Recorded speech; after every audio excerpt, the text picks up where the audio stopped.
The player is notified that he has completed this game, and now the end of the game will begin. The main character understands that it's all over. 10 years ago, this world became a platform. For the game, people turned into players, they killed monsters and tried to survive. The task was given to them by the masters of the game, and naturally they weren't the ones enjoying the game. There was a distant being in the sky. Everyone called him a deity. There were also deities who watched the game. Some made the players they liked their avatars, personally took part in the game, and as a result, humanity became extinct. The main character is angry for this game too. The ending achieved with such difficulty is the destruction of humanity. The main character doesn't understand if there is a more lame game than this. He would so much like to at least teach these evil people a lesson in the end. There was only one way to obtain salvation from death. This is to get out of this world through one hole. However, according to the rules of the game, the avatar of a deity cannot pass through it. And the main character was just an avatar. The main character thinks about the fact that his deity probably looks at him and mocks him. Or perhaps it casts pitying glances. But the main character understands that someone like this deity is most likely criticizing him. At this moment, the guy receives notifications that he has reached a bad end called the Lonely World. The guy reads this in bewilderment, but he doesn't even understand. What else can you call it if it's a good ending? And Lonely World is a very sonorous name. It fits so well with the main character, the last man standing. The system gives the main character a reading for completing all tasks alone. The game will end soon and the guy is great. The guy understands that this is how it all ended. At this moment, the guy breaks through the screen panel that hangs above him with his weapon. He understands that these words mean that his role has been played. And instead of being left alone in this deserted world, it is better for the main character to die. Suddenly, a huge creature appears in front of the guy and holds out his sword to the guy's face. He doesn't understand what's going on and what it could mean. The panel says that the shop opens after clearing all single-player modes. The main character thinks that such shops usually exist in console games. But the guy can't understand why she suddenly appeared at that moment. The system says that the guy can buy items with points, who will help him in the shop. The guy is surprised. Can he really only buy one thing? At this moment, the main character sees that he can purchase a second set. The main character can start the game from the very beginning and will be offered various advantages. The main character does not understand whether the deity is aware of this, but if the deities knew, they wouldn't leave the guy just like that. The main character does not understand why this function arose.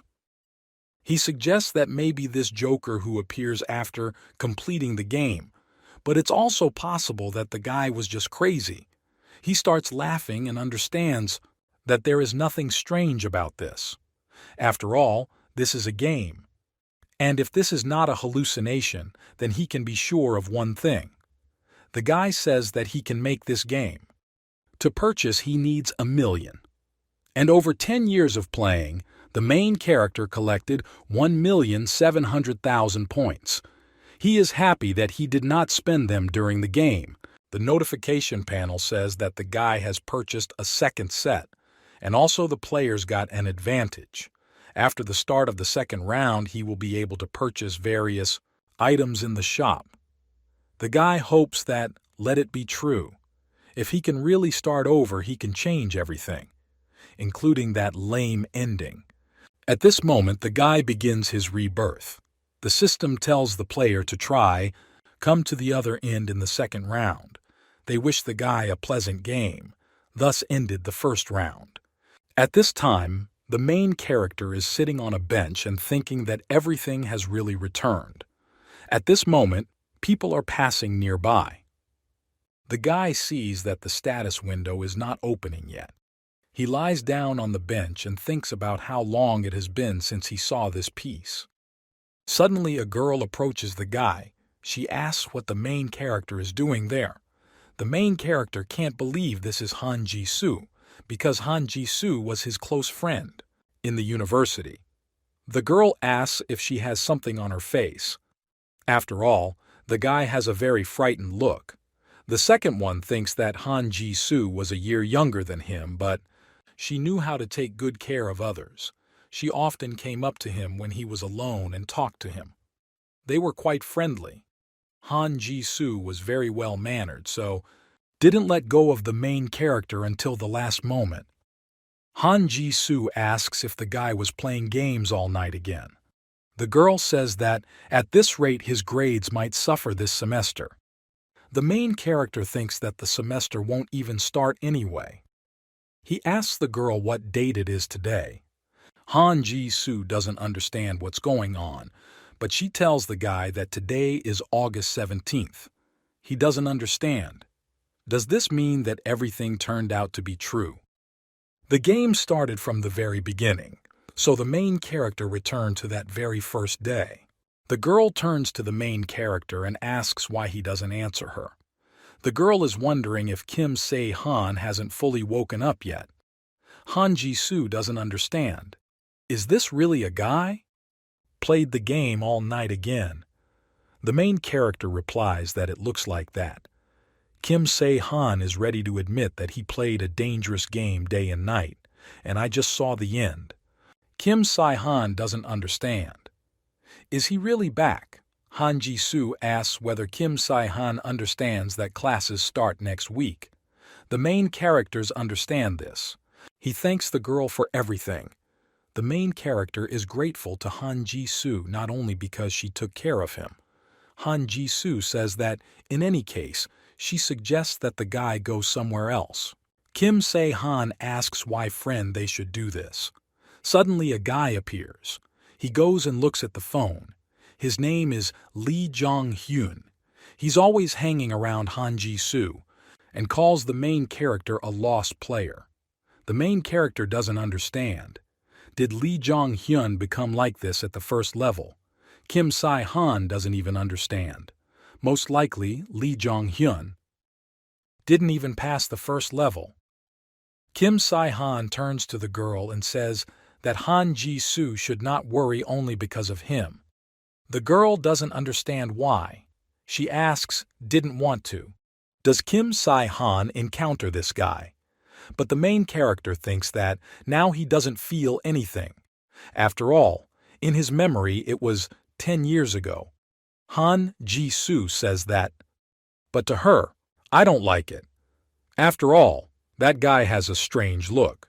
She suggests that the main character go somewhere else, because suddenly Lee Jong-hyun starts saying something. Suddenly the main character cannot understand what is happening in front of him. After all, it was with these words that everything began on that day, 10 years ago. On that day 10 years ago, the main character and Han Ji-soo were chatting about nothing. And then Han Ji-soo said so too. Then Han Ji-soo said that they were probably filming a movie there. Green goblins appear there. People don't understand what it is. It seems to them that these people are in suits, but these people are very small. They think it could be children. Everyone thinks that they are making a movie. Han Ji-soo invites the main character to also see what is happening there. But Kim Se-han tells the girl that they should wait. Han Ji-soo doesn't understand what's going on. 10 years ago, Kim Se-han followed a girl to look at the monster, but now Kim Se-han asks Han Ji-soo to wait just a little bit. Han Ji-soo doesn't understand what's going on. But suddenly someone starts screaming that a person has been stabbed to death. These green goblins turned out to be aggressive. They attacked ordinary people. Han Ji-soo is scared and doesn't understand what it is. Is this really a monster? People began to run away from monsters, but this was their worst choice. Goblins mainly attacked the weak and infirm. Therefore, turning your back on them was tantamount to asking them to kill. For goblins, killing was a form of reluctance and entertainment. That's why they killed people with a smile. Han Ji-soo starts screaming that this is very strange. She grabs the main character by the hand and says that they should run. Han Ji-soo starts calling the main character. But at this moment, the green goblin suddenly appears in front of them. Back then, Kim Se-han was too weak and cowardly. The goblin holds out his sword. He wants to attack the main character. But suddenly Han Ji-soo tries to protect the guy. Kim Se-han understands that he was like this at the first level. Han Ji-soo closed it with her. But he stood rooted to the spot and he could not do anything. The guy remembers the red blood of the girl who splashed him. 10 years ago, Kim Se-han stood behind the girl and then just ran away, like the last scoundrel. The system says that the second level will begin soon and synchronization will begin. The main character is a loner player who has seen the end of this world. Kim Se-han realizes that this time everything is different. He attacks the goblin and is going to fight him. This time he would never allow his best friend to be killed. The main character swings his hand and strikes the green goblin. The goblin flies to the side, but he is not ready to give up. Kim Se-han understands that it will not be the same as then. He takes the sword from the goblin and pierces the monster's body with this sword. The system says that the first stage of Kim Se-han destroyed the goblin. Reward for completing the first level. Kim Se-han can purchase goods. Also, the reward. For completing the first level, Kim Se-han receives the remaining points of the first level. And the reward for completing the first level, it's about gaining access to the community. Kim Se-han can use it after synchronization is completed. Synchronization is completed, they congratulate the main character because the second level begins. You can get points for completing the task. With these points, you can increase your experience or buy an item. This is a general rule for most games. This rule applies, and in this world that has turned into a game, the first stage for destroying a goblin, you can get 300 points which are added to the already existing points of the first stage. Therefore, at the first stage, the main character had 700,000 points left. Kim Se-han is ready to go crazy. It's like buying items that can't be bought in a real game. After all, the player Kim Se-han has 300 points. Suddenly a ball appears that looks like an eye. He says that people are invited to the game of the gods. Han Ji-soo doesn't understand what's going on.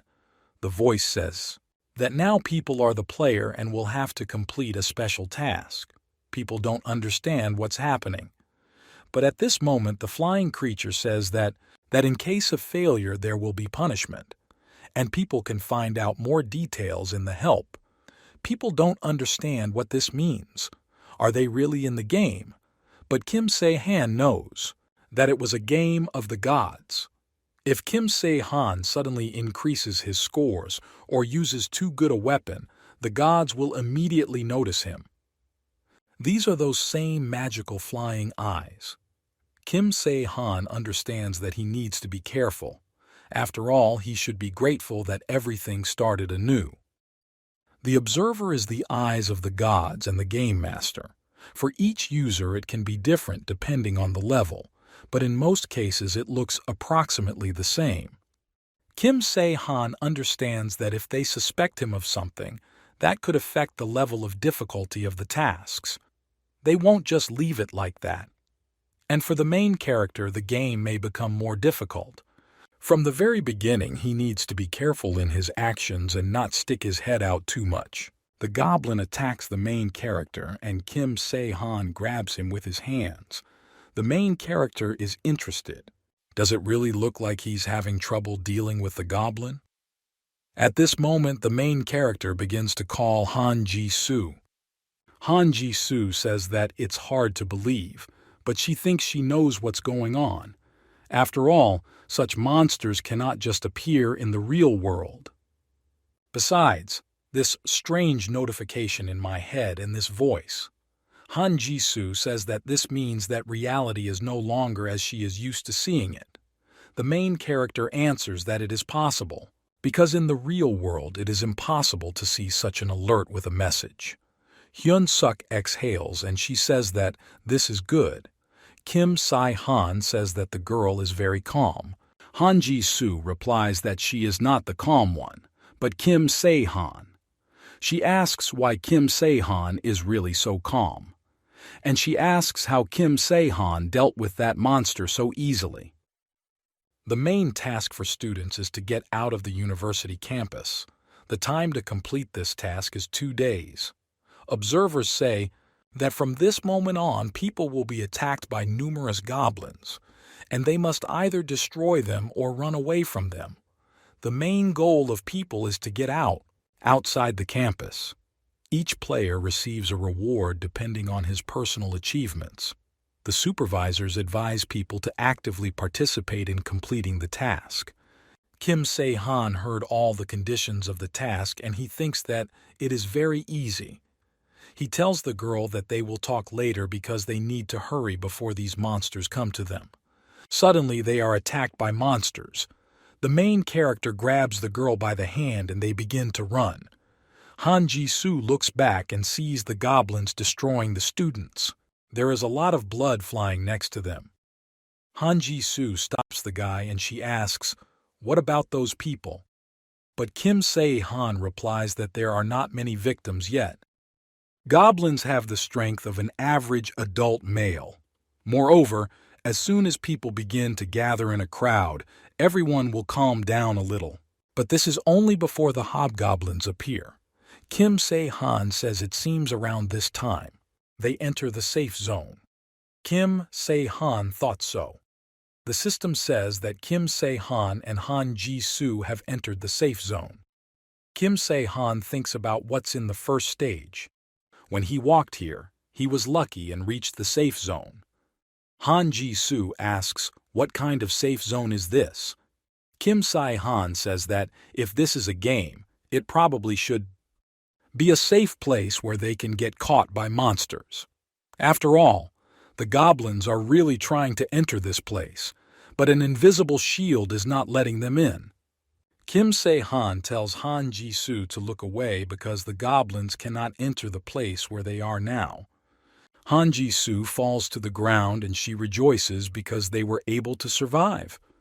Kim Se-han say that first Han Ji-soo should rest a little with him in this place, and then they will move on.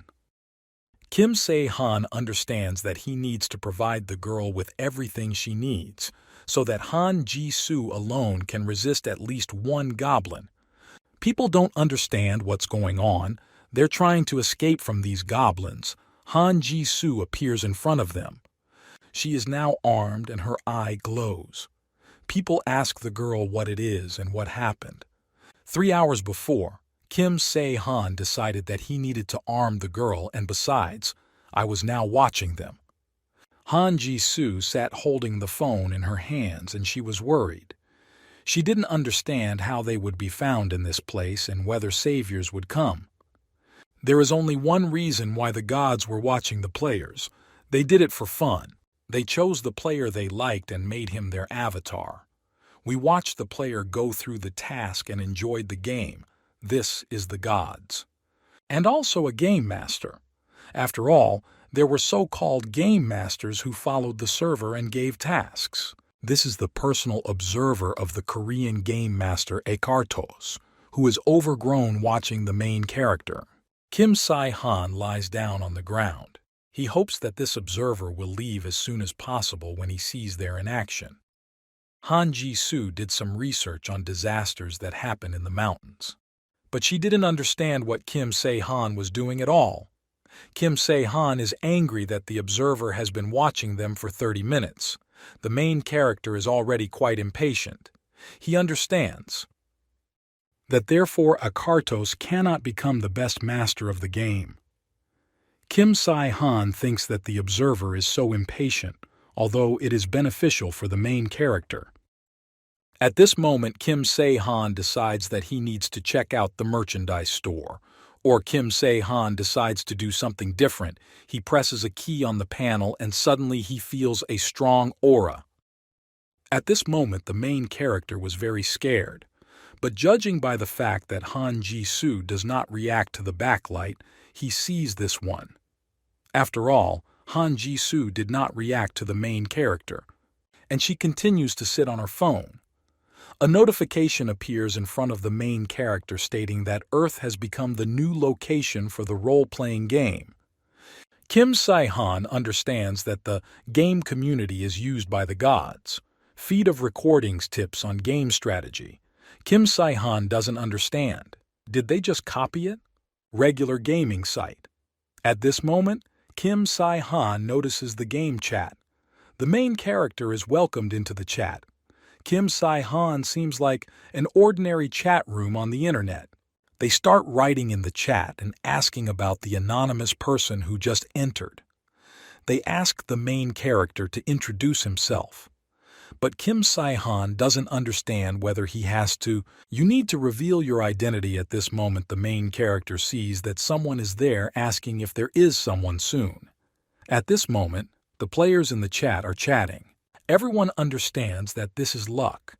It seems to him that the players were talking about them. And this chat is not a bad thing. The main character can get a lot of useful information next time. He'll have to try to write something. Kim Se-han thinks that he needs to remember to constantly check this T.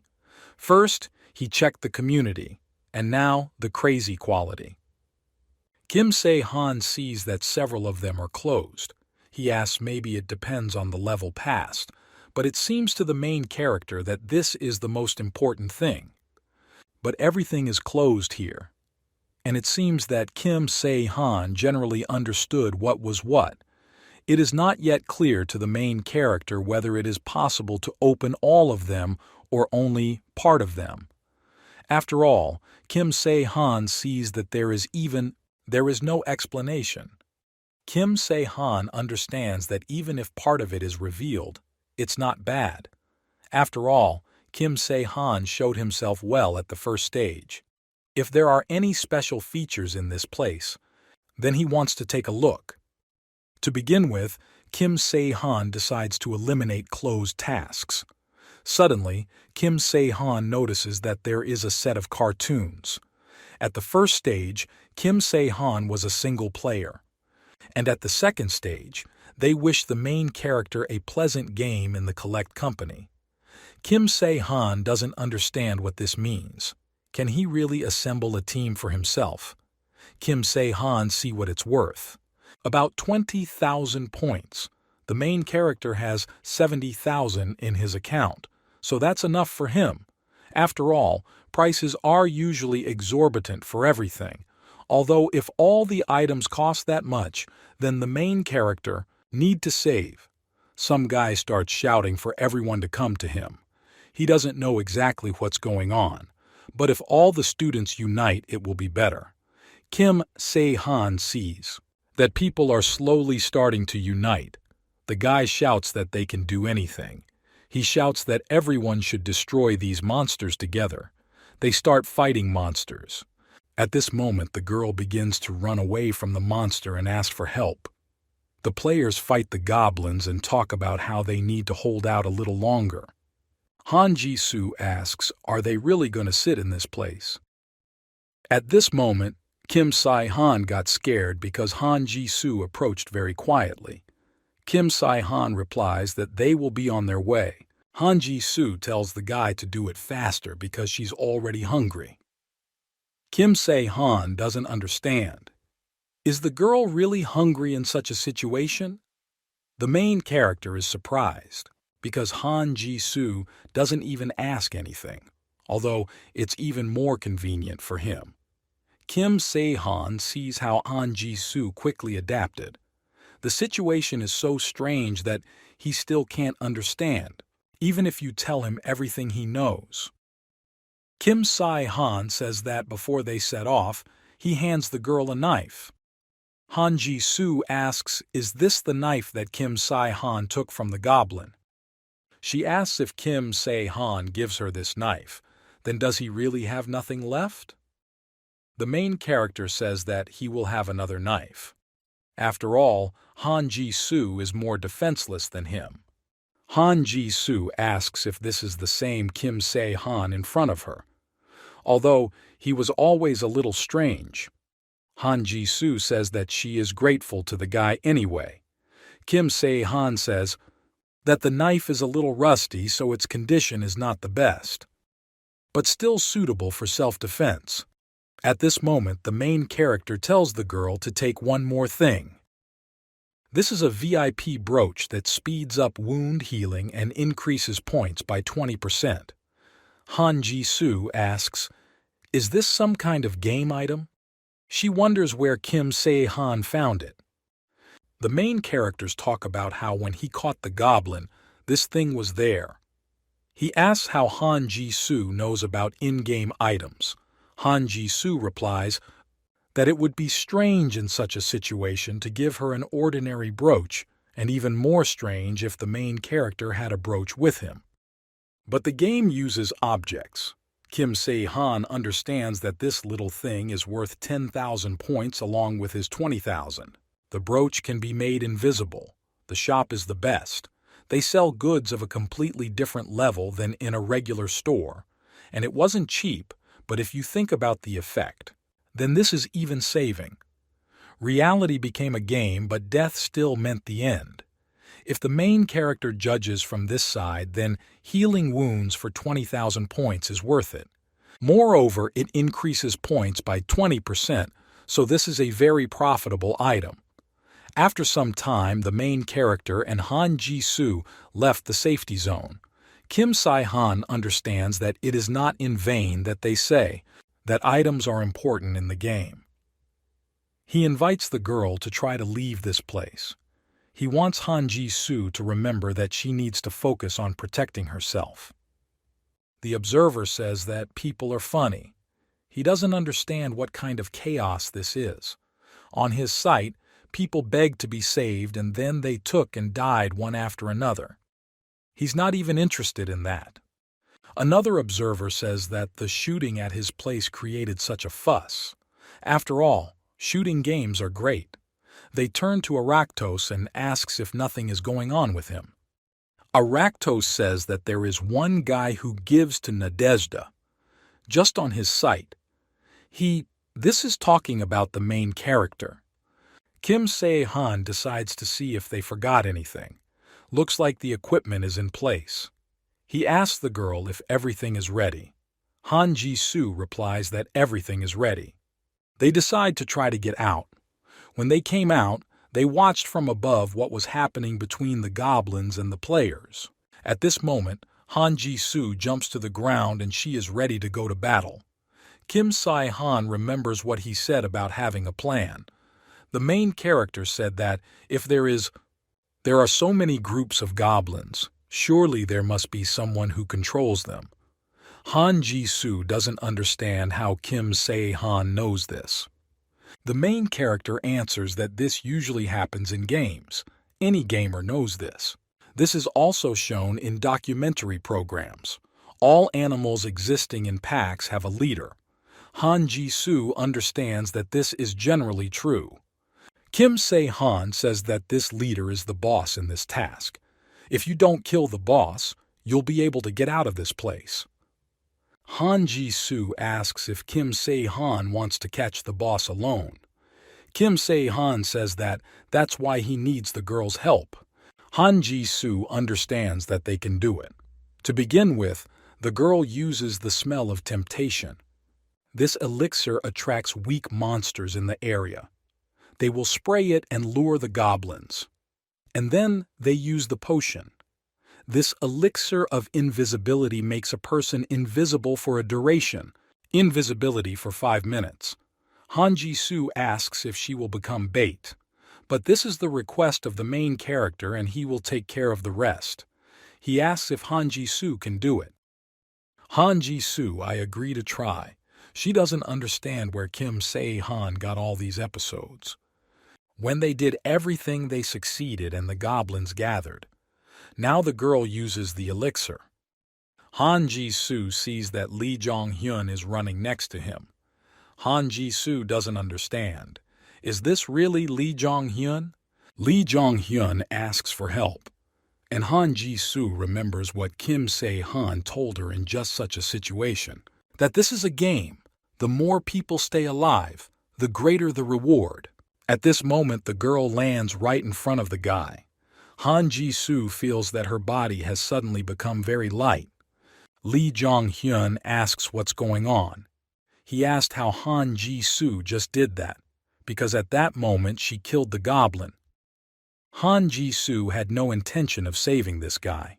She says that in fact, in such a situation, you first need to thank her for saving her. Suddenly, Han Ji-soo can't figure out what's wrong. The children suddenly found it difficult to breathe. She can't calm down. She feels like her blood is boiling. She doesn't understand what's happening to her at all. But now we can't hesitate. She needs to stop the goblins from getting to Kim Se-han. At this moment, the girl breaks the elixir and all the goblins begin to run towards her. Han Ji-soo realizes that she needs to block the monsters. Kim Se-han hopes nothing will happen. He sees that a hidden boss appears in front of him. He says that they have not seen each other for a long time. After all, 10 whole years have come. Monsters inflict blow to the main character, but Kim Se-han repels the attack. He says that it was unexpected and now it's his turn. The main character uses point distribution, and he uses 20 points for dexterity. He attacks the goblin, and the battle begins. At one point, the goblin doesn't understand where the guy went. But at this moment, Kim Se-han attacks him from behind. Now the main character finds himself on top of a huge monster. Kim Se-han hits the monster in the eye with his hand, from which the main character jumps to earth. Kim Se-han recalls that because of this sword, there were many casualties at the first stage, but this time everything will be different. The main character picks up a stone and adds 10 points to strength. With such strength, the main character throws a stone from the monster that he took from the ground. Kim Se-han is happy that he succeeded. After all, such a sword will be enough. He says goodbye to the monster, takes the sword and wants to pierce his body. Kim Se-han swings his sword and with just one blow he cuts off the monster's head. The system says that Kim Se-han destroyed the hidden boss. He gets rewarded for it, Hobgoblin Belt, and also a bonus of 500 points. The main character says that this is a worthy reward for the hidden boss. Hobgoblin Belt adds 10 points to strength. Master job restrictions do not affect these metrics. Kim Se-han thinks that this is not a bad thing. He understands that it turns out that there is now a limit of 100 points since the main character has a low rank. All because this is the first task. Kim Se-han sees that he will then increase these figures when needed. The gods will soon find out that Kim Se-han has destroyed the boss. He needs to get out of this place before the observer comes. Kim Se-han remembers girlfriend Han Ji-soo, and she seemed to be in the other direction. Kim Se-han goes to that place. He thinks that it is strange because the goblins should have already come running to this place. The invisible potion lasts only 5 minutes. He doesn't understand. Didn't the girls manage to get out? Or maybe he ended the battle too quickly.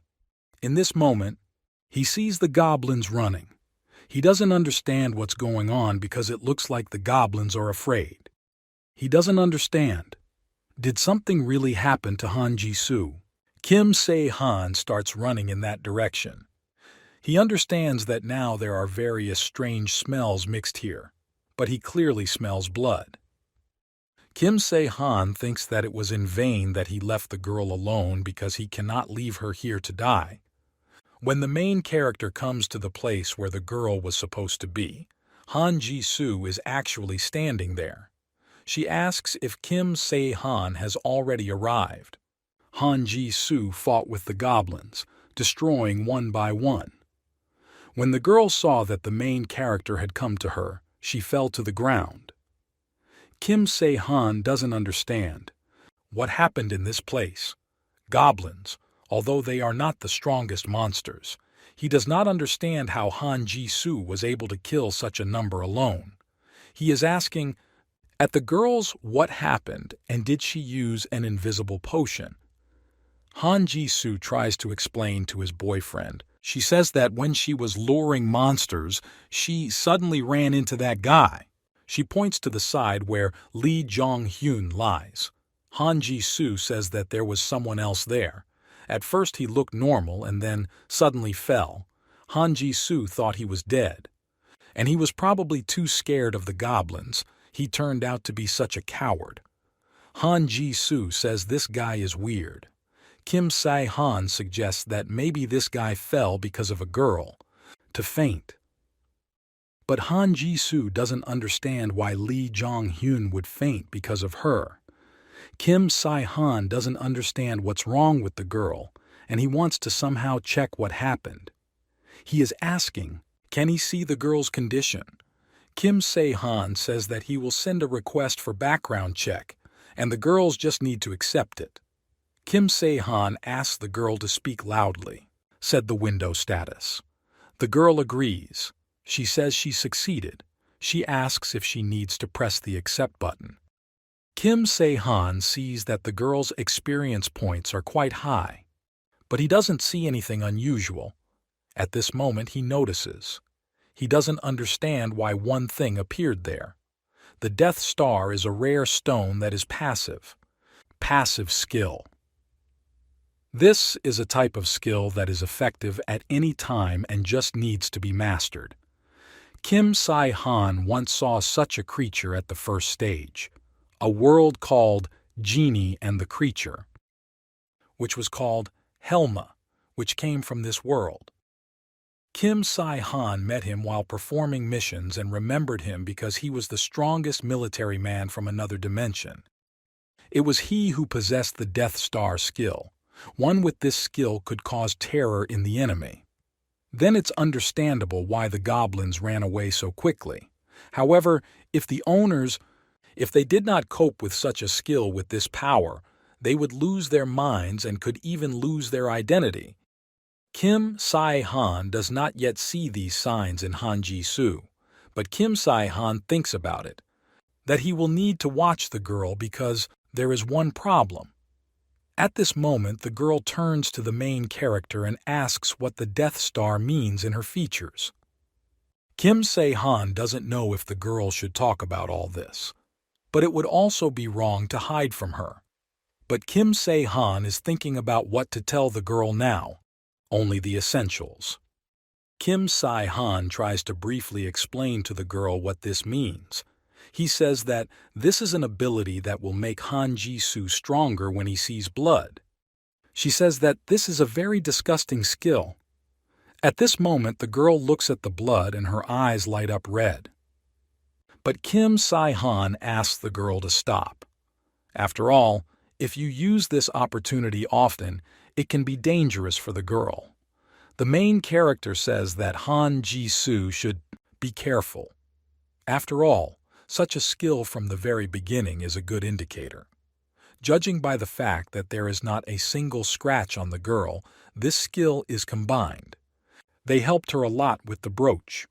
Amazing recovery power. At this moment, the main character turns to the girl and says what he thought. He asks if Han Ji-soo can sign a contract with him. Han Ji-soo doesn't understand what the contract means. Kim Se-han says that there is nothing so strange here. He simply offers to become a team with him. Han Ji-soo replies that she once participated in a team hunt. Kim Se-han says that this is a standard scheme in role-playing games. At this moment, the girl agrees. Kim Se-han is happy and he decides to buy the set. There is data transfer. If everything works out, the main character will be able to become much stronger than in his previous life. He sends the girl an application for the team. Han Ji-soo says that she received a notification. She asks whether it really just needs to be confirmed, and that's all. She trusts the guy. Kim Se-han tells the girl not to worry after all. Nothing bad will happen. She just has to press. At this moment, the system appears. She says that the main character has his first team member. She asks if Kim Se-han wants to share his skills. The main character agrees.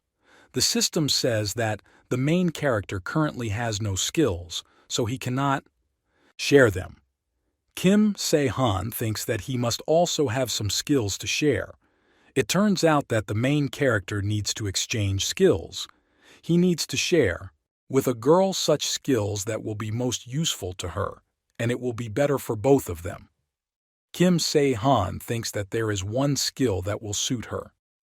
But Kim Se-han has to get it, and it will take some time.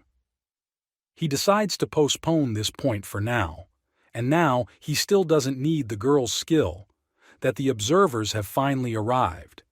The guy is happy that it's good that they didn't see how Han Ji-soo dealt with the goblins. He invites the girls to finish the task at this moment. Han Ji-soo agrees.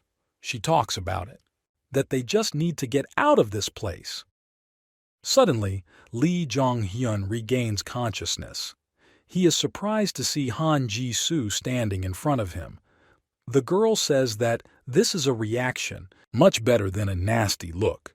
The main character approaches the guy. Lee Jong-hyun asks, "Is this the same loser?" Kim Se-han asks the guy what he did here.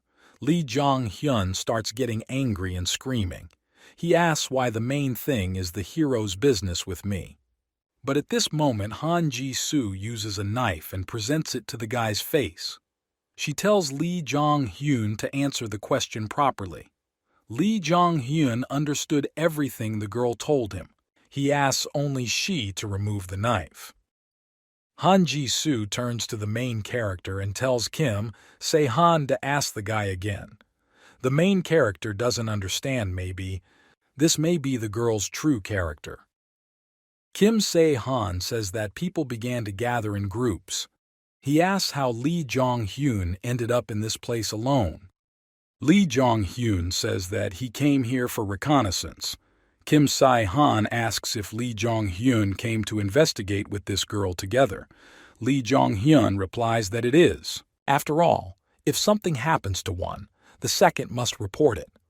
The main character says that it means there is someone who gave him such a task. Kim Se-han doesn't think Lee Jong-hyun is willing, volunteered for this job.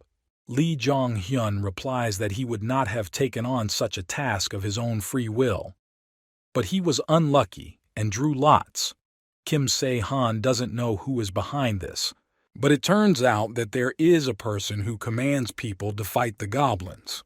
If he can control a panicking crowd, then he has a good head on his shoulders and the makings of a leader. The main character understands that given that the guy was killed at the first stage, the board will get out of this place and not confront the goblins. He turns to the guy. Lee Jong-hyun asks what else the main character needs from him. Kim Se-han asks Lee Jong-hyun to take him to that leader. Lee Jong-hyun asks why these guys are, but Kim Se-han responds that the guy's job is to show him the way. Lee Jong-hyun says that the main character is stupid. He says that Kim Se-han is in trouble. He asks who the guy is to tell him what to do. But suddenly Lee Jong-hyun is attacked by a goblin. Kim Se-han grabs a goblin with just one hand and breaks the monster's arm in half. He throws him to the ground and hits him in the face with his hand. Only the goblin's blood flies to the side where the guy Lee Jong-hyun was sitting. He doesn't understand. The goblins have one interesting feature. In a fight, they always try to kill the one who looks weakest first. Kim Se-han asks, does Lee Jong-hyun really want to stay alone or will he still spend it? Lee Jong-hyun agrees to show the way to the main character. Kim Se-han thinks that in his past life at this very time he was also trying to escape from this place. He thinks that it's good that he was able to find a safe zone. At this moment the main character asks where they are going. Is Lee Jong-hyun showing the way correctly? Lee Jong-hyun replies that he is showing the way correctly. After all, they took refuge in the gym. Lee Jong-hyun guides them through and says that it is located in this place. At this time, wounded students are being treated in the gym. Kim Se-han sees that there are many victims. Most of them are victims of the very first attack. Kim Se-han, I think this means that the guy himself was probably at a loss, but he had enough. Forces help people take refuge in this building. A person who is calm enough can easily win. People's trust and also have some awareness on this campus are very few. The main character says that he understands. Lee Jong-hyun asks what the main character just said. Kim Se-han asks, is it really the headman who sent him on reconnaissance?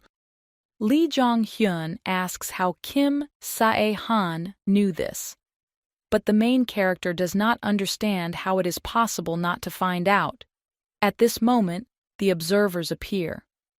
Headman Yoon Hyun Kyun is cute and smart. This time he showed even more that he has, with all the qualities of a leader, therefore the gods could not help but become interested in him.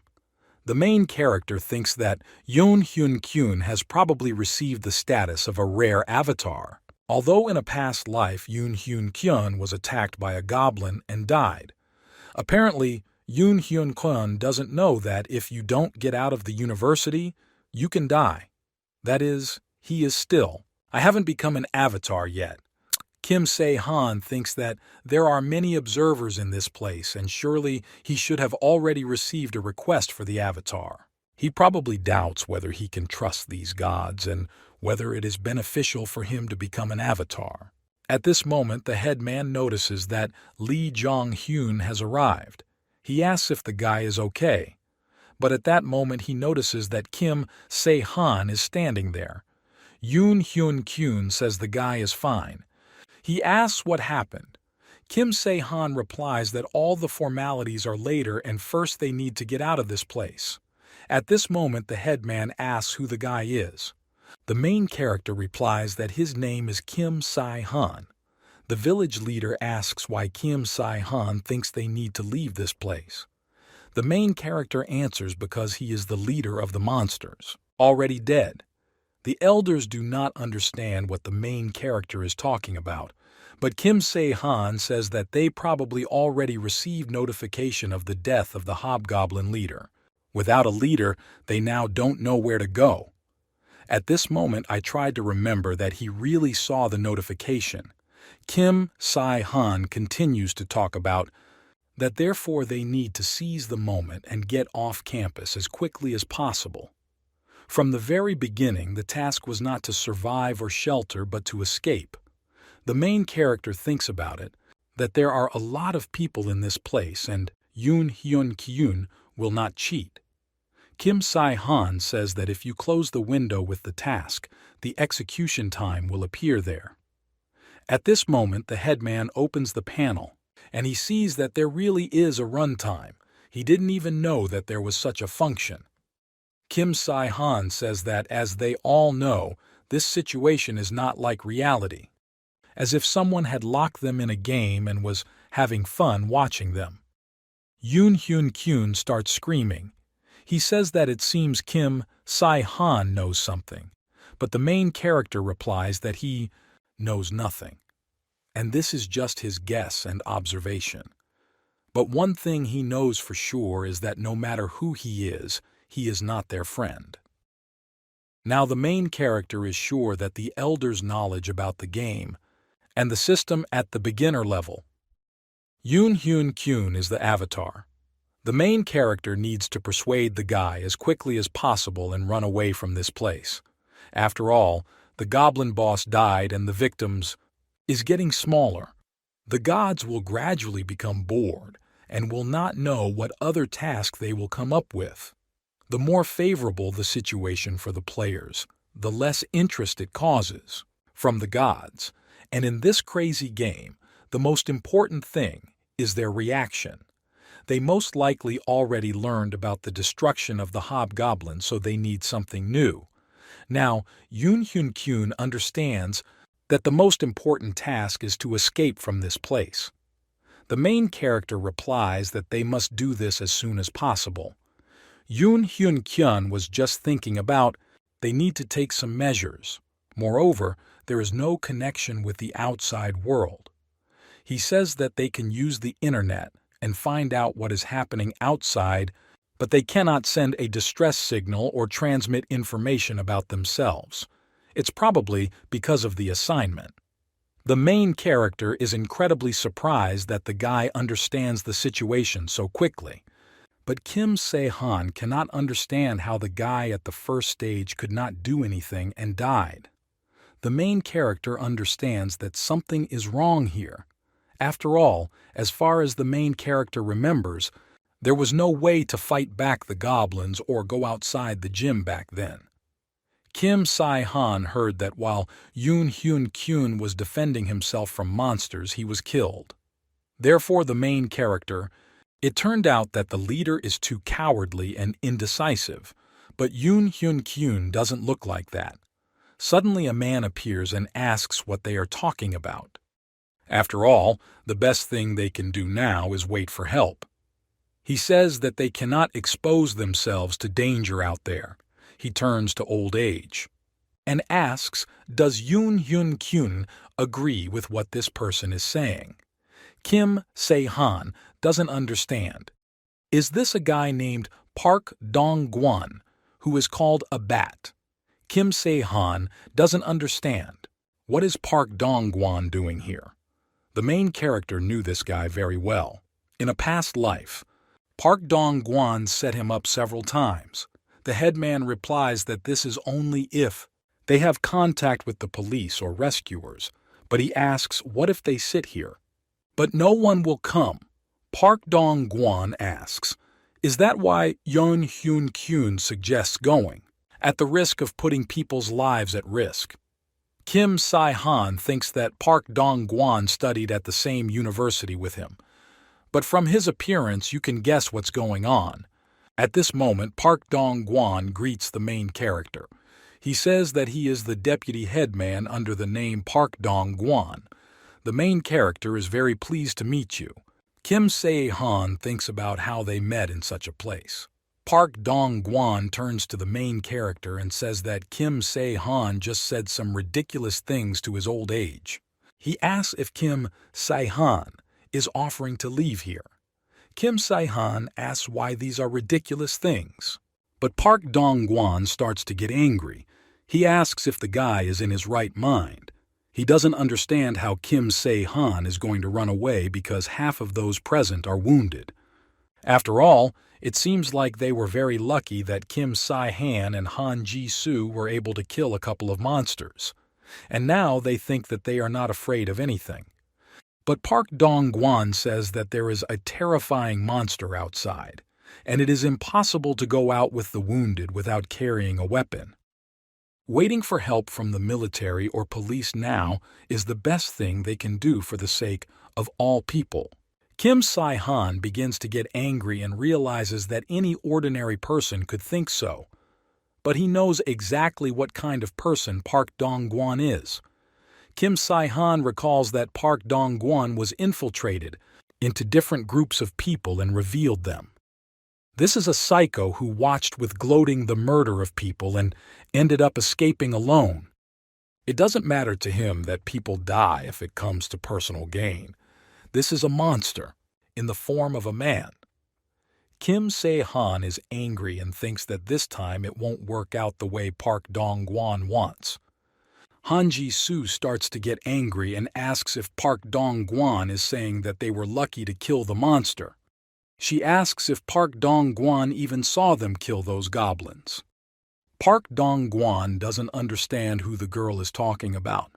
Han Ji-soo says that those monsters, the goblins that are outside when they are killed, that an inscription appears above their heads. Park Dong-gwan asks, does this mean that they killed them too? Han Ji-soo asks if Park Dong-gwan wants them to go there and she will show him. Han Ji-soo says that it is stupid to sit and wait for salvation while they are afraid of goblins. After all, it's breaking news and 20% of the population has died because of monsters. Han Ji-soo says that they cannot contact the police and military. They don't know when they will come to save them. Park Dong-gwan asks, on the other hand, will other people be able to accept? That's all to understand. Kim Se-han says that then Park Dong-gwan can stay here alone. After all, Kim Si-han didn't think that they would be able to persuade all the people who are in this place. And if they want to stay, then this does not concern the main character. Kim Si-han understands that despite his words, Park Dong-gwan will never stay in this place. After all, if this is the same Park Dong-gwan who's the main character knows, then most likely his goal is to kill all these people and reward them for their lives, etc. The guy has a completely opposite method, unlike the main hero. After all, Kim Se-han is trying to save as many people as possible in order to receive a reward. And if Park Dong-gwan stays here with those who are afraid of escaping and receives a reward for killing several people, then the risk of falling under suspicion will be less than if Park Dong-gwan survives and can choose from this place. Kim Se-han asks if Park Dong-gwan is still here alone. At this moment, the headman says that he will go with the main character. Park Dong-gwan replies that he can't do anything about it and he will follow the headman. Kim Si-han thinks that this is even funny, and now he is sure that Park Dong-gwan is pretending not to know anything. However, he is definitely aware of the reward system of this game, and Park Dong-gwan is a quick thinker. Kim Si-han sees that Park Dong-gwan has already become an avatar of the gods. A man looks out the window and turns to old age, asks if everything will be okay. After all, there are still many monsters outside the window, but the headman says that, according to the guys who were conducting reconnaissance, their leader is dead. Therefore, the rest seem to be unable to properly understand what needs to be done. At this moment, a professor appears who turns to the headman and begins to shout at them because Yoon Hyun Kyun decided to drag all these people outside. He says that if the headman engages in amateur activities, the next semester he may not expect good grades. The main character watches everything that happens, and he doesn't understand how the professor in such a situation still talks about some kind of grades. Kim Se-han doesn't understand how this man even became a professor. After some time, Yoon Hyun Kyun says that it seems that everyone is ready, then they can move towards the exit. Yoon Hyun Kyun tells everyone to be careful. Han Ji-soo, the main character, can they go out already? Kim Si-han says that if nothing special happens, they can quickly leave this place. Han Ji-soo asks, is the main character talking about goblins? But Kim Se-han answers that usually goblins who have lost their leader do not attack groups of people. Han Ji-soo asks, what did Kim Se-han mean then? Kim Se-han looks at Park Dong-gwan and thinks that he doesn't like him, but killing the guy now is a bad idea. After all, there are too many people here, especially since they can use it and then they won't recognize it. At this moment, the goblins appear. People are screaming for everyone to be careful. They don't understand are the goblins trying to attack them, but there are too many of them, and they hope that the monsters will not attack them. The headman begins to shout that these creatures do not touch groups of people, so they don't have to worry. Kim Si-han thinks that Yoon Hyun Kyun is doing everything as he was told, and this guy copes well. It seems to the main character that this guy can be trusted by these people. The headman shouts that there are very few people left. People should hold on a little longer. At that moment, they saw that there was a gate in front of them. This is the first time they are so happy about the gates. They don't understand. Did they survive? At this moment, a system appears in front of the main character, which indicates that the difficulty level of the task is increasing, because now the guard will appear. Suddenly, the earth begins to shake. People don't understand what it is. Is it really an earthquake? One guy raises his head up and doesn't understand what's happening.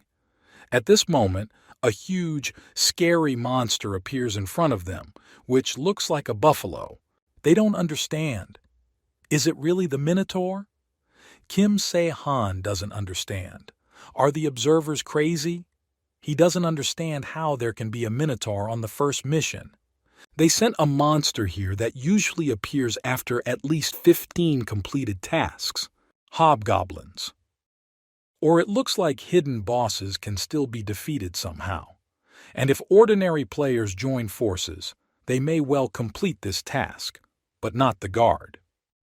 In single-player games, 100% win events are often held, and if they sent a guard here, that means they just want to kill everyone who is here.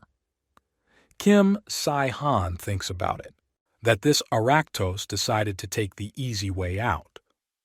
Of course, the guard will have limitations on experience points since this is the first task, but despite the fact that the Minotaur is a high-rank monster, its performance cannot exceed the lowest level.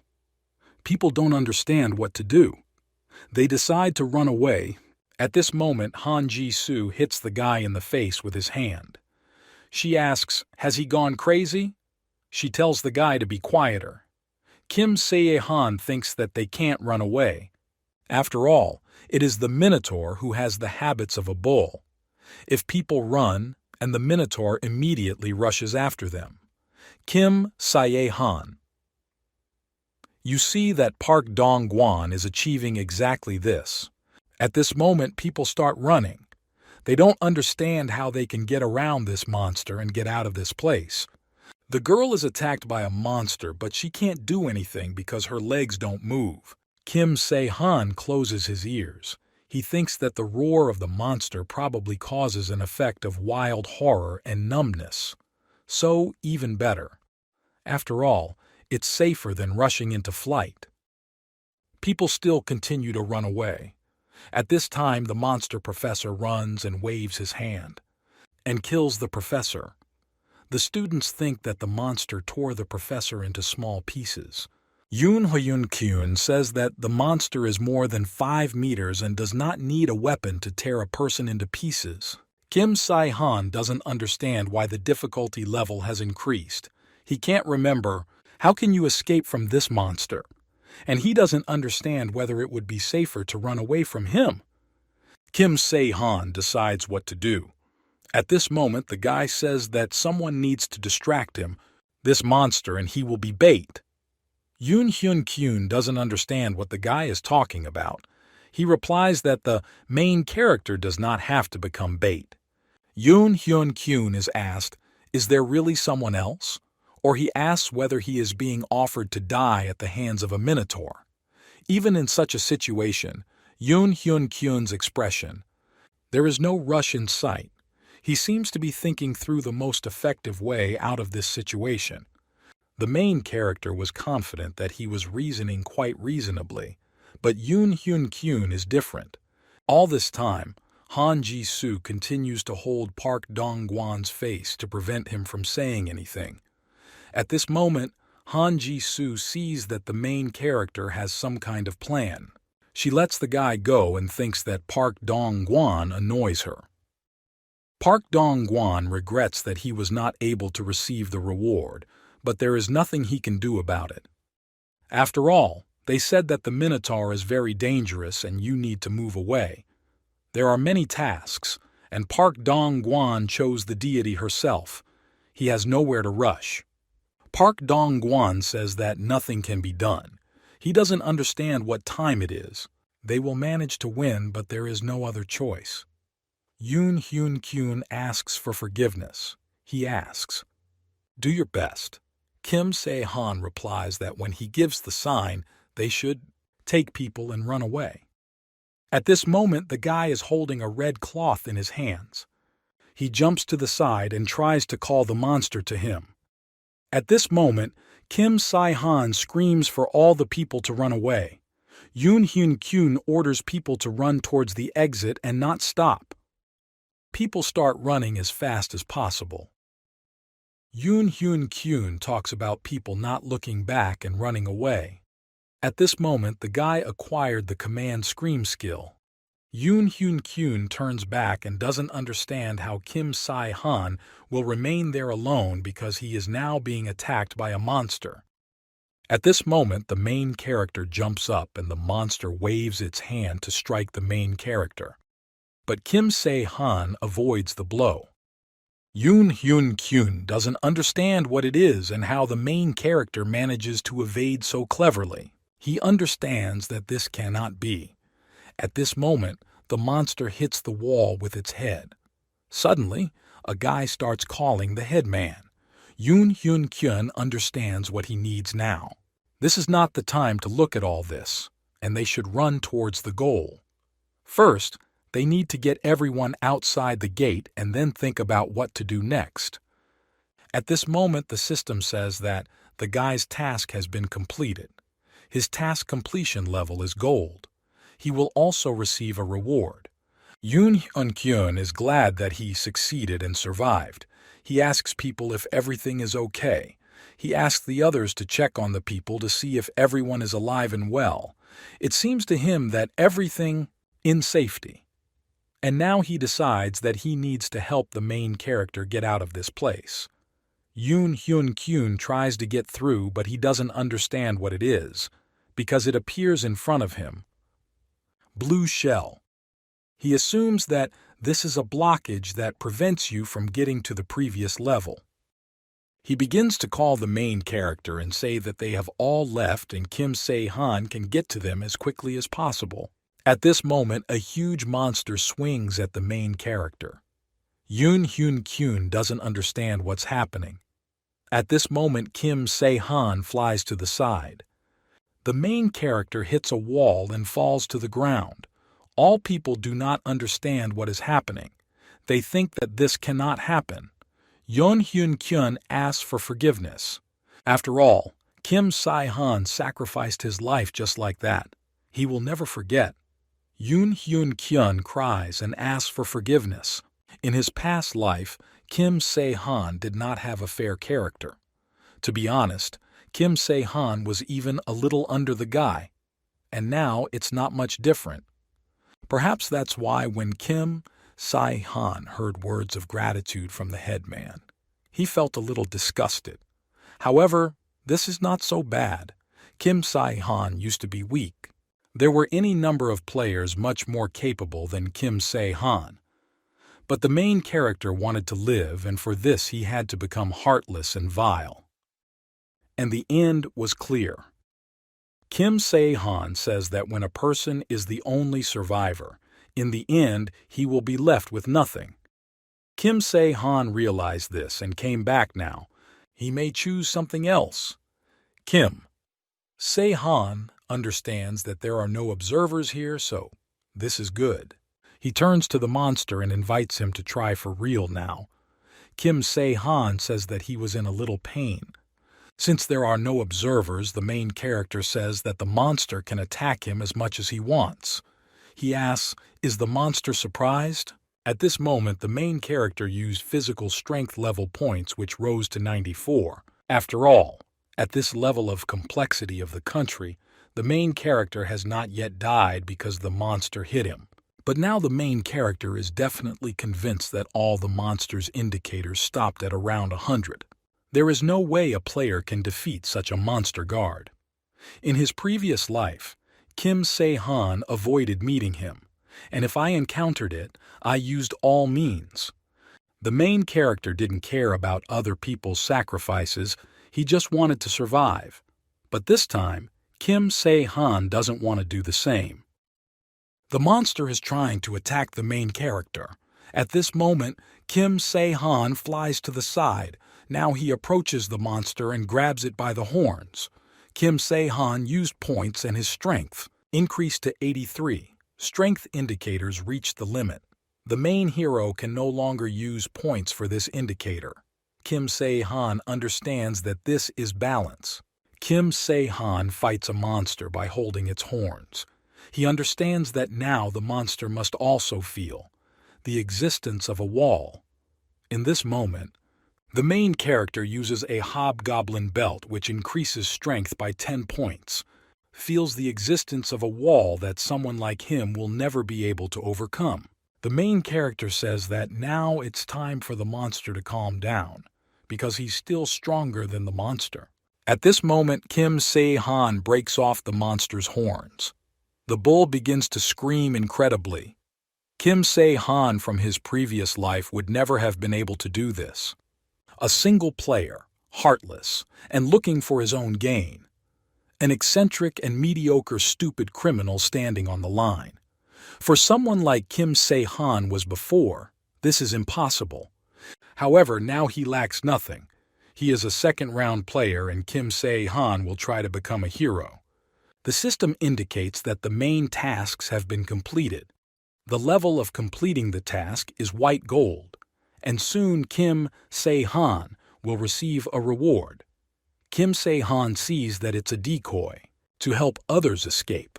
White gold for the boss and guard monster. Kim Se-han knows that this is the highest award, but he still feels a little sorry. Kim Se-han doesn't understand what the reward will be. At this moment, the guy is already heading out of the field of play. He understands that weapons are also not bad, as now the main character does not have a normal weapon or he wants a good skill as a reward. He hopes that it will not be just a small item or points. When the main character goes beyond the shell, he sees Han Ji-soo sitting there.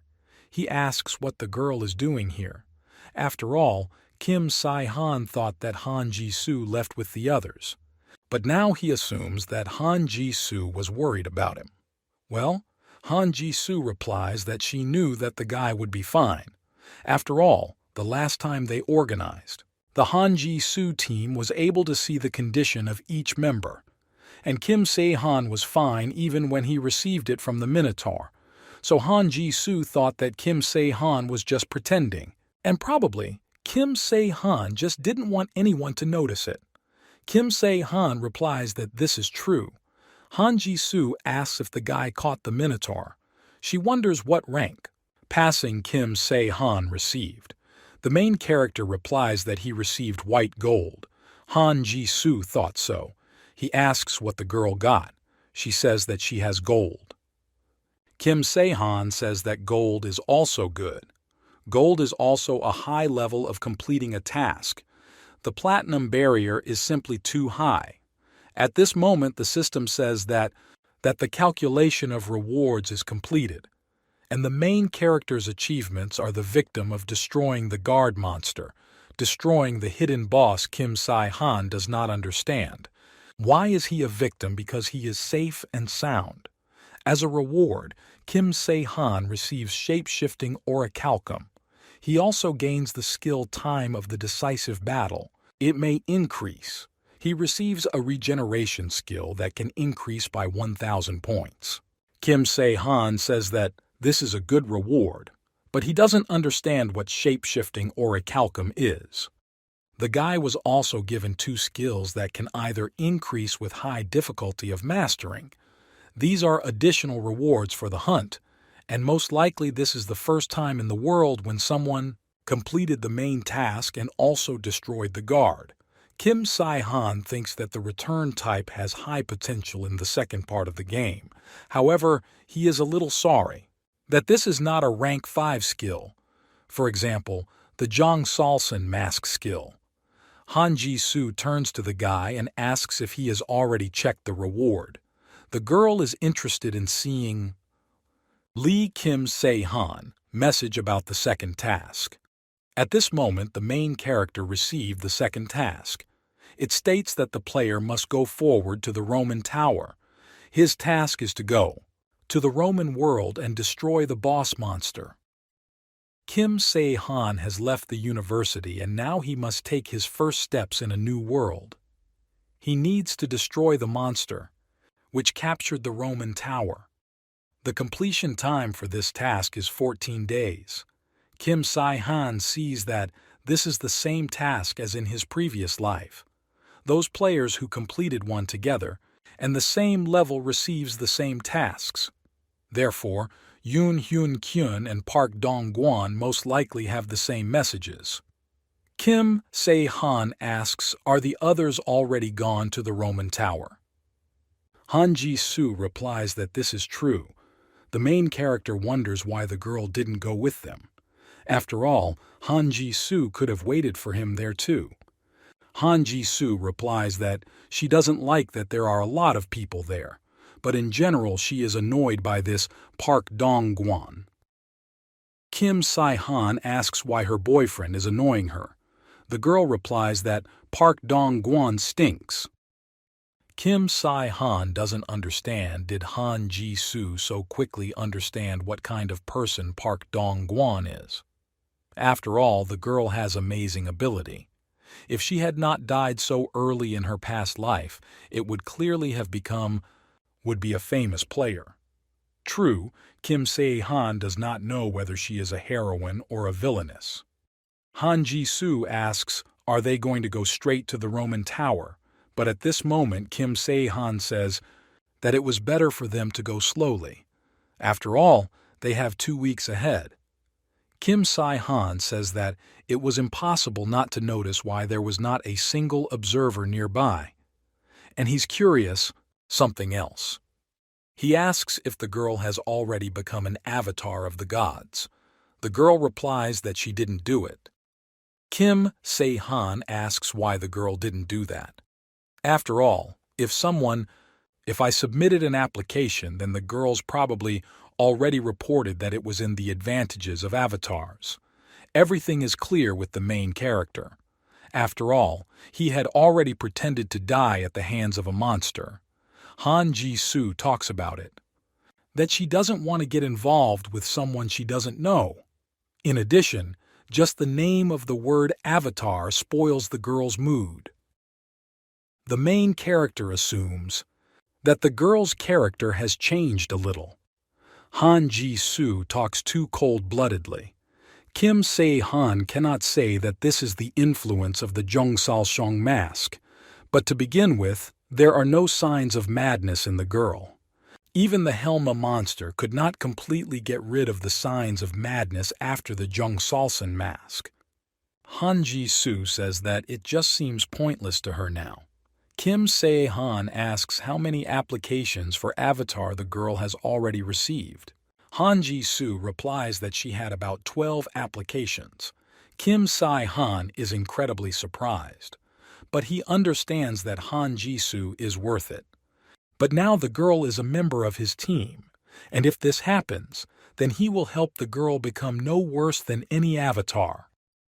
To begin with, the first skill that girls need to train is a way of survival for those who fell under the influence of the Jungsalson mask. This technique is called Hyokan Suragan. Hyokan Suragan. With this skill, the main character was unable to master his past life since he did not have a Death Star. After the battle with Helma, the main character was able to learn martial arts, but without the Death Star skill, it was impossible to master Hyokan Suragan. Most of these skills can be increased, so it's difficult to get your own. Because of this, in his past life, Kim Se-han was not particularly keen on getting them. However, now Kim Se-han doesn't understand has Han Ji-soo really progressed that much. He sees that it is too fast. A few hours before, the main character was attacked by goblins. The timing of the decisive battle is indeed speeding up over a period of time. Duration of time 5 seconds and time out, 1 hour until next execution. The main character fights goblins. He understands that vitality and attack power is a skill that is constantly increasing. In addition, this skill can grow, so the indicators will also gradually increase. He even understands that this is a good skill. Suddenly, one goblin jumps on the main character holding out a sword towards him. Han Ji-soo shouts for the main character to be careful. Kim Si-han turns around and sees that the goblin is attacking him. But at this moment, the guy grabs the sword with his own hand. And with his other hand, he hits the goblin in the face, from which the monster flies to the side. The regeneration skill, unlike during the decisive battle, is passive. If you combine the Death Star and a VIP brooch, you get a good effect. Recovers 50% faster from injuries. At this moment, Han Ji-soo runs up to the main character. She asks if Kim Si-han is okay. The guy replies that everything is fine with him. He asks Han Ji-soo to better say whether she sees the points. Han Ji-soo replies that she sees the points. After all, thanks to the action of the brooch, she managed to accumulate a lot. Kim Si-han says that's great, and then, if they figured out this place, then they need to share the skill with the girl. He decides to go in the other direction. After some time, Kim Se-han asks Han Ji-soo to turn on the status window. They sit down on a table in a cafe. The system says that the sharing of skills with a team member begins. The skill for spreading is regeneration. Obtained Jong Salson skill. Decisive time of the battle. This is not a bad skill, but for Han Ji-soo now it will be most effective. Regeneration skill. The system says that if the connection with a team member is not particularly strong, then the ability of the transferred skill drops to 30%. Provided it is strong, communication skill efficiency can reach 80%. However, when transferring a skill, the readings it contains are not transferred. Kim Se-han doesn't understand about what connection with a member. Commands are said. Is it really possible to use only 30% of the skill? He gets angry and thinks that this needs to be discussed in advance. It seems to the main character that when decreasing, efficiency disappears, and punishment is madness.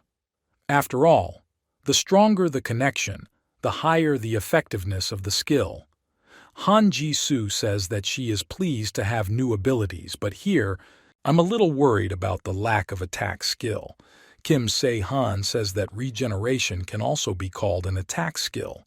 After all, the survival ability is also an excellent attack ability. He tells Han Ji-soo to think for herself. After all, others need to evade attacks from a girl. You don't have to do this because she will immediately be able to restore your strength. This way, Han Ji-soo will be able to use this time and effort on equipment. In addition, regeneration not only heals wounds but also increases endurance. Therefore, it will be very difficult to defeat the girl. It's not for nothing that it's considered a high-ranking skill. Now it just speeds up the recovery process, but with increasing levels, he will become more and more effective. Han Ji-soo says that this skill is turning out to be really good. She thanks the guy. Kim Se-han says that in this task, they have a lot of time. Therefore, he would like to learn a new skill before starting to perform it. Han Ji-soo asks if what we already have is not enough, but Kim Se-han answers that this is not entirely true. After all, this is not enough for equipment with avatars of the gods. Kim Se-han says that he still has one skill that he can share with the girl. These skills cannot be shared but simply given to the girl. Han Ji-soo thanks the guy, but she asks if the guy was like this before. It's as if Kim Se-han is ready. Give everything to her. After all, the guy didn't care about others and didn't care about anyone. Kim Se-han replies that this girl's skill is simply suitable, and the name is suitable. Kim Se-han asks, "Doesn't the girl really want to?" Then he won't give it to her. The guy is trying to please the girl, but Han Ji-soo replies that that's not the point and she wants this skill. Han Ji-soo asks, "What is this?" Kim Se-han replies that this is Hayol Kayon Suragan. Kim Se-han says that Han Ji-soo is doing a great job. Then exactly at that moment when the girl will not have time for this, access to the community, Kim Se-han dives into a space with systems. He sees that there is more activity in this place than before. He wants to look. At this moment, Kim Se-han entered the chat. The players discuss that this makes them angry and does not want to just take everyone and kill them. But the game is in full swing. The main character is out of character because of this. Kim Se-han sees one player. He immediately knows who it is. After all, this god, unlike his login, is far from honest. This was the god Park Dong-gwan. He is as stupid as Park Dong-gwan himself. Judging by the number of complaints, Park Dong-gwan has calmed down a little and the task. And he didn't manage to get the award like in the first round. And the rest of this chat is all empty chatter. The main character begins to write something. After all, God alone writes about that his avatar is capable but stupid. Kim Se-han asks why he robs banks. Money no longer has much meaning for players. God answers that he does not know, but he's funny. Observe, so he simply began to do everything as it was. The main character is also interested and asks if he can watch it. At this moment, the system says that the user, called the clown, invited the main character into his observer. Kim Se-han is incredibly surprised. He doesn't understand. Were there really such functions here? The system says that the appearance of anonymous users is hidden. Kim Se-han sees what is happening. He doesn't understand. Was he really invited to the personal observer's channel? At this moment, the user clown appears. She sees that the main character came to her under the nickname Anonymous48. The clown shows where her avatar is. There is a girl there. The sheriff approaches her and asks if the girl is okay. After all, it is dangerous to be in this place. Kim Se-han doesn't understand. Is she really the one? After all, what can destroy the monster from the Roman Tower is a key card. Han Ji-soo asks Kim Se-han to listen to her. At this time, the guy and girl are already on their way. Han Ji-soo says that the Roman Tower is on the other side. Kim Se-han talks about it, that he just wanted to go to one place before they went to the Roman Tower. To complete the second task, they definitely need something. Also, Kim Se-han notes that there are almost no observers in this place, because there are few players here who have lived up to this level. Han Ji-soo says that the street looks terrible. She asks if it was the monsters who did all this. Kim Se-han says that some of this was actually done by monsters, and the rest is the work of people. Kim Se-han is already used to this, but this is probably a shock for Han Ji-soo. The guy says that monsters have no need to touch such objects of civilization, and it is clear that the laws are no longer valid here, and there are no non-military police nearby. Manifestation of human weaknesses. Kim Se-han notices that not everything is destroyed yet. They see news coming on the screens. She asks, "Is this all live?" Kim Se-han says that everything is so, but the gods or the guys running this system will never leave those in power alone. And to be honest, he may believe that such things as government already destroyed.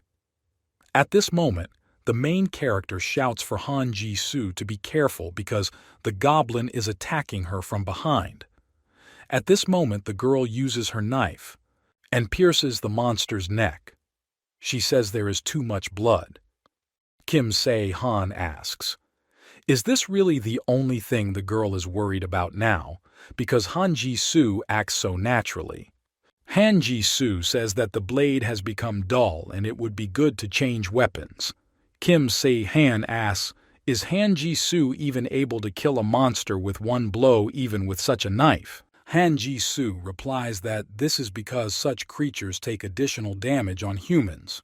Kim Se-han realizes that this is true if he has 30% extra damage.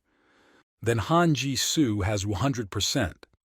He thinks that the girl is strong, although only the first stage has arrived. At this moment, the guy says that they need to find someone and immediately go in search of weapons. After all, they have already arrived. At this moment, Kim Se-han says that they have already arrived. Han Ji-soo asks, did the guy really need to go to the bank? She asks why he needs to go to the bank. Does he really want to withdraw money? But Kim Se-han replies, of course, he doesn't need money. Now it's of no use. And to be more precise, nothing for money. You won't buy it. And you can buy with points. Han Ji-soo asks why they came to this place then. Kim Se-han says that there is a person inside who is needed in the second stage. After some time, they go inside. Robbers broke into the bank. The policeman says that he will detain the robbers and the bank employee can run away. Employee asks, "What will happen to the policeman?" But the police respond that the employee need not worry because he will be fine. He tells the guy to run as fast as possible. The policeman is already on his way to attack the criminals. The criminals are angry because they were not told that someone would be here. In this moment, the guy attacks the policeman with a knife and the police parry the guy's blow and kick him back in the face. The policeman deals with these robbers, and they don't understand. Are the police really that strong? At this moment, one guy appears on his knees in front of the policeman. He talks about being a player. The policeman replies that everyone ran away. Therefore, he no longer has anything to do with the robbers. Everything ended well, only these weaklings got in. Han Ji-soo says that this guy is very cool. She asks if the main character was looking for this guy. The main character says that this is so. After all, robbers are also players, but this guy beat them. Han Ji-soo asks if this guy also has some kind of special item. Kim Si-han says it's quite possible, but he thinks there is another reason. After all, this guy is the avatar of God. The policeman notices that the main character and the girl have come to him. He asks, are they really here for banking business? It's too dangerous here. He says that these two need to go to a safer place. After all, many robbers come to the bank. Kim Se-han says that he did not come about a banking issue. He asks whether the bank can work normally in such a situation. The policeman asks if they really came to hide in this place. She replies to Kim Se-han that they didn't come for that. The policeman does not understand what business they came for then. Kim Se-han replies that he came for the guy. Kim Se-han calls him by his name, Lee Min-ah. The guy says that this is the first time he has heard this name, and his name is actually Nam Kyung-chul. The guy raises his hand at this moment. Han Ji-soo grabs the guy's hand and says that his pulse is racing. It was as if he had been caught by surprise. And judging by the guy's dilated pupils, it seems that he was very surprised when he heard this name. Han Ji-soo says that he was so surprised by the name, which he heard for the first time. She says it's strange. After all, the girl thought so. She asks the chief, Hero, did he really know about everything in advance? Kim Se-han doesn't understand who this girl really is. After all, Han Ji-soo is too perceptive. The policeman asks who they are. Kim Se-han says that they are the ones who know his true face. Lee Min-ah doesn't understand who he's talking about. They generally talk. Kim Se-han replies that the guy's intonation has changed. Kim Se-han thinks about it. That Lee Min-ah is just pretending. And it seemed like the clown's observer appeared at that moment. He looked like this from the very beginning. Probably some kind of special edition. Kim Se-han doesn't understand why this warden is so strange. But he was probably created to observe special, interesting cases. That's why he's so strange. He probably likes this whole situation. At this moment, Lee Min-ah smacks the girl's hand away and asks how Kim Se-han knew. The main character asks if he would say it together. Kim Si-han says Lee Min-ah doesn't even try. Hide your true face. At this moment, Kim Si-han asks Lee Min-ah to show them his skill. Lee Min-ah doesn't understand where such a guy even came from. He used every trick to avoid dying. Clothes and even objects. After all, this is the same girl, which belongs to the clown. She killed a policeman and turned into him. It was the perfect plan. At this moment, the same girl is standing in front of the main character. What now and why Kim Se-han was looking for her? After all, she has a lot to do. Kim Se-han asks, is the girl busy robbing a bank? He says that this is very low, but the girl replies that this is not so at all. Han Ji-soo doesn't understand what's going on. Is this really a skill of transformation? Kim Se-han says that this is exactly the case. After all, this is a girl's skill, and she can incarnate into other people or creatures. Kim Se-han doesn't know. What should he answer if Han Ji-soo asks how he knows this? But fortunately, the similar Han Ji-soo is not going to ask.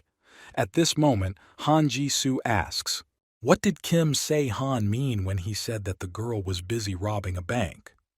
After all, it seemed to her that the girl, on the contrary, was helping other people.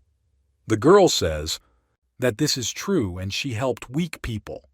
After all, people would trust more not schoolgirls but a policeman, so she turned into him. Kim Se-han turns to this girl and says that Lee Min-ah herself brought the robbers here.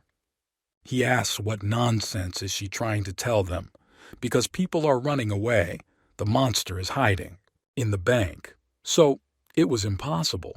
That's why Lee Min-ah lured robbers here. But Lee Min-ah starts screaming and saying that this is not so. She doesn't understand why she had to beat them then. Kim Se-han says that Lee Min-ah was going to take all the money for herself. And if the bandits appear here a couple of times, the rest will consider the bank dangerous and will not come. He asks, isn't he right?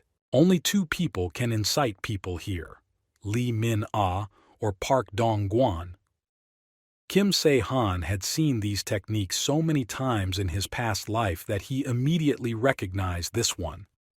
Lee Min-ah asks, "So what? Will the guy hand her over to the police?" But they also answer that now anyway, neither the police nor the prison are really working. Moreover, such as Lee Min-ah will immediately run away. Lee Min-ah asks what then? Kim Se-han says that she will have to stay with them for a while. Lee Min-ah asks how long should she do this. Kim Se-han replies that until they complete the second task. Lee Min-ah, in bewilderment, asks is Kim Se-han only on her second task and pretending to be cool. After all, she is already on her third assignment, she asks. What game did Kim Se-han start with? And what monster did you kill? Kim Se-han replies that the girls don't need to know that. He wants the girl to decide whether to go with them or not. Lee Min-ah asks what is the point of her going with them. Kim Se-han replies that if Lee Min-ah goes, he will share the points with her. Lee Min-ah says that they are stupid and that they are also the second task. Did not fulfill the point. She asks how many points they can have there. Kim Se-han doesn't understand. Has Lee Min-ah behaved like this from the very beginning? Although this is nothing compared to that. What happened in a past life? After all, if Lee Min-ah treats them like that, nothing good will come of it. And Kim Se-han thinks that they need to raise their authority in the girl's eyes. At this moment, the main character reaches out his hand and hits the girl with his finger, from which Lee Min-ah flies to the side.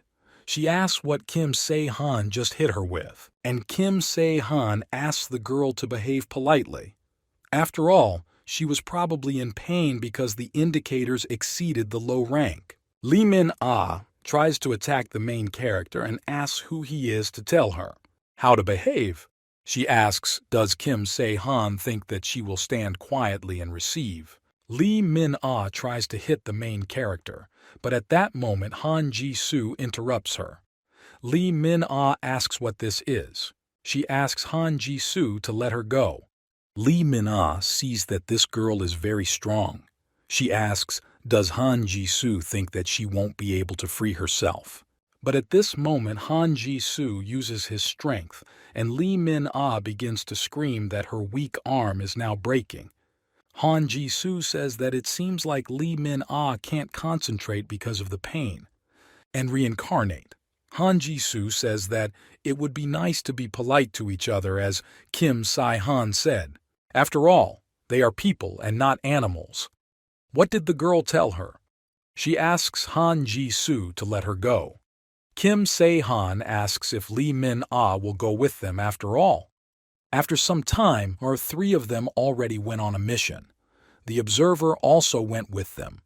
Lee Min-ah asks, are they also avatars? But Kim Si-han replies that this is not so. Lee Min-ah asks why they are so strong then, but Kim Se-han replies that it's not necessary. Be an avatar to become stronger than a regular player. They want it to be much easier to gain power. After all, the most important thing is the weapon. Good performance isn't everything. And you need quality equipment. Han Ji-soo turns to the main character and asks if Kim Se-han can find a normal weapon. After all, house reigns all around here. Not a single whole store and no people. Kim Se-han replies that, of course, they can find weapons. At this moment, the system says that they have entered the safe zone. Lee Min-ah asks, how did Kim Se-han know that this is a safe zone? Kim Se-han says it's worth watching. You can immediately guess at the stores. At this time, they entered the store. Han Ji-soo says that there are traces of robbers but no traces of monsters. Things aren't broken. And there are no dead people. Moreover, monsters would not steal food. Lee Min-ah says that Han Ji-soo is very perceptive.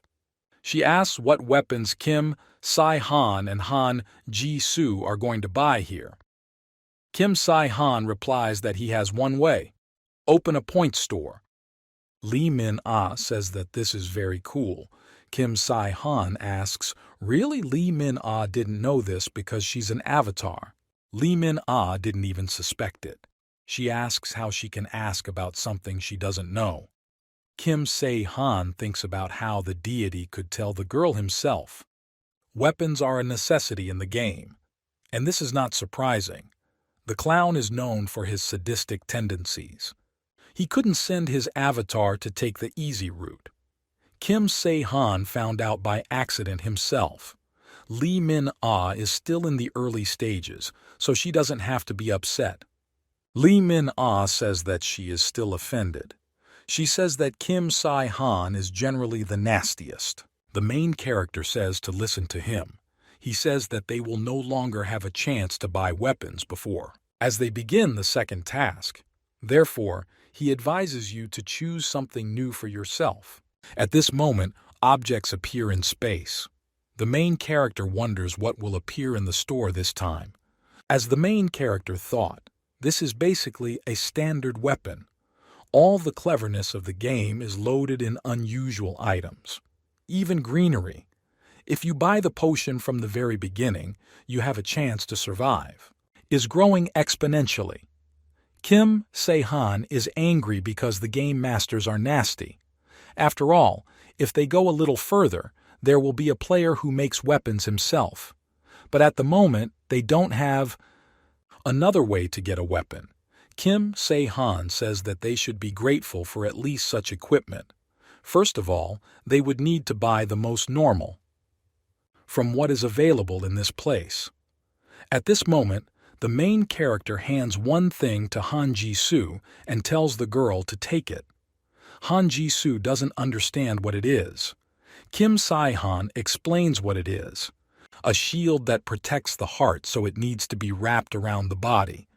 After all, Han Ji-soo spent points to increase experience, and then the girl can return it to him. Han Ji-soo thanks the guy. She says that she will definitely return the points. He asks what weapon the girl will take. Han Ji-soo sees that there is a sword, a spear, a blunt weapon, and a bow. These are only 4 types. The girl says that then she will take the mace. Although with Hyuncheol Suragan's skill, it doesn't really matter what weapon you use. Kim Se-han thinks that for beginners it is more convenient to swing something, and not to cut and kill. In this moment, Lee Min-ah was just wondering if Kim Se-han would buy her something. Kim Se-han asks why he should buy her a weapon. He asks what his interest is. After all, when he offered points, Lee Min-ah herself refused. Lee Min-ah is angry. Kim Se-han says that the cheapest one costs 200 points. He asks if the girl has points. After all, if he were in her place, He would collect points and not waste time robbing banks. Lee Min-ah is surprised. She asks, is it really worth 200 points? She doesn't understand. Where does the main character get so many points? In the evening, they set off. Unexpectedly, the main character was attacked by a monster. Kim Sai-han swings his sword towards the goblin. He sees that his weapon has just pierced the goblin right through the concrete wall. Since Kim Sai-han bought a weapon, for one thing, he would like to try out the platinum-level reward. Kim Se-han thinks it's time to use it. Orichalcum shape-shifting item is a versatile item, which can be used in metal or liquid form depending on the wishes of the owner. Orichalcum coating can be applied to desired equipment. When the coating is released, it returns to its original shape. Kim Se-han thinks that it is metal and liquid at the same time. There is also a return function. Kim Se-han tries to rub it on her weapon. The system indicates the application of orichalcum to the short ball has been completed. Kim Se-han is surprised by how sharp he is. But this did not affect the strength. This is even beyond his expectations. Kim Se-han thinks that this weapon should be useful. At this moment, Han Ji-soo addresses the main character. She thinks that they came to the Roman Tower. Han Ji-soo says that she looks better than she thought. Lee Min-ah replies that this is normal.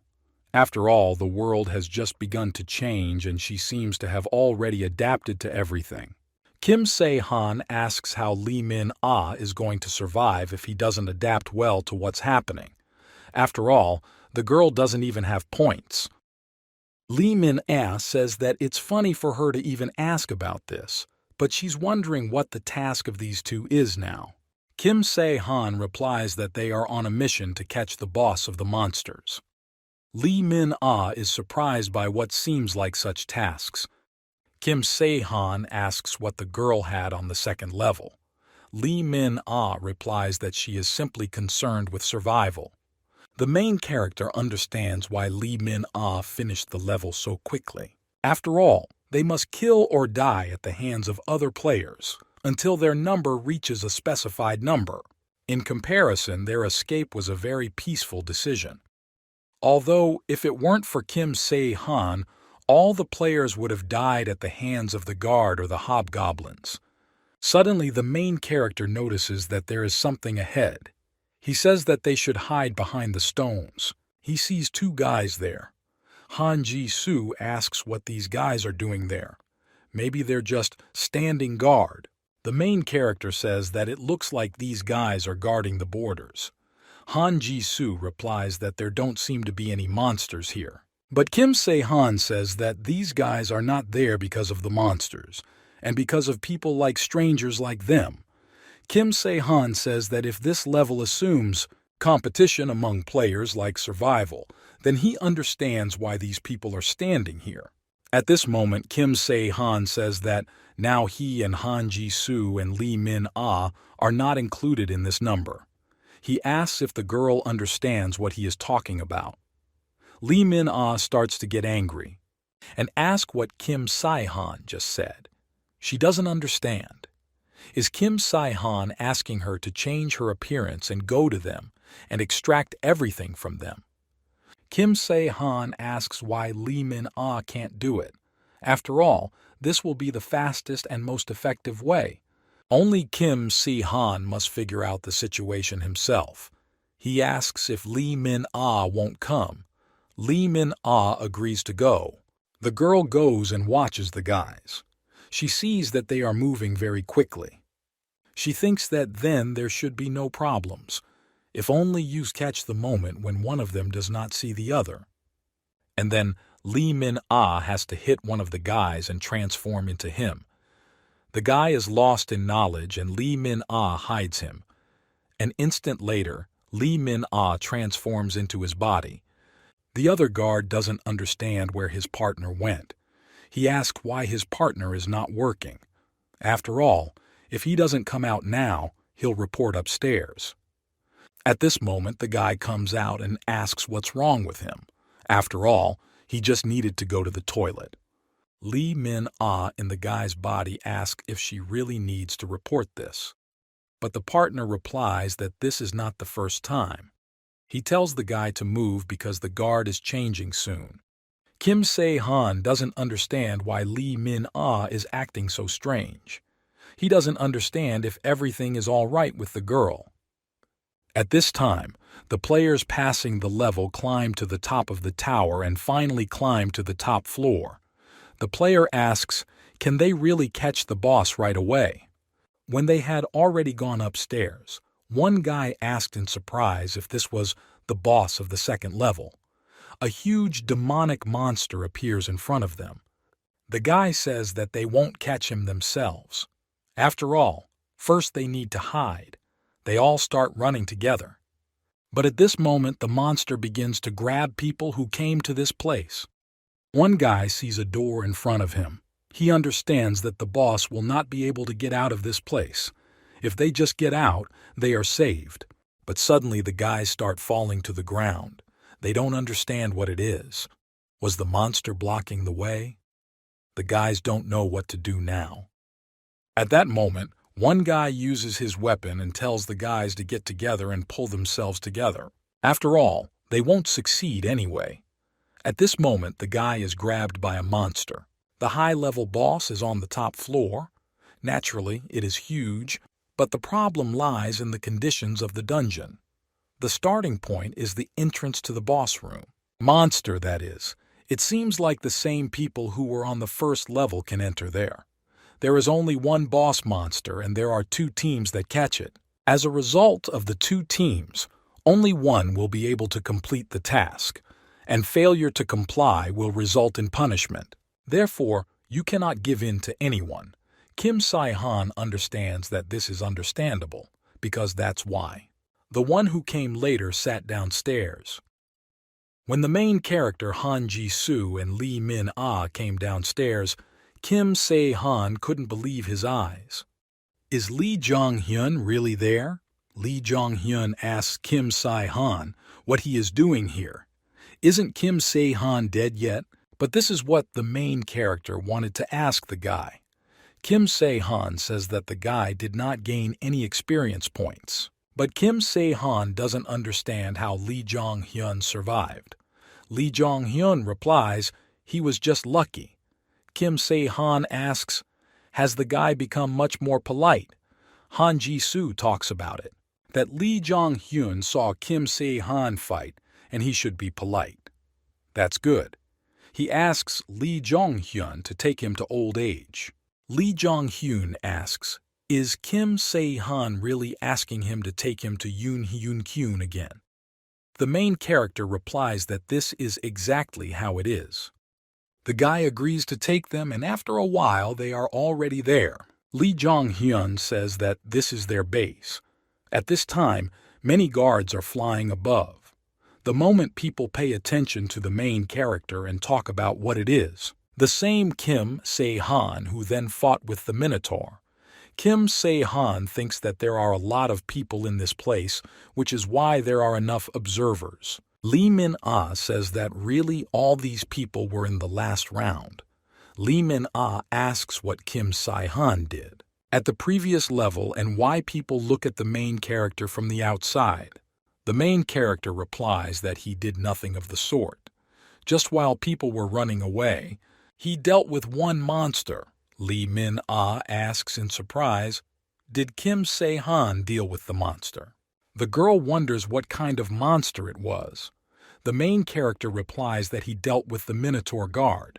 Lee Min-ah can't believe what she heard and asks how such a monster appeared on the first level.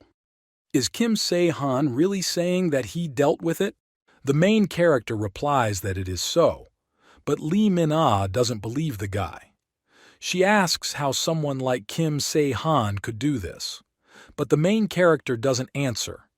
Eliza just, in bewilderment, she asks, is this true? She wonders how exactly Kim Se-han did it, but the main character says that it just happened that way. Lee Min-ah asks Kim Se-han to tell him more. Suddenly, someone starts calling the main character. It turns out this is Yoon Hyun Kyun. He is happy that Kim Se-han survived. He asks if the main character is injured.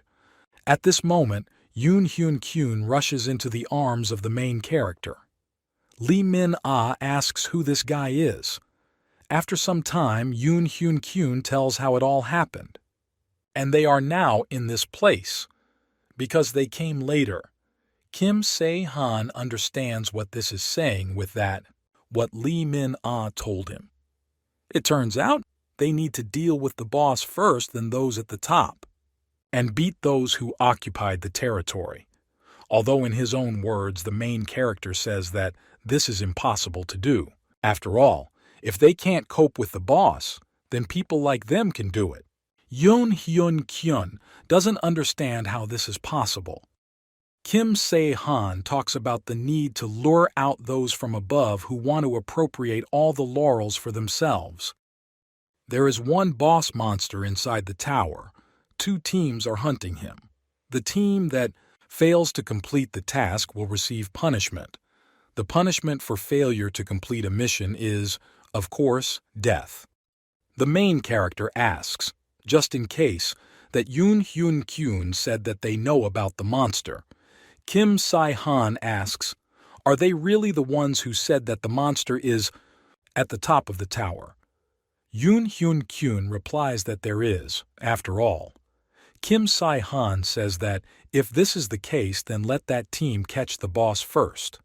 Lee Jong-hyun asks in surprise what he's talking about. Kim Se-han, is he kidding? But the main character replies that he is completely serious.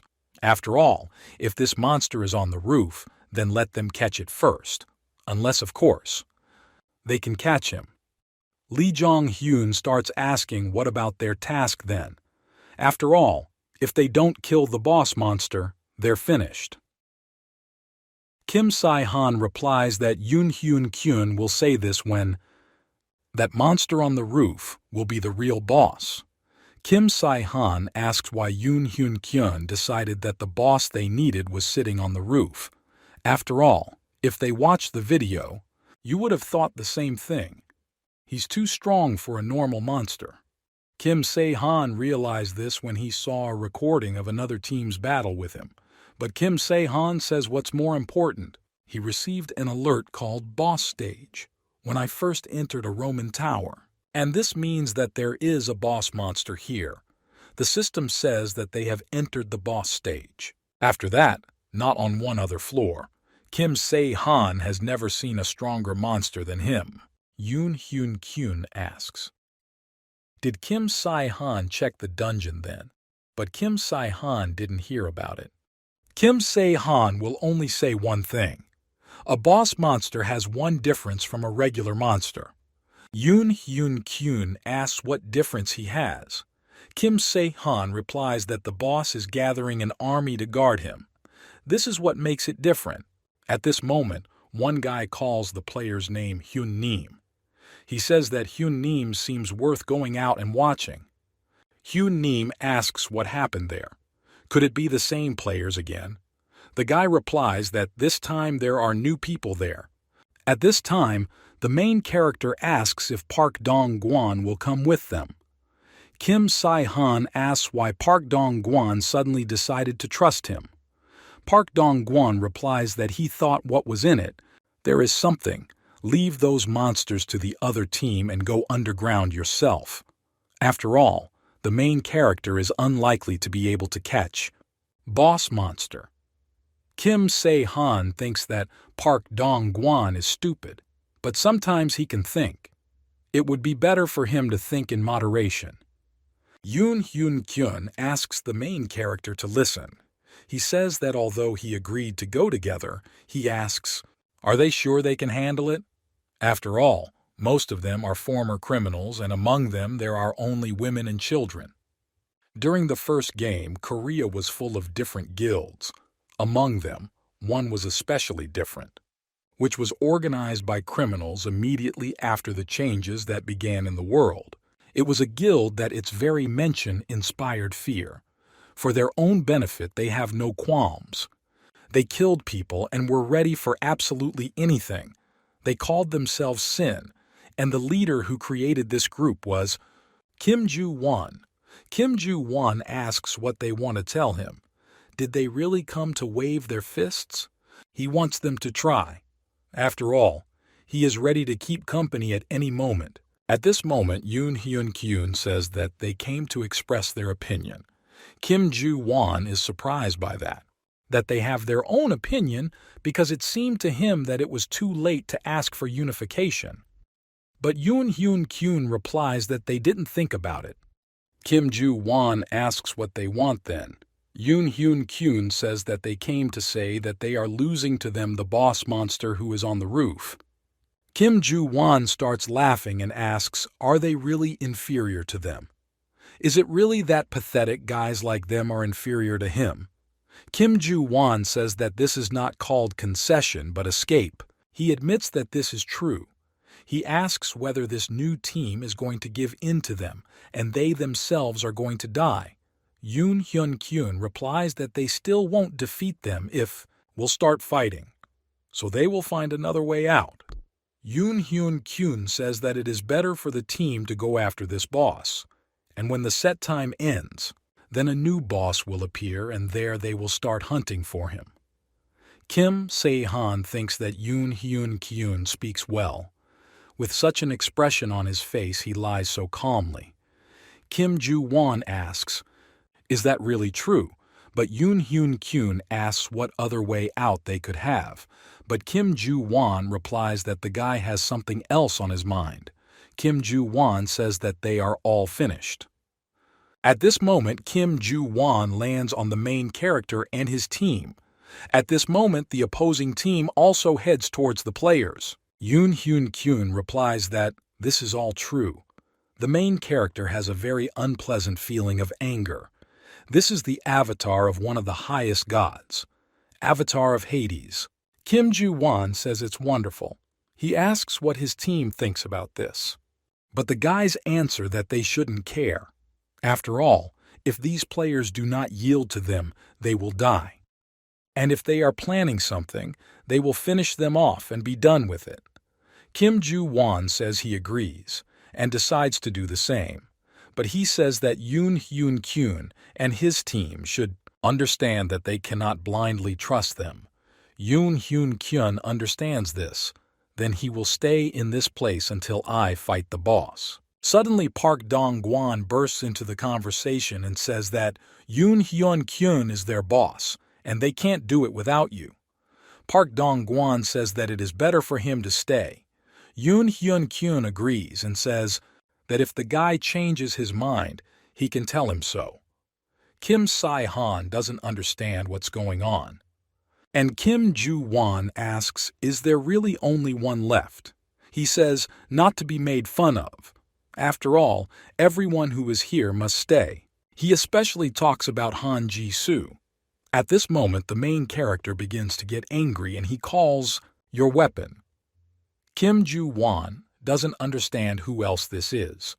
Kim Se-han thinks about what's possible. This guy didn't like Han Ji-soo.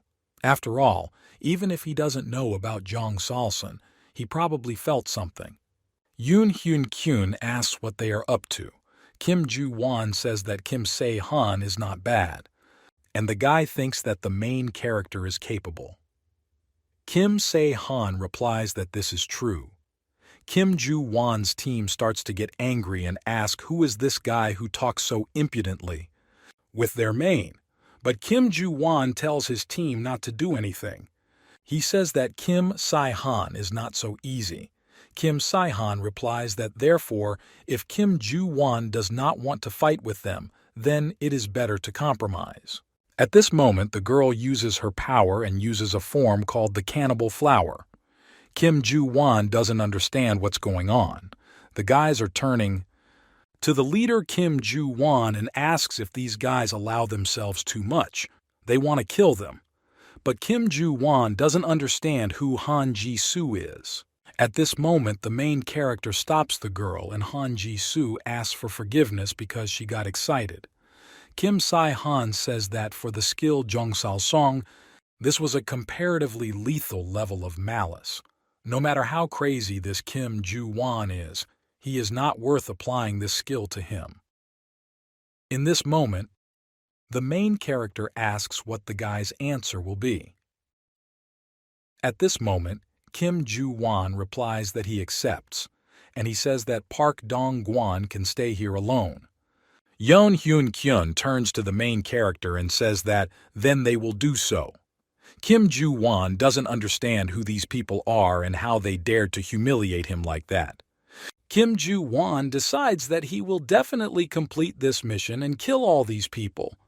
Sometime later, when they left the tower, Yoon Hyun-kyun says that he no longer knew whether they would succeed or not, but luckily everything worked out. Although Yoon Hyun-kyun is a little worried about how Park Dong-gwan is.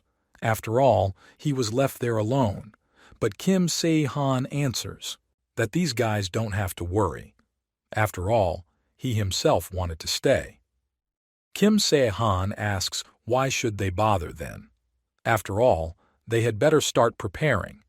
After some time, they entered the safe zone, and there you can hear a voice that says, so that people buy themselves those items that they need at their own discretion.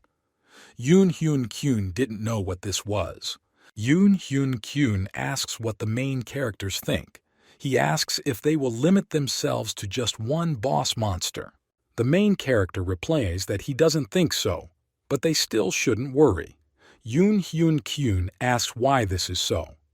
The main character replies that because the proposal after they catch the boss monster is simply pointless. At this moment, the main character is talking on the phone and says that the guy should try his best there. Han Ji-soo approaches the main character and asks who Kim Se-han was just talking to. The main character was even scared when Han Ji-soo suddenly approached him. He says that he just needed to talk to someone. Kim Se-han thinks about it. That Han Ji-soo sometimes appears so unexpectedly and scares him. Han Ji-soo asks what it is. At this moment, the main character is holding a spear in his hands. He says that he will use it's in the battle. Han Ji-soo asks what those rings are next to the main character. Kim Se-han replies that these are crystal color training bracelets. You can customize the weight of the bracelets, and their levels are distributed from red to purple. Han Ji-soo asking, is Kim Se-han going to train with this? But the main character replies that he is not the one who will train, but there is someone who will need them. Kim Se-han says that they will discuss this later. He asks if Han Ji-soo has finished her preparations yet. At this time, the girl holds her weapon in her hands and says that she has enough. Would be the standard protection and would be the one she holds in her hands. Kim Se-han says what in this case, they may already be moving towards old age. Han Ji-soo asks if Kim Se-han knows how to use a spear. She doesn't understand when the guy only managed to master it. The main character answers that he knows how to use it a little. He can't say that he learned this in a past life. The main character is interested in what the teacher is doing now. Han Ji-soo asks, what weapon Kim Se-han is best able to use? The main character answers that there is no such weapon. He doesn't understand why Han Ji-soo is asking him questions like this. He can't name anything specific. Kim Se-han understands that there is no such special weapon, and all the weapons are average for him. However, for survival or victory in battle, this ability is not the most important. At least for the main character, it was so. Because the strongest and best among people who defeated everyone and the only one who was able to stay alive after seeing the end of the human race. This is Kim Se-han. Perhaps this time he will be able to get the title of the strongest. At this time, the main character Han Ji-soo had already approached the team. Kim Se-han asks Yoon Hyun-kyun, have they already picked out their equipment? Yoon Hyun-kyun. I answer that, thanks to the main character. For the first task he received an excellent reward. Now he has a lot of points, so he can buy some good things. Kim Se-han see that it seems Yoon Hyun-kyun has become and an avatar. But judging by its characteristics, this is not an evil god, although they learn this all the time. After all, at this moment there is a warden over the guy. Kim Se-han asks if you're done.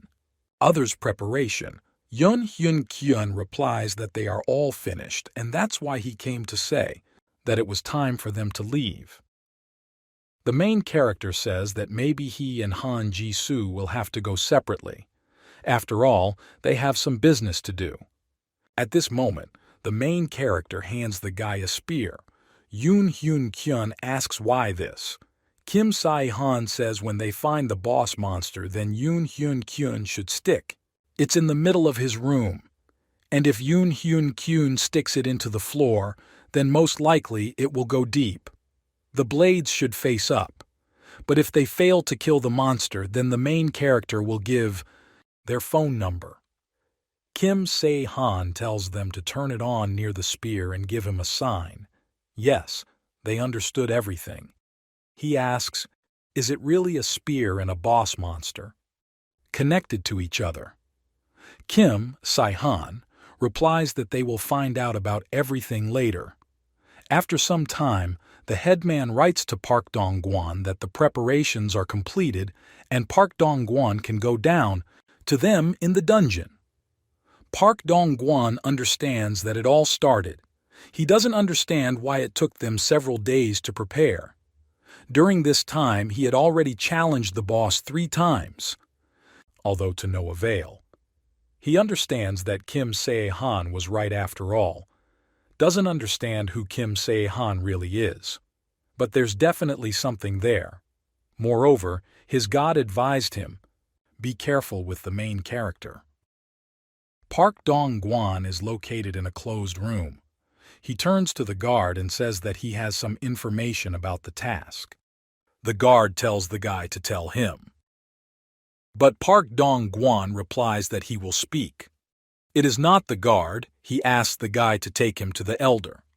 Park Dong-gwan says that he will not harm them, but on the contrary, perhaps even help them complete the task. Or Park Dong-gwan thinks about how Kim Se-han annoys him. However, Kim Ju-won is quite strong, and if we have to choose, Park Dong-gwan leans more towards Kim Ju-won. The security guard agrees to take the guy away, and he says that if these are some trifles, then he can be ready for anything. Park Dong-gwan understands that this is naturally the case. At this time, Yoon Hyun Kyun is already in the dungeon. He is fighting with huge rat monsters. Yoon Hyun Kyun says that they need to give credit to the main character for the advice. After all, without flashlights, they would have had a bad time in this place. Kim Se-han says that monsters living in darkness usually don't like light. Demonic rats attack the main character. Kim Se-han fights them off with his sword. It seems to the main character that the rats are not decreasing but only growing. Yoon Hyun Kyun is surprised. How Kim Se-han kills these monsters so easily, it's like he's catching rats. Kim Se-han asks what Yoon Hyun Kyun is talking about, because these are rats. But that's not what Yoon Hyun Kyun meant. Kim Se-han asks how far they've walked. Yoon Hyun Kyun replies that they are about halfway through. After all, there are only 6 basement floors and they are already on the 3rd floor. The main character receives a notification that Lee Min-ah is writing to him that they are going down. Kim Ju-won is now heading to fight the monster boss. He thinks that an ordinary person cannot catch the boss. After all, this is a basilisk. His gaze turns people into stone and it's just a snake. Moment A. Security guard comes to Kim Ju-won and brings Park Dong-gwan. The guard says that Park Dong-gwan wants to tell the boss something. The guys get angry and ask if Park Dong-gwan is planning anything against them.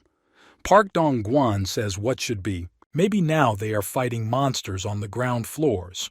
That monster on the roof is the strongest in this building, but it is not a real boss. The real one is in the basement, and that's for sure. Now the team understands why these people so easily refuse the attack of the monster on the roof. They get angry and talk about it. that this nasty team made fun of them.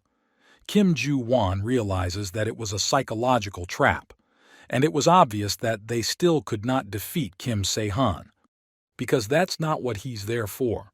Kim Ju-won doesn't understand how these guys even dared, and he won't leave it that easily.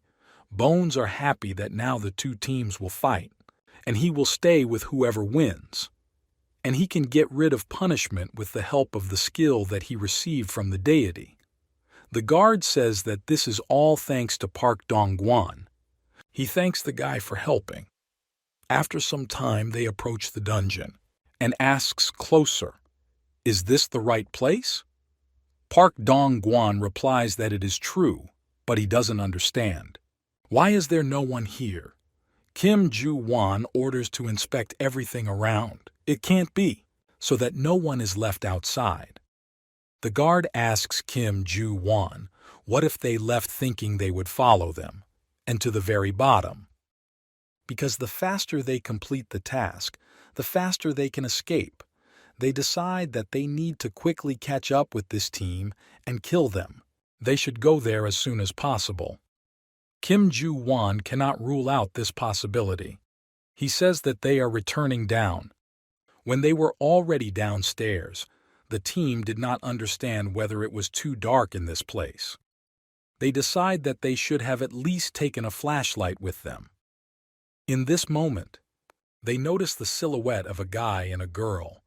One guy turns to Grisha and asks about what seems to be the same Kim Se-han and Han Ji-soo. Kim Ju-won says it seems like it is. Kim Se-han. They arrived later than they thought. Kim Se-han asks for an apology. She says that they can't get down. They will have to return. The team starts to get angry. They ask what Kim Se-han just said. Does he want to die? They turn to the leader Kim Ju-won and say that this Kim Se-han seems to be living a second life. Kim Se-han turns to Park Dong-gwan and says that he assumed that Park Dong-gwan would be with them, but the guy turned out to be too boring and predictable. Park Dong-gwan is angry. He asks, has Kim Se-han gone completely crazy?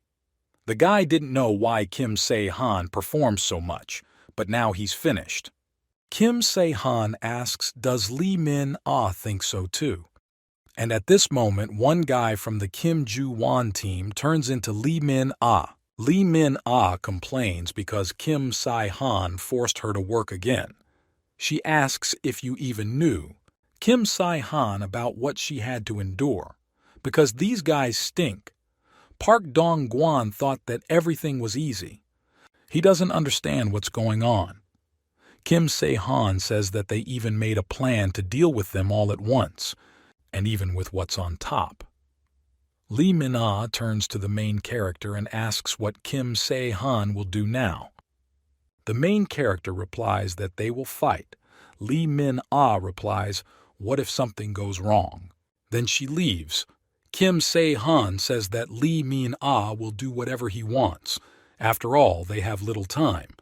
Han Ji-soo talks about Kim Se-han leaving.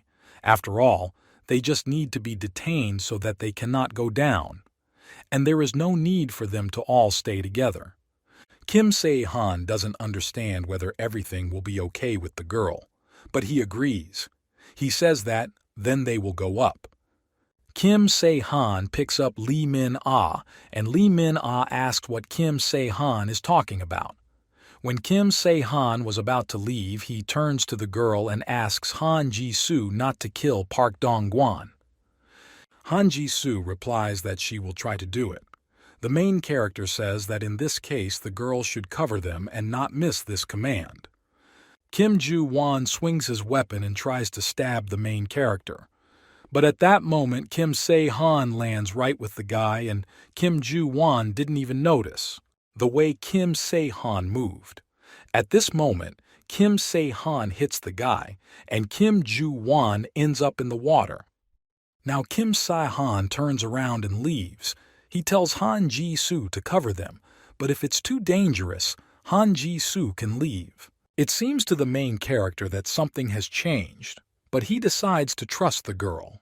Kim Ju-won doesn't understand, is Kim Se-han also an avatar? The team is trying to raise their leader. Kostya asks if Kim Ju-won is okay. But at this moment Kim Ju-won starts screaming for the guys to quickly catch this player for him. He orders his team to do this right away. At this time, Han Ji-soo says that, out of everyone who is in this place, Han Ji-soo is not going to let anyone out. Kim Ju-won sees the girl's gaze. He feels like Han Ji-soo looks at them like they're insects.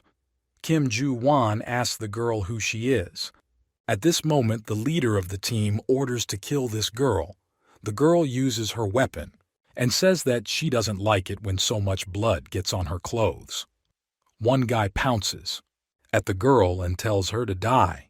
He swings his weapon at her, but he doesn't understand that it just flew past him.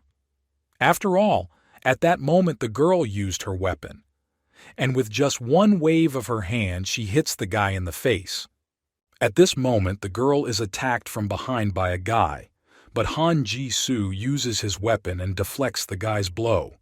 The girl continues the battle, but no one can defeat her. She dodges each blow and hits back even harder. Kim Ju-won can't figure out who this girl is and what she's doing here. After all, there are more than 30 of them, and this girl is alone. She is stronger than all of them combined and is not even the least bit tired. Kim Ju-won thinks that Han Ji-soo is not so simple, but he doesn't understand what's stopping him from dealing with this girl. After all, in terms of speed, muscle mass, strength, Kim Ju-won is superior to the girl in everything.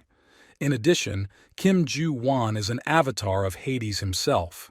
Kim Ju-won uses death sentence. At that moment, a demonic skeleton appears behind his back. If the death sentence skill hits the target, then within 1 minute, death comes. However, the skill does not affect a creature with a higher level than the owner of the skill.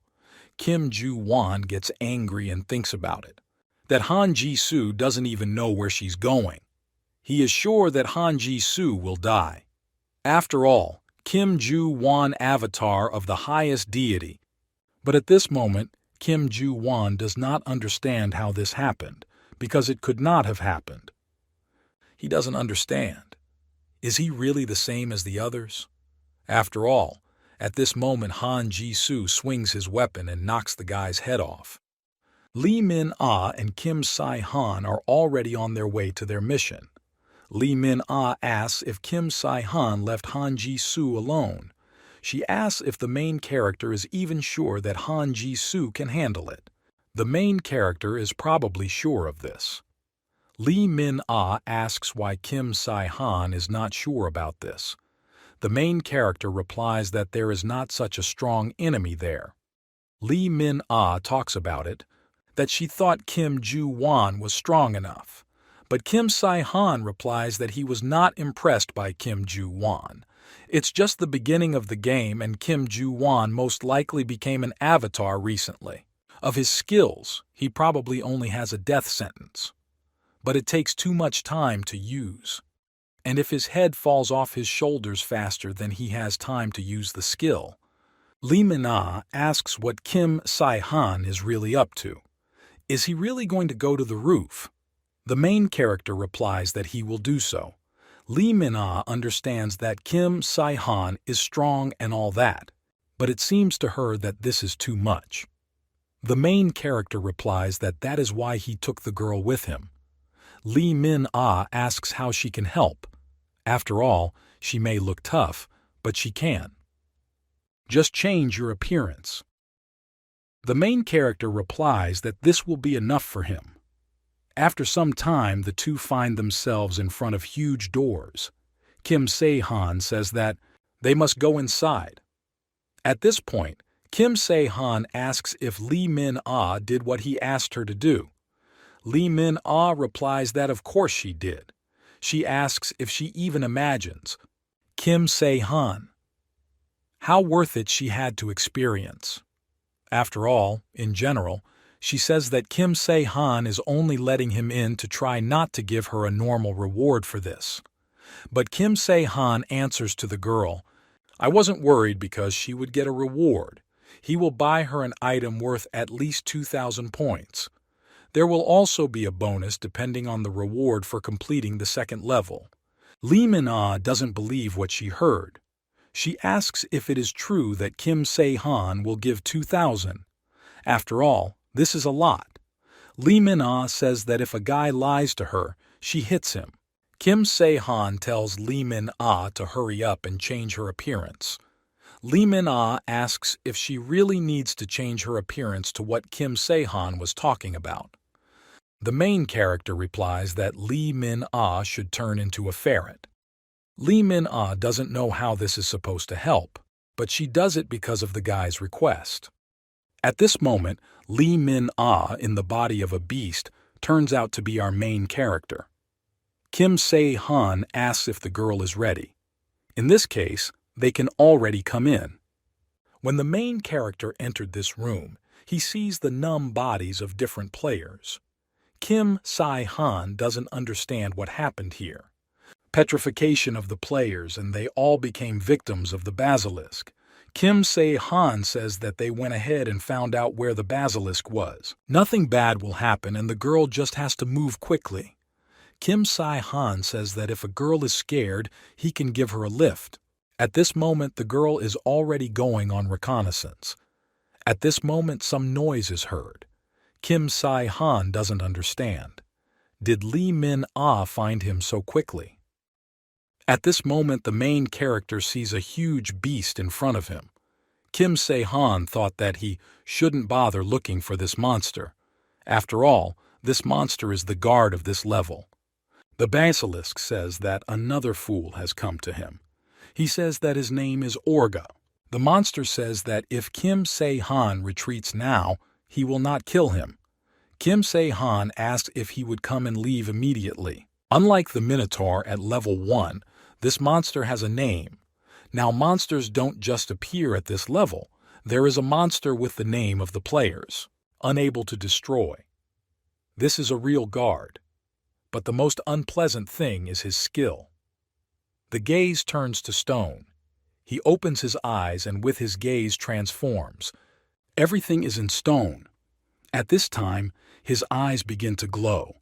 And everything that this light falls on turns to stone. That's why it's hard to defeat him. However, the main character at this moment turns to the ferret and asks if Lee Min-ah remembers what was he talking about. After all, this moment has come. Lee Min-ah doesn't want to do this, but they are responsible for what she owes. Kim Se-han asks if Lee Min-ah really wants him to give her a ride. In this case, the girls will have to help him. At this moment, the main character throws the animal onto a huge monster. Lee Min-ah is already approaching the basilisk's eye, and Kim Se-han shouts that now this skill has a cooldown. At this moment, when he cannot use it, you need to gouge out his eyes. The main character points his dagger towards the eye of a huge monster. The main character is hiding and does not yet know whether he hit his eye with his weapon. Orga says that Kim Se-han aimed right at the eye, and Kim Se-han is not bad. Kim Se-han understands that an ordinary knife will not help him here. And since it happened that way, there is only one thing left. The monster asks what it is. Did he too just hit that ferret? The main character remembers that, according to legend, one of the basilisk's enemies is a ferret. This is his weak point. The basilisk asks, did Kim Se-han think that he recognized his weak point so he wanted to use it to attack, but Kim Se-han wouldn't succeed. After all, a ferret cannot resist a monster. A fierce gaze turning to stone against the small beast. But this does not work on Lee Min-ah. Basilisk asks, is Lee Min-ah an unusual ferret? The main character at this moment runs up to the huge monster and tells Lee Min-ah to be faster. Basilisk says that it looks very plausible. He doesn't know what's on the guy's mind, but he thinks that Kim Se-han realized that it doesn't make sense. The basilisk again tries to use the gaze that turns into the stone. At this moment, Kim Se-han begins to scream for the ferret to quickly bite this huge monster.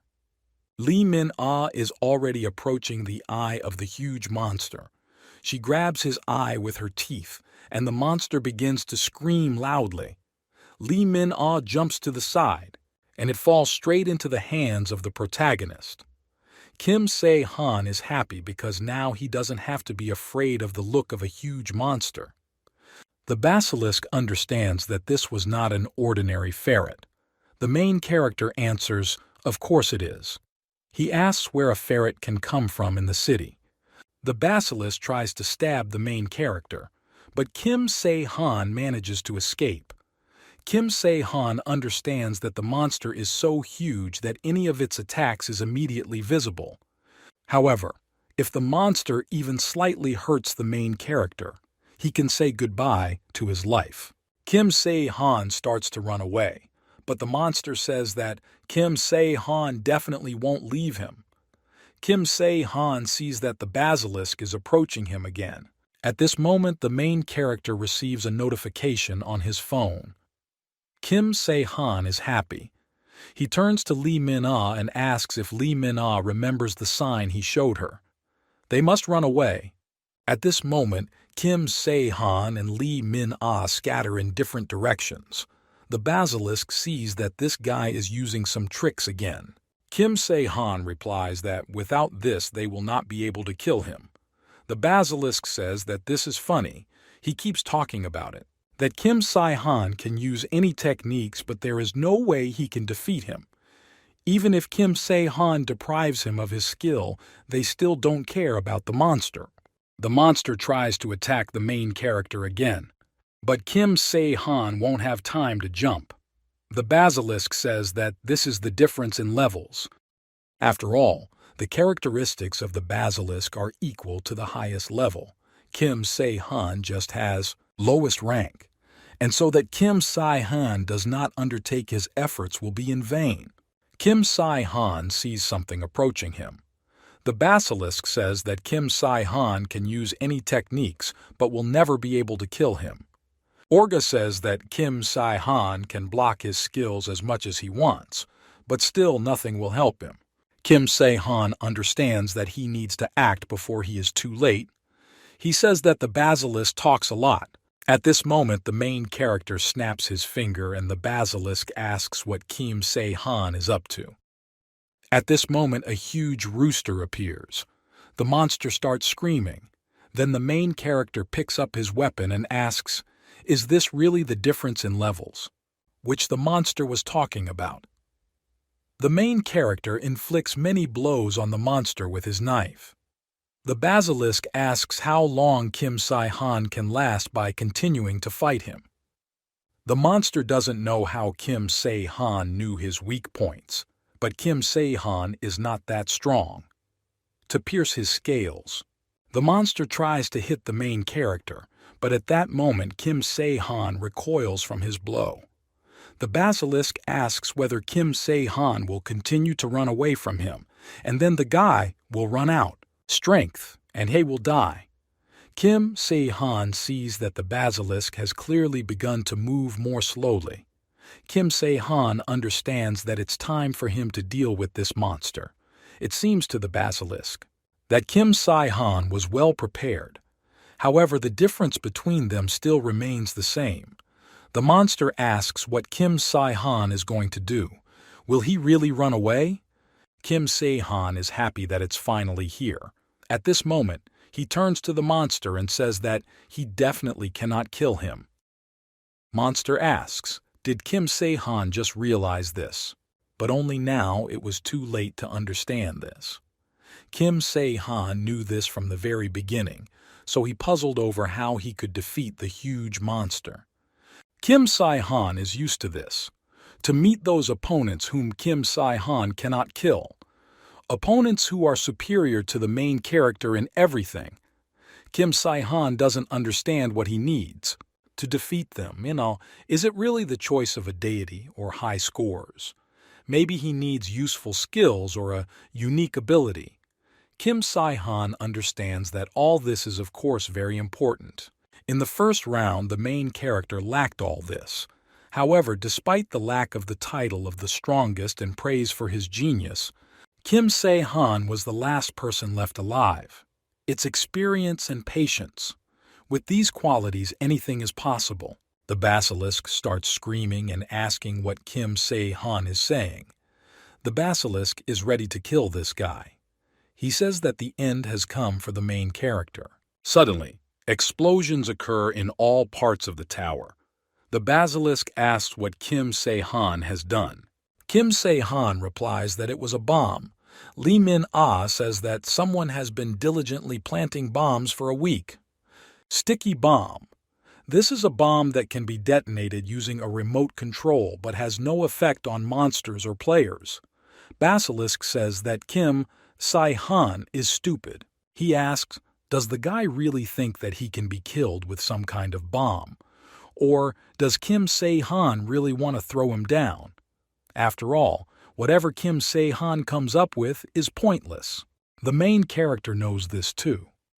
And also Kim Si-han knows that he cannot kill the monster with the help of objects from this world. Kim Si-han did not prepare this for the monster.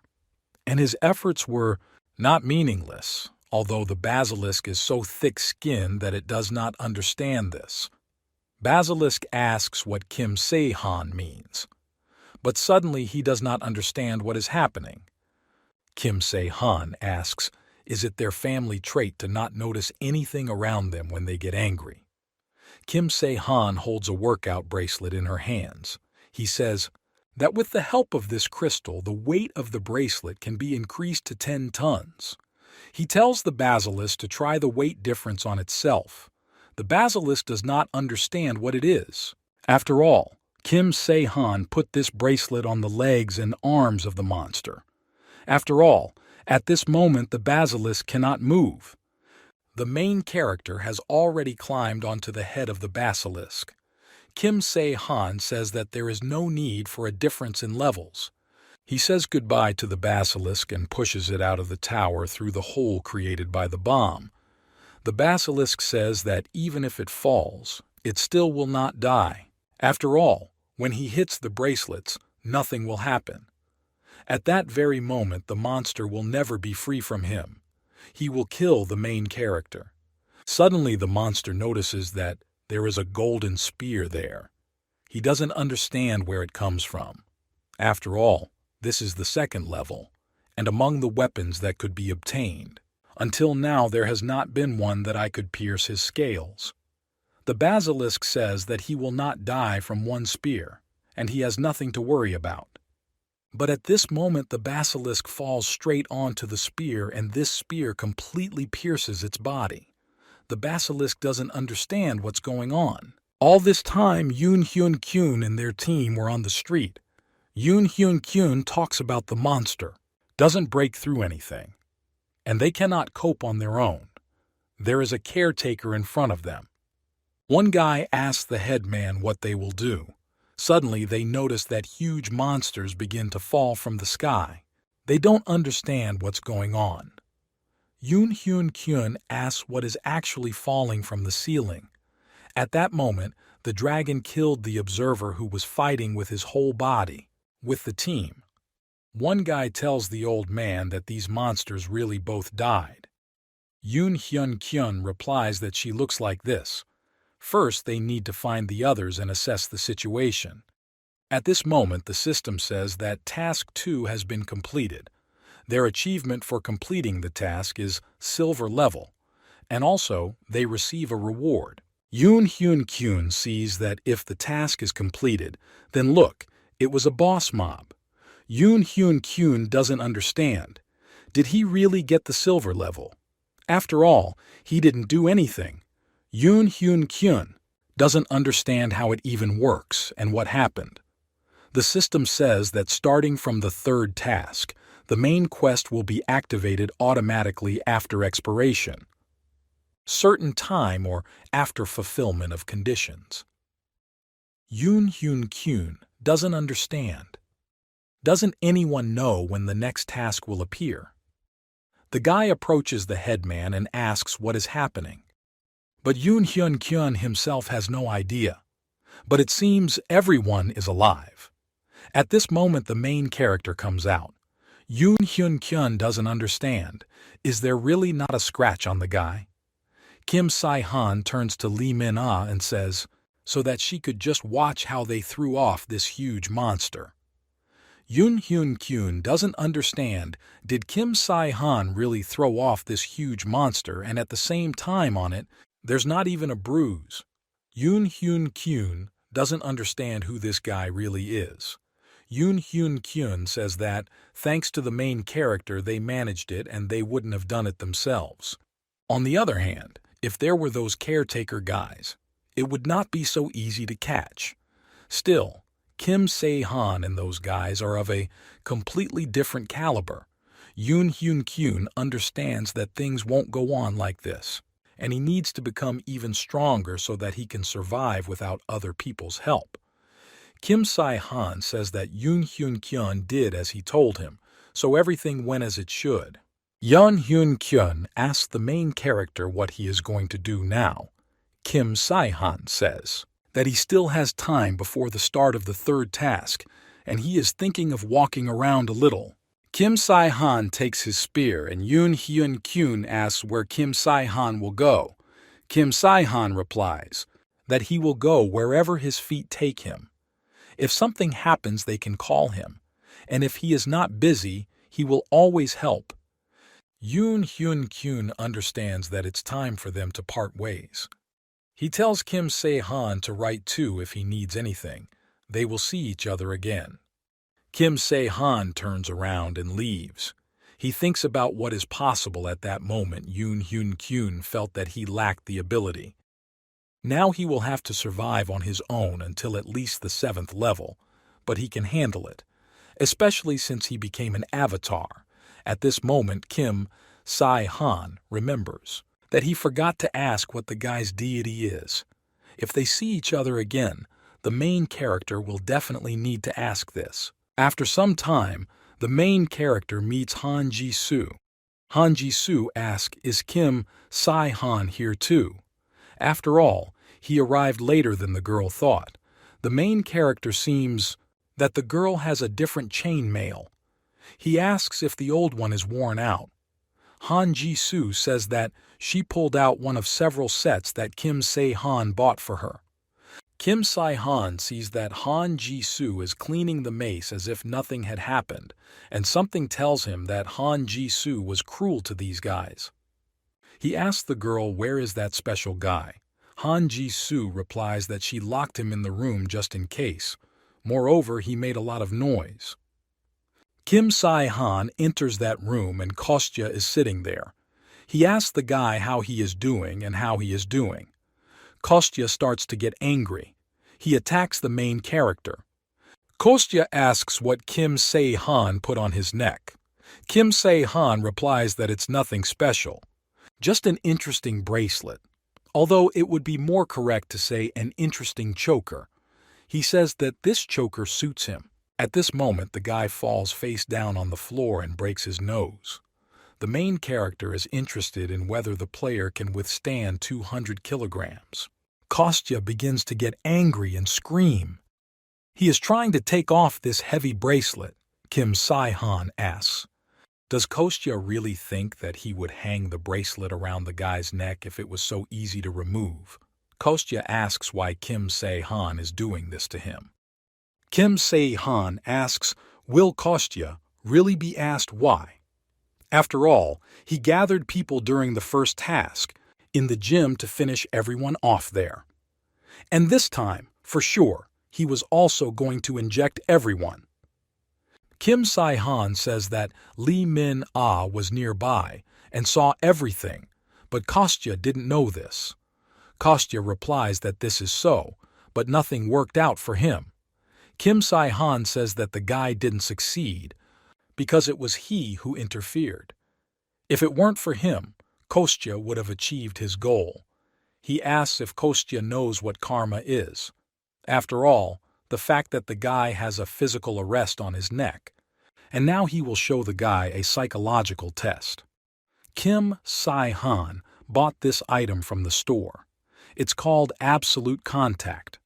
As soon as Kostya puts his signature in this place, then Kostya, there is no way he can break this agreement. Kostya reads there that he promises to become a disinterested, reliable, and honest person. And if the agreement is violated, the choker will begin to crush ours, after which Kostya will lose his head and death will occur. Kostya says that Kim Si-han must be crazy. But the main character says that this is within reason. He can turn a blind eye to minor violations of the contract. Kostya asks if Kim Se-han really wants him to tell him everything. At this moment, Han Ji-soo comes up and Kostya says that this is not the point and he just needs a pen. He asks how he can sign without a pen. Kostya asks, "Is this all?" The main character says that Kostya can be free for this, and did not forget that Kim Si-han will now always know where Kostya is and what he is doing. The main character says goodbye to the guy and says, so that Kostya behaves well. Kim Si-han sees that this guy is only so calm in words, but his face is all distorted. But what else does he have left? Either this way or not at all. Then Kim Se-han will slowly begin to act. The main character remembers that Han Ji-soo's scores also jumped. Han Ji-soo asks where Kim Se-han will go now. The main character says that he needs to go somewhere. He asks what Han Ji-soo will do. Han Ji-soo replies that she also needs to look at one place. Kim Se-han says, then everyone can't go. By their own business. After all, they are now a team, so they can find out each other's location at any time. He asks if Han Ji-soo knows how to find him. Han Ji-soo is perfect. She has mastered this system, and when she finishes all her work, she will immediately return. Kim Se-han says that the girl can take her time. At this moment, he turns to Lee Min-ah. Kim Se-han talks about what he will give. The girl was promised a reward. He asks Lee Min-ah to come to him. Lee Min-ah asks, what is this? She says that if he doesn't give her anything special, things will go badly for him. Kim Se-han tells Lee Min-ah not to faint. The main character gives the girl a secret ring. It makes wearers completely invisible for a maximum of 1 hour. It can be used twice a day. Lee Min-ah is happy. She says it's incredible. She asks, is this a mid-rank item? Lee Min-ah is incredibly happy. Kim Si-han notices Han Ji-soo's gaze and asks what's wrong with the girl, but Han Ji-soo replies that everything is fine. Kim Si-han talks about what he will give to the girl next time. Then he will most likely have something worthwhile. Han Ji-soo replies that she doesn't need it because that's not why she looked that way. Kim Se-han talks about what if they run out. With the calculation in mind, everyone goes about their business. After all, there is no need for them to stand here just like that. At this moment, Han Ji-soo asks where Kim Si-han is going to go. At this time they had already set off, and there are many observers following them. Kim Se-han says that he wants to harvest. Kim Si-han is surprised that there are so many observers around him. Kim Se-han wanted to harvest crops in this place, but there is nothing he can do now. He asks why. Lee Min-ah follows behind him. Lee Min-ah asks, is she really not allowed to do this? Kim Se-han replies that it's not like the girl can't just watch her or it gets on his nerves. One more observer, one less. There is no difference for the main character anymore. But anyway, he has already been seen. He asks why Lee Min-ah is following on his heels. Lee Min-ah thought that Kim Si-han had good skills. If she is with him, then maybe she will get something. Kim Se-han recognizes this girl. It's better for her to say everything directly than to plan it. Something on the sly. Lee Min-ah says that she is not so easy to follow. After all, if a guy needs something, it can always help. Kim Se-han replies that it's natural. At this moment, a man with a weapon appears in front of the main character Lee Min-ah. He asks where Kim Se-han is going. After all, this dungeon belongs to them. Kim Se-han says that he understood everything. The guy asks the man to lower the knife. Kim Se-han turns around and tells Lee Min-ah to leave. Lee Min-ah asks, "Is Kim Se-han really going to just up and leave, and nothing will be collected here?" Kim Se-han asks, "Can he just leave?" After all, he recognized the place and now he needs to go inside. Lee Min-ah asks if she can provoke them. Kim Se-han says that they will do without it, and he will enter this place from the city with his head raised. After all, they are stupid people. They won't stand and watch Lee Min-ah come in. After all, the surroundings of the dungeon are probably being checked. Lee Min-ah asks how Kim Se-han was going to get inside. Kim Se-han replies that if there is no way, then you need to come up with one. At this time in the observers' chat, Righteous Life writes that everything is mixed up. Righteous Life does not understand who he is. What is stopping his avatar? The clown answers that she likes it. Righteous Life asks if the clown knows something, but the clown replies that she knows nothing. He got seriously angry, although in fact Kostya is still really didn't do anything. The crazy bird says that everyone should stop quarreling. After all, there is one dungeon here that is bad for me. It only allows 3 people in there, and it is located an hour from the Roman Tower. Kim Se-han understands that this is the same dungeon where the guards were stationed. Lee Min-ah asks what the guy is talking about. After all, he doesn't explain anything to her. Kim Se-han says that the dungeon is located in one place. He asks whether he really has to report to the girl and report everything. Lee Min-ah says that the entrance is on the other side, but Kim Se-han replies that he can make the entrance himself. The main character presses his hand to the ground and uses search. Search, if you put your hand on it, the search starts within a radius of 50 mem. Kim Se-han doesn't understand. Is this skill really? Which was given for the basilisk, and it is at the level of white gold. Kim Se-han says that in general it is not here, but Lee Min-ah doesn't understand what exactly is being said. The main character answers that they need to go a little more. Lee Min-ah is already screaming for Kim Se-han to finally tell her what Kim Se-han is talking about. I'm already tired of asking the guy. Kim Se-han says that at a depth of 20 meters there is a boss room. Lee Min-ah asks, is this the same dungeon that those people were guarding? The main character replies that this is so. She asks, is this all? Lee Min-ah asks how they will go there if it is at a depth of 20 meter. Will Kim Se-han really be the land of Ray? Or he will start destroying everything here, like in a Roman tower? Lee Min-ah says that there was a task area there and that's why Kim Se-han was able to do this. Well, the dungeon is protected by special magic. It can't be destroyed or enter there using physical force. Kim Se-han asks if Lee Min-ah didn't tell her deity about this. Lee Min-ah replies that she heard some muttering. At this moment, the main character picks up an earth-moving drill that destroys the dungeon. He says that he can try this one. This is a drill for drilling that can change the topographic structure of the dungeon which is necessary. Select a drill depending on the difficulty level of the dungeon. Lee Min. What is it, and where did Kim Se-han get it? Kim Se-han replies that this is a reward for completing the task, but this actually a lie. Kim Se-han says that if you turn this on, it turns out not bad. He tells Lee Min-ah to watch carefully as he moves towards the boss's room.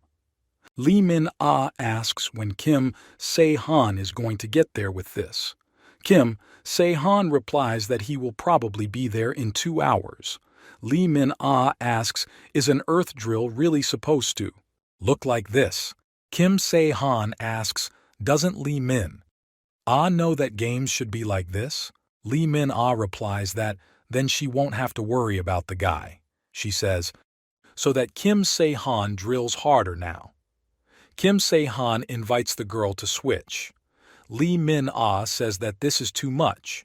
But Kim Se-han insists, and Lee Min replies that Kim Se-han will pay her for it later. After 5 hours, Lee Min says that it seems that something is visible. Kim Se-han says that here they are. The system says that they are in the deepest part of the dungeon. At this moment, Mantis appears in front of them, and also small praying mantises. Lee Min asks, is this a boss mob? Kim Se-han replies that it looks like that.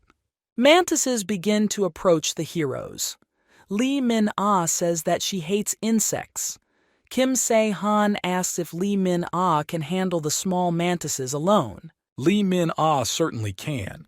Then Kim Se-han will take care of the boss, and Lee Min will cover him from behind. Kim Se-han uses a steel spear. He directs it towards the praying mantis, and they begin a battle. The main character thinks it's easy, but he just needs to be careful with their blows.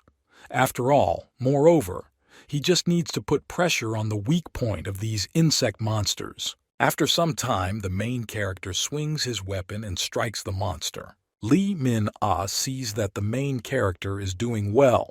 It seems to the main character that the time has come for their boss to take the stage. Mantises are easy to kill. The larger the size, the slower they move, and the dumber they become. Han Ji-soo says that monsters don't even understand when they are attacked. The main character was able to defeat this huge monster. The system says that Kim Se-han has cleared the dungeon. He is the first of all players to clear the dungeon, and so the guy gets an extra 1,000 points. I also received an achievement called If It's Not Right, Then Nothing.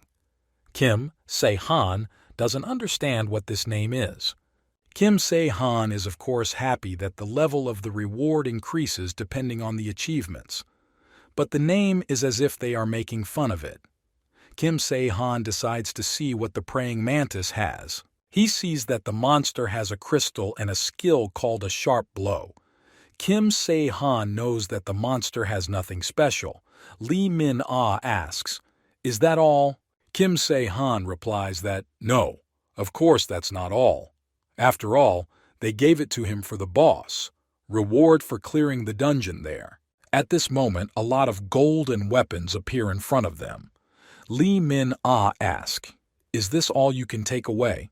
Kim Se-han says that Lee Min can take everything.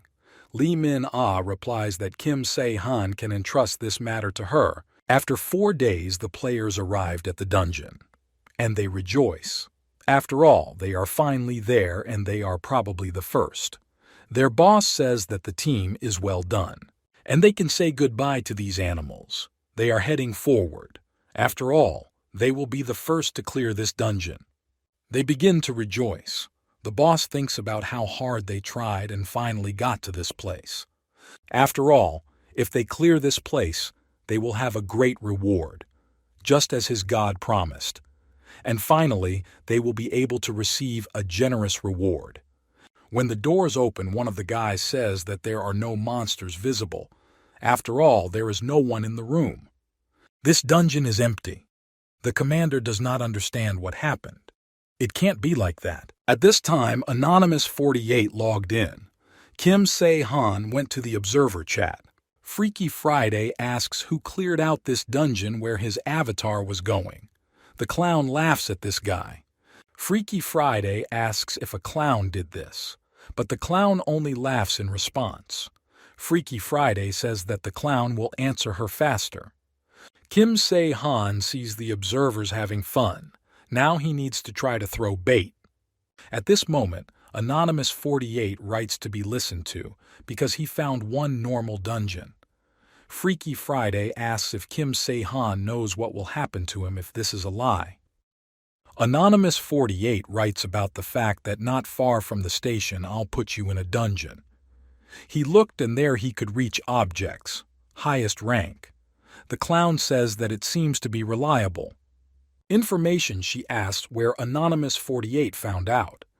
Kim Se-han replies that he has his own methods. A righteous life suggests that this is like God from a group of predictors. He asks where Kim Se-han is from.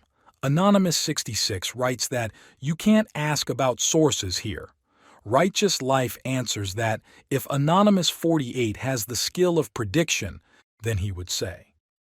After all, there are few gods with such a skill. The clown says that the anonymous person has already said that he is against the rules. Righteous Life asks why they all attacked him. After all, they only bother him. Freaky Friday writes that they have lost a whole week and they better be able to go to the station. Kim Se-han is happy that now the avatars will move in that direction. Lee Min-ah asks which dungeon they will go to next. After all, her god says that she should go to the coyote station. Kim Se-han replies that he will not go there. After all, he remembers that in his past life there were no normal objects there, and just this place is suitable as a bait. Lee Min-ah asks, is Kim Se-han not going? After all, it's better not to stop. If Kim Se-han continues to clear the dungeon, he will be able to become a rich man very soon. Kim Se-han answers that he needs to complete the main task. Lee Min-ah asks, is this one necessary? After all, time is not limited. The system says that starting from the third task, the main quest will be activated automatically after the allotted time has elapsed or after the condition is met. Kim Se-han replies that if the fourth task appears, everything will only get confused, and they won't be able to miss the reward for the third task. Lee Min-ah asks, does this mean that Kim Se-han will go right away? On a mission. The main character replies that he first needs to acquire a very important skill. Lee Min-ah understands that even if she asks, Kim Se-han still won't tell her. But the main character is not going to tell the girl about this. Lee Min-ah thought so. Kim Se-han asks Lee Min-ah to just look at these stars. After all, despite the fact that the world is collapsing. But the sky remains just as beautiful. Kim Se-han says that he needs a constellation. Lee Min-ah asks what Kim Se-han just said, but the main character is now doesn't answer. Lee Min-ah doesn't understand. What kind of habit is this of stopping mid-sentence? Lee Min-ah asks if Kim Se-han will be digging this time. It would be cool to get there right away, to the boss's room. Kim Se-han replies that it is too deep here and therefore it is impossible to determine the location of the boss room. Kim Se-han understands that this is unpleasant, but he doesn't mind. Can't help it until they come in. Lee Min-ah has to wrap herself in one thing. Lee Min-ah asks what kind of beggarly look is this. Kim Se-han replies that this will protect the girl from close attacks. Lee Min-ah seems to think that this thing still stinks. She asks, can she put it on later when the monster appears? Kim Se-han replies that the girl should stop talking and she should follow him. They went to Lee Min-ah metro station, says that this place is too quiet. Kim Se-han says that this place is very strange. Lee Min-ah talks about what they need. She wanted to take a flashlight with her. She asks if it's too dark here. But Kim Se-han answers that there are reasons why he did not take the flashlight. He tells the girl to move on. After some time, Lee Min-ah notices that they seem to be walking in a circle. She asks, is it me or so the guy? Kim Se-han replies that Lee Min-ah guessed it quickly. Lee Min-ah starts screaming and asking, why didn't I tell Kim Se-han? At this moment, Kim Se-han throws his scarf at the girl and tells Lee Min-ah to be quieter because he's getting closer. Lee Min-ah asks who is approaching. At this moment, Lee Min-ah does not understand what is happening, but it seems that her scarf deflected the arrow. The protective fabric is capable of blocking close-range attacks up to 5 times. After using the items, they are automatically destroyed. Lee Min-ah says that this is incredibly cool, but the main character tells the girl that she has 4 more times left, and Lee Min-ah must be careful. Kim Se-han sees that there are also arrows in such a dark dungeon. Kim Se-han understands that he has come to where he needs to go. Lee Min-ah asks, maybe she will turn into something small, because then they definitely won't hit her. Kim Se-han replies that they hit almost everything except one. He tells Lee Min-ah to be careful and look around. After all, if anything, she can give him a sign. At this point, the protagonist's fabric also uses reflect, that he need not worry for now. He decides to look at the monster's face. Kim Se-han uses the thread of the chase and wraps it around the arrow daughter. After all, if you tie the thread to an object, it will lead to the place of its owner. This thread has one-time use. He sends an arrow and says that it should follow him. After some time, Kim Se-han sees that there is a monster there. At this moment, an archer appears in front of Kim Se-han. This is a night shooter. This is a monster who uses dark places where there is no light, and he is able to move very quickly. The protective cloth has already been used 3 times. Kim Se-han understands that he must not miss this monster. He is trying to catch up with him. The main character has only 2 steps left, and the amount of rejection remained like that once. The tissue of the main character himself is destroyed. At this moment, the main character is already approaching the monster. At this moment, the monster begins. Laugh. Kim Se-han asks what the monster is laughing at. Often during the game, players can stumble upon small animals that are found in the dungeon. At this time, Lee Min-ah turned into a bat. Usually in the game settings, it is set so that no one can touch them, neither players nor monsters. Lee Min-ah uses flash. It shines with a bright light in a radius of 10 km. If a monster or a player within the radius looks at it for 2 seconds, they may go blind for 10 seconds. Another name for an object. Surely a bat could exist in this dungeon only thanks to this feature. Therefore, if you really turn into something to avoid an attack, then only into a bat. At this moment, the main character pierces the monster with his weapon. He says that the archer didn't even guess. Kim Se-han says that this is the difference in strategy. Lee Min-ah asks, isn't there a separate room with rewards like there was with the praying mantis? Kim Se-han replies that it seems there is nothing in this dungeon except the items that the monster dropped, because there are no other monsters in the raid dungeon except the boss.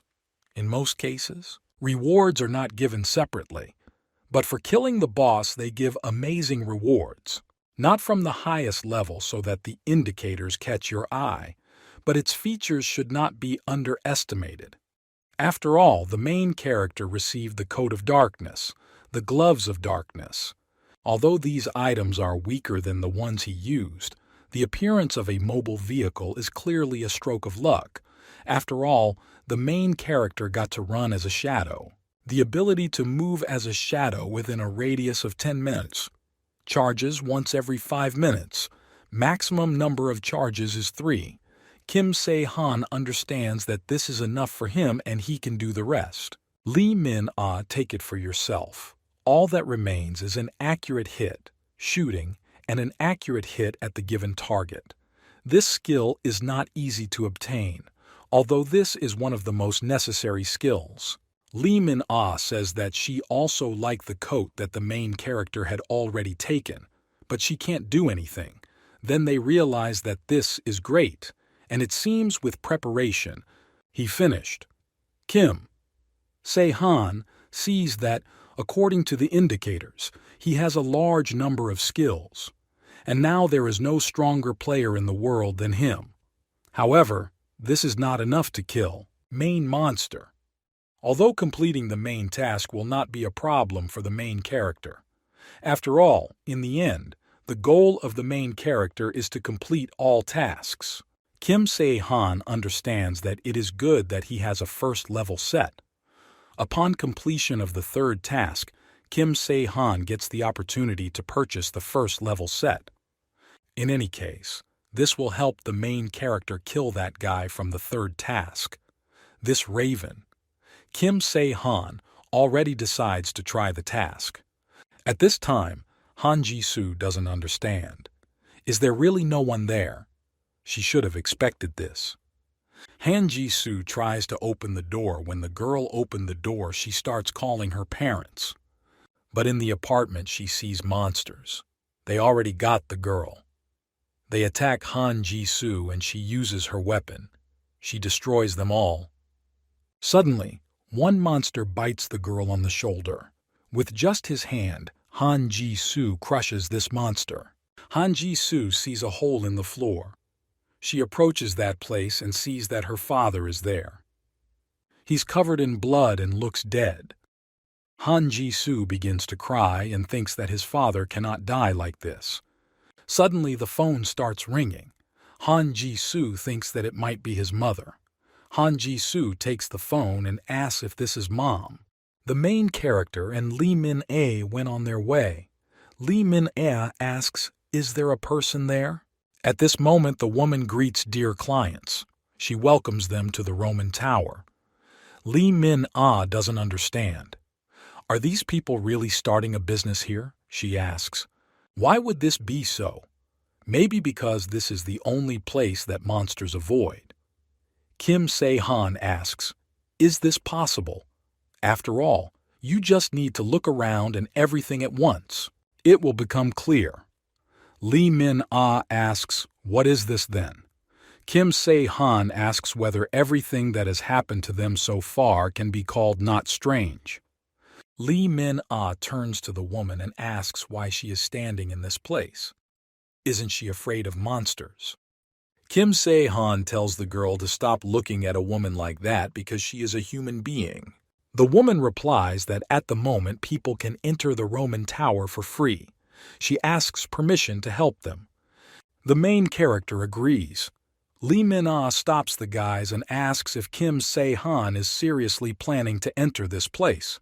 After all, it is very strange. Kim Se-han asks how Lee Min-ae is going to complete the task then. Lee Min-ae understands that then they need to come in. The woman tells people to be careful because the entrance and exit are in different places. She wants them to have a good time. Kim Se-han sees that this place is too clean. An employee who is just ordinary people, not even players. With such oddities, more than one or two are possible. This is because of the stupid tendencies of the guy who dominates here. They see a lot of people in this place. Lee Min-ae asks, "Are these people really not players?" Kim Se-han replies that they are ordinary people who were not killed, but now they can't die. Lee Min-ae replies that this is still better than death. Kim Se-han says that these people are not able to die, so they live like this. After all, the amusement park is open, not only due to the attractions themselves. At this moment, the main character had a task. Lee Min-ae says that this seems like an easy task. But Kim Se-han sees that something seems to be wrong. Lee Min-ae asks what Kim Se-han is talking about and what's wrong with his face. Was he sweating? Kim Se-han replies that this is a little different from what he expected. Lee Min-ae asks what Kim Se-han is talking about. Kim Se-han sees that this task is not what it was. After all, another task should have appeared here. After all, the task is definitely not of the same rank. The main character's task is to save people. People are in a terrible situation and monsters are hunting them. It is necessary to solve all the problems and get out of this place.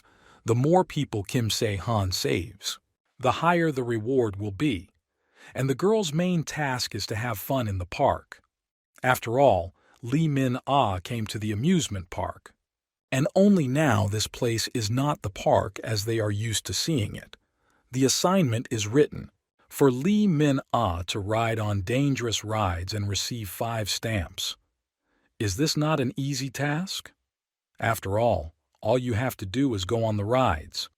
Kim Se-han sees that it seems Lee Min-ah has received a task from his past life to go for a ride and get 5 stamps. Kim Se-han sees that not only has his level increased, but he has also received a completely different task. Only masters of the game or system can do this. Kim Se-han thinks that if this is the intervention of the master and speaks, he would probably appear in front of him. Kim Se-han doesn't understand. Does this mean a second intervention option? Systems. Kim Se-han realizes that they killed 2 guards. However, he would never have thought that the reaction would manifest itself so soon. Lee Min-ah turns to the guy and asks what. It's not like that with him. She cannot understand why the main character has such a gloomy face. She asks, is this task so difficult? After all, you can't tell from the guy's face that the task is simple. Kim Se-han asks the girl to let him collect his thoughts. After all, if there are changes, there should be advantages from this. He needs to think positive thoughts. After all, at least this proves that the future is gradually changing. Lee Min-ah asks what's wrong with the main character. Kim Se-han asks if Lee Min-ah has heard of this game called Roller Coaster Time. Lee Min-ah replies that it's like a game where you manage an amusement park. She asks why Kim Se-han is interested. The main character tells the girl to simply imagine that this place is that game. The manager can do whatever he wants, and if he can do everything, then even the craziest actions are possible. For example, breaking the ring so that the trolleys come off the rails, or force dam, the wheel rolls on the ground. These people don't need sales and revenue. They just want to watch people suffer. Lee Min-ah asks, is this true? The main character replies that this place can be said to be one of those attractions. After all, the creation of the raven is his doing. Lee Min-ah asks who this is. Is it really a guard? But the main character himself does not know. He has no way of knowing everything. After all, most likely this guy is some kind of psycho. Kim Se-han says that it is not the players who are working on the mission, but ordinary people. And only a crazy person would come up with such an idea. Lee Min-ah doesn't know, but she says that this is also possible. Kim Se-han understands that there is no point in telling girls about Crucian Carp. After all, it will look strange that Kim Se-han knows about him. After all, there are no players yet who know about the constellations. In the protagonist's past world, there were a lot of strong monsters, and the guards were the strongest of them. But the constellation is on a completely different level. It wasn't easy. Strong monsters were something completely different.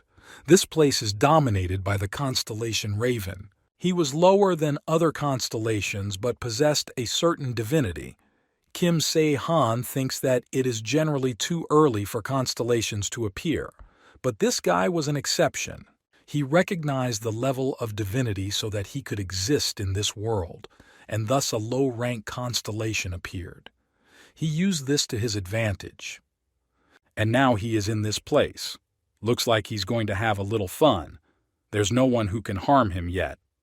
Although if Kim Se-han is to be completely honest with himself, then in his previous life he entertained himself in the same way and then disappeared. He is a constellation with a low level of divinity, but the amount of harm he caused to humanity cannot be compared with even a constellation of the highest rank. Lee Min-ah asks if Kim Se-han really wants to say that some strong monster is hiding here, and so they just need to be careful. Kim Se-han replies that a girl should keep thinking. In the same spirit, just don't let yourself relax. The girl says that this place has a slightly different layout, unlike the Roman world where she used to be. Kim Se-han replies that whoever is in charge here changed everything to his taste. Lee Min-ah understands what that means. It was also possible. Suddenly a guy appears in front of them and asks, "How about this place?" This is an ordinary person who says that it will be very exciting, and they can certainly try. Kim Se-han sees a voice tired of constant fear. He sees that this guy has something on his neck. Lee Min-ah asks what exactly the guy is saying. The guy replies that it is here, house with the ghosts. Kim Se-han asks, "Doesn't Lee Min-ah like this?" The girl replies that she simply avoids such places, not because she's scared. Suddenly the guy's bracelet begins to glow red. He shouts that there is still time left. He asks to wait. Lee Min-ah asks what's wrong with the guy, but he continues to scream. Kim Se-han remembers his mission and needs to save people at an amusement park. The number of surviving players at the moment is 138, and ordinary people are 724. Suddenly, the guy whose bracelet was glowing falls and red smoke starts coming from his body. Lee Min-ah asks what happened just now. The girl is incredibly scared. Kim Se-han replies that it looks like people had a time limit on inviting visitors. Just like they have time limits to complete the task, Kim Se-han assumed that this will happen. The task seemed even worse. Lee Min-ah doesn't understand why they do this to these people. Kim Se-han tries to calm the girl down and tells Lee Min-ah not to think about it because it's not her fault. After all, it was planned from the very beginning, and that's the problem. Kim Se-han thinks that in her past life only a handful of survivors were able to escape. Kim Se-han himself learned about this place from a couple of players. Well then, there were more people. In any case, the one he needs is in this place. And first, the main character needs to collect all the seals. After some time, the main character approaches the employee and asks if he can tell him about this place. The man asks, "Does the guy really want to go inside?" After all, he's unlikely to like this place. Kim Se-han cannot refuse tasks, otherwise he will die. The man replies that even if Kim Se-han refuses, he will face the same end. After all, the other players who came here did not last long and either died or hid. The man says that if Kim Se-han wishes, then this is the haunted house. The task is quite simple to complete. All you need to do is reach the end. Kim Se-han replies that it's good that everything is simple. The door opens in front of them and the man says that usually the simpler the worse. Kim Se-han replies that they just need to be careful and everything will work out somehow. The man wishes the guy and girl to have a nice time.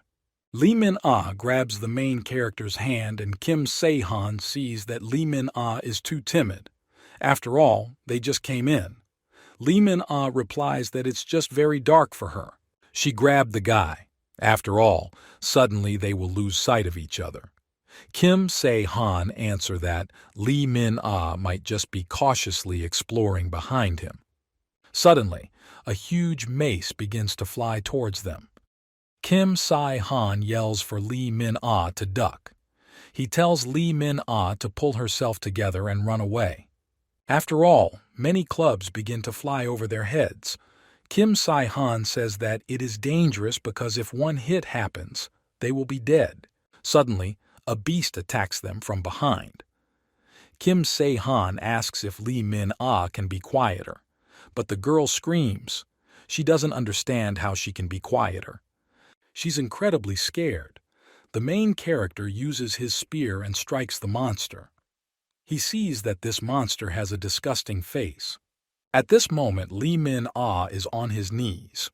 Kim Se-han asks, "Is the girl crying?" Lee Min-ah continues to cry, and Kim Se-han picked her up. He says that they were delayed as tightly as possible. Even more different monsters appear in front of them. Lee Min-ah continues to cry, and Kim Se-han says that a girl can easily cope with these monsters, and she need not be afraid. Therefore, it's high time for the girls to unhook from him. But Lee Min-ah continues to cry and say that she doesn't want to do this. Kim Se-han doesn't understand what's going on.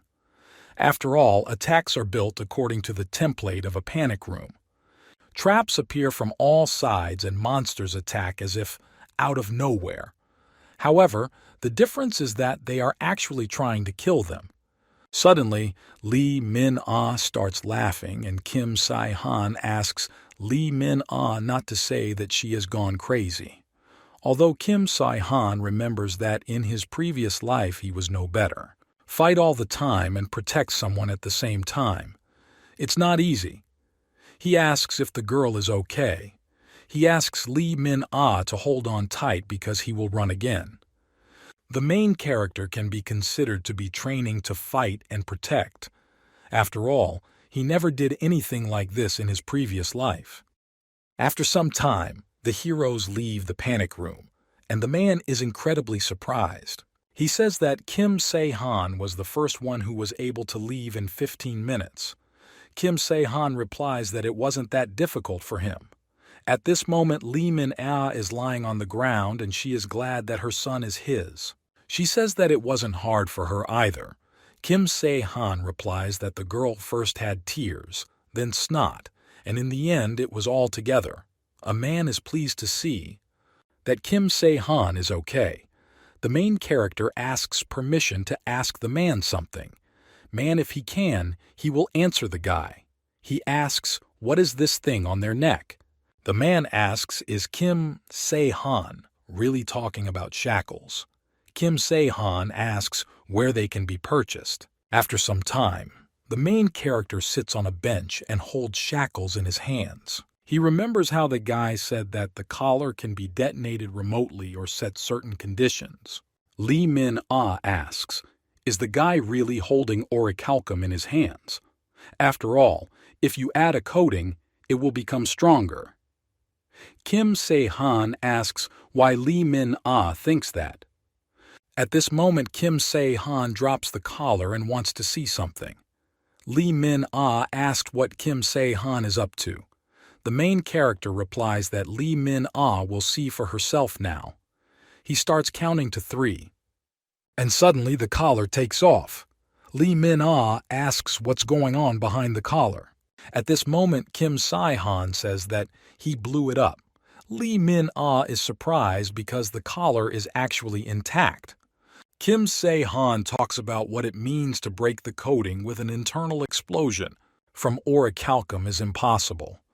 Lee Min-ah says that Kim Sai-han is right because everything inside is broken to pieces. Lee Min-ah asks if Kim Sai-han wants to share now with this knowledge with others to help them. Kim Sai-han replies that he is going to do just that. Lee Min-ah asks since when Kim Sai-han is so sentimental. One guy said that it is easy for someone who has turned away from others at least once to repeat it a second time, and a third time and so on ad infinitum. That's why it never goes away. Past people. In his previous life, Kim Sai-han couldn't be like that person, although Kim Sai-han was one of those who helped him. Kim Sai-han replies that he just wants to do it and that's it. Lee Min-ah asks, "Will they really return to that place again?" The main character responds that he will not do this. Lee Min-ah repeats what Kim Se-han said, that she is going to help people. She asks, "How is that man?" Kim Se-han replies that even if they don't have a necklace, it's still too dangerous, and perhaps they would be better off listening to the system. Lee Min-ah thinks that someone who looks like the main character is just too lazy to go everywhere with her. Kim Se-han thinks that first he needs to collect seals and missing information. He asks if Lee Min-ah rides roller coasters. Lee Min-ah replies that it's all too simple for her. After all, she is against the amusement park, and only she doesn't like the House of Ghosts. The main character says that then they can go. Lee Min-ah begins to rejoice. After some time, Lee Min-ah says that she doesn't want to anymore. Kim Se-han asks, "What about the girl's previous words?" Lee Min-ah replies that this applies to a regular amusement park. But here, everything is different. She asks how it can even be called an amusement park. Kim Se-han remembers that if it weren't for Lee Min-ah, he would have died 4 times. First, they boarded a roller coaster that didn't smell safe at all. There were things with human faces flying there, but that wasn't enough. When the trolley reached the very top, then out of nowhere the mouth of a huge monster appeared. Then they landed in free falls, but they forgot to install the brakes, and she threw them straight to the ground, so that they fall to their death. But the haunted house is just paradise after the experience. Lee Min-ah is glad that there is one more attraction left. They need to finish quickly and get out of this place. Kim Se-han replies that they won't be able to ride on the next one. Lee Min-ah asks why this is so. Kim Se-han replies that the park's opening hours have ended. It's already dark outside. Lee Min-ah asks if Kim Se-han can't hear anything. The main character replies that this is probably some kind of evening event. They must first hide. Lee Min-ah asks, "Is this some kind of parade?" After all, they hear music. Various monsters appear there. Lee Min-ah asks what it is. But at this moment, the main character covers the girl's face with his hand. He doesn't want to show this to the child. After all, at this moment, huge monsters are mocking ordinary people. Lee Min-ah is a child and she asks to look. Kim Se-han replies that there is that same zombie there. Lee Min-ah turns around and says that then they can leave. Kim Se-han answers that it is dangerous to leave now. There are dead bodies of players lying in the parade for a reason. Lee Min-ah asks, "Is that really true?" Kim Se-han asks the girl why he closed her eyes then. Lee Min-ah thought there was something vulgar there and Kim Se-han wanted to watch one. The main character begins to go there. Lee Min-ah says that it is dangerous there. She asks where the guy is going. Kim Se-han replies that they can't be found, so Lee Min-ah should follow him as quietly as possible. Monsters were walking around the park, and workers stood in front of the tasks and attractions. Therefore, the players had almost no place where they could hide. There was a survivor in a past life. If the main character believes the words of this guy, then those who were there are the players who were stuck between the first and third task. In a normal situation, this is impossible. But Karas made it possible. Most likely he was interested in this game of the gods. The constellations certainly have a share of divinity. However, no matter how high a level they had, they were not gods and therefore could not participate in the game. Quite possible that he made a deal with the game master, or he found a loophole in the system. Kim Se-han doesn't know, but it's time to find out how he pulled it all off. Lee Min-ah says it's cool. She asks how Kim Se-han knew there were so many people in this place. Lee Min-ah asks if they can go in there. Suddenly, one guy in that place notices that Lisa has 4 signets on her hand. They immediately let them into the safari. The guy greets the main character and the girl. He says that he is one of the players and his name is Hyun-suk. Hyun-suk says that these two are super. After all, they have already received as many as 4 seals, and even their leaders only have 3 seals. Lee Min-ah says that they are very capable guys. Kim Se-han sees that the girl has no modesty. Hyun-suk suggests that the two stay at this place and they don't have to worry. After all, Hyun-suk will tell the leader everything. Kim Se-han decides to look around. After all, as Hyun-suk said, all the players who are here are ordinary people. There will be about 200 people. Of course, not all of them, but the majority. And probably that same person is here too. Kim Se-han thinks that it cannot be that this person is not here. At that moment he found it. This guy is the one who should definitely be associated with this place. The highest deity Hephaestus 12 god of Olympus, and his only avatar is named Song Shi-woo. Avatar Song Shi-woo in his previous life, he was one of the famous players.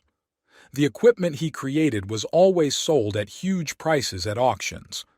There wouldn't be a player who wouldn't dream of getting his hands on at least one of the items he created for the main character. It wouldn't even be an exaggeration to say that the players were supported for so long in the game only thanks to the equipment that Song Shiwu made. And even though humanity perished then, this was not the Song Shiwu he knew. He used to sit like the sun, did not lose hope even in the most hopeless situations. And now this guy has an expression on his face as if he had already lived his life. Lee Min-ah says that she has a feeling that she might get depression. Kim Se-han thinks that this is really charging. After all, his older brother is most likely next to Sophia. Kim Se-han heard that this guy died at the end of the third task. Kim Se-han addresses Song Shiwu to his older brother. He asks if he can sit here if they don't mind. The older brother asks, are they really new here?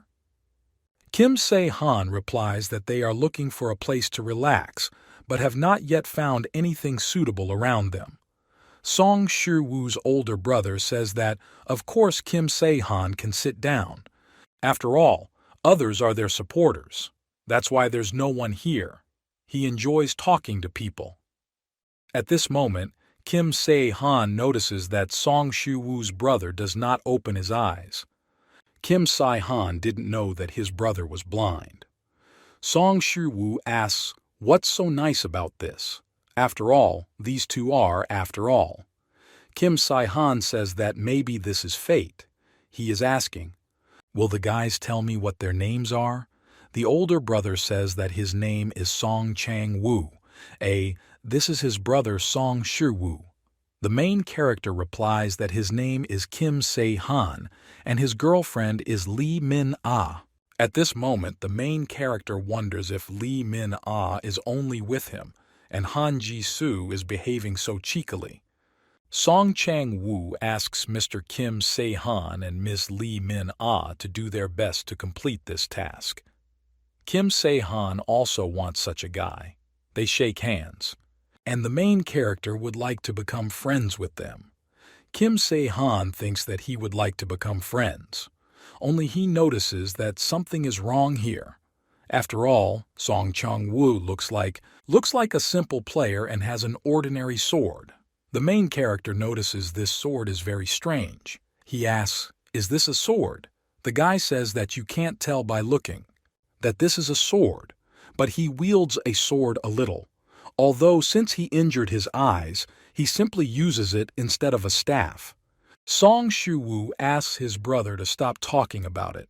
After all, he already said it. If Song Chang-woo talks, he will begin to remember. Song Chang-woo begins to ask for forgiveness. At this time, Song Shiwu lies down on the ground and says that he will sleep. Song Chang-woo asks for forgiveness. He says that his brother has become a little sensitive lately. Kim Se-han replies that there is nothing wrong with that. After all, he was the one who started this conversation first. If everything turned out this way from the very beginning, then it's no wonder that these people lead. Be careful around strangers. Song Chang-woo thanks the guy for understanding them. Song Chang-woo. Kim Se-han ran away from him not long ago and asked who the guy ran away from. Is Song Chang-woo talking about Crucian Carp? Song Chang-woo talks about a guard who dominates this place. He talks about Cholwung. Kim Se-han is incredibly surprised. Does Song Chang-woo really mean the guard? He does not understand what the guard is doing on the territory of the Karas. Inside Seoul, the only guard was the basilisk whom Kim Se-han killed. Really? Song Chang-woo talks about another guard who is not so far from this place. Kim Se-han suggests, which may be because of this task changed for Song Shiwu too. Kim Se-han doesn't understand. Have they already found out about him? This world is a game where the game master congratulates, but he is by no means the tallest being in this place. If the one who is higher than the master of the game, whoever interferes with the rules leads the game and controls it, then this system. There must be that all this is connected with her. After all, the guard is the hidden monsters which he determines. System. Kim Se-han. Of course he knew that this would most likely happen if they behaved too noticeably. But now this greatly stresses the main character. He decides to try it once. Kim Se-han lies on the ground and thinks that tomorrow he will start collecting information and will be as careful as possible. Suddenly he remembers Lee Min-ah. He thinks about whether the girl is really so brave or whether she doesn't worry about trifles. After all, at this moment Lee Min-ah is sleeping sweetly. Suddenly, the main character notices that Song Chang-woo is passing by. Kim Se-han doesn't understand where Song Chang-woo is going at such a time. The guards at the gate ask what's wrong. Song Chang-woo replies that he needs to go to relieve himself. The guards ask where Song Chang-woo is going alone in this state. And they won't go together. Song Chang-woo says that he is around the same area, so he goes alone. The guards agree to open the door for the guy, but if he doesn't return, they won't look for him. Song Chang-woo agrees and goes outside the territory. Kim Se-han doesn't understand is the general columnist following Song Chang-woo. After all, Song Chang-woo said that he was going to the toilet.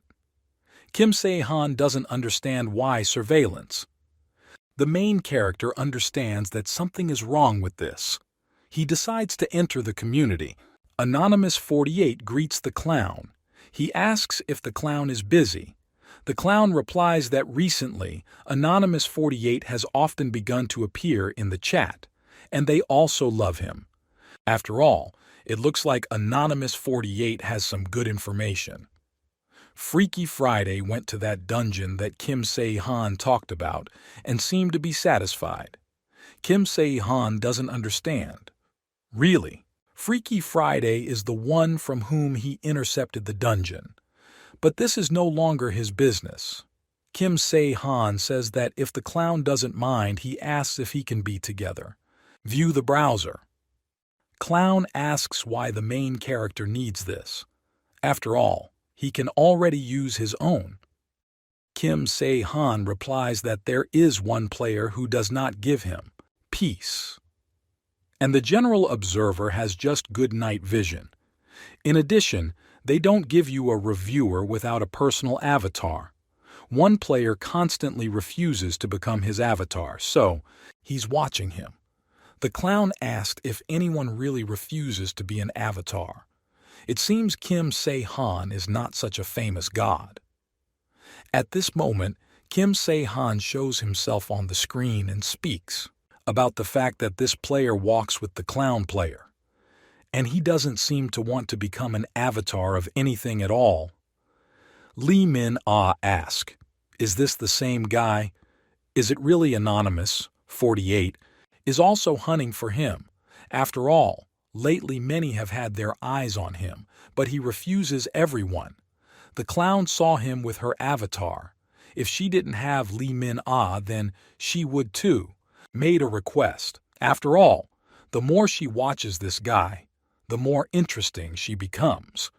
Anonymous 48 at this moment asks if the clown can lend him his browser. The clown agrees without any problem. After all, especially since her avatar is sleeping now. But if any cool information comes out, Kim Se-han should share it with her first. Kim Se-han replies that it is natural. The clown says that it's really just worth pointing at the player Anonymous 48 is hunting for. After all, it looks like he's watching now. Yeah, your window. Kim Se-han replies that he is looking for the wrong player. After all, one player just came out there and something was wrong with him. At this moment, the clown invited the main character to be his columnist. Kim Se-han sees which direction Song Chang-woo has now gone. The main character does not understand why Song Chang-woo goes into the forest. After all, as Kim Se-han thought, this guy doesn't just need to go to the toilet. At this moment, a huge bird appears. Song Chang-woo avoids her and says that he came to report. Kim Se-han can't believe her eyes. The bird asks, "Is there really nothing unusual today?" Song Chang-woo says that it's nothing like that. At this moment, he says that 2 new players have appeared. Kim Se-han hears this voice and realizes that it does not look like a carp. So this is the Chul-won guard. Bird tells Song Chang-woo to keep an eye on these new players. If the players start doing something, Song Chang-woo should immediately report. After all, Mr. Karas needs more people. Song Chang-woo understood everything that was said to him. In the first game, Kim Se-han saw many people whose thoughts echoed their behavior, so Kim Se-han knows. His behavior was not pretentious. Clown asks if they knew him. Who would have thought that Song Chang-woo was a spy? Kim Se-han replies that it is a secret. The clown says that this is downright mystical. She says that Kim Se-han can do as he knows. Kim Se-han doesn't understand why this is still happening. And who told Song Shi-woo in his past life that his brother was a very kind person?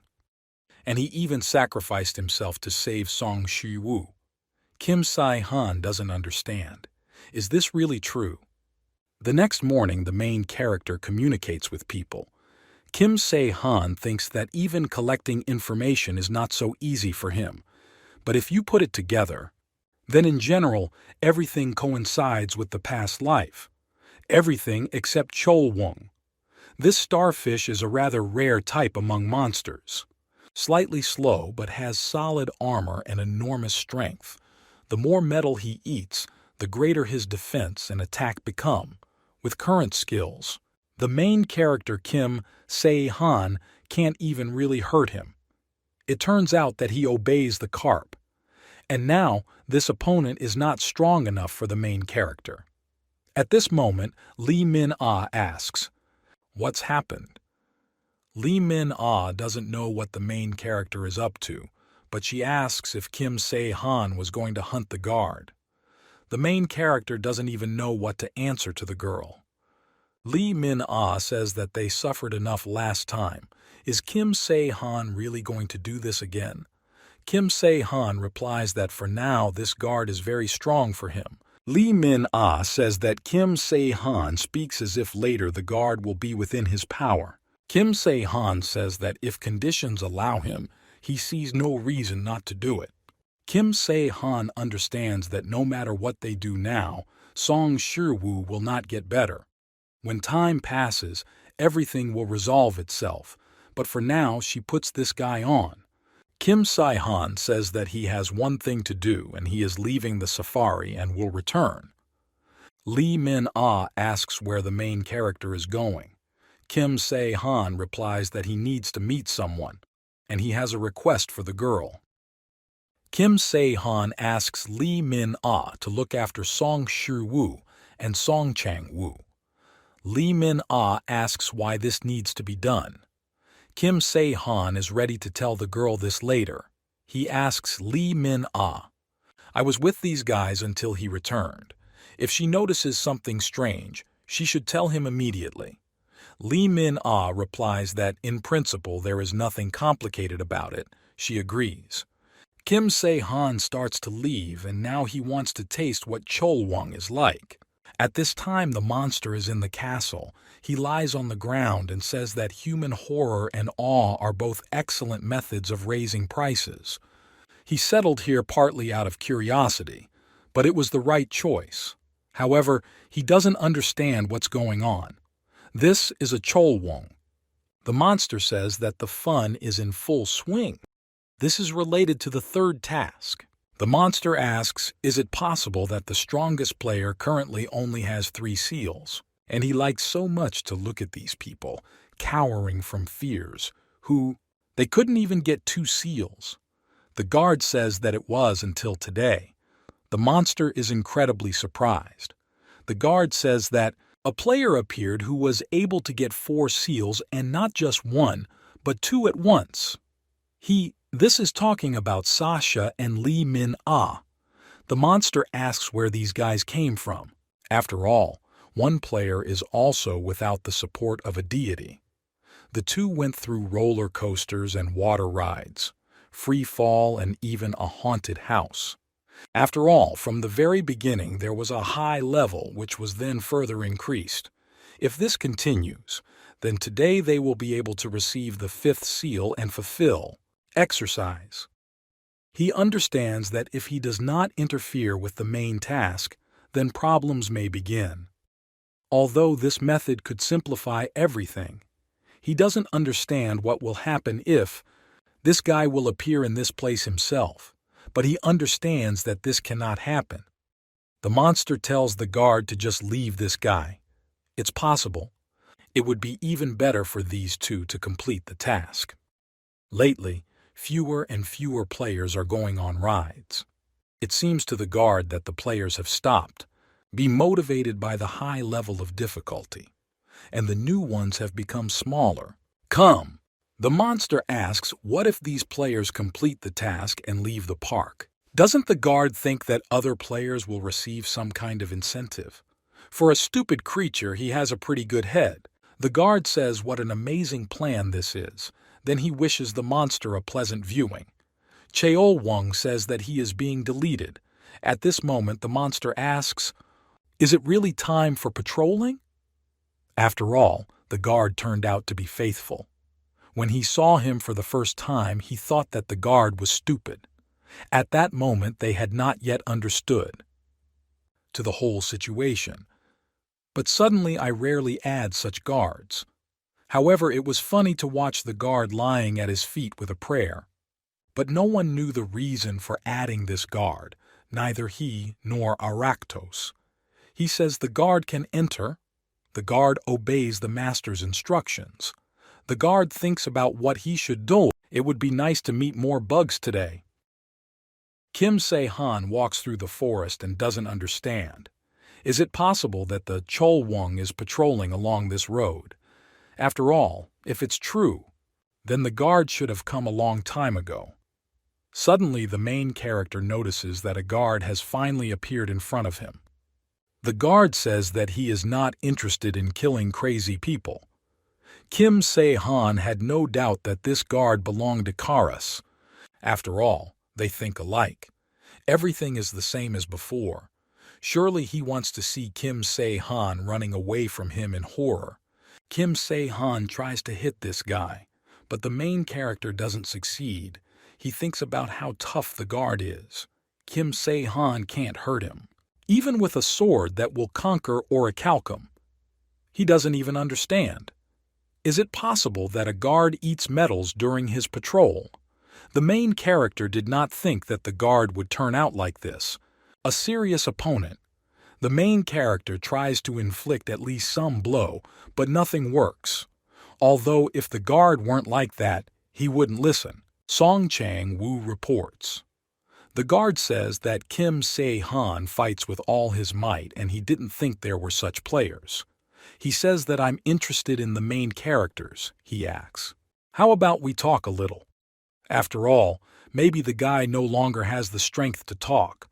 Kim Se-han talks about how much a guard can talk. He asks really. This is a type of guard. He tells the guard to attack him. But the guard doesn't know where Kim Se-han came from. But there will be no wet spot left from the guy's corpse. Kim Se-han then tells him to check. Tries to attack the main character. He hits the ground. But Kim Se-han manages to dodge the blows. And now the main character climbs up the guard's hand, onto the body of a huge guard. Kim Se-han thinks about how huge this monster is. Therefore, there should be many cracks in it. Kim Se-han understands what's going on. With this weapon, he cannot achieve normal impact forces. Because the coated weapon spoiled me, the body of the Cheol-wong is no harder than orichalcum. With the help of a huge monster, the main character ends up in a tree. He understands that it turns out that he does not have enough strength for this. The monster tries to hit the main character. But at this moment, the main character jumps up and finds himself already on Earth. Kim Se-han decides that he needs to find the weak point of this huge monster and tries to hit him on the leg, strikes the main character. Kim Se-han doesn't understand. Does this huge monster really have no weak points? 'Cause he's trying to strike to the main character. Although in terms of the speed of this huge monster, Kim Se-han is ahead of him. For the sake of fighting with Chol Wung, Kim Se-han will try to improve all her performance to the maximum. Now they are all at a low level, in a state of brush stop. Kim Se-han understands that his performance is higher than that of any other player. And despite this, he cannot even scratch this huge monster. Kim Se-han starts to get incredibly angry. Of course, he guessed that with such a level, going against such a big monster was a stupid thing. And yet now the main character understands why. At the mere mention of his name, people's veins begin to shake. After all, if the guard is so strong, then it is quite possible that the Kara's abilities are even greater. And Kim Se-han hoped to kill him in this place. Then Kim Se-han understands that he has no choice but to use the first round set. At this moment, the guard does not understand where the main character has gone. Is he really running away from him like a pathetic little rat? Kim Se-han asks what the monster is talking about. He calls him too slow and can't keep up with him. The monster screams that he will kill the main character. He tries to find him and tells Kim Se-han to come out. Kim Se-han understands that he has nothing more to do in this place. And now he will not be able to kill the Cholvung with his skills and objects. To do this, he needs a powerful blow and strong attacks. And in the end, he is left with only one way. At this time, Song Chang-woo asks Lee Min-ah if she and Kim Se-han were brother and sister. Lee Min-ah replies that, of course, it is not. After all, they even have different last names. She asks, how can they to be brother and sister? Song Chang-woo says that's true. I just showed him that they were very friendly, so he thought that they were from the same family. The girl simply has no words. After all, if this were so, then on the contrary, they would behave like a cat and a dog and would not be so friendly. Lee Min-ah, on the contrary, has the feeling that these Song Shi-woo, Song Chang-woo are not real brothers. She asks how can it be that the relationship between the brothers is so good, but Song Chang-woo replies that they are definitely brothers. Just Mr. Kim Se-han to him. It seemed very unusual, so he asked. After all, he received as many as 4 seals, which is not at all easy. Lee Min-ah says that, by the way, she also has 4 seals. Song Chang-woo says that the girl is also great. Suddenly, Kim Se-han appears at this moment. This is what Lee Min-ah was incredibly scared of. Kim Se-han asks why Lee Min-ah is scared. Lee Min-ah says that a guy needs to be warned when he approaches. Kim Se-han replies that he didn't try to hide. Song Chang-woo says that they were talking about the main character. Kim Se-han asks if they were talking about him. Lee Min-ah says that Song Chang-woo was interesting. How they met. Kim Se-han talks about how they met. When he caught a girl when Lee Min-ah robbed a bank. That's how they met. Lee Min-ah says that according to the guy, she is some kind of criminal. But Kim Se-han replies that it's true because Lee Min-ah is a criminal. Song Chang-woo confirms that these two are indeed very friendly. At this moment, Kim Se-han turns to Mr. Song Chang-woo and says that if the guy doesn't mind, he would like to talk to him. Kim Se-han says that he needs to tell his boyfriend something, but this is not the right place. He suggests stepping aside. Song Chang-woo asks the main character where they are going. Kim Se-han replies that in this place, they can come and talk. Song Chang-woo asks what Kim Se-han wanted to tell him. Kim Se-han asks if Song Chang-woo accidentally tells information about this place to Chil-wung. At this moment, Song Chang-woo extends his sword towards the main character's neck. Song Chang-woo asks how Kim Sai-han knew this. Kim Sai-han replies that there is a way for everything. To be honest, he wanted to ask the guy something, but he'd have to leave it for later. Song Chang-woo asks what this means. Kim Se-han says that Song Chang-woo may try to attack him using all his strength. After all, he wants to see what the guy is capable of. Song Chang-woo swings his sword, but Kim Se-han manages to dodge the guy's blow. Kim Se-han thinks that Song Chang-woo is really good. Song Chang-woo swings his sword again, but Kim Se-han steps aside. Kim Se-han doesn't understand how Song Chang-woo can do this. He can't even see anything. Kim Se-han doesn't understand, is this really a spiritual eye? Song Chang-woo says that Kim Se-han spoke so impudently and now he just avoids it. Song Chang-woo puts down his sword and says that if Kim Se-han doesn't want to talk, then he has no choice but to kill the guy. Kim Se-han is surprised by this guy's position.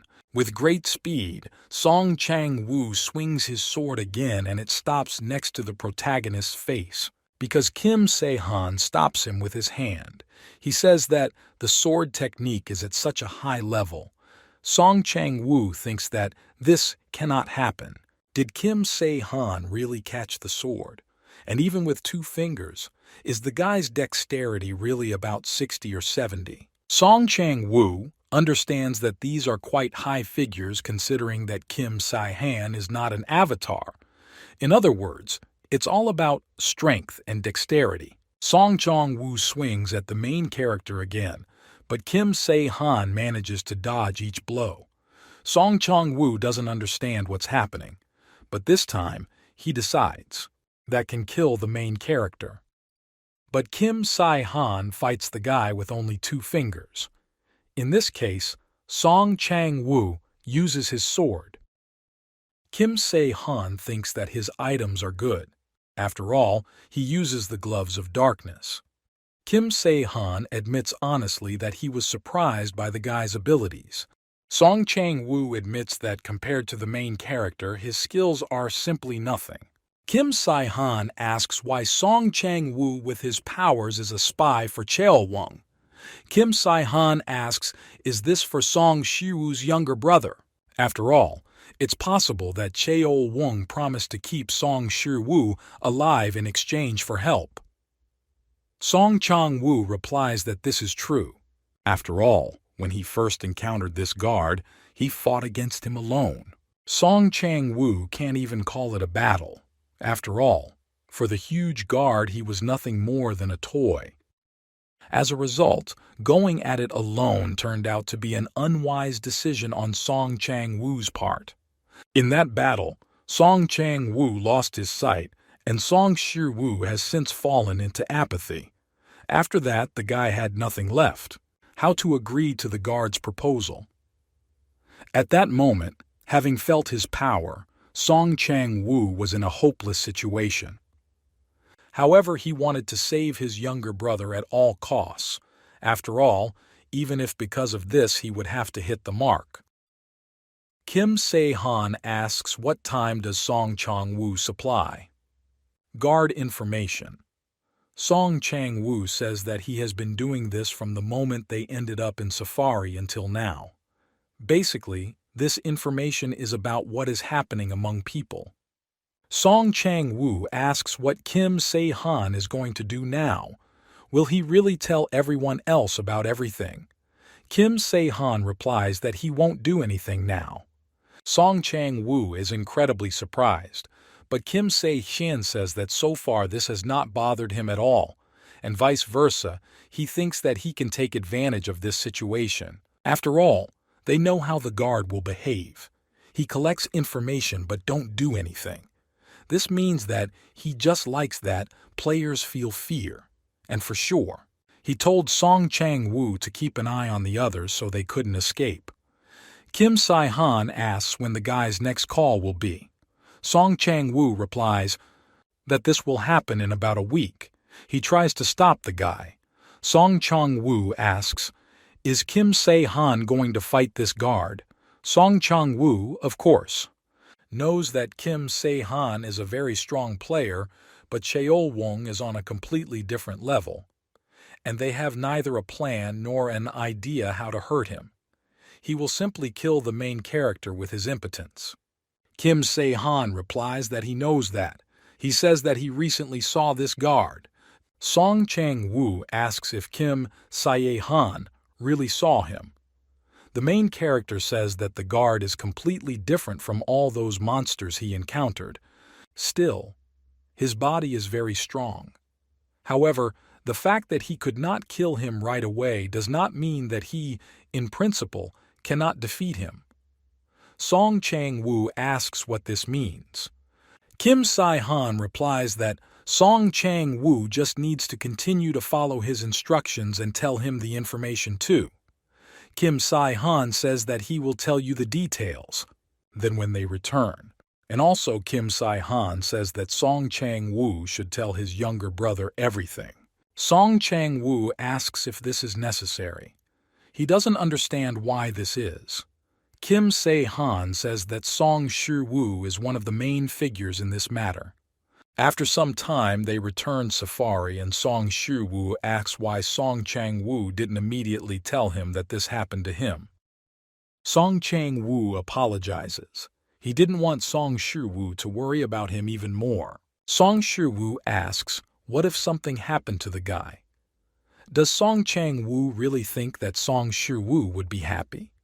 Song Chang-woo asks for forgiveness again. Lee Min-ah asks the main character, is that why Kim Se-han told her to keep an eye on these two? Kim Se-han replies that he had some kind of strong premonition. Lee Min-ah asks if this is considered good intuition. She asks what to do now. Kim Se-han answers that naturally you need to kill him. Lee Min-ah asks who to kill. She hopes that Kim Se-han is talking about a monster. Sasha answers that this is so. Lee Min-ah thought so, so she goes to do the tasks. Kim Se-han apologizes, but the girls better not get out of this yet. Places. After all, Chol-wong is most likely looking for him. And he also noticed the girl. Lee Min-ah starts crying and asks what Kim Se-han was doing outside. Song Shi-woo turns to the main character and asks, is it true that Kim Se-han is going to kill Cheol-wong? Kim Se-han asks if Song Shi-woo heard everything. He says that now the situation is not the best. And he won't be surprised if a guard comes to this place and starts killing or kidnapping people. After all, according to Song Chang-woo, they have about a week left. Song Chang-woo asks, will Kim Se-han really fight this huge monster? Kim Se-han says that Song Shi-woo probably doesn't know that there is no other way to get out of here. Song Shi-woo understands that this is so, but he says that this is too much, even for someone who was able to get 4 seals. Kim Se-han replies that this is too much for him alone. That's why he needs the guy's help. Kim Se-han asks if Song Shi-woo wants to try to make a weapon that will kill this monster. Song Shi-woo agrees to try this. After some time, the main character presented the guy with a basic production kit for making equipment. He asks if this will be enough. Song Shi-woo is incredibly surprised. Lee Min-ah asks where they got all this. Kim Se-han replies that this is a reward for the previous task. But in fact, this is not true because Kim Se-han bought it from the store for points. Kim Se-han asks Song Shi-woo if this is enough to do something. Song Shi-woo replies that this is enough, but he can't even wait to make something quickly.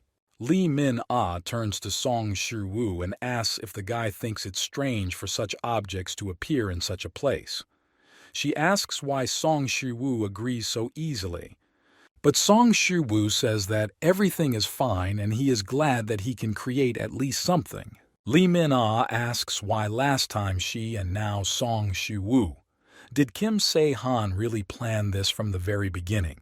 The main character asks what exactly Lee Min-ah is talking about. Lee Min-ah knew what kind of person Kim Se-han was but didn't think that he would behave this way with a young guy. Kim Se-han says that between Song Shu-woo and Lee Min-ah, the difference is only 3 years. Lee Min-ah is incredibly surprised, but at this moment, Song Shu-woo says that he is a third-year high school student. Lee Min-ah says that Song Shu-woo really looks younger. Lee Min-ah thought about Song Shu-woo being in elementary school. Kim Se-han says that they should stop talking about it. Kim Se-han asks Lee Min-ah to try to stop the dome in this place. But Lee Min-ah doesn't understand which dome Kim Se-han is talking about. Kim Se-han says that this is a protective dome to prevent others from entering this place. He asks why Lee Min-ah is pretending not to know, because she knows how to do it. Lee Min-ah asks how Kim Se-han knew this. The girl's main ability is to level people, but now the third task is underway and Lee Min-ah has probably gained the skill of installing a dome. Lee Min-ah uses the skill of space management. Lee Min-ah asks if this is cool. She says that until she resolves this herself, no one will even know what is happening inside this space. We can assume that this piece is cut off from the world. Kim Se-han is incredibly surprised that Lee Min-ah really knows how to share space. Still, supporting a high-class deity is a completely different level. That's why in the first round no one was able to find the girl when she ran away. Kim Se-han says that it is not in vain that they say that if you want to become an avatar, you need to choose someone of high class. The main character opens his inventory and he reaches out to the fairy for things that can be melted and make weapons. Song Shu-woo asks where the main character got all this from.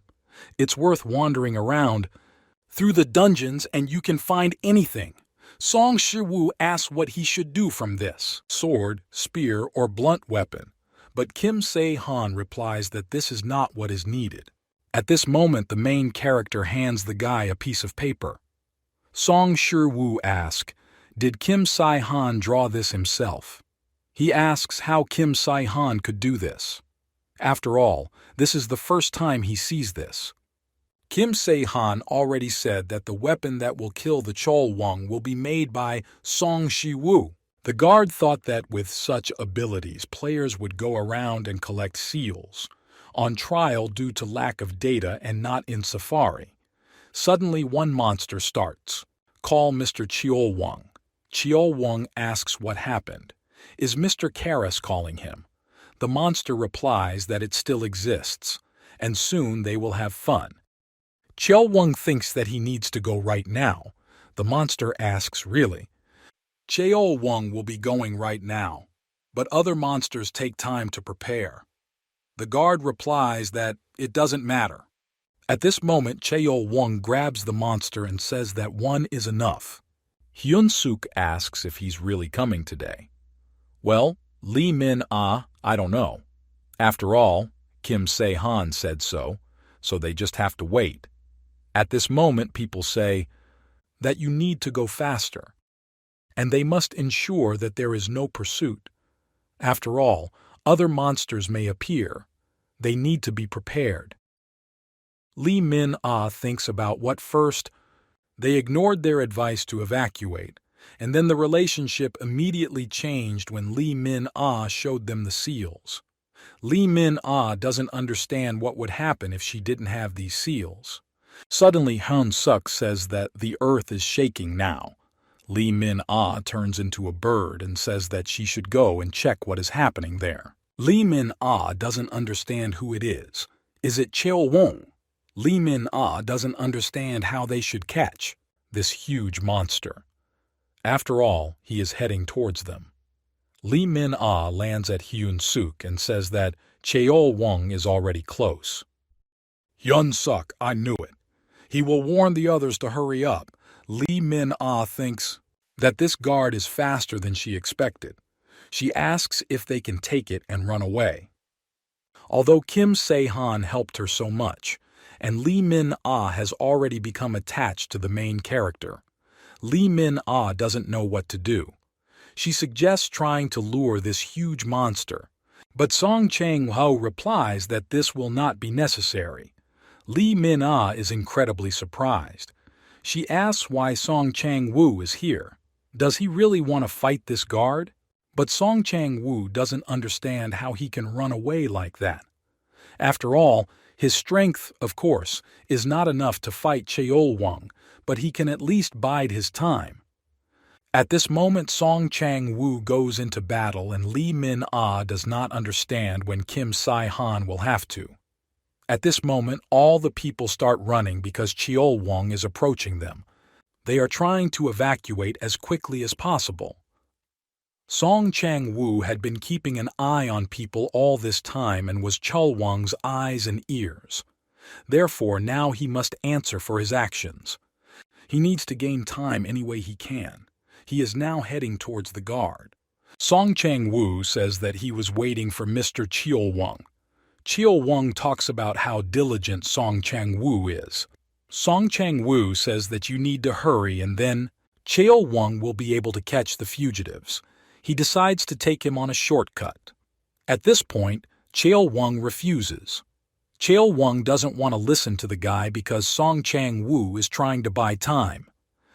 Cheol-wong says that Song Chang-woo is not one of those who would rush to help him, and, like a faithful dog, would come running here. Cheol-wong understands this. Song Chang-woo starts to get angry. He can't just let this monster go. At this moment, Song Chang-woo points his weapon towards the monster and the guard says that he had not fought with the guy for a long time. He hopes that Song Chang-woo's abilities have improved since then. Song Chang-woo is trying to attack a huge monster, but the guard says that there is no speed and the guy needs to use a weapon better. Song Chang-woo thinks that at such a huge speed he didn't even scratch this monster. Song Chang-woo doesn't understand how this happens. Cheol-wong says that Song Chang-woo did a good job of getting information for him. A huge monster grabbed the guy, and Song Chang-woo mentally asks for forgiveness from his younger brother. The monster wants to hit Song Chang-woo, but suddenly he gets hit. Cheol-wong doesn't understand what's happening. But at this moment, Kim Se-han appears. He asks, what is the use of the monster's power, because he needed to feed on metals more often. After all, it turns out that the main character struck the monster with his new weapon. Cheol-wong says that he can finally see the real protagonist. He asks how this weapon could break his hand. Kim Se-han is happy to see the monster again. This time he brought a friend with him. Kim Se-han asks if he will introduce them. After all, this is the one who will blow his head off. This is a pile bunker. At that moment, Lee Min-ah turned into a bird and she thinks that it was definitely somewhere here. Kim Se-han always gives her stupid tasks. At this moment, she notices that Song Shi-woo is sitting below. The girl turns into her usual form and is asked if Song Shi-woo is okay. Song Shi-woo tells Lee Min-ah to hide with him. After all, Kim Se-han said that this is the safest place. Lee Min-ah replies that of course it is, but Lee Min-ah asks how Song Shi-woo is going to kill this monster. At this time, the main character fights Cheol-wong. Cheol-wong understands that one blow is enough for him to crush this guy. But Kim Se-han is now sitting on a tree. Kim Se-han says that after the last meeting, Cheol-wong seems even more stupid. Cheol-wong gets angry at the guy and attacks him. Kim Se-han thinks about it. That Cheol-wong began to move even slower, all because he lost his arm and became less stable. It's still unpleasant for the main character because Kim Se-han wanted to finish him off in one blow. Cheol-wong asks why Kim Se-han came to fight himself and now is hiding from him. The main character replies that everything is fine, but after one shot you need to wait for reloading. He still needs a minute. Kim Se-han asks if Cheol-wong knows what this means. It means he has about a minute to live. Kim Se-han says that Cheol-wong can move with all his strength while there is time. Cheol-wong starts screaming that he is a guard. It cannot be that he was killed on the third mission. He starts to get angry. However, the guard does not understand how this can happen. At this moment, the main character says that a minute has passed and he points his weapon towards the monster. The main character finds himself on top of the monster and points his weapon at its head. At this moment, Cheo Wong tries to stop the guy and says that he has an offer. Cheo Wong says that he will no longer kill people, but Kim Se-han replies that such a condition will not suit him. At this moment, an explosion occurs. Song Chang-woo feels that Cheo Wong's presence has disappeared. The system says that Kim Se-han received the achievement Guard Hunter and also received a reward for achievement. And now Kim Se-han can deal 30% additional damage to the guard and will also receive a reward for killing the Cheolwon guard. Kim Se-han was pretending, of course. Careless, but a guard is a guard. And Kim Se-han barely managed it. He needs to quickly become as strong as possible. Song Chang-woo asks if Cheolwon is already dead. The main character talks about that Cheolwon is dead. After all, he blew his head off, and even a wet star dies. Song Chang-woo sees that it turns out this monster can die too. Song Chang-woo asks where Kim Se-han got such a weapon. Kim Se-han replies that he will talk about it later. After all, this place is full of observers. Kim Se-han thinks it's too noisy. After all, at that moment many observers came. Song Chang-woo asks if this monster is definitely dead. At this moment, people are also watching what happened. They ask if this huge monster has finally died and they are now free from it. Song Chang-woo dodges the main character and thanks him incredibly. Song Chang-woo can only thank him and has nothing more to say. Lee Min-ah asks if this is not the intermediate boss. After all, there is one more left. All people do not understand what this means and what they are talking about. But Lee Min-ah tries to fix the situation and she asks for forgiveness. At this moment, Kim Se-han tries to close the girl's mouth. He says that they will tell you the details later. He needs to tell people something. I understand that it's finally the carp's turn. The deities are watching the main character. The Greek general asks who else this is. Anonymous 97 says that they have not seen each other for a long time. He is asking, isn't the Greek general on another channel? But the general asks what it was all about. Freaky Friday says that the Greek general went blind. Can he see? That Kim Se-han killed the guard. They don't understand how this is possible and whose Kim Se-han avatar is. But Freaky Friday, no idea. After all, it seems this guy doesn't have an avatar. After all, such information is not available to them. They turn to the clown and ask if the clown knows anything. After all, this guy walks around with her avatar. The clown replies that even if he knew, they would not have learned anything from him. The clown thinks about what a funny guy he is. This is just her style. But now they don't know what they will do with the remaining raven. Lee Min-ah asks, are they really not given anything this time? The main character replies that, of course they did. Lee Min-ah asks what exactly they gave him. The main character hands the girl an object and says that it is called a grimoire. Lee Min-ah says it looks like an ordinary stone. The grimoire skill is the ability to eat metal and turn it into a part of the body. It is possible to use a skill called starfish. Song Shu-woo is surprised, because it is a high-ranking thing. This means that if you eat orichalcum with this, your body can be partially turned into orichalcum. Kim Se-han says that this is true if you use the skill. Lee Min-ah is upset because she will never see anything like this in her life. She asks if he only gets caught if he kills the guard, but Kim Se-han replies that this is not necessary. Just, he got lucky. He himself is surprised that this stone fell out to him. Lee Min-ah is offended by the main character. She asks, is it really necessary to brag about such things in front of others? At this moment, the main character calls the girl and throws a stone at her. Lee Min-ah grabs it with his hand and asks if it is possible to throw such precious objects. Kim Se-han tells the girl to take it for herself. Lee Min-ah is incredibly surprised. She asks why Kim Se-han is giving it to her, but Kim Se-han replies that girls are more needed. After all, she can. Change appearance. For example, make a weapon out of a hand and turn it into metal. Lee Min-ah asks, is this possible? But the main character replies that Lee Min-ah should do it herself. To know. Lee Min-ah asks will this item disappear after the first use.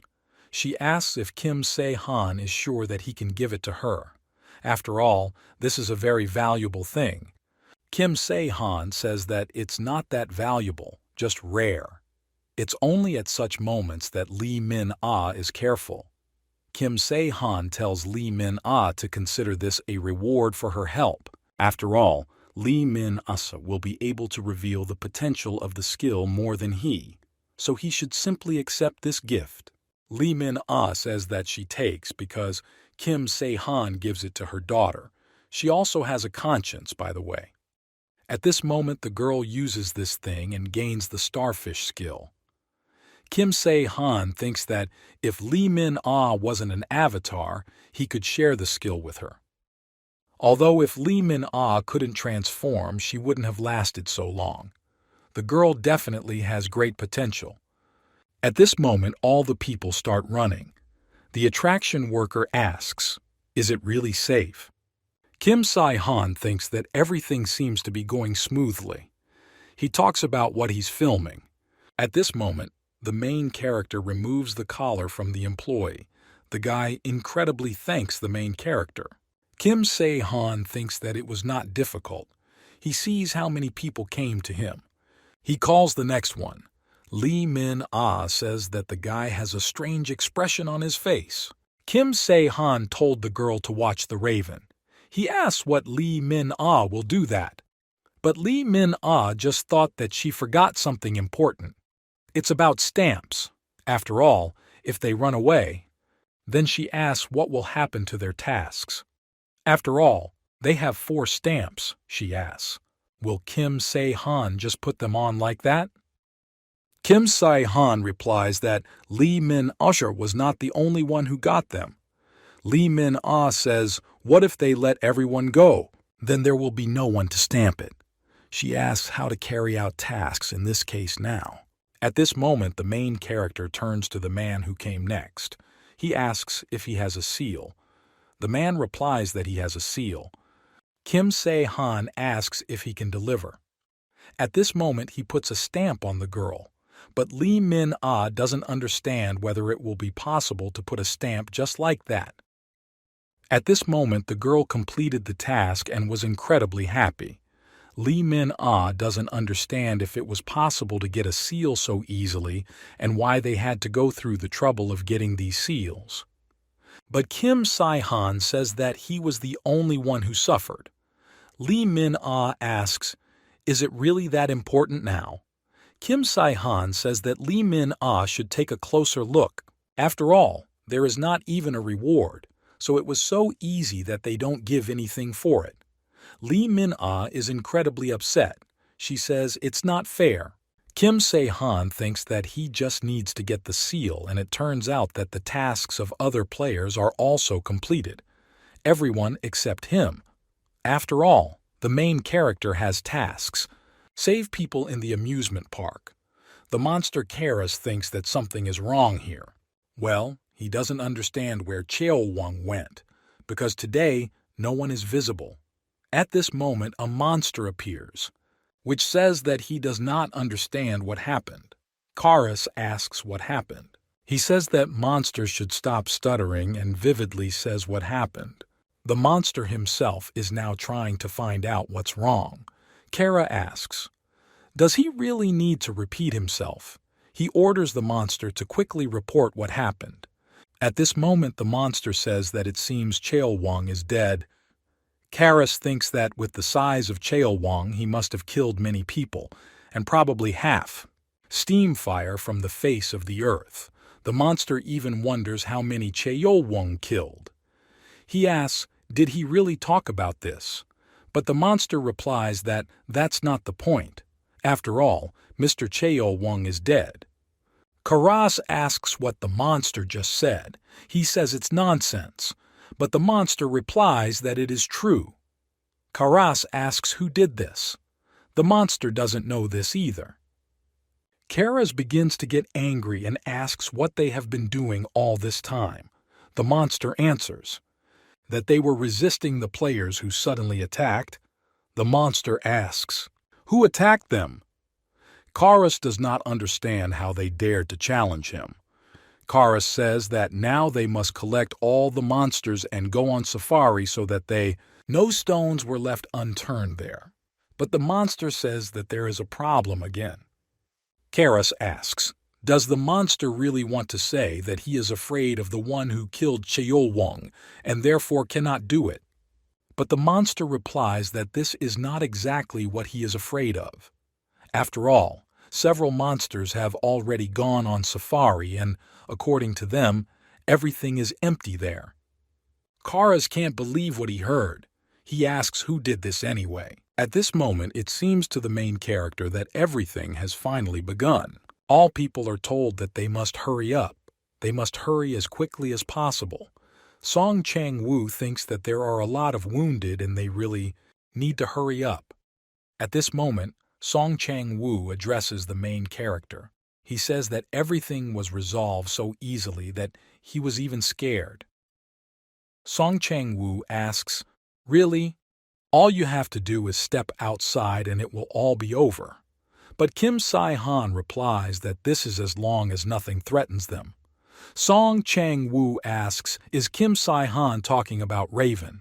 The main character says that the Raven will probably be here soon. Song Chang-woo doesn't understand. What a feeling this is. Has this really begun? The main character also feels that it is approaching. All the people are incredibly scared. After all, it looks incredibly intimidating. Kim Sai-han thinks that a constellation is definitely a constellation. At this moment, a raven lands. As soon as he landed on the ground, smoke started coming out. Raven did not think that the main character would be able to force him to act. He expected the crows to be not easy opponents. He hadn't been this worried for a long time. After all, that time with the Orga, Kim Se-han was also a little afraid. But this is due to the restrictions of the second stage. Kim Se-han knew roughly what techniques he would use. Even in the battle with Eliza, Kim Se-han was slightly worried about the sudden transformation. But he wasn't afraid. This time Kim Se-han was really nervous. But this is not fear. This is concern for all those people for whom he fights. In a past life, Kim Se-han was without a twinge of conscience and abandoned people to save himself. At this moment, Kim Se-han shouts that he will detain the Raven, and people must run with others. Lee Min-ah shouts that everyone needs to hurry. After all, there is no time to watch now. Raven says that people behave as if they think that he will stand and silently watch it all. He says he will kill all these people. Kim Se-han understands that this is the time for the decisive battle. Raven doesn't understand. Is Kim Se-han dodging all his blows? Kim Se-han sees that the Raven is demolishing everything around. He turns to the Raven and the Raven asks if the main character is saying something to him. Kim Se-han asks if there is anyone else here besides him. Raven talks about it. What didn't he see here? So he didn't think that any person would communicate with him in such a tone. Doesn't the Raven deserve it? Kim Se-han says. For the monster to look at himself. After all, he came to this place to catch these very people. Raven says that Kim Se-han talks too much. He starts to get angry. Kim Se-han realizes that he hit a monster, and now all he can do is stall for time. Even half of the people did not leave this place. The main character needs to win at least half an hour. Kim Se-han doesn't understand whether he will succeed, but he must cope.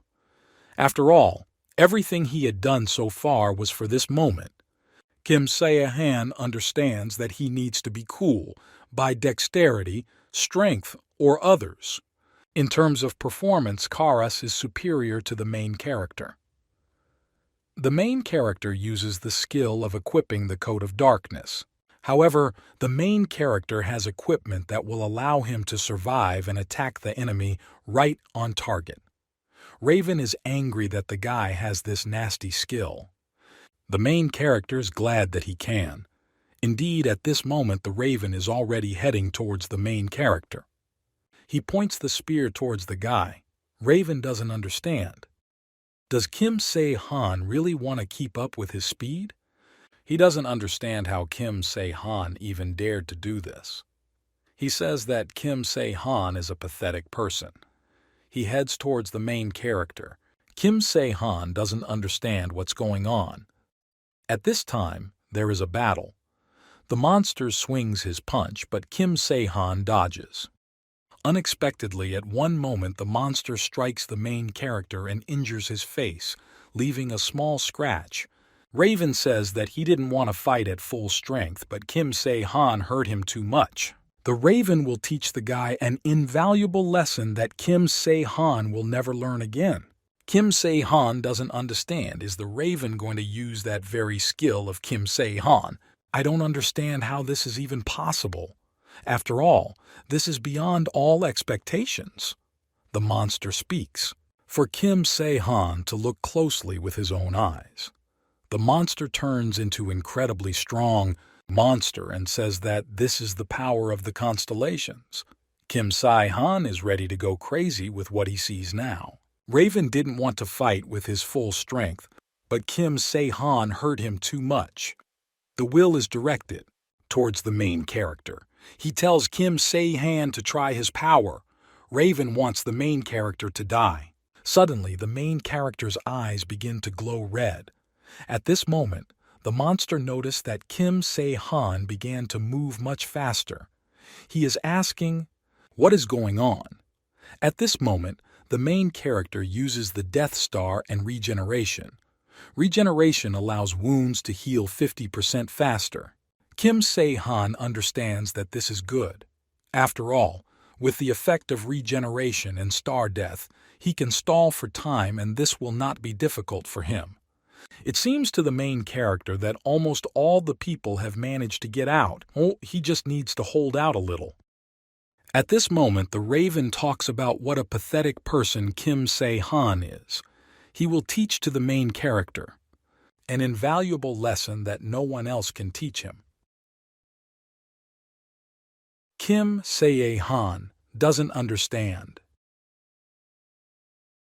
Really? The Raven is actually going to use that very skill. The main character does not understand how this is possible. After all, this is beyond all expectations. Raven tells Kim Se-han to look carefully with his lousy eyes. After all, this is the power of the constellations. Raven says that it seems Kim Se-han thinks that if only he gets out of here, everything will end. But it costs nothing for the monster to kill all of them until he is kicked out of here. After all, the level rule does not apply to us now. The main character is ready to allow this. After all, his capabilities are limited, but this is against the rules. Kim Se-han doesn't understand how the crow can use the transfer skill. At this moment, the monster says that the end has come to the main character and he will die. He uses his power and directs it at the main character. Kim Se-han sees how fast the monster is. Kim Se-han realizes that he won't be able to dodge this monster's attack so quickly. Kim Se-han uses shadow running. He understands that first he needs to at least hide. Raven says that the fact that Kim Se-han is still breathing is admirable. He realized that Kim Se-han is not an ordinary guy. At this moment, the Raven flies up and the main character tries to hide, but the Raven finds itself in front of the main character. The monster says that Kim Se-han is too unusual. All at first Kim Se-han pissed him off, but he still deserves praise. Raven tells Kim Se-han to accept that he hears such words from the chorus himself. Kim Se-han replies that the monster speaks as if he himself is worth something, but the Raven replies that there is no difference. After all, the main thing is that the main character cannot compare with him. The Raven asks, doesn't Kim Se-han understand this himself? At this moment, the monster is holding the main character by the neck with his hand. He says that Kim Se-han was nothing more than a bait to buy time from the very beginning. He offers to end this battle. The witch also needs to kill those outside. Kim Se-han asks, is this true? So he answers that that's why he wants Kim Se-han to die quietly. After all, so be it. He will show mercy and will not kill the guy with a painful death. The main character thanks for this. Kim Se-han says that he also has something to say at the end. He says that in future, when the Raven thinks that he has won, he should not be so careless. At this moment, the system says that all people who were in the territory, Parka went outside. Therefore, the main character completed main task number 3. And soon he will receive his reward. Kim Se-han will be able to purchase a set of first-round gears. Kim Se-han acquired the first-round transfer set at this point. The main character can receive all skills or items earned in the first round. Depending from the level of the main task, Kim Se-han can receive only one skill or item without a level limit. Raven doesn't understand what's happening. Suddenly he starts coughing. Blood. Kim Se-han doesn't understand how the Raven managed to avoid being hit. The main character used evidence of transcendence. When fighting a monster, constellation for 30 minutes, all indicators increase by 100%.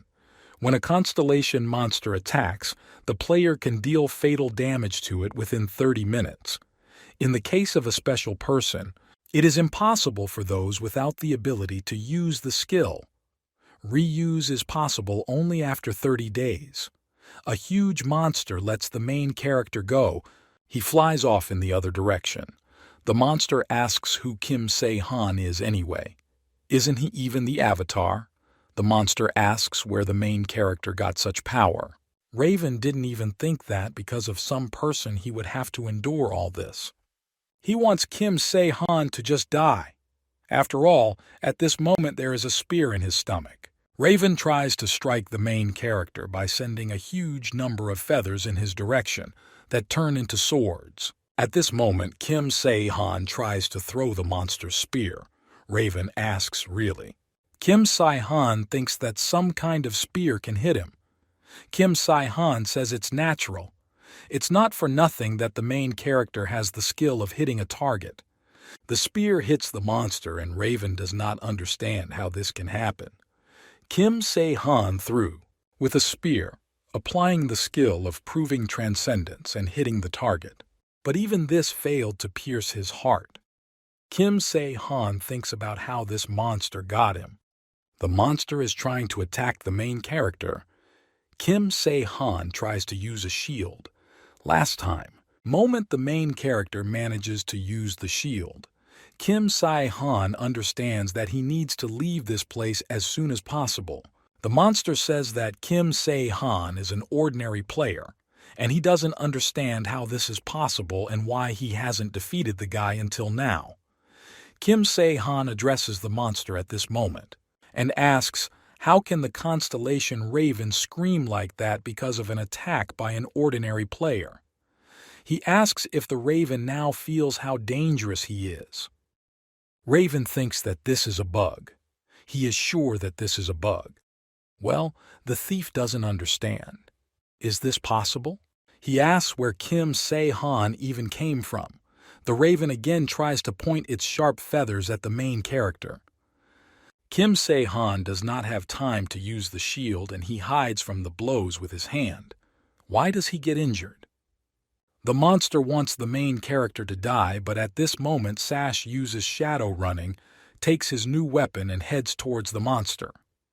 Kim Se-han points this weapon towards the monster, but at this moment it turns out that the raven did.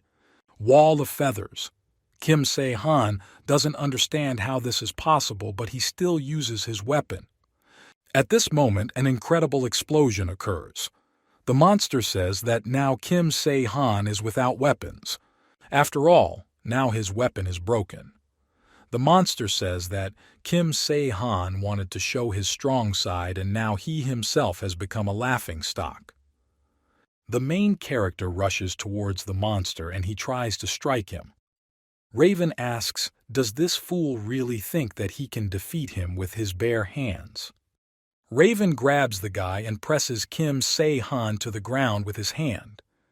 Raven says that in the end Kim Se-han will lose, but for the bug, Kim Se-han floundered for a long time.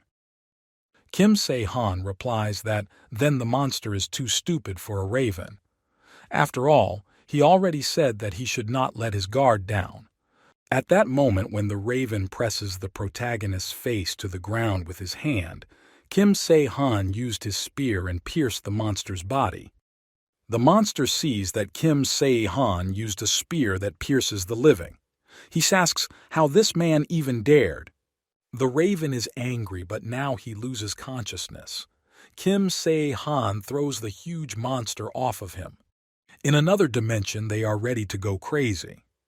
Archie thinks that he can't report to the top that there's a bug. Archie thinks that he is a stupid raven who needed to play quietly, but for some reason he ran into the player. Archie thinks that he shouldn't have trusted this raven. After all, the guy thought it was funny, so he got 50,000 points and closed his eyes, even if he was rather weak, but still belonged to the constellations. Archie, I thought everything would be okay. There is also a problem with balancing players. Archie doesn't understand how it happened that the raven had already used transfer skill. After all, Archie set up. So the constellation cannot yet use all its power in the game. Archie suggests that it might be something to do with the system. Raven in case of an as yet unknown constellation, most likely few people know about it. He's thinking about what he won't report upstairs for now. Archie doesn't know how this man managed to kill Crow, but now he will need to watch this guy. Archie thinks that he will watch very carefully. After all, this player turns out to be a bug. Kim Se-han gets an update. Now the main tasks will fully take place in an open-world format. It is possible to travel to other areas by train or metro, as well as completing several tasks. An additional server task is the possible creation of a guild. An easy way to create a guild is available in the add-on interface. The fourth task begins. The next task is called the Great Ray. Each district has its own boss raid, and when you fight with him, your stats increase. Damage caused. When destroying a raid boss, it is possible to receive special items or equipment, as well as additional rewards for completing tasks. Points of damage caused. Kim Se-han thinks that it's finally an open world, and now he will need to join the new society. At this point, Lee Min-ah asks what a guild is. She sees that the raid boss will appear in 15 days. She asks why so much time. The main character replies that this is because there are people who have not finished yet. Third task. In this, the hero is asked how he feels. Kim Se-han sees Song Shi-woo and Song Chang-woo standing in front of him. The main character replies that everything has passed a long time ago. Song Shi-woo rejoices. After all, he had just almost finished repairing his equipment. Song Chang-woo asks, can Kim Se-han get up already? After all, he probably had a serious wound. Kim Se-han says that's it. It's okay because he used the skill. Although it was actually deep early, the regeneration skill has risen and now it helps wounds heal 60% faster. Kim Se-han turns to Lee Min-ah and says that he will go to Daejeon. The main character asks what Lee Min-ah will do. The girl replies that Kim Se-han should look at the map. After all, there are already 4 raids in Seoul alone. She asks why the guy should go to another city. Kim Se-han replies that he wants to visit the bakery. Lee Min-ah asks what kind of nonsense this is. The main character replies that he has things to do, but Lee Min-ah thinks that she never understood the guy. She just needs to take it for granted. Kim Se-han asks what the girl's answer will be. Well, Lee Min-ah won't go with a guy. At this moment, the girl's warden appears. Kim Se-han thinks that now the clown is already staring openly. Kim Se-han thinks that it's good that Karas used the vision-blocking technique that time. Otherwise, the observers would probably have seen a spear piercing the heart of the beauty. At this moment, Kim Se-han says that it seems that God Lee Min-ah wants the girl to go with him.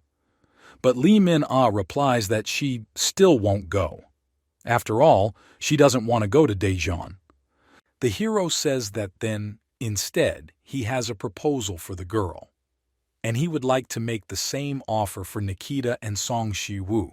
He asks how about joining the guild he will create in the future. Lee Min-ah says that she doesn't really like this. Song Chang-woo doesn't know if he can be useful to the main character. Song Shi-woo asks what's wrong with his brother. After all, he personally wants to be in the same guild with the main character. Kim Se-han says that they shouldn't be so tense. They can say what they think like Song Shi-woo. Kim Se-han thinks that Song Shi-woo will be very useful. After all, for starters, Song Shi-woo will become the best master. And Song Chang-woo is a fairly strong player who is not inferior to the avatars of the gods. On top of that, he has a rare skill called the spiritual eye. It has a lot of potential. Lee Min-ah says that she doesn't care and doesn't care. Anything goes with Kim Se-han. Song Chang-woo says that if they agree, then he agrees too. Lee Min-ah asks when Kim Se-han is heading to Daejeon. Kim Se-han replies that he will do it right now. The main characters find themselves in the subway. There they greet visitors and say that people are on the bullet train next to Daejeon Station. The station staff will do everything possible to make people's journey comfortable. Now players are saying that this train now belongs to a guild called the Eastern Moon. People are incredibly scared and they start running away from this place. At this moment, Han Ji-soo appears on the train. Kim Se-han doesn't understand what's going on. After all, he hears some kind of noise in the back of the car. He thinks that maybe a monster has appeared. After all, most of them players will figure out on their own. This time, the main character didn't get much of a reward. Previously, Kim Se-han only received white gold level items, and this time he is going for such an ordinary reward. The main character has a hunter's instinct, which allows him to determine the approximate location of an object, using objects or monster tracks. Although this is a normal level, Kim Se-han thinks about what was said. Some kind of incomprehensible skill is obtained. But Kim Se-han thinks that this one will do for him too. After all, in any case, the main character gets enough reward for Raven and completing this task. Kim Se-han sees an alert about that he became the new owner of the constellation Raven. The main character gains the Raven Eye skill and also the Black Curtain. Kim Se-han can't use his full power due to a deficiency, divinity. The skill will be unlocked after increasing the level of divinity. Kim Se-han gains the status of a lesser deity. The Eye of the Raven creates a black raven that can be sent to investigate. There are no restrictions on quantity, but the more the player creates, the more difficult it is to control them. Kim Se-han thinks that this is something like an observer in the form of a raven. The Black Curtain is that same skill. The user may disappear into the darkness. Crucian Carp used it. Dissolves in the darkness when the raven used it. The main character had a feeling that everything around was swallowed up by darkness. Kim Se-han suggests that the skill may change depending. from the one who uses it. The main character likes this one better, although this is not important. However, now, skills are not the most important thing. Kim Se-han thinks about whether they give money for destruction. Constellations are immediately divinity, although this is a lower-level divinity. In general, this is also beneficial. If everything works out for the main character, then he will be able to see an observer in Daejong, this witch. A witch who wanted the death of all humanity despite her love for people, and at the same time she wanted to leave them alive. Kim Se-han thinks that it's even funny for him to say that she was the most good-natured to people among everyone. Kim Se-han thinks that he needs to sleep, and when he wakes up he will already be in a new city. The Eastern Moon Guild members run away. After all, this is the same girl he heard about. Her black clothes and shoes. When the red aura appears, it means that everyone around will die soon. Han Ji-soo fights with players. The player didn't think that this story seemed true. At this moment, the severed head of that same guy flies in. His friend, the guy, falls to the ground, and Han Ji-soo approaches him. The guy asks for mercy. He says more. Won't do that. He will be quiet and asks Han Ji-soo not to kill him. Han Ji-soo asks, "Does uncle want to?" so that she would believe these words. But the guy doesn't answer that it's true. He will improve and will help people and even get a job as a volunteer. Han Ji-soo calls it funny. After some time, the main character got off the train. He sees people running. He doesn't understand. Did something happen on the train? At this moment, the main character begins to call Han Ji-soo. Kim Se-han asks when Han Ji-soo arrived. The girl replies that this is too much. After all, they arrived with the guy on the same train. Kim Se-han asks, "Is this true?" He is not. Understands why he didn't know anything. He asks if Han Ji-soo has done all her business. Han Ji-soo replies what she did, but she asks why they came to Daejeon. After all, Kim Se-han. Han Ji-soo told her to take the train and got on. After all, if Han Ji-soo had not checked the location in the command window, then Kim Se-han would have left. Kim Se-han asks, "Is Han Ji-soo really?" All this time I checked where he was. After some time, they already went outside. Han Ji-soo says that they have agreed where and when they will meet. Kim Se-han doesn't understand where the girl is so interested. He asks if Han Ji-soo already knows that he was in the Roman Tower. Han Ji-soo replies what she saw when she checked the location. Kim Se-han asks why Han Ji-soo didn't come to him then. After all, if Han Ji-soo were there, then it would be much easier for him to defeat the Raven. Han Ji-soo replies that she actually wanted to come right away, but along the way a third task appeared. It wasn't difficult, just tedious. Because of this, Han Ji-soo was late. Kim Se-han replies that if that's the case, then there's nothing he can do. Kim Se-han says that he came to Daejeon to catch the boss of the Daejeon raid. Han Ji-soo just, "I thought so." Kim Se-han asks, "Is Han Ji-soo not going to ask anything else?" He wants Han Ji-soo to ask, for example, why he came to this city, when there are only 2 raid bosses, and in Seoul there are 4. Han Ji-soo asks if Kim Se-han ever behaved normally so that this can be explained. Han Ji-soo says, "That's probably what's needed. After all, even when Kim Se-han said that he would go to this place for the bakery, she didn't think anything strange. Kim Se-han doesn't understand. Han Ji-soo thinks badly of him, or good." Han Ji-soo asks where they will go now. Kim Se-han replies that they will go to Dunsan. He will tell you the details along the way. At this time, Lee Min-ah is walking in the Selim area of Seoul. Lee Min-ah is angry because the main character had to say exactly where in Selim. After all, Kim Se-han said that this would indicate several features. Lee Min-ah can use this. For searching, Lee Min-ah doesn't understand how she can find a foreign father and daughter with blonde hair in this area. Kim Se-han also made a drawing, not a photo. Lee Min-ah doesn't understand how to look for this. Moreover, judging by the situation, it seems like a monster. There was a massacre and no one managed to survive. At that moment, Lee Min-ah thought that she had received an easy task. Suddenly, a huge demonic monster wolf begins to attack the girl. Lee Min-ah doesn't understand.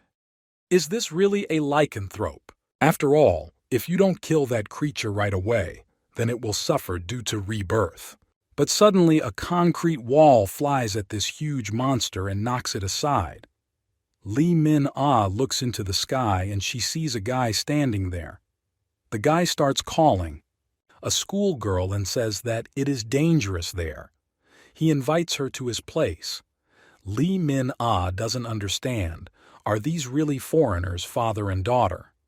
Lee Min-ah thanks the guy for helping her. The guy replies that they need to help each other. He asks how the girls are with his technician. It's called a cliff fall. At this moment, someone starts screaming that she is already ashamed. After all, she said that there was no need to save this girl. This is the guy's daughter. He says that this is not possible. After all, even if there was no particular need for this, they cannot stain their hands with the blood of a little schoolgirl. Daughter asks, so that the father looks at the girl's observer. Because she is much stronger than them, Lee Min-ah thinks that everything is really just as Kim Se-han said. Lee Min-ah says that this is fate. She asks if she can recognize them. The man says that his name is Luke Taylor and his daughter's name is Lynn. Lee Min-ah understands that she found the people she was supposed to. She asks if she will want to go with them. This guy is definitely a player who was able to throw such a big piece of concrete into a monster. Lee Min-ah doesn't know about his daughter. At this point, Taylor agrees, but Lin asks why they should help those who are stronger than them. Lee Min-ah thinks that if Kim Se-han advised her to join these people, then there must be something in them. Lee Min-ah writes a message to the main character saying that she found the people Kim Se-han was talking about. She remembers what Kim Se-han said about the keys that will lead humanity to hope. At this time, the military is walking around the city. Han Ji-soo says that it seems that society is gradually coming to order. Kim Se-han answers that if the game became open in the world, the task cannot be just anyone. At this moment, one military man turns to the main character and asks if they are players by chance. Kim Se-han replies that they are players. The man asks if the players can give him their names and registration numbers. After all, they were ordered to check the personal data of the players. Kim Se-han doesn't understand. Are they really trying to control the players in this world? He says, it's stupid. Kim Se-han turns to Han Ji-soo and asks if the girl can jump to that building. Han Ji-soo agrees. The military man tries to stop them. He says he can't just let them go. At this moment, the girl takes a leap and jumps onto the roof of the building. Kim Se-han also manages to jump onto the building. The military man is incredibly surprised. Kim Se-han and Han Ji-soo are already on the roof. With Han Ji-soo asks why they climbed into this place. Does Kim Se-han really want to hunt down the raid boss? Kim Se-han answers what it is. Yes, but not with your own eyes. Kim Se-han uses the raven eye. At this moment, crows begin to appear from the roof.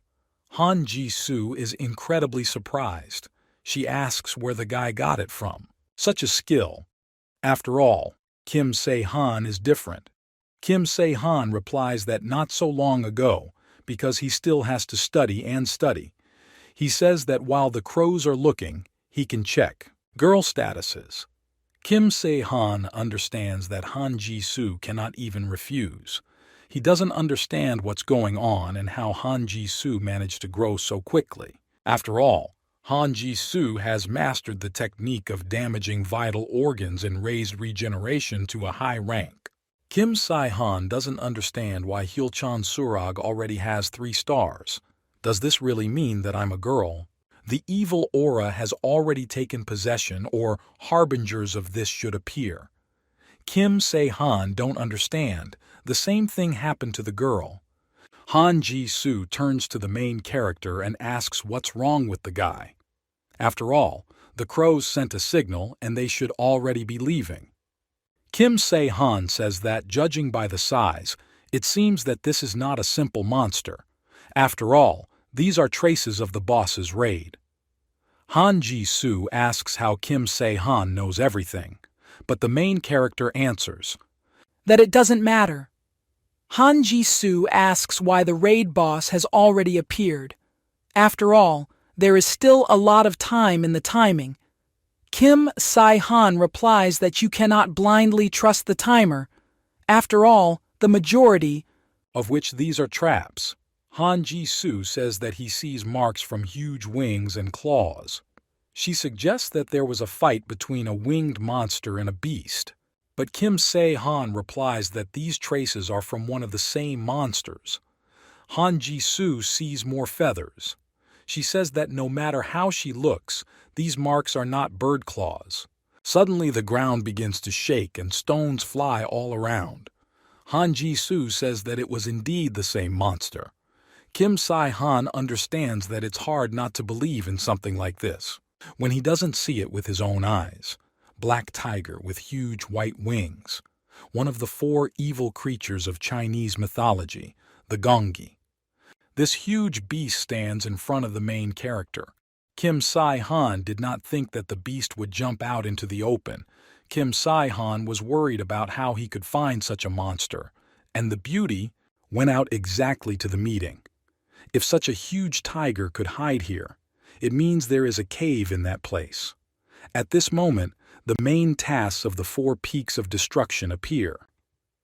The main character is overtaken by a disaster that he does not dare fight alone. The guy needs to join forces to win and survive.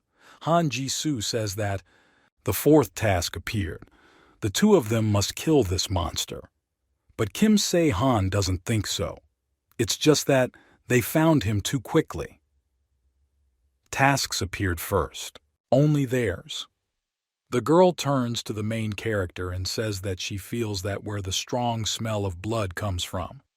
At this moment, a huge monster attacks the heroes. Kim Se-han don't understand. Does this monster really have a horn in his chest? Has he already encountered it? But Han Ji-soo says that the monster just left. Kim Se-han understands that it was definitely an early spur. The information he heard was later, more precisely in a past life. There were too many inaccuracies, and Kim Se-han cannot guarantee that he remembers everything exactly. Kim Se-han heads to that place and Han Ji-soo tries to stop him. But at this moment, Kim Se-han sees that this is not a Gungi's lair. There he sees the dead cairn of the sacred unicorn. It looks like it was a unicorn's nest. Han Ji-soo had previously seen something similar in Chinese mythology. She assumes that maybe this is Karen. After all, the girl heard he had white fur. Kim Se-han replies that it must be him. Moreover, he does not have a horn. That rock that was in my chest. Into the monster it was rock Karina. Carrie's enormous strength is hidden in this horn. Karen weakened and fell in battle, but this effect remains unchanged, and Kim Se-han wanted as quickly as possible. Find traces of Gunga to go to Kirin and take his rock for yourself. Kim Se-han understands that this is a failure. Han Ji-soo asks, is it really a failure and a road? Kim Se-han replies that this is true. After all, without a horn, he will not be able to get to where this thing is, and if the Gungi still harbors the power of the horn, then there will be problems. Han Ji-soo asks if it would be better to look around inside, just in case. After all, if it's a dungeon, then there might be a reward. Kim Se-han replies that the level doesn't look particularly high, and it is unlikely that something similar to the Horn of the Kirin will drop. Still, Han Ji-soo says that there is something in this place. Kim Se-han asks if it is mithril. Kim Se-han thinks that although after orichalcum, this is the strongest metal. At this moment, Han Ji-soo says that she found something like an egg. Kim Se-han is incredibly surprised and starts screaming and asking where Han Ji-soo found this. Han Ji-soo shows that in that direction, under the carcass, something was pulsating and she began to dig and there was this egg. The main character begins to thank the girl, but Han Ji-soo doesn't understand what's going on. This is the first time the girl sees Kim Se-han being so grateful. A Kirin egg, or rather a fruit. The female Kirin carried him for a long time, and soon new Kirin will hatch from there. If it is a male, then Ki, and if it is himself, then Rin. And the common name is Kirin. Kim Se-han suggests that this is a monster egg. This is a sacred animal. Kim Se-han doesn't understand where this comes from. Rewards for the task. Kim Se-han uses application. Awaken the sacred animal. It uses a top-tier incubator. He also uses top-tier pet diapers and top-tier nutritional drink level to maintain the health of a pet. He also uses a top-level bottle for the sacred animal. Han Ji-soo asks, is this really? Now they need to carry everything with them. Is it now possible to resurrect an egg using this? Kim Se-han replies that this is natural. At this moment it turns out that becoming a beast depends on blood. Kim Se-han thinks that he feels sorry for his blood dripping there. He suggests that perhaps Han Ji-soo's blood would be more suitable for this. Visible in the Oka, has skills, but the girl has the Death Star. Kim Se-han thinks about injecting the blood with a catalyst for about 2 days. Lee Min-ah is suitable for this. Kim Se-han understands that it will be difficult to find another suitable player during this time. And in terms of statistics and skills, Lee Min-ah is superior to many. At this moment, the main character notices the alert. This is a message from Lee Min-ah. Kim Se-han thinks that this is very timely. Lee Min-ah realized that this was the egg of a sacred animal. Lee Min-ah asks if this is why Kim Se-han told her to find those foreigners. Kim Se-han replies that it is not only that. After all, he can't tell her yet.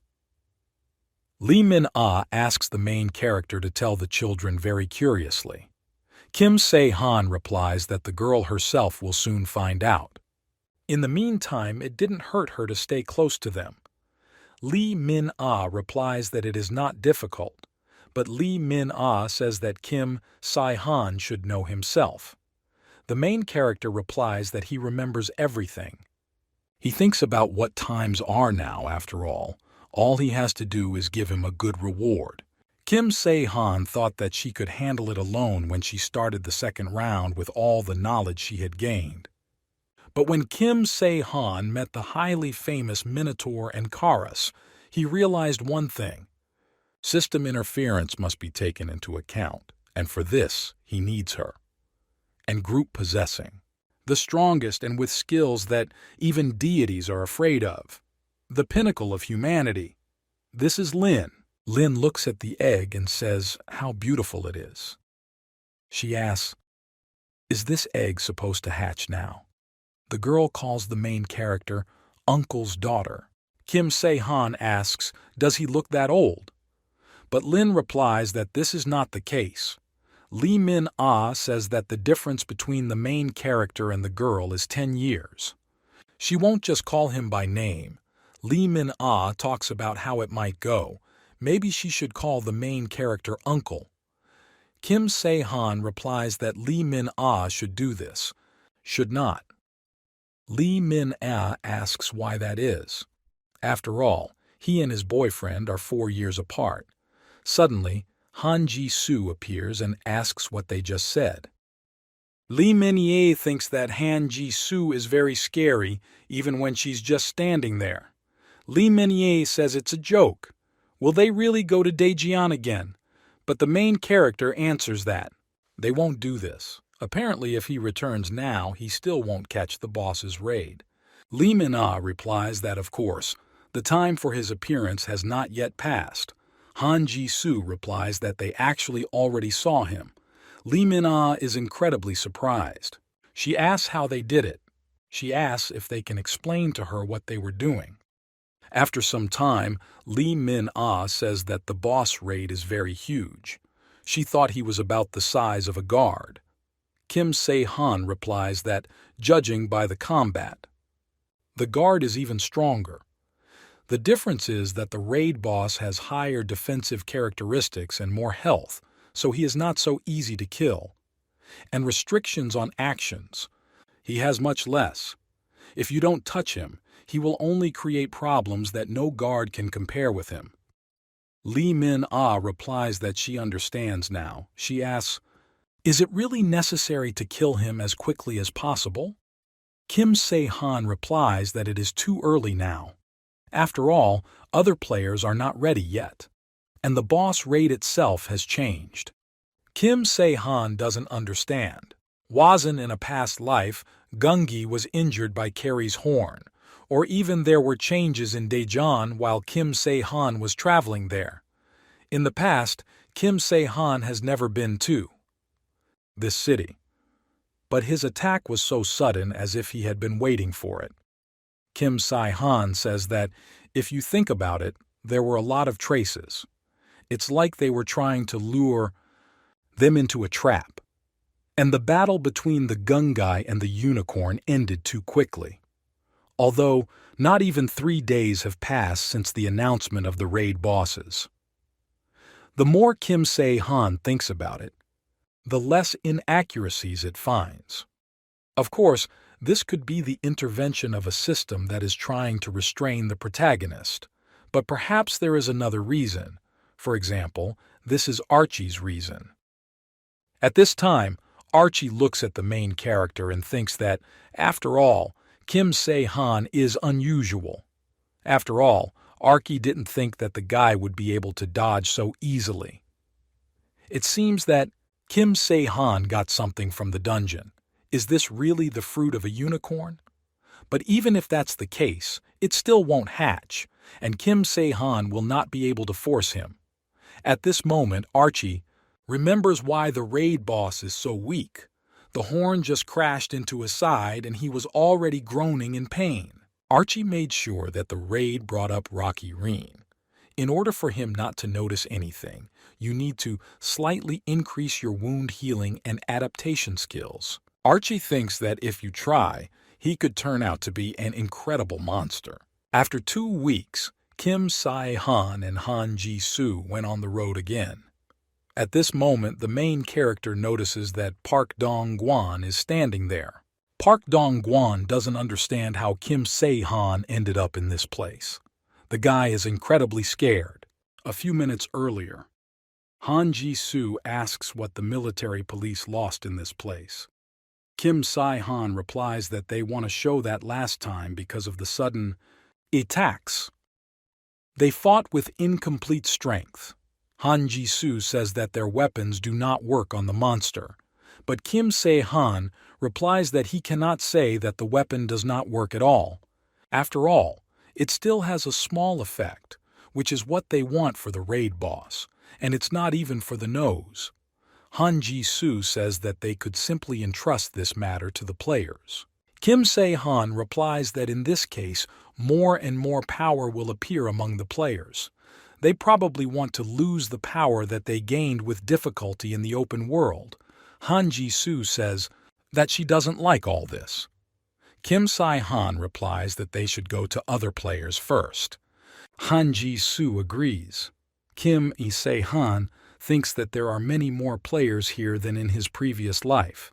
At this moment, people are discussing who wants hunt the raid boss together. They need someone who can heal wounds. If he comes to their team, they will give him points. One guy addresses the main character and Han Ji-soo. He asks if they would like to join their team. Kim Se-han replies that this is not part of his plans.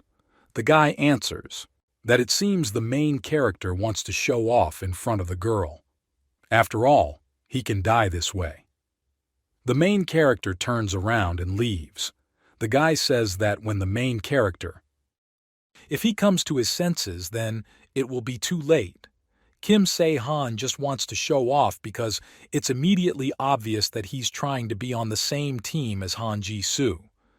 Because the girl is very cool, Han Ji-soo says that such people exist everywhere. She asks if they can handle them. Kim Se-han answers that there is nothing to deal with there. They must go faster. When the raid boss appears, they will disappear on their own. At this moment, the main character notices Park Dong-gwan. Park Dong-gwan asks what the Han Ji-soo main characters are doing in this place. But still he answers that he wants to ask the guy.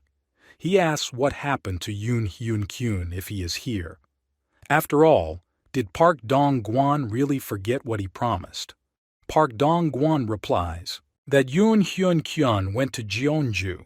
Yoon Hyun-kyun said that he was worried about his family, and they told him to go to this place. Kim Se-han sees that he seems to be a copy of the guy in the third task. He tried hard.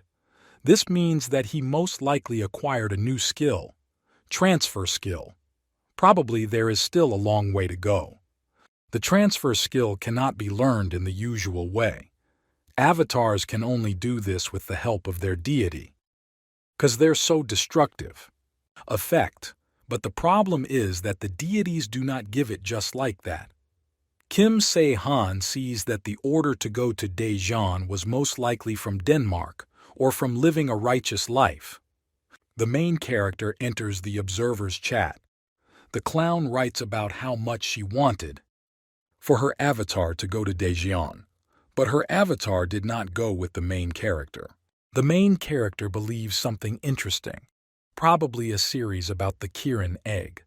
At the clown's, she has such a character that she will never tell anything and there is no need to worry. And the deity who controls the bow also knows how to keep secrets. The main character addresses Park Dong-gwan. He says that Park Dong-gwan studied the skill of motivation.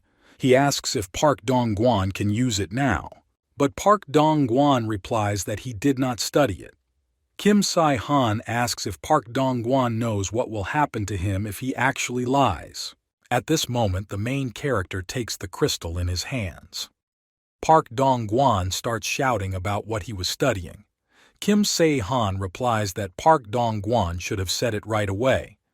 At this moment, the black raven appears in the sky. The main character does not understand. Is the asphalt moving? Kim Se-han approaches Park Dong-gwan and tells him to use this skill now. Park Dong-gwan asks, is the main character really talking about awakening? He asks why he was suddenly needed. Kim Se-han replies that otherwise everyone who is here will die. Kim Se-han doesn't understand if the raid boss is lying in ambush to attack the players. If he fights with them, there is no need to take a detour. Moreover, there is still a lot of time left before his appearance. Kim Se-han understands that then the answer is simple. Before the battle, he wants to refresh himself. At this moment, the main character begins to shout for everyone to take cover. After all, the boss raid is coming here. People don't understand what Kim Se-han is talking about. After all, there are still 10 minutes left before the boss appears. People start laughing. They suggest that maybe Kim Se-han doesn't know how to tell time. They say that the main character is stupid. After all, they don't need shelter. They say that it would be better if Kim Se-han stood still and clapped his hands. Kim Se-han replies that if they stand like this, I will die. He tells people, ran faster.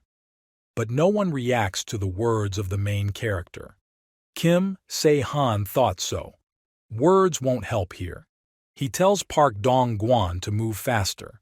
Park Dong-gwan replies that he is not so easy to use as ordered.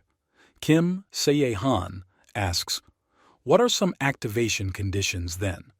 Park Dong-gwan answer, what needs to be understood to some extent. The object's way of thinking. If you start manipulating people without warning, it will no longer be motivation, but hypnosis. Kim Se-han understands that this is also true. He tells Han Ji-soo to pull out her weapon, and he will give the girl a sign. Kim Se-han asks if the girl can see the fire screen. He asks Han Ji-soo to hit the ground right in front of him with all her strength. He will also attack. Main character turns to Park Dong-gwan and tells the guy to use the inducement skill when the raid boss pops out and people panic. It is necessary to take them away from this place. He asks if the guy can do this. Park Dong-gwan replies that this will happen if the boss appears. After all, people usually don't panic so easily. Main character tells Park Dong-gwan not to worry, because soon the turmoil will begin. At this moment, the main character uses his new weapon. Park Dong-gwan asks where the main character got this from. Weapon. Kim Se-han replies that he has one way. 5 seconds left before the boss appears. At this moment, people begin to shout that the earth is shaking. They don't understand. Is this really an earthquake? They see that it is not yet time for the raid boss to appear. They don't understand what's happening. But at this moment, the raid boss suddenly really appears, as the main character said. Kim Se-han yells at Han Ji-soo to do it now. At this moment, the main character uses his weapon and points it towards the raid boss. He stabs the monster, and now Han Ji-soo carries out the order of the main character. She hits the huge monster. The monster falls to the ground. Kim Se-han doesn't understand why the winged monster is coming out of the dungeon. At this moment, they are asked what is happening. It's not time yet, but they don't understand what it is then lying on the ground. After all, it's immediately clear that this is an unusual monster. At this moment, one of the soldiers begins to shout for everyone to open fire and go on the attack. They use their machine guns and start shooting at the huge monster. The commander orders not to cease fire. They try to stab the monster. The commander understands that after such an attack he should be left with a sieve. But at this moment the warriors believe that there is a silhouette of a monster in front of them, and they begin to run away to the sides. The monster is trying to attack people. Kim Se-han doesn't understand why this monster has changed so much. Kim Se-han doesn't understand. Are the monsters going to evolve into adults? After all, if so, then this is a problem. An adult gungai is the same as a guard.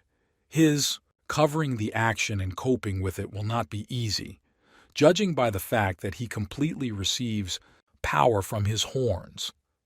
Kim Se-han understands that this could not have happened without the master of the game, and Archie did it all. The monster is trying to attack people. People start running and screaming. The warriors continue to shoot and hurt with everything they have. They are trying to stab some monster, but at this moment it doesn't even hurt the monster one bit. Kim Se-han shouts for Park Dong-gwan to do this now as quickly as possible. Park Dong-gwan asks, does he have to do this right now? Sashi tells Park Dong-gwan to do it. Park Dong-gwan uses the skill of motivation and says that people need to retreat from this place as soon as possible. After all, let them deal with the monster, but people need to quickly go to shelter. Park Dong-gwan asks, can't people see for themselves? After all, this monster is not affected by modern weapons. Kim Se-han sees that it looks like the players have just received the fourth task. Park Dong-gwan tries to convince people, but they don't understand. At this moment, Park Dong-gwan notices that the skill ends. People rush and want to kill this monster. After all, he is so huge and there is room for them to hit. They decide to make a bloody mess out of a huge monster. They are trying to attack this monster. At this moment, a huge monster steps with his foot right in front of one player, but the main character pushes the guy away so that the ground shakes under the people's feet. At this moment, one guy flies to the side. He thanks the main character and talks about what he didn't see. After all, it seems the monster just didn't notice him. Kim Se-han answers to people. Thought properly. After all, this monster not only has a big body. Perhaps Pile Banker is too slow to fight this. The main character is wondering whether a spear will be enough. Players say that it is very difficult to get close to the huge monster because of its spiky fur. They also cannot attack from afar. The skin is too thick, even magic arrows can't penetrate it. People don't understand that they are the only ones who need to kill this monster or run away. Kim Se-han understands that right now there is an opportunity to confront the monster without losses, but Kim Se-han doesn't know when he turns into an adult monster, so there is not much time. At this moment, the monster flies up. People don't understand what's happening. Is this a monster? Can fly. They don't understand how to catch him now. The monster is high in the sky. One of the players begins to shout that it is time for them to leave this place. After all, if this monster falls to the ground, then half of the city will come to an end. Well, now people understand that it is useless for them to run away. After all, this city will be completely destroyed anyway. People don't understand. Will they really just stand there and wait for death? Kim Se-han understands that he cannot allow this to happen. Before the monster comes down, he needs to kill this huge beast. Compared to Karas, this is simply not a moving target. Kim Se-han points his weapon towards a huge monster, and he wants to kill him at a height. At this moment, Kim Se-han thinks that it's too early. People don't understand, did Kim Se-han plan to throw a spear and hit? People are interested in what kind of skills the main character has. They don't understand, is this even possible? Kim Se-han shouts for people to pull the chain towards themselves. After all, he needs to be pressed to the earth. Everyone grabs the chains and begins to pull them towards themselves. At this time, the spear pierced the body of a huge monster. People are happy. After all, even the girl helps. They must help the main character as quickly as possible. One player says that he doesn't know what Kim Se-han is up to, but all they need is this chain to release the monster. All people begin to try to help the main character fight a huge monster. At this moment, the monster falls to the ground and an explosion occurs. People start shouting that they must kill this huge monster now. At this time, the monster is lying on the ground. He is already exhausted. Kim Se-han doesn't understand if this huge monster is already turning into an adult. After all, if you leave it like that, it will be completely transformed.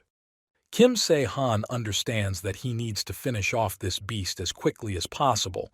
After all, at this moment the monster is already on his feet. Kim Se-han takes his weapon and points it towards the face of a huge monster. He strikes. But Kim Se-han sees that the monster turned out to be tenacious, and he didn't do anything to him. The main character had the feeling that the damage had reached his very skull. At this moment, Han Ji-soo heads into battle and says that she will try. After all, it seems that she is most suitable for this. Kim Se-han doesn't understand. Does Han Ji-soo really want to stick a sword into his heart now to cause the maximum effect of the Death Star? The deeper the sword goes into the heart, the gain indicator grows more, and as if not only that, Han Ji-soo also uses the regeneration skill to immediately recover. Kim Se-han understands that there is only one movement left. The girl is already in the space above the monster. She is now on the head of a huge monster. She swings her fist and wants to hit the monster. Kim Se-han shouts that now people have fled as far as possible from this monster. The players start to run away, and now they don't even look back. And after multiple hits from the girl, the monster begins to fall to the ground. With his head, he falls straight towards the earth and presses Han Ji-soo. But the girl jumps back and she uses her mace to hit the monster in the head. Kim Se-han sees that this poses an incredible danger to the girl, because now the monster wants to capture her in his mouth. The main character yells at Han Ji-soo to be careful. The monster grabs the girl into its mouth. Kim Se-han sees that the monster is in pain. He thinks about not putting anything in his mouth. The monster starts screaming.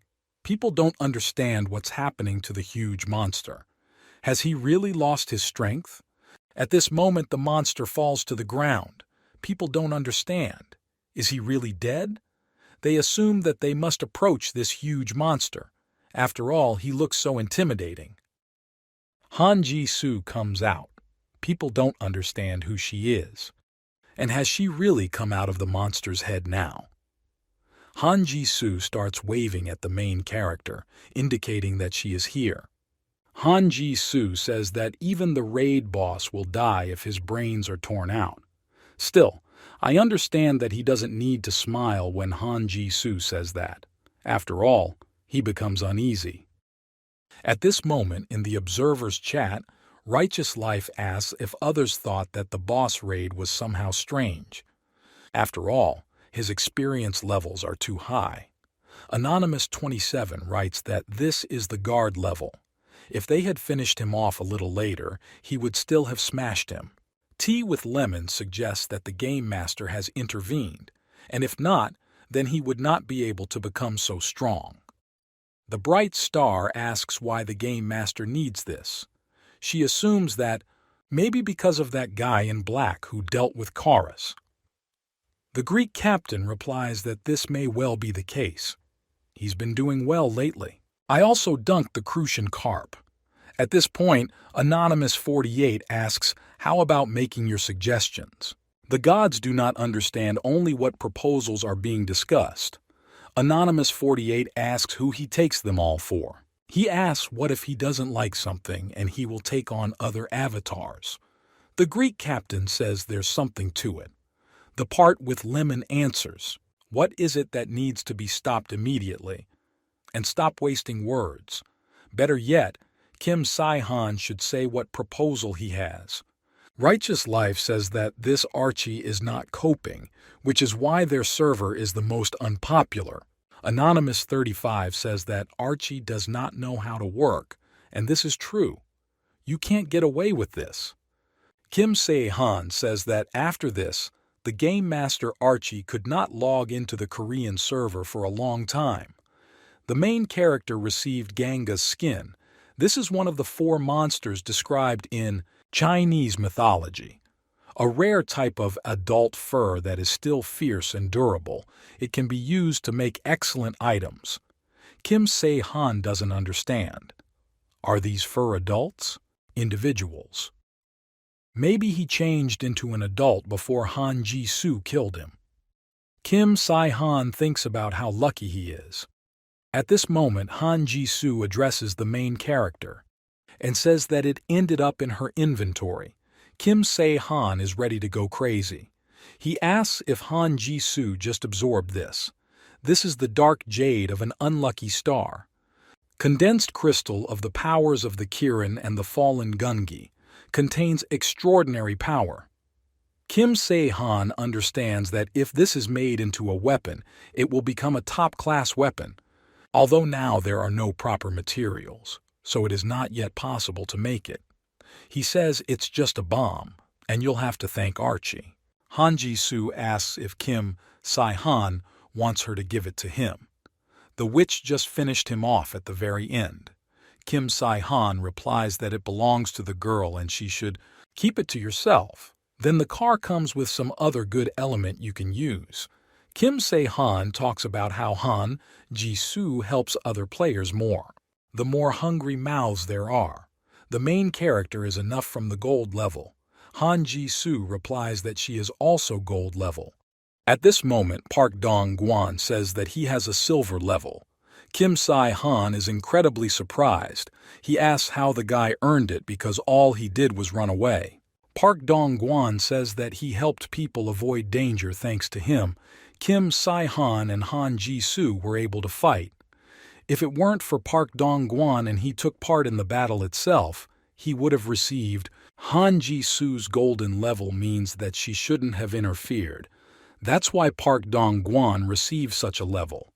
Kim Se-han replies that this is not the case. After all, if he wanted to kill the monster, then he would have to tinker.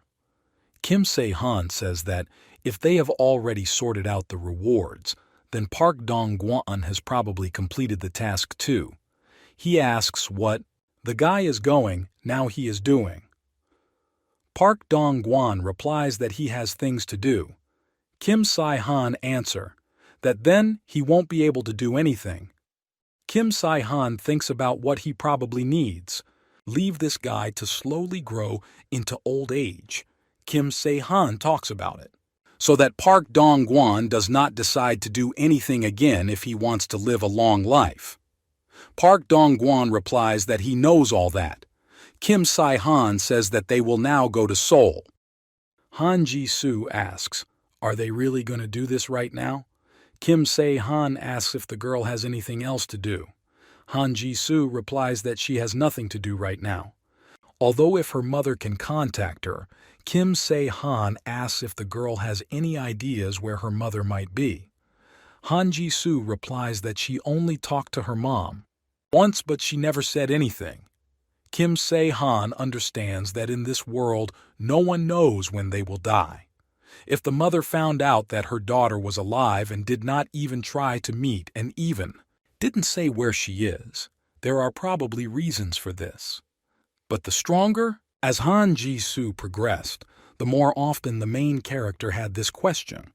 If in a past life, he didn't leave her to die so things could change. In the past, Han Ji-soo didn't even have time to develop her abilities and died, but now Han Ji-soo is simply shining. In this life, she became a guide for the main character. In her previous life, Han Ji-soo died, but now she is alive. This proves that fate can be changed. At this moment, people are leading small children on leashes. The man tells the children to obey as long as they are spoken to in a friendly manner. But the children just continue to cry. The man tells the children to shut up. He asks why they made noise. He says that whoever makes noise will die. Men discuss what they have today. Catch. They found a place where ordinary people were hiding. There is a primary school on that side, and there they were hiding. The man asks where they are taking these children. The other player answers that he doesn't know. After all, he was simply ordered from above to bring them, and that's all. They assume that these are demons. Maybe they need the blood or soul of children. But just the thought makes them scared. And for children, they are also scary. At this moment, the leader appears in front of them. He says that the guys talk here as if they have nothing to do. The guys ask about what Shin Chan-woon issue in this place. But Shin Chan-woon tells them to be quiet. After all, a rat appeared among them and Shin Chan-woon came for it. Players don't understand who could have gotten in to this place, but Shin Chan-woon replies that he doesn't know that. He doesn't know why this is so he needs to kill everyone. At this moment, the players begin to run away from the leader, and the leader begins to get angry. He says how annoying this is to him. He grabs the player one by one and starts killing them. He says that for them, Black Sky is a joke. At this time, a huge number of dead players are already lying on Earth. Meanwhile in Seoul, Lee Min-ah and Lin are walking along the road. Lin turns to the girl and says that if it weren't for Lee Min-ah, they wouldn't have earned so many points. Lee Min-ah talks about it, that she did really well. She wants Han Ji-soo to see how cool she is. She also has a gold level. Lee Min-ah understands that of course this is not without the merit of the stone that Kim Se-han gave her.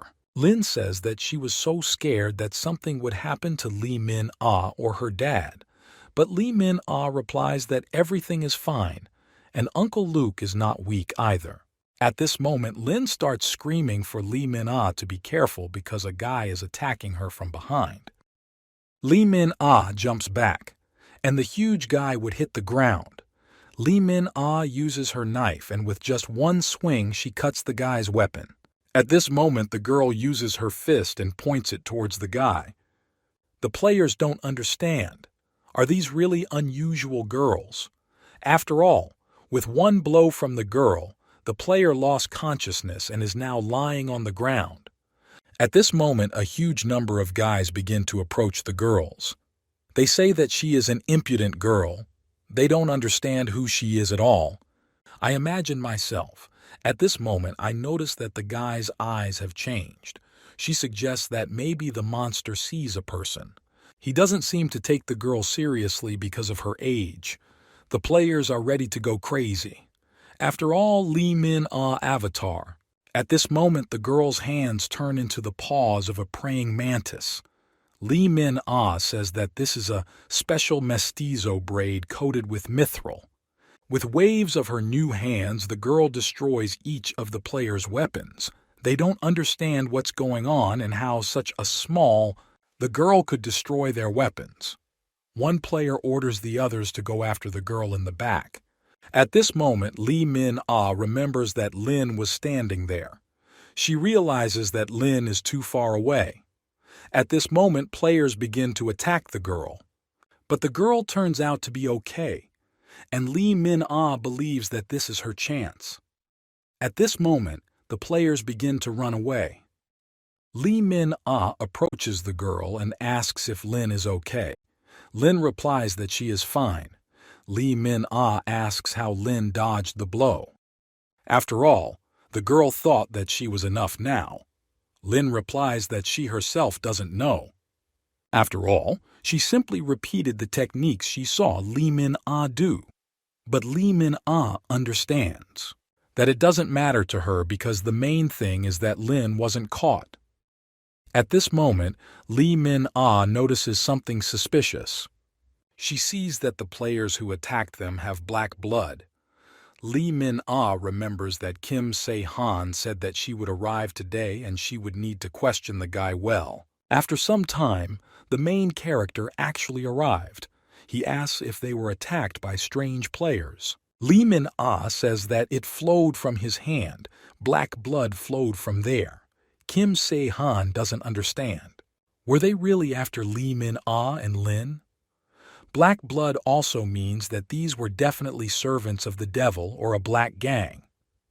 But they don't have enough strength yet, and they should be lower than the grass and quieter than water. Kim Se-han doesn't understand.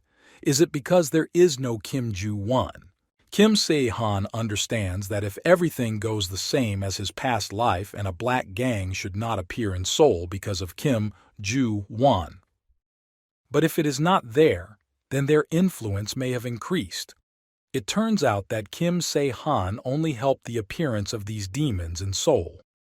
Nurse, Lin turns to the main character and asks if Kim Se-han knows who these people are. The main character answers that he knows. Lee Min-ah thought so. After all, she said that Kim Se-han knows them. Lee Min-ah asks who these people are. Kim Se-han thinks that he hasn't seen such an expression on Taylor's face for a long time, but Kim Se-han understands that the guy can be understood because people tried to kill his daughter. Kim Se-han says that it is likely that these are those who are associated with the devil. Taylor is incredibly surprised that this is connected to the devil. The main character says that the problem is that he doesn't know where they are going. In a past life, other people dealt with them. At this moment, Han Ji-soo says that she has one proposal. Han Ji-soo asks if Kim Se-han remembers what she told about the third task. Han Ji-soo said that it wouldn't be that difficult. There were just a lot of opponents. Kim Se-han understands that this is true, and so he had to deal with the Crucian carp alone. Han Ji-soo says that then she came across a man with black blood. Han Ji-soo thought it was his skill, but if Kim Se-han is right. But the main character understands that there is no doubt that these are the ones who entered into a contract with the devil. But he doesn't understand. Did groups associated with the devil appear in this world? Last time Han Ji-soo crushed them, apparently there are still groups left. Kim Se-han says that first you need to go to this place. He asks Masha where they should go. After some time, the main character came to Gangsun-gu, Hwagandong. Kim Se-han thinks that Han Ji-soo said that it is somewhere here. Suddenly the main character notices that someone has already opened a store. To the main character, it seems that it is still dangerous to do this. However, ordinary people have nowhere to go. The main character turns to one man. The man replies that, judging by his clothes, Kim Se-han is a player. He asks what happened to him. After all, the man doesn't have his goods ready yet. Kim Se-han replies that he wanted to ask something. He asks if it was. There are random cases of child abductions nearby. The man replies that he knows nothing. He asks Kim Se-han not to ask strange questions. Kim Se-han understands that it seems exactly here, but the guy has few clues. He thinks about what he needs to try again. The main character turns to this man again, but the man replies that he cannot say anything. At this moment, the main character shows a photo of Han Ji-soo on his phone and asks if the man happened to meet this girl. But the man tells Kim Se-han to take it away from him. Kim Se-han doesn't understand what Han Ji-soo did here. Kim Se-han says that this girl is his friend. The man replies that he will tell everything, only he asks the main character to put away the phone. He says that there are too many unnecessary eyes in this place. He invites the main character to go inside. The man talks about how this is a cruel girl. In general, if we talk about those guys, they recently went to this place. Or rather, their guild. They are not in this place from the very beginning. That girl in the photo, she killed them all. Therefore, in their region now, you won't find such people with fire during the day. Every time he sees her face, a man is terrified. Kim Se-han understands that in general it is clear what Han Ji-soo did here. Kim Se-han doesn't know how Han Ji-soo joined this guild, but it looks like she destroyed all the organizations that exist here. A black gang took advantage of this and took over the area. The man says that, in general, they began to steal children and force people to remain silent under threat of death. Kim Se-han understands that if this guild is stealing people, then their goal is a mask of sorrow. In this world, not only gods play games. There are other creatures called demons. The first chose no more than 2 avatars for themselves, because they needed to be controlled. They focused on them and provided great support. But at the same time, they intervened and gave instructions. With demons, things were different. One such person could sign a contract with people and share his power. In addition to this, he could endow their servants with his power. They could even belong. Entire guilds. Demons, unlike gods, did not look at the capabilities and character of all that had at least some possibility for them was whether a person would follow them, and the rest didn't matter to them. For them, this game was not entertainment but reality, such a reality that led to the destruction of humanity. Kim Se-han understands that if these creatures are collecting children, then he doesn't understand. Do they really want to get the mask of sorrow? Thickened demon skin mask of sorrow. Its owner, quite a strong demon of level 27, his name is Nibiros. Karas doesn't even hold a candle to him. It absorbs human sorrow and vitality with the help which becomes stronger. Life force is converted into points and transferred to Nibiros. So the power of the mask becomes greater. He can manifest a power equal to the constellations. The main character leaves this room and thanks the man for what he told him. It's time for the main character to wish the man a good trade. Kim Se-han thinks about what now. One detail emerged. The group in black are the servants of the demon. It turns out they are connected with Nibiros. Now Kim Se-han knows what to do next. He needs to deal with the group in black. Kim Sai-han understands that the salesman was talking about white buildings, but Kim Sai-han sees that almost all the buildings around here are white. Most people have dark hair and wear dark clothes. Kim Se-han understands that searching will not be easy for him. The main character thinks that he needs to find their leader and finish him off. Suddenly they turn to the main character and ask who he is and where he came from and what he did here. They ask, "Is this guy from the Eastern Moon?" But Kim Se-han doesn't know what it is. At this moment, the guy is surrounded by a number of players. He even understands that it looks like a guild has been formed that trades in robbery. In theory, they should hide and be quieter than grass. Kim Se-han says that they don't need to know who he is. After all, everyone here will die anyway. A man attacks the main character. He doesn't understand what kind of fearless guy he is. At this moment, Kim Se-han uses the raven's eye. At this moment, crows begin to appear from the ground and fly towards the players. Players don't understand. Where did these crows come from in this place?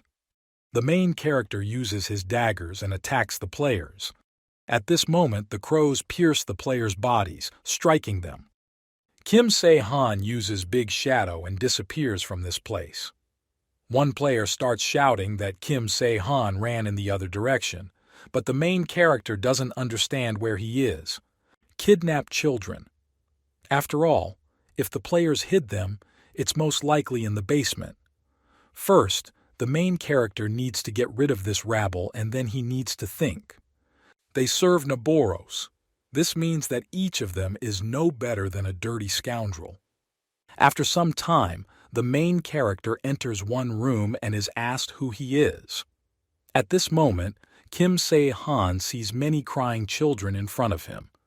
The boy asks, "Won't they go to that place now?" The main character does not understand what place the guy is talking about. Kim Se-han suggests that the guy mistook him for one from those who kept them in this place. The boy says that the guys from the guild told them that they would make players out of them. Kim Se-han doesn't understand how these guys could say, lying to these children. Was this really how they lured children here? The main character turns to the baby and says that it is impossible to become a player at will. Moreover, it is impossible for an ordinary person to make someone a player. The boy starts screaming that this can't happen. After all, the same guys like them came here and became players. The main character says that those guys most likely, they were already like that from the very beginning.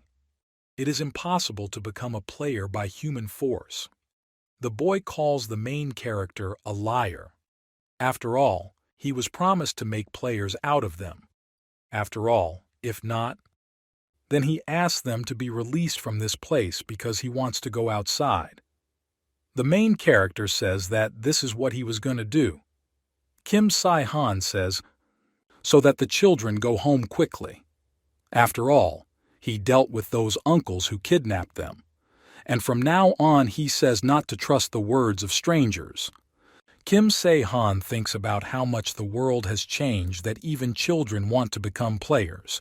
But in any case, the children were saved, and now the main character needs to be carefully examined inside the building.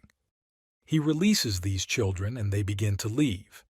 At this moment, Kim Se-han remembers whether he searched the 7th floor. After all, it seems there was a leader there. Kim Se-han understands that he needed to take a good look at this place. At this moment, you can hear crying and a request to let you go home. Shin Chan-woon sits on a chair in one of the rooms and thinks about how noisy it is. He doesn't understand why he needed them. At this moment, the guy is told that there is a problem. A guy appears in front of the leader. Shin Chan-woon told him not to let the guy appear in front of his eyes. But the guy says that he needs to convey something to the leader. After all, the branch in the Kwagok area was completely destroyed. Shin Chan-woon is incredibly surprised. He asks what kind of people these are. But the guy replies that these are not just one person. The records show that it was a man in black clothes, but some crows covered the cameras, so the quality is bad. Shin Chan-woon doesn't understand. Is it possible that someone in black clothes is suggesting that it could be a servant of another demon? Many are hunting for them, but he doesn't understand where Raven suddenly came from. He asks, where is his elder brother? The guy replies that he is on the 5th floor. At this time, the boss of the group in black, addressed to Kang Jung-woo, asks if they have already come to him. The guy says that some guy destroyed the guys from Hwagok. Shin Chan-woon replies that he has already heard this story. Kang Jung-woo says that the guy will have to do this. Shin Chan-woon replies that it is natural. As the boss pleases, Kang Jung-woo talks about what they can't afford. This guy is so careless with them. He entrusts it to Shin Chan-woon. This guy looks strong. Shin Chan-woon must be careful. The guys respond that Kang Jung-woo doesn't have to worry. Shin Chan-woon understands that there is a Hwagok in the area. There were at least 50 people. This guy in black is not easy, that's for sure. But according to Naboros, of those who entered into the contract, until now there has been no one stronger than Leonie. He wants the main character to wait for him, because soon he will come to an end. At this time, the main character thinks that in an apartment in Incheon, exact position indicated. Therefore, he won't have to suffer in the documents. Only Kim Se-han believes that there are too many extra eyes watching him. At this moment, Kim Se-han notices that a clown is watching him. He thinks that it would be better if the clown followed her avatar, for example, Lee Min-ah. Kim Se-han says that he needs to try not to be discovered. He doesn't understand what's the point of attacking if the enemy sees observers. And the attention of the god simply irritates the main character. At this moment, Kim Se-han does not understand why he disappeared. Suddenly he notices the witch's observer. Kim Se-han talks about what it is. Can't be. After all, if everything here is like in a past life, then she probably already has an avatar. Kim Se-han understands that the most important thing now is to decide how to deal with this guild. After all, there are a lot of them. So the base cannot be compared at all. Even the main character will have a hard time here. At this moment, the main character notices an inscription on the observer. The observer asks, "Is there really no way at all?" Kim Se-han doesn't understand how this is possible. After all, is it really the observer who speaks now? But Kim Se-han decides that he first needs to get the children out of the basement. Kim Se-han understands that it is clear as day because those children are being used to awaken the mask of sorrow. The main character has already made his way inside and he is watching as your players drag the children. They talk about how tired they are of this. The players tell the children to move faster. After all, today the situation is not the best.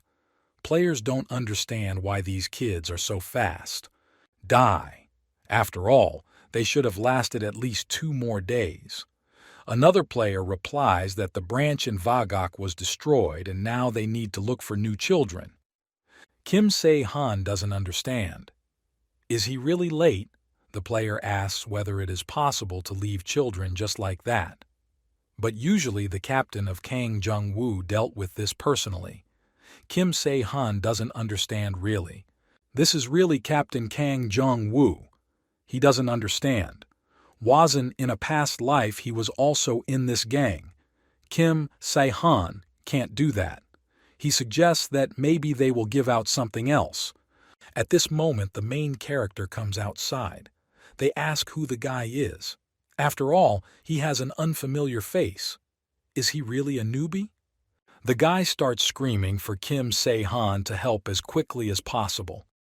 At this moment he pierces the guy's throat with his blow, and then he kills the second player. Kim Se-han approaches the dead girl and he thinks that this is strange. After all, the mask of grief is an artifact that feeds on sadness.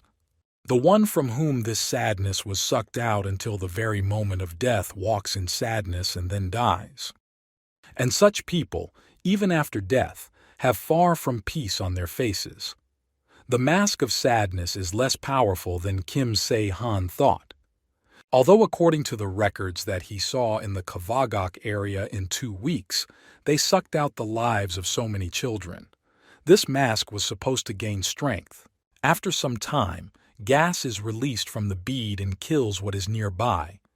Kim Se-han sees this object next to the girl. Kim Se-han doesn't understand and uses it too. Was it really a servant of the demons or a contractor who was going to save the children? The main character thinks that this is incomprehensible. Kim Se-han doesn't understand what they have achieved, but first he needs to get the children outside. At this time, Kong Jung-woo shouts at the guy and asks if the player hasn't figured out who it is yet. The player replies that Shin Chan-woon is searching with all his might, but there are no traces. Kong Jung-woo starts screaming and asks where he even came from. After all, you will need to ask Mr. Naboros to wait a little longer. It will also take time to gather new children. Kang Jung-woo says that the man in black clothes controlling the crows is quite possibly a servant of another demon.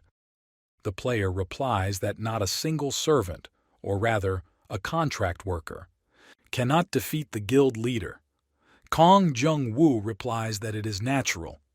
If this guy is not as strong as Shin Chan-woon than he is than Kong Jung-woo.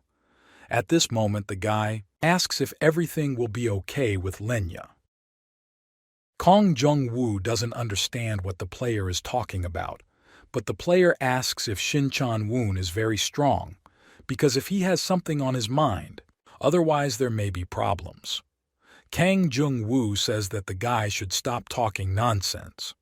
After all, it may seem so, but Shin Chan-woon treats Kang Jung-woo like an older brother and will not betray.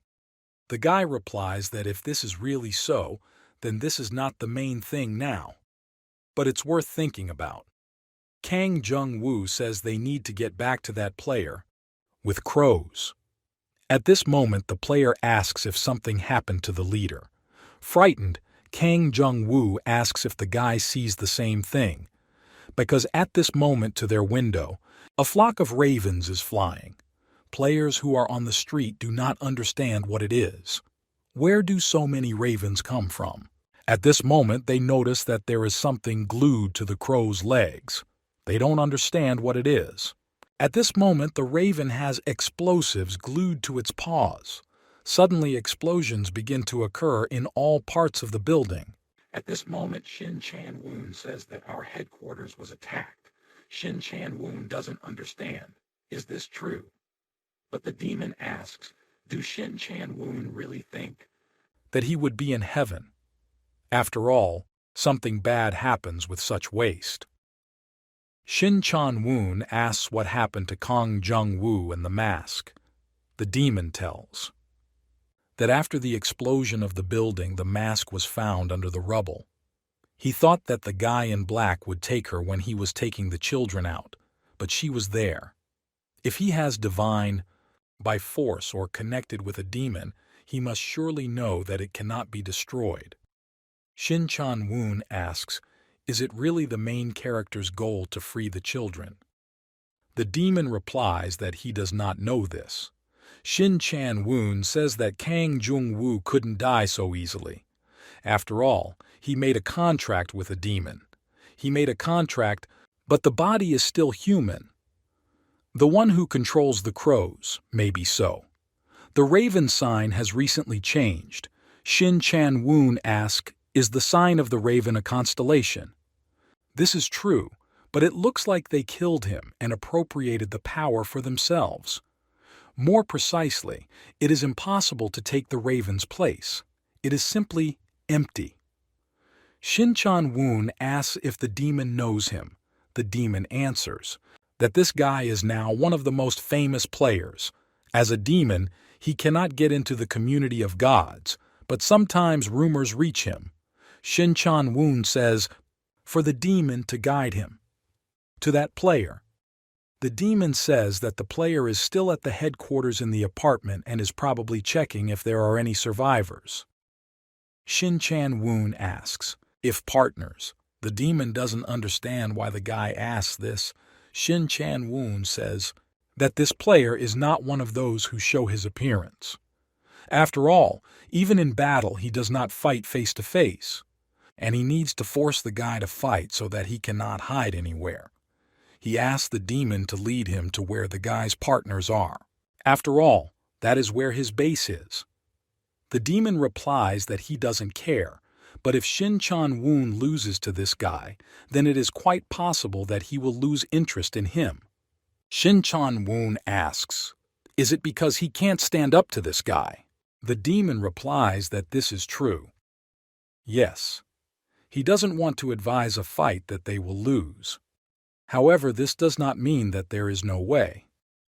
She's not completely ready yet. But if Shin Chan-woon puts on that mask, he can defeat the Raven. Or rather, he will definitely win. The demon knows what the guy doesn't like, but Shin Chan-woon, I'm not in a position to choose right now. Shin Chan-woon responds to let the demon guide him. He plans to do to this guy the same thing he did to the other servants. The demon says that's great. He presents the guy with a mask and tells Shin Chan-woon to hold it. Okay. After all, he is the demon Naboros who will bring victory to the guy. At this time, Lee Min-ah is next to Taylor and his daughter. Lee Min-ah looks out the window and sees that it is raining heavily outside. You can't really go out in this weather. In this moment, Lin gives the girl warm tea. Lee Min-ah thanks her and asks where Han Ji-soo is. Lin doesn't know it, but it seems Han Ji-soo hasn't arrived yet. Lee Min-ah replies that it's probably worth it. Han Ji-soo is on guard in this weather. At this moment, Taylor says that he feels uneasy. Here is the use of skills. Lee Min-ah tells a man to just move his hands and legs and everything, that it is very difficult and he doesn't succeed very well. But Lee Min-ah replies that everything is fine. Next time, she will tell you more. Suddenly the plate breaks. Lee Min-ah asks what it is. It turns out Lin dropped this plate. Lee Min-ah asks if Lin was scared by lightning. But at this moment Lin says that something is approaching. Lin doesn't know what it is, but it's definitely something scary. After some time, Shin Chan-woon comes to them. Lee Min-ah asks who he is. Lee Min-ah doesn't understand. Is this really an acquaintance of the main character? But at this moment, Shin Chan-woon swings his hand and tries to hit the girl. At this moment, Lee Min-ah avoids the blow. She doesn't understand who this guy is. But at this moment, the guy still hits the girl in the stomach. Lee Min-ah feels an incredible blow. Even despite her mithril, the guy was able to hit her. Shin Chan-woon says that if Lee Min-ah behaves quietly, then in return he will kill her quickly. At this moment, the girl uses the paws of the praying mantis. She tries to hit the guy. But at this moment, Shin Chan-woon moves away from the blow and strikes the girl in return. Shin Chan-woon once again wants to hit the girl, but at this moment his hand is stopped by Taylor. Taylor says that Shin Chan-woon is great at waving his arms. Shin Chan-woon says that he is offended. He is sure that Taylor was far from the weakest opponent. Before the game starts, he asks the guy to apologize but says that he doesn't have time. He just wants Taylor to die quietly. But Taylor replies that he can't do that because he has a daughter. At this moment, the two guys begin to fight among themselves. At this time, the main character is in the group's base in black. He holds an explosive in his hands and thinks that its effect is 100 points. Only my head is pounding. After all, Kim Se-han summoned about 100 birds. Kim Se-han understands that then it will be possible to deal with the guys in black using this. They probably took the mask themselves. The main character has not yet destroyed it. At this moment, Kim Se-han does not understand what it is. After all, the observer gives a sign to the main character that her avatar is in danger. Shin Chan-woon thinks that if Taylor had a little more experience, he would become a serious problem. At this moment, Lee Min-ah and Taylor lie unconscious. Lin is crying over a guy. Shin Chan-woon thinks about how tired he is of this. The demon says that there is something interesting here. Shin Chan-woon doesn't understand what suddenly happened.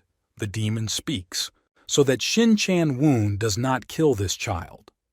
Shin Chan-woon doesn't understand why this is so. The demon replies that Lin has hidden enormous power. Her high pure magic will definitely come in handy. Shin Chan-woon asks what he should do with the others. The demon replies that it doesn't matter. Shin Chan-woon turns to the little girl and tells her to follow him.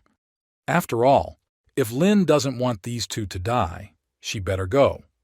With him, Lin asks if she goes with the guy, will he save these two? Lin agrees. At this moment, Shin Chan-woon hits the girl on the neck, causing Lin to lose consciousness. Shin Chan-woon takes the girl in his arms and takes her with him. Suddenly, an axe flies near Shin Chan-woon's face. At this moment, Lin appears. She didn't think that Shin Chan-woon would be able to dodge. Shin Chan-woon doesn't understand what it is. Is there really a person in front of him? Shin Chan-woon asks if Han Ji-soo is with them. At this moment, Han Ji-soo attacks the guy. She tries to hit him. Shin Chan-woon realizes that Han Ji-soo is moving faster than him, but Han Ji-soo just attacks, and that's it. Han Ji-soo waved her hand. She thinks that Shin Chan-woon should have died by now, but nothing happened. She says that the guy has a strange gait. But Shin Chan-woon asks what Han Ji-soo is even talking about. After all, the guy thinks that Han Ji-soo is strange. Han Ji-soo, I was sure that I hit the guy, but he moves so deftly like a snake. Shin Chan-woon replies that this is due to the boxer's experience. Now Han Ji-soo understands that this guy is a boxer. Han Ji-soo is preparing for battle again, but Shin Chan-woon is talking about how annoying Han Ji-soo is. Han Ji-soo tries to attack the guy again. She swings her hand and strikes. At this moment, Shin Chan-woon dodges the girl's blow. Han Ji-soo deals untold amounts. Blows, but nothing happens. Shin Chan-woon sees Han Ji-soo only aiming for the head and attacks without thinking. Nothing complicated, but her skill really irritates the guy. He decides to deal with the girl with one blow. He hits the girl and she flies off in the other direction, hitting the carriage. At least Shin Chan-woon. And dodged, but he did not expect such speed. After all, Han Ji-soo almost managed to repulse the attack with her second hand. Shin Chan-woon realizes that it was a little dangerous. Shin Chan-woon realizes that he needs to leave ASAP before this problem gets much bigger. Suddenly, he notices that Han Ji-soo is standing there and she is still alive. One of her eyes is glowing red. Or Shin Chan-woon is ready to go crazy with what he sees. Shin Chan-woon thinks that this is no longer a dream. He doesn't understand what kind of agility it takes to catch up with him at a speed of 80 kilometers per hour. After all, at this moment, Han Ji-soo is still trying to catch up with the guy. Shin Chan-woon sees that the girl seems to only be accelerating. At this rate, she will catch up with him. Han Ji-soo almost catches up with the guy. At this moment, Shin Chan-woon uses a mask, causing Han Ji-soo to fly to the side. The demon says that the guy doesn't have to thank him. After all, he cannot allow the main dish to be spoiled. Shin Chan-woon thanks the demons for their help. It still continues to rain outside and they stopped at the pier. The demon says that this raven should appear here soon and he is looking for a guy. Shin Chan-woon doesn't understand. Who is this raven anyway? The wind is at the same time with him. This foreigner is a high school student with strange abilities and a girl who is interested in the demon himself. Surely there must be a reason for the interest. And also that girl in black.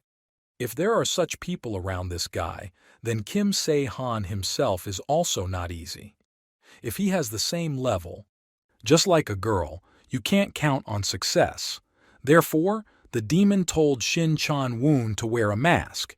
Shin Chan-woon is still thinking, but Dima doesn't understand what to think. After all, are they pipe masks? Like the rest of the rabble. The demon tells Shin Chan-woon not to even think that he is helping him. The demon just doesn't want to lose what he found with such difficulty. If Shin Chan-woon loses as the last guy, he will break his contract with him. Shin Chan-woon knows this. You can think about this after the first fight. At this moment, the demon says that the main character is approaching. Shin Chan-woon asks, "Is this the same Raven?" The main character replies that this is him. At this moment, he already remembers that he saw this guy somewhere. Kim Se-han remembers that he seems to have seen this guy at fights. It was like crazy martial arts, and Kim Se-han understands that they are a true fighter.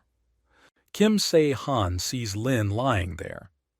It seems to the main character that the girl is alive. She asks why Shin Chan-woon kidnapped her. Shin Chan-woon replies that because he believed it. The best way to summon the main character. He says that, as Kim Se-han sees, he made the right decision. Kim Se-han asks if Shin Chan-woon called him because of the gang in black. Shin Chan-woon replies that it is natural because he feels its power. Shin Chan-woon asks why Kim Se-han is hunting them. The main character replies that it was his partners. The demon's servants attacked. Therefore, he decided that it would be better to remove everyone associated with them. Kim Se-han asks who they are. Is he really the one who is taking revenge for the boss? Shin Chan-woon replies that he simply has a debt that he has not yet paid off. Kim Se-han sees that the guy has changed. Hands. This is probably a strengthening of the body. Kim Se-han says that it has been a long time since he fought without a weapon. He tells Shin Chan-woon not to even think about regretting it later. The battle begins. Shin Chan-woon tries to hit the main character. Kim Se-han keeps up. To escape the attack, he then tries to hit the guy with his hands. Shin Chan-woon sees that Kim Se-han is too strong. The demon asks, didn't he tell the guy to put on a mask? He says that Shin Chan-woon is stupid. That's why these low-quality people are going nowhere. No good. Shin Chan-woon doesn't understand if he can win if he puts on this mask. The demon replies that if Shin Chan-woon continues to resist, then he will have to use force. After all, Shin Chan-woon knows the difference between a contract with God and a contract with a demon. Unlike gods, demons can coerce. At this moment, Shin Chan-woon is already holding the mask in his hands. The demon says that it was hard for him to watch the boring fight. At least now you can enjoy it. Shin Chan-woon doesn't want to wear this mask, but the demon forces him. The demon says that this is all for the sake of the guy. If Shin Chan-woon was stronger, then he would not have to resort to such measures. Kim Se-han thinks that this is starting to get on his nerves. According to perceptions from a past life, Kim Se-han assumed that if Shin Chan-woon put on a mask, it would be possible. His experience points will become equal to his.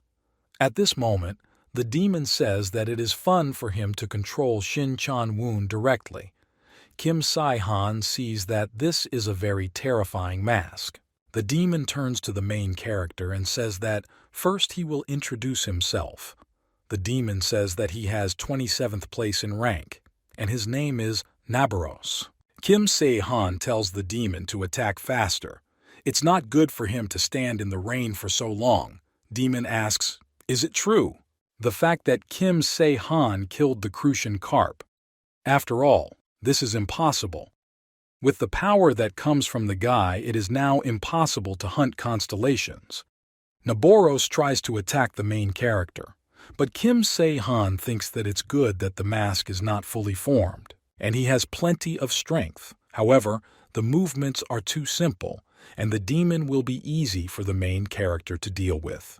The main character hits the demon's neck with his sword, but his sword breaks. The demon speaks that Kim Se-han is not bad if he tries to resist the demon. Kim Se-han thinks that the demon has become slower. The demon says that this is more like a simple beating of a punching bag. Kim Se-han understands that even if he can cut this monster in half, due to the magical effects of the demon, he must certainly feel pain since he controls him. And in such a situation, the demon can still laugh, because he sees that Kim Se-han has good skills, also arrogant. Besides, but Kim Se-han still remains just some pathetic person. But from the blow of the main character, Shin Chan-woon flies to the side. The demon does not understand what is happening and why Shin Chan-woon is not moving. Kim Se-han realizes that it looks like he hit the guy hard. Shin Chan-woon asks how Kim Se-han can still talk. After all, from the strong blows of Shin Chan-woon, came to his senses. He says that it is useless. After all, as long as Shin Chan-woon is wearing a mask, he can control it. Kim Se-han doesn't understand. Does Shin Chan-woon really want to get his consciousness back? Is Shin Chan-woon really trying to resist the demon's manipulations with his own strength? Kim Se-han in charge. That this is very unusual. At this time, Shin Chan-woon begins to hit the ground face first. The demon asks if they really think that this will cause the mask to crack. A demon's artifact can only be destroyed by someone who is at least the same level with it, or the demon himself, and also the one who signed a contract with him. Kim Se-han sees that after all. The guy succeeded. The demon starts screaming and asking what Shin Chan-woon is doing. After all, this is very stupid on his part.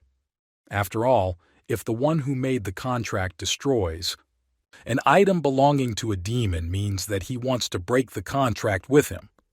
Shin Chan-woon says that he doesn't care anymore. After all, the demon still wanted to get rid of him if he lost. If so, he will abandon the demon first. At this moment, Shin Chan-woon rips off his mask. He turns to the main character and says that he made him wait too much. Kim Se-han says that the guy no longer has a contract with the demon. He asks if Shin Chan-woon is sure that he still wants to fight him. Shin Chan-woon replies that he is not fighting the main character because of the demon. Kim Se-han doesn't understand. Does Shin Chan-woon really want revenge? After all, Kim Se-han doesn't even remember anymore what the boss of that gang in black looked like. But he trained his people well. The contract was terminated and the experience points remained at the same level. Now that's all Shin Chan-woon can do. One single attack, he invites the main character to fight in the next battle. Shin Chan-woon sees movements he hasn't seen before. Now in this state, Shin Chan-woon will be able to fight. The main character tries to hit the guy, but Shin Chan-woon bounces away from the guy's blow. Kim Se-han sees that Shin Chan-woon has accelerated. He doesn't understand. Do the guy still have the excuse experience points? Kim Se-han says that the guy was just unlucky. The main character hits without the power guy and Shin Chan-woon flies off in a completely different direction. The main character takes back his words. At this time, Shin Chan-woon does not understand why he survived. Shin Chan-woon sees a girl in white in front of him. She says that Shin Chan-woon has finally woken up. She calls the guy a remnant of Naboros. The guy seems to wonder how he managed to survive. The girl says she healed him. After all, Shin Chan-woon is funny.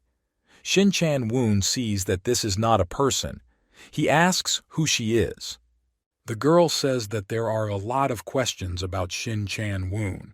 She calls him a pitiful remnant. She decides to tell the guy. After all, she is one of a family of demons who rule the devilish world, and her name is Azazel, and she is the demon of laziness. At this time, in a building in the Gangnam district of Seoul, a meeting of the Master with the Ascendant Guild as well as masters from the Genesis Guild is taking place. At this moment, Kang Tae's son with the Ascending. The guild asks if Park Sung-hyuk is really inviting him to unite with the Genesis Guild. Park Sung-hyuk responds by asking if Kang Tae-soon didn't say that the bear began to rot from the head because of the showdown with the Eastern Moon. Kang Tae's son says this doesn't concern the guy. After all, the fact that Park Sung-hyuk was the first to suggest this guy suggests that there is a catch somewhere, but Park Sung-hyuk can't deny it. At this moment, Lee A-young from the Genesis Guild does not understand what is going on. After all, if this continues, she will leave. She doesn't understand what they've done now. Kang Tae's son starts to get angry, but Park Sung-hyuk tries to calm them down. He says that today he called them all here not just for the sake of unification. After all, there are questions about the main task. Park Sung-hyuk says that the announcement of the guild took a little time. The main task never began. However, there are some signs. Have you heard that recently various dungeons have suddenly started appearing? And Park Sung-hyuk think they are ghosts. This time, a lot of dungeons have appeared, and because of this, the feuds between the guilds are growing. And Park Sung-hyuk made one proposal. The next task will most likely be aimed at competition between guilds in the fight for the dungeon. Park Sung-hyuk does not propose to unite them, but at least they shouldn't quarrel. This is simply a proposal for a peaceful solution to the problem. After the fourth task, it became possible to form guilds. Guild buildings purchased within the city limits can now be configured as a safe zone. Kim Si-han thought that this would happen a little later. After all, the attention of the gods is already focused on his team. Therefore, Kim Si-han planned to become a member of another guild. But after meeting with Shin Chan-woon, he changed his mind. The main character thinks that he needed a safe zone so that neither an invader nor even an observer could get there. Han Ji-soo asks, "Is this the main character's building?" Kim Se-han replies that this is it. Lee Min-ah is incredibly surprised that you can buy something like this with points. You're thinking about it, which he wanted to purchase a little later. But I had to think positively. In the guild building, you can feel a little freer since there is no scrutiny. Observers. One of them will be the storage. Another one for Song Shi-woo. There are also enough floors. Kim Si-han will tell you everything inside. Kim Si-han notices that Han Ji-soo has been feeling sad lately, but Han Ji-soo replies that she simply could not protect. Kim Si-han tells Han Ji-soo not to be upset, because this is already in the past. Han Ji-soo realized that she was missing a lot, not just increasing experience points and using skills. She thinks that she needs to master a specific technique. Kim Se-han thinks that Han Ji-soo is extremely strong even now. Kim Se-han doesn't understand how much stronger the girl wants to become. Kim Se-han understands that he is okay with this. Kim Se-han didn't pursue Shin Chan-woon because there was an explosion. But something clearly prevented the main character's attack, so specifically only demons can interfere. Moreover, if the main character takes into account that this force was able to deflect his blow, then it is quite possible that these are the 7 demons. Kim Se-han thinks about how much this annoys him. Lee Min-ah asks when the next task will start. After all, the announcement is not known. She asks if she really needs to look again. Kim Se-han answers that most likely this is not the case. Lee Min-ah must wait a little longer. When everyone has gathered, he will say. After some time, when everyone has gathered, they ask the main character if he is talking about capture. Song Chang-woo says that lately there have suddenly become a lot of dungeons. But for capture, it is not so easy. Kim Si-han replies that the number of dungeons does not indicate occupation, and this is the seal of the dungeons. Kim Se-han says that, simply put, only those groups that contain marked people will be able to enter the dungeon. Until now, there have been no restrictions on entry, but now you can install them. For about a month. Song Chang-woo says that it will be profitable to take possession of as many dungeons as possible. Kim Si-han says that the stable supply of acquisition resources, player growth points, is a kind of chance to become a leader in Seoul. Song Chang-woo says that real competition will begin. Major guilds have already begun preparations. Kim Se-han says that the team may have heard that several guilds have already appeared in Seoul. At this moment, Lee Min-ah wants to ask, are those who are not members of the guild unable to take part in the main task? Kim Se-han replies that's why. He gathered them all in this place. Kim Se-han would like them to join his guild. At this moment, Song Shi-woo says that he agrees. He said this before. Song Chung-woo replies that he also agrees. After all, they owe a lot to the main character, so Song Chang-woo agrees to everything. Lee Min-ah replies that it doesn't matter to her because she's too lazy to look for another guild. Han Ji-soo replies that she has the same opinion. The foreigner says that he and his daughter will not be of any use. Lin says that her father was severely beaten last time. Kim Se-han replies that on the contrary, he wanted to ask them to join his guild. Lin Taylor has the best abilities of all the players who are alive at the moment. Luke Taylor, in turn, is very compatible with the gods. As an avatar, he is therefore not inferior to other players. In a past life, he was even among the strongest for some time. Taylor says that if Kim Se-han thinks so, then a hero like Kim Se-han can be trusted. Taylor also tries to be like Kim Se-han, although he has already lost once in battle, so he is not worthy of this title. Kim Se-han thinks that there are no people in this world who are as incompatible with this title as Kim Se-han. At this moment, Lee Min-ah says that this is very important. She asks what the guild will be called. After all, there is no name yet. She would like to offer her own. Kim Se-han replies that it has already been decided. Lee Min-ah asks, what is the name? She asks for it to be something not very strange. Kim Si-han replies that the name of the guild is Godslayer. This is the one who kills the gods.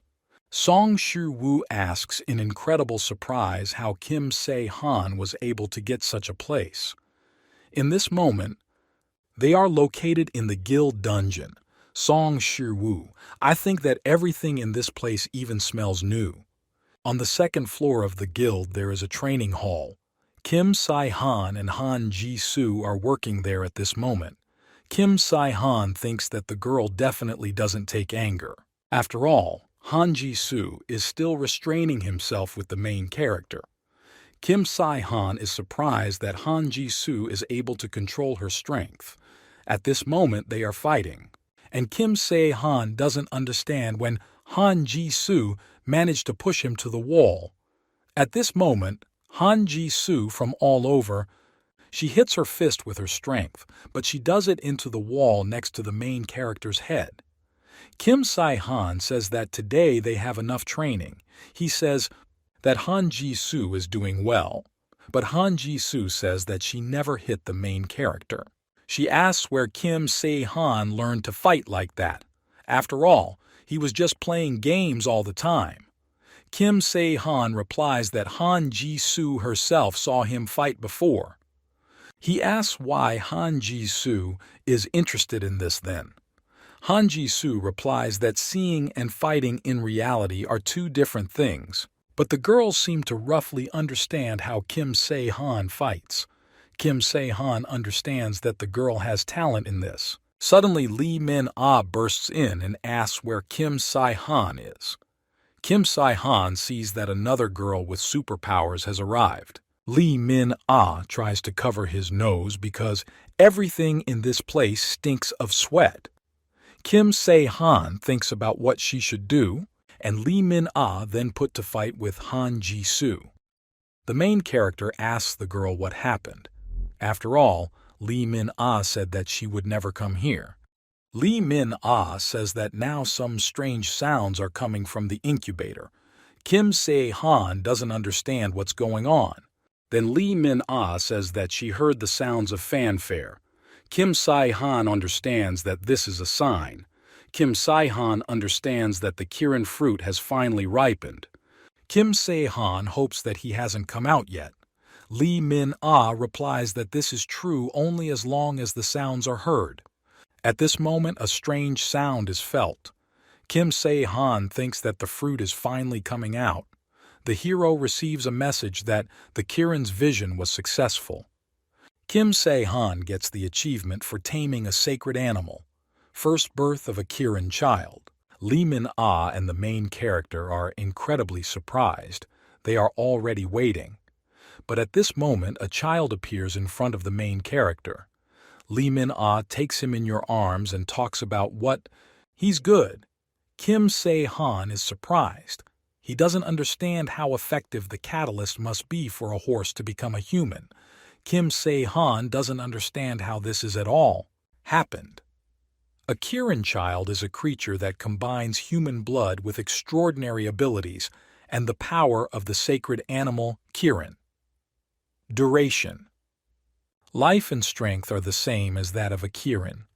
At birth it looks like a baby, but within a month it turns into a teenager, and then into an ordinary young man of about 20. He has extraordinary abilities and is good at magic. He also has a good character. However, he can deteriorate since human blood flows during the day. Its development also depends on the method of education. Lee Min-ah says that it is a pity that he is still small. The main character asks, is it a male or a female? But Lee Min-ah starts to get angry. She asks, how can one say such a thing about a child, female or male? She tells Kim Se-han to wait and she will check. At this moment she says that this girl and the main character cannot be watched. Kim Se-han understands that, for that matter, she belongs to the main character, and this is too much. He says that the creature is worth giving a name. Let her be white. At this moment, Lee Min-ah says that she should be called Snow White. After all, she is white. Lee Min-ah starts running and talking about how they should show this creature to the others. The main character replies that Lee Min-ah can do whatever he wants. After all, it's better to entrust the child to her for now. The main character says that there is one important point in this building. Depending on the dungeon, there will be different points. Main task number 5 appears before. Main character. It's called a dungeon race, where the main character needs to capture a dungeon that has appeared in the city, and also join forces with friends to take part in the competition. Every time a player seals a dungeon, he receives points. The team that scores more wins. Points. The player must succeed together with his teammates. They cannot participate in the task alone. The task is activated after the level in the guild. The higher the rank, the greater the reward. Points depend on conquering the dungeon. Han Ji-soo talks about the importance of clearing as many dungeons as possible. In their guild, too few people. Han Ji-soo asks if it will be difficult to compete with others. Kim Si-han replies that it will be difficult to simply capture. Han Ji-soo asks if there is another way. The main character replies that they need to activate those dungeons that give a lot of points. Lee Min-ah asks how they will know which ones give a lot of points. After all, even the guys from the 3 largest guilds don't know this, who were originally involved in this. Kim Se-han asks how Lee Min-ah knows whether they know this or not. Lee Min-ah replies that she was bored and spied on them a little. It seems that only the Genesis Guild conducted an analysis on what principle they could appear. The main character says that this means that the dungeon definitely has some kind of principle of appearance. He shows a map and says that this map shows the dungeons that have appeared in Seoul recently. Han Ji-soo asks how Kim Si-han knew about this. The main character replies that he checked this with the help of a raven. Taylor says that just looking at this he doesn't understand. Kim Se-han shows the constellation on the map. This is Lyra and the Booties, but they give few points. Lee Min-ah is incredibly surprised. She asks how the constellations are connected to the dungeons. Kim Se-han says this is a little hint. This is a sign that the task will be connected by constellations. Their goal is a dungeon that gives high scores. They are divided by groups depending on the constellation category. Their dungeon, which is located together where the brightest star of the 12 signs of the zodiac, by about 10 points. And the most important thing in everything is Lee Min-ah. Lee Min-ah is incredibly surprised and asks why it was her. Kim Si-han replies that he will explain this a little later. He talks about going with Song Chang-woo. Lee Min-ah is angry because all explanations are always left for later. At this moment, the main character turns to Han Ji-soo. He says that girls can't just fight with players. After all, this is a competition and not a fight to the death, Lee Min-ah asks. Then she can at least kill the bad guys. Kim Si-han replies that it is up to the girl to decide, but she still must try to be obedient. After all, excessive attention. It will only add more problems to them. Han Ji-soo agrees with the main character. Kim Si-han understands that Han Ji-soo is not small, so she will figure it out on her own. Suddenly, the main character receives a message from the Dream Witch. The main character is incredibly surprised. He doesn't understand what it is because he was her avatar in the first round. At this time, in the observer's chat, His Majesty the King writes that he was looking forward to these competitions. He says that the war is calling him. Righteous Life asks who has now captured Seoul. The Scandinavian beauty replies that she did it. His Majesty the King begins to laugh. He says that the Scandinavian beauty should not worry, because this will not last long. After all, a little more, and his avatar of all will destroy. Anonymous 48 enters the chat and writes that they haven't seen each other for a long time. The main character has information about dungeons that give high scores. Scandinavian Beauty asks, is this the same god from the prophecy? She asks the guy who is his avatar. After all, she will let him into their guild. Main character answers that this needs to be done. He asks the Scandinavian Beauty to take a better look at something else. For starters, there are 2 highly rated places in the Gangnam area.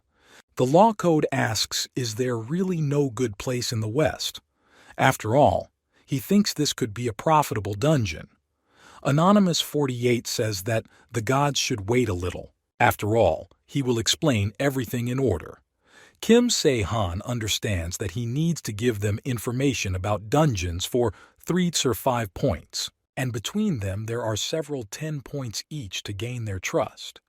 Kim Se-han thinks that it looks like the cat of the law has seen through him. After all, he is only interested in the time and place of the appearance of the dungeon of the 12 constellations. It turns out that the leader of Genesis is already aware, even understands that the distribution of information is now complete, and now he was left with a message from the goddess whose avatar Kim Se-han was in the first round. A message from the Dream Witch. The gods can send messages to players up to 10 times a month. Even your avatar has to send an occasional message. It's very unusual that God sent something to a regular player like Kim Se-han. The main character thinks that, even in his previous life, he never received a message. The goddess continues to send to the main character messages. She asks if Kim Se-han doesn't want to answer her because she likes the guy. Kim Se-han thinks that the goddess doesn't even care about limiting messages. The goddess writes that others say that Kim Se-han is someone's avatar, but she doesn't think so. After all, simple human strength is cool. She even wants to applaud. To the main character. She asks the guy how about if he belongs to her, because the goddess can make the guy the winner in this round. Kim Se-han thinks about what? The goddess doesn't seem to remember anything about the first round. Kim Se-han thinks that this is good, but Kim Se-han cannot finish the same way again as in the past. Kim Se-han writes a message saying that he refuses. Although if the main character thinks it was not the goddess's fault, the goddess respects the guy's opinion. She writes that Kim Se-han can contact her when anything if he needs help, and she will always watch the main character. Kim Se-han lies down on the sofa and thinks that his sleep has disappeared. At this time, Lee Min-ah is thinking about how Kim Se-han said that she will be the most important link in this battle. And first she will sit in ambush near the gate. Lee Min-ah thinks that Kim Se-han only knows how to force her to do something. At this time, Lee Min-ah observes from the roof of the building that something is happening on Earth. One player starts shouting that a dungeon will soon appear in this place. Everyone should get ready. Lee Min-ah doesn't understand why there are so many people there. After all, it looks like there really will be a 10-point dungeon here. Lee Min-ah thinks that Kim Se-han sent her alone to such an important dungeon. She incredibly surprised, but she is ready to begin her task. At this moment, the girl turns into a bee. At this moment, the players begin to shout about so that everyone gets in line. The back row must hold back the guilds that come from behind, and the front row goes into the dungeon. At this moment, Lee Min-ah lands on the guy's armor. Players head forward for the goddess. Lee Min-ah thinks that there are only strange guys in this place. She needs to figure it out quickly and avoid from this place. At this moment, the players say that others should not relax because it is unknown what kind of monster will appear here. They say that it is very different from other dungeons. The player tells everyone to take their position. At this moment, Lee Min-ah begins to fly in the other direction. It seems to her that she can reach the end, and now she is slowly starting to transform into her appearance. The girl uses explosives that can be detonated remotely, and Lee Min-ah didn't even think that she would have to use this. Lee Min-ah thinks that she needs to put an iron pipe in this place and tie explosives to it. After some time, the girl did this, and an explosion occurred. Lee Min-ah is trying to block the entrance and expand the exit. Lee Min-ah doesn't know where Kim Se-han got this bomb, but it's cool. After all, if you go down like this, the dungeon is cleared. At this moment, the players are discussing how lucky they are today. After all, if it is someone from a strong guild, then they will have problems. But only small players reach this place. The player thinks that no one knew that they could find a dungeon in such a strange place. After all, if this continues, their levels will increase, and since they are so lucky, they need to find out another place. Suddenly, Han Ji-soo appears here. She says that she was told that there are no people in this place. The player asks who Han Ji-soo is and how she came to this place, daughter, because he said to kill everyone who comes here. One guy says that it was he who let the girl in. It's a shame to just kill her like that. The player says that today luck is on his side and the players must deal with this girl themselves. The players begin to grab the girl, but at this moment they do not understand why they cannot move.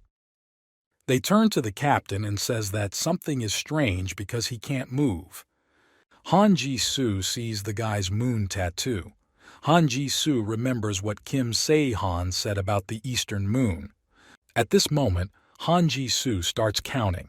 People don't understand what's happening. But at this moment, Han Ji-soo says that there are 33 people in this place. The players start to get nervous. They don't understand what's happening.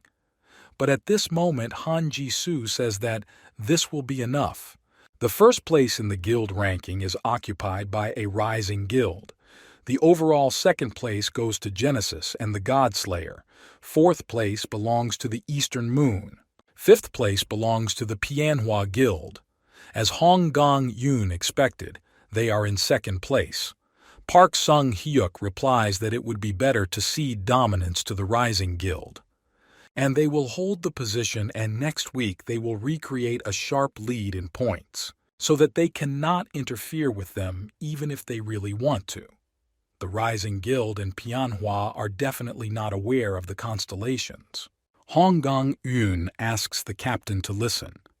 She says that there is a guild called the Slayer of Gods that shared second place with them. Hong Gong-yoon asks what Park Sung-hyuk thinks about her. Park Sung-hyuk asks God to give him a revelation. It's similar, he doesn't know. And it seems this guild prefers to operate in the shadows. They're checking all dungeons that give high scores. But what they have in common is that the God Slayer Guild also knows about the connection between points and the location of the dungeons. Park Sung-hyuk thinks that they will need to track this guild. At this time, Kim Se-han thinks that it is easy. After all, as he expected, the majority guilds are targeting a low-scoring dungeon. 2 difficult dungeons have already been cleared by Lee Min-ah. Han Ji-soo cleared the dungeon with a score of 5. Now their guild already has 25 points. Song Chang-woo and Song Shi-woo also have no problems. At this time, Lin approaches the main character and says that she also wants to support Snow White in her arms. Kim Se-han replies that Snow White will be a little hard for a girl. Kim Se-han, still nothing. He can't get used to being called uncle. Lin asks if Kim Se-han will teach her how to fight, just like Han Ji-soo herself. The 2 girls seem to be the only one who is of no use. Kim Se-han says that she is not allowed yet. Lin asks, is it because she is small? But the main character replies that girls need to know themselves first. Lin doesn't understand what his uncle is talking about.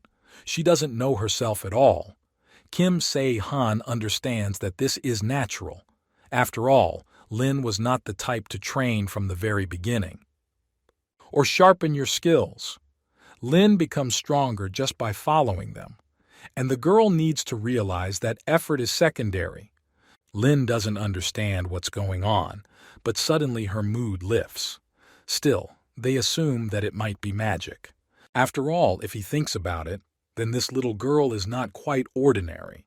Snow White uses magic already on the 2nd day after birth. At this moment, the Kirin directs a light beam toward the main character and strikes. Kim Se-han did not expect this. Lin asks, is Uncle really scared? But the main character replies that he was not afraid. At this moment, he lets go of Snow White and she begins to crawl on the floor. Kim Se-han didn't even know that Snow White would shoot a light beam from the horn. Even in his previous life, Kirin did not do this. After some time, Kim Se-han and Song Chang-woo went on a mission. Kim Se-han says that now Genesis will probably try to contact them. After all, most players actively discussing members of their guild. Song Chang-woo asks if Genesis will try to contact first. The main character replies that this is quite possible because they think that only they know about the constellations and distribution of points in the Western lands. And since the guild that kills gods protects only those dungeons where they naturally give high scores, they may become interested in them. Although Kim Se-han does not intend to meet with them yet. At this point, Song Chang-woo asks if he is really approaching the main character. After all, perhaps there is someone better than him. Kim Se-han replies that Song Chang-woo is certainly suitable. Song Chang-woo may not even worry about this point because even if there is someone better than Song Chang-woo, most likely he has already become an avar. Kim Se-han thinks that Han Ji-soo has become a little stronger. and he thinks that he can accept one more person. At this moment, Kim Si-han says that they need to hurry up. If they mess around this week too, Lee Min-ah will start to get angry. Song Chang-woo agrees with the guy. He says it's very weird. After all, he thought that Kim Se-han would want to clear the dungeon for 10 points. In the meantime, just 5 points each. The main character replies that the guild is monitoring those dungeons. Genesis. Moreover, there is nothing wrong with low grades. There is no big difference in points for monsters, although the items differ in quality. While they were talking, they got there. To the place. Kim Se-han says that now they should lay down their arms and have Song Chang-woo just follow him. Song Chang-woo doesn't understand what this means. Kim Se-han combined the gongi leather with the coat of darkness to create the outfit. At this time, people do not understand what is happening with the rating. After all, Manhwa is in 5th place, and Genesis is in 2nd. And on the 1st is now the Killer of Gods. This is the first time people hear what kind of guild this is. They assume that these are some kind of scammers. They don't understand who these people are at all. At this time, Lee A-young says that those who protect their dungeon are the guys from the God Slayer Guild. Park Sung-hyuk replies that most likely it is. About other guilds. Can't say anything, but this is definitely a god killer. Lee A-young talks about how much this pisses her off. After all, let them just try to catch her eye. Park Sung-hyuk says the problem is that they don't show up. There is an assumption about the dungeons that they cleared, but there are no witnesses. The players feel like they are watching all their actions. Kang Tae-sun starts screaming, and to say that things are not going well for them either. After all, some strange guy is hanging around their area. But it's impossible to verify who he is. Park Sung-hyuk says that this is definitely the guy from God Killer. They need to be careful because no one knows. Maybe they are collecting information from the guild. Kang Tae-sun says that is true, and he has one question. He says that it's okay with those guys and with the Killer of Gods, but he asks who the Genesis Guild is. He asks how they managed to rise so quickly. After all, he remembers that the difference was 20 points. Park Sung-hyuk replies that they were just lucky, because everyone is protected. The places turned out to be high-scoring dungeons. Park Sung-hyuk says that they better think about how to stop this guild. After all, at this rate, authority can fall. 3 strongest guilds. There are 2 weeks left to complete the task, and now is the best chance to catch them. Kang Tae-sun asks what Park Sung-hyuk is offering. Park Sung-hyuk says that first they need to stop clearing the dungeons and find out what kind of guild of gods this is. They stop thinking about points, let the guild members. Awaiting further instructions. Lee A-young says that they were guarding the entrance to the dungeon, but they cleared it anyway. Park Sung-hyuk says that's true, but before that, they didn't pay attention to the low-grade dungeon. Judging by the scores, they seem to have hunted a lot of these, and now there is no other way. Kang Tae-sun says that it is better to understand this now if they want to achieve something. Lee A-young replies that there may no longer be a chance to find out who they are. The Rising Guild will temporarily leave dungeon clearing. Lee A-young replies that they will do that too, because the girl wants to see the faces of these guys. Park Sung-hyuk also makes a promise. Park Sung-hyuk definitely wants to reveal the guild and the Killer of Gods. At this time, the main character sends his crows and he sees that the border security has increased. Kim Se-han doesn't understand. Is it really more important for them to find their guild than to clear the dungeon?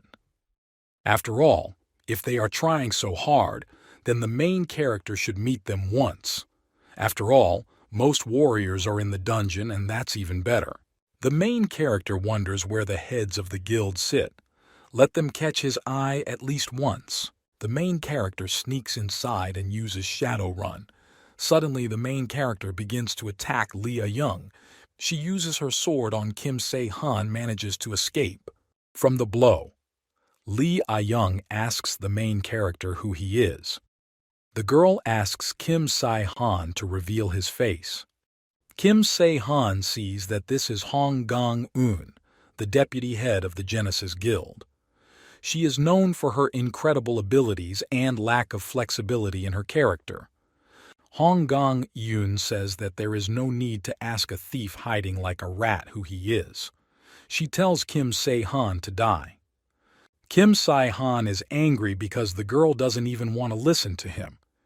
He doesn't understand what kind of character she has. At this moment, Hong Gong-eun tries to attack the main character again. She swings her sword.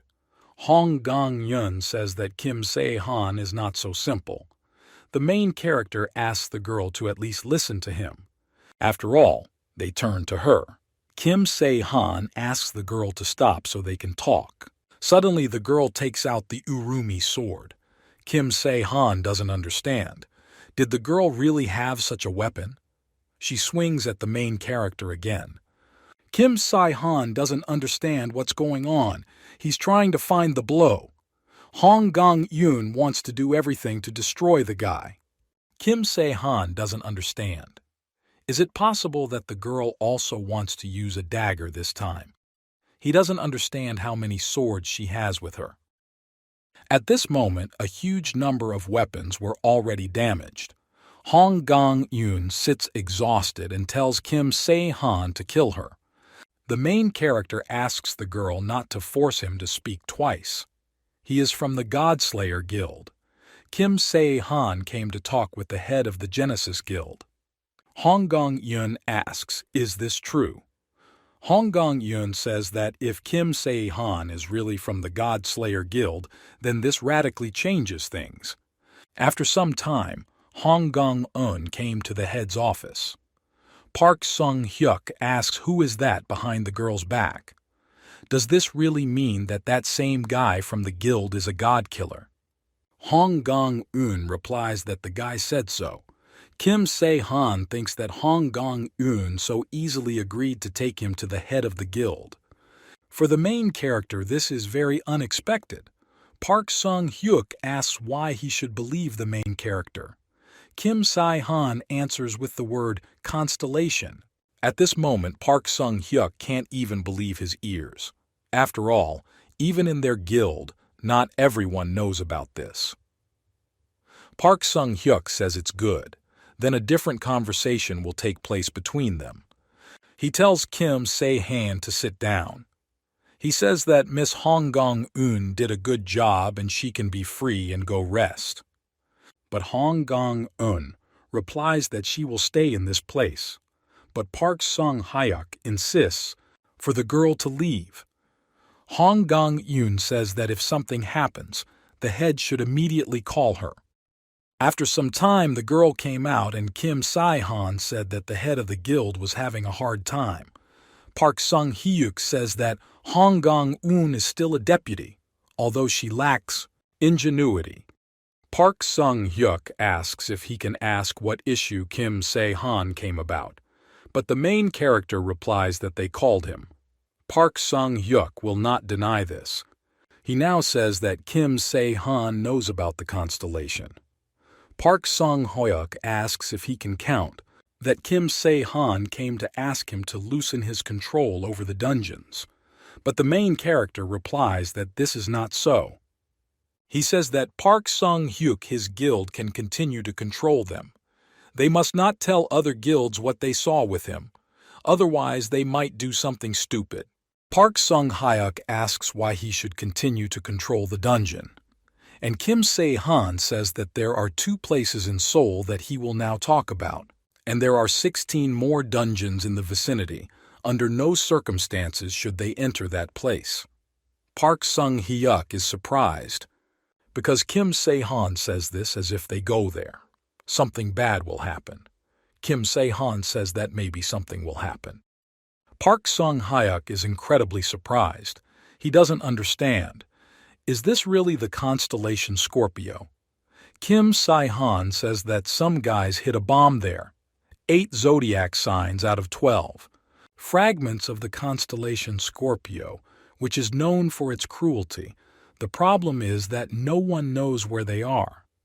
Park Sung-hyuk asks, is it really the main character? Talks about bombs. Kim Se-han can't tell you the details, but in the Scorpion's dungeon there is a monster sleeping that can turn the whole of Seoul into a sea of blood. Park Sung-hyuk asks if Kim Se-han is asking him to believe these baseless arguments. He asks where the guy got such information. Kim Se-han replies that a guy might consider it one of his skills. Park Sung-hyuk still asks for evidence. Kim Se-han says that then he will give them some information that they will believe. The main character needs to gain this guy's trust in his favorite ways. After all, Kim Se-han must certainly interfere with this matter. What the main character then had to endure in a past life was real hell. The main character knows where it all started. Because of the guild, the dungeon clearer woke up, monster, and then all hell broke loose. Perhaps this was a prank of the publisher to amuse the gods. The scorpion, which had absorbed the magical powers of the players, came out. This was the beginning of the tragedy. 2 others emerged from the fragment of the constellation Scorpius Antares. It took only a week to defeat the 3rd soul. Well, in this battle, the rising guild suffered enormous damage, and Manhwa and Genesis had to lick their wounds for a long time. Player growth in Seoul has slowed, and the growth rate of Korean players as a whole has also dropped noticeably. Therefore, this time Kim Se-han must definitely prevent the tragedy. Among the 18 dungeons, there are only 2 places where the constellation Scorpio can appear. But the main character hopes that nothing else has changed. Park Sung-hyuk says that he had doubts. A scout contacted him, and in the place he pointed to there actually turned out to be Mithril. Park Sung-hyuk doesn't understand how the guy found out what was happening. He doesn't understand what level their God-Slayer guild is at. Park Sung-hyuk thanks the guy for the information. He thinks that this is not easy, some kind of metal. And this is whole Mithril. Park Sung-hyuk understands that if Kim Se-han happily gave them the mine, then he had something more valuable. The main character sees that Park Sung-hyuk, a facial expression that is difficult to understand. After all, they already have 2 deposits of mithril and white steel. Another vein is such a trifle. Park Sung-hyuk won't ask how Kim Se-han knew about this. If there really is a monster in the dungeon, then now the first step task is to destroy it. Kim Se-han says that it would be nice if Park Sung-hyuk watched the dungeons for a while. Park Sung-hyuk asks, wouldn't it be better to talk to other guilds? Kim Se-han asks, does he really think that they are checking and bugging him? Park Sung-hyuk answer, what is there after all? He asks if Kim Se-han was counting on this, that they will monitor the dungeons. Kim Se-han replies that he expected, but if Park Sung-hyuk decides to give up on this matter, the main character has another plan. Guard the security place in L. This is common in online games. Park Sung-hyuk replies that Kim Se-han speaks like he knows many ways to counter them. As if this Park Sung-hyuk doesn't know how to say, it looks a little arrogant. Park Sung-hyuk realized that Kim Se-han is quite capable, so he trusts him. After all, if even a player like Kim Se-han cannot stop the monster, then it won't be easy for them either. He says that if the main character needs help, he can contact him at any time. Park Sung-hyuk promises that he will definitely thank the guy for the mithril. Kim Se-han says that if they are finished, then he will leave. Park Sung-hyuk still wants to say something, but at this moment he does not understand what is happening. After all, he did not let the guy out of his sight, and Kim Se-han took it and disappeared. If Kim Se-han suddenly attacks, then everyone will face inevitable death. Kim Se-han is already at his headquarters. He thinks that Scorpio is certainly dangerous, but he does not reach the level of a guard. The main character will need to be properly prepared, then they will be able to stop him. But provided that they really prepare. At this moment, the main character holds general skills in his hands. This is a special gas mask that is made of precious mithril and 8 types of metals. It allows you to breathe fresh air no matter how toxic gas is around. Song Shi-woo asks what Kim Se-han thinks because he did everything as Kim Se-han asked. Main character replies that this is quite enough. Kim Se-han asks how many of them there are. And Song Shi-woo replies that to begin with, he made 5 pieces. The main character thanks the guy. He says that if the guy needs anything, Song Shi-woo can tell him, and Kim Se-han will buy everything. Song Shi-woo replies that he just likes to invent such things. Moreover, Kim Se-han already gave him this workshop. Kim Se-han thinks that the better the workshop, the more profitable it is for him. But the gift will need to be made separately. At this moment, Song Shi-woo asks somehow what he did last time.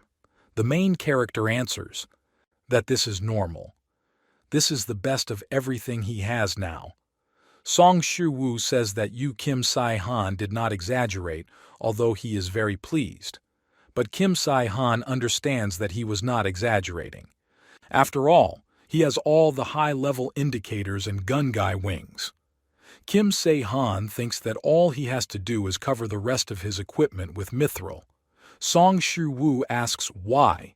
Kim Se-han coats the top with mithril because white steel is more durable. And in the case of the gas mask, okay, but the guy thinks that white steel weapons don't need to be coated. Kim Se-han replies that he does this because of the peculiar quality of mithril. Kim Se-han thinks that Song Shi-woo probably knows about metals, so he will immediately understand what does Kim Se-han mean. This time he wouldn't have to use such a volatile material as orichalcum. Song Shi-woo asks, is the main character going to go there alone? The main character replies that he wants to go alone, but he can't because he won't have enough time alone. The system may suddenly intervene, and the team decides to hit the road together. Lee Min-ah asks, do they really need to go into every dungeon and look? There? After all, it feels like they are making life difficult for themselves. The main character says that in this, there is no need and he will tell you everything soon. He asks Master Luke not to stop watching other players. At this moment, the main character hands the guy a thing and asks Luke to take it. The main character got this bracelet as a reward for clearing the dungeon. Kim Se-han thinks that this will be useful to them. Luke asks if he can test its effect. You answer that this is most likely not the case, since the bracelet belongs to the main character. But in any case, the guy is grateful, and now the main character wants to try to find it. The main character uses his memories with the help of a raven, and after some time he found it. Lee Min-ah asks where it is. Kim Se-han replies that it is not far from this place, 5th and 12th dungeon.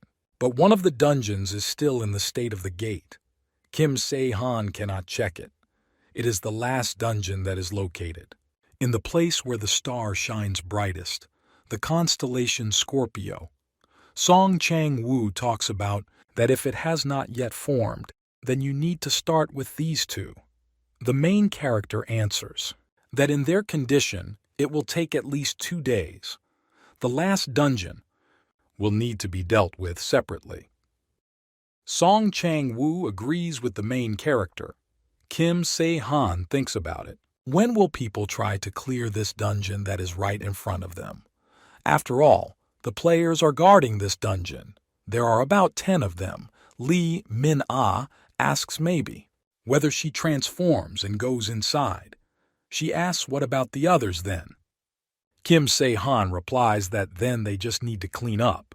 Kim Se-han doesn't understand why Lee Min-ah is so surprised. But judging by the expression on the protagonist's face, It's as if he's going to kill these people. Han Ji-soo asks if she can do this. But Kim Se-han replies that Han Ji-soo herself said that she only touches bad guys. Han Ji-soo replies that it was like that before, but now, very urgent matter. The main character replies that it is urgent, but still, girls should not be killed just like that. And even if there is a reason, it's better to think 100 times. Han Ji-soo is in a dangerous state right now, and it seems to the main character that until now the girl has suppressed the power of the Death Star. But one thing is clear. The girl is not the same as at the beginning.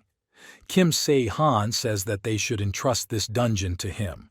Lee Min-ah is incredibly surprised. After all, in 1 second Kim Se-han dealt with everyone. She asks if these people are just stunned. The main character doesn't answer anything. He says that they just want to go to the dungeon. Han Ji-soo talks about it, that this dungeon looks like a normal dungeon and there is nothing strange. But the main character replies that this is only an appearance. He asks to be given gas masks. Song Chang-woo asks, is it really worth getting them? But Kim Se-han replies that they don't know what can happen inside the dungeon. Song Chang-woo puts on a gas mask and says that it looks like this is not an ordinary monster if you have to wear gas masks. Kim Se-han replies that this is a truly unusual monster. A hatch sits in front of the gate to Dungeon 18 and thinks that the dungeon has not yet been formed. At that moment, the goddess sent a message to the guy personally. She wrote that she had some kind of strange feeling, and she asks that the players be careful with the 18th dungeon. The guy thinks that, according to rumors, they have about 2 days. But if the goddess personally sent the message, it means it's inside. There might be something dangerous. At this moment, the hatch begins to shout that this gate is very strange. Players see that something is moving there. The speed of dungeon formation has increased. As Kim Se-han said, most likely the game master or publisher intervened. Luke thinks about what he needs to report first. At this moment, the guy does not understand what is happening. After all, it doesn't even look like another dungeon. This is a 10-point dungeon. It wouldn't look like that otherwise. Most likely it is. At this time, Kang Tae's son asks, is this really the whole dungeon? After all, he had never seen such a form. And it looks like a bright poisonous mushroom. Kang Tae's son decides personally, check. Players ask whether this does not violate the agreement with other guilds, but Kang Tae's son replies that there will be no dungeon alone. Moreover, the Genesis Guild has already put eye on another dungeon, and even though they sealed it, they definitely came in. So I can't tell them anything. If this mushroom turns out to be poisonous, then it will just spit it out and that's it. Kang Tae's son says that they should all come in. The player shouts that let half remain in this place and the rest follow him. At this time, the main character's guild is fighting with goblins. Green monsters attack them. Song Chang-woo swings his sword and hits the monsters.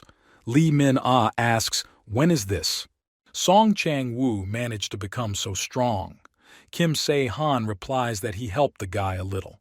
Lee Min-ah is incredibly surprised. She asks how Kim Se-han did it. She asks the main character for help. But Kim Se-han replies that she can't.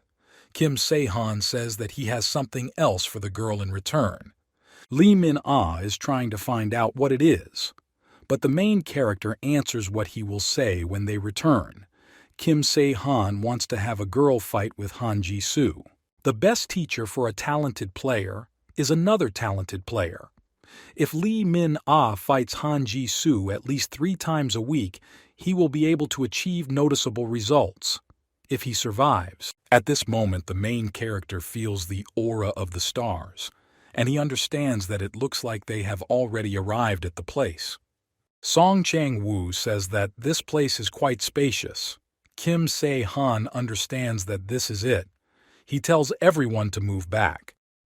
And they checked whether the gas mask fits tightly.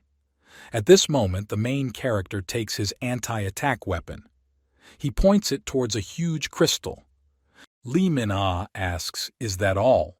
But the main character replies that of course that's not all.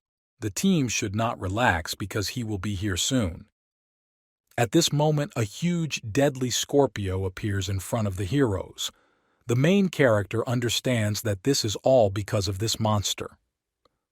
The reason why, in the past, the lives of the people of Seoul were simply swept away.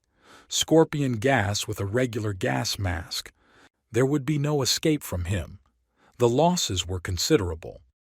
Lee Min-ah asks if it's true.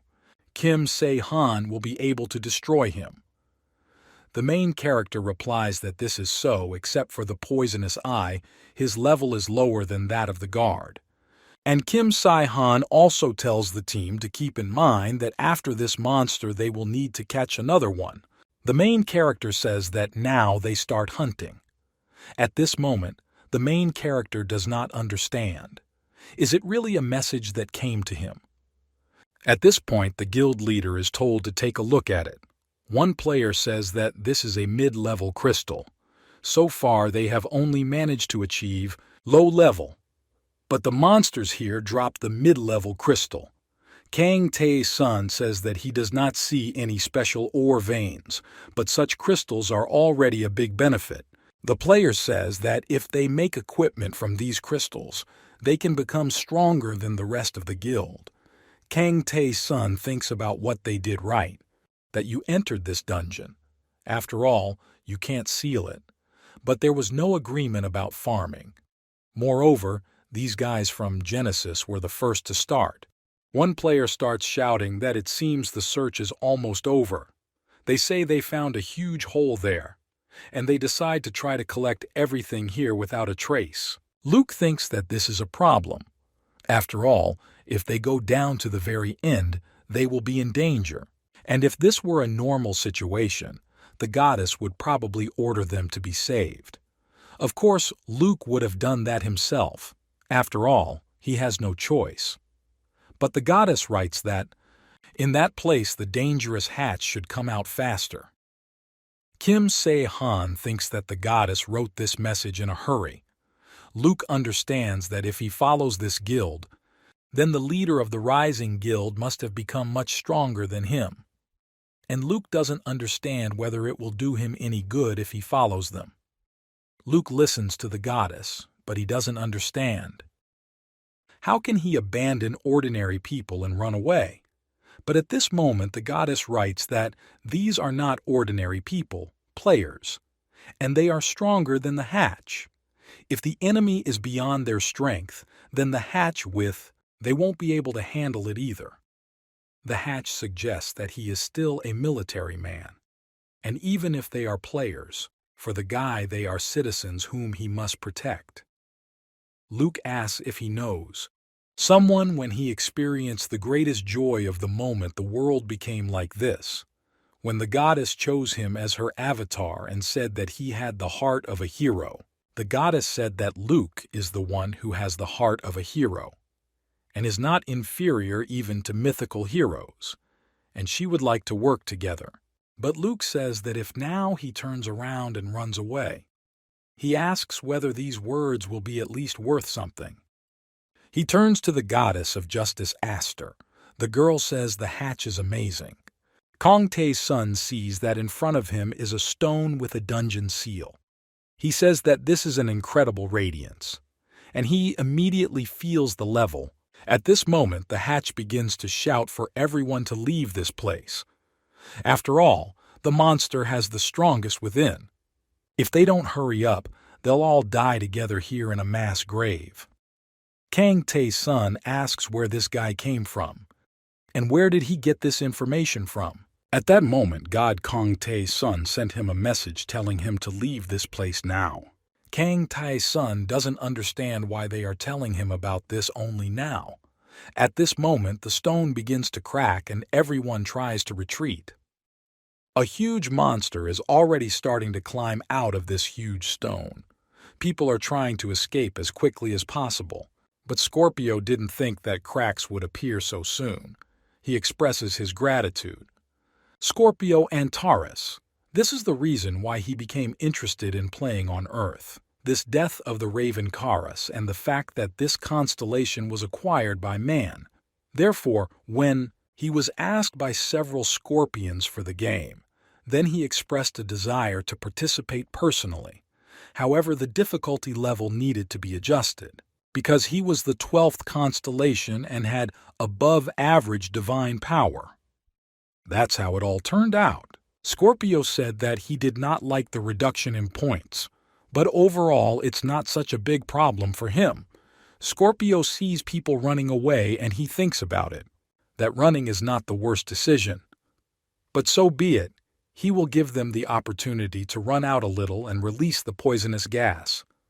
To have fun. Moreover, the Virgo avatar is with them. Luke doesn't understand why this monster is so huge. Scorpio thinks about what is happening. Did this guy know about his appearance in advance? But somehow the guy doesn't look anything special. But Scorpio says that the game has already begun. But there cannot be such a strong player capable of killing the constellation. Surely there is some other way. The one who killed the Crucian carp found out about it. Scorpio swings his arms and hits the ground. He talks about people moving as quickly as possible. He also calls them cockroaches. Kang Tae-sun doesn't understand what's going on. He sees his players being killed. Scorpio laughs because he only needs to lightly touch people and he already destroys them. He's not even interested. Luke and Kang Tae-sun are trying to hide from a huge monster. Scorpio says that the avatar really helps the players. Kang Tae-sun doesn't understand what kind of crazy people he is.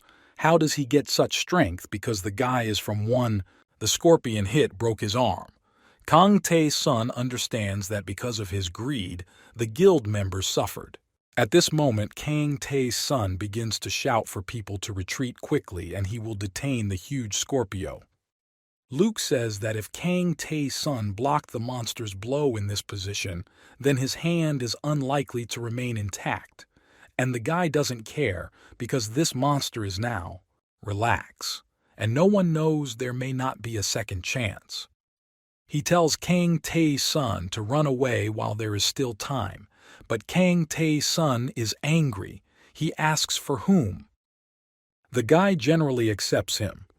However, Kang Tae-sun realizes that it is true that he cannot defeat the monster, and the best he can do, this is to run away. Finally, Kang Tae-sun says that he leaves this huge monster to the guy. The monster is incredibly surprised that the hatch is like this. Situation sacrifices himself. After all, they will all die when he comes out anyway. And the monster also says that he will show mercy twice. Luke tries to hold off the monster's blows. He doesn't understand. Is this really the end for him? He mentally asks for forgiveness from his daughter and hopes that the main character and his team will be able to take care of his daughter. Luke is already exhausted. At this moment, the goddess asks the guy to be her representative. Scorpio does not understand what the goddess is talking about.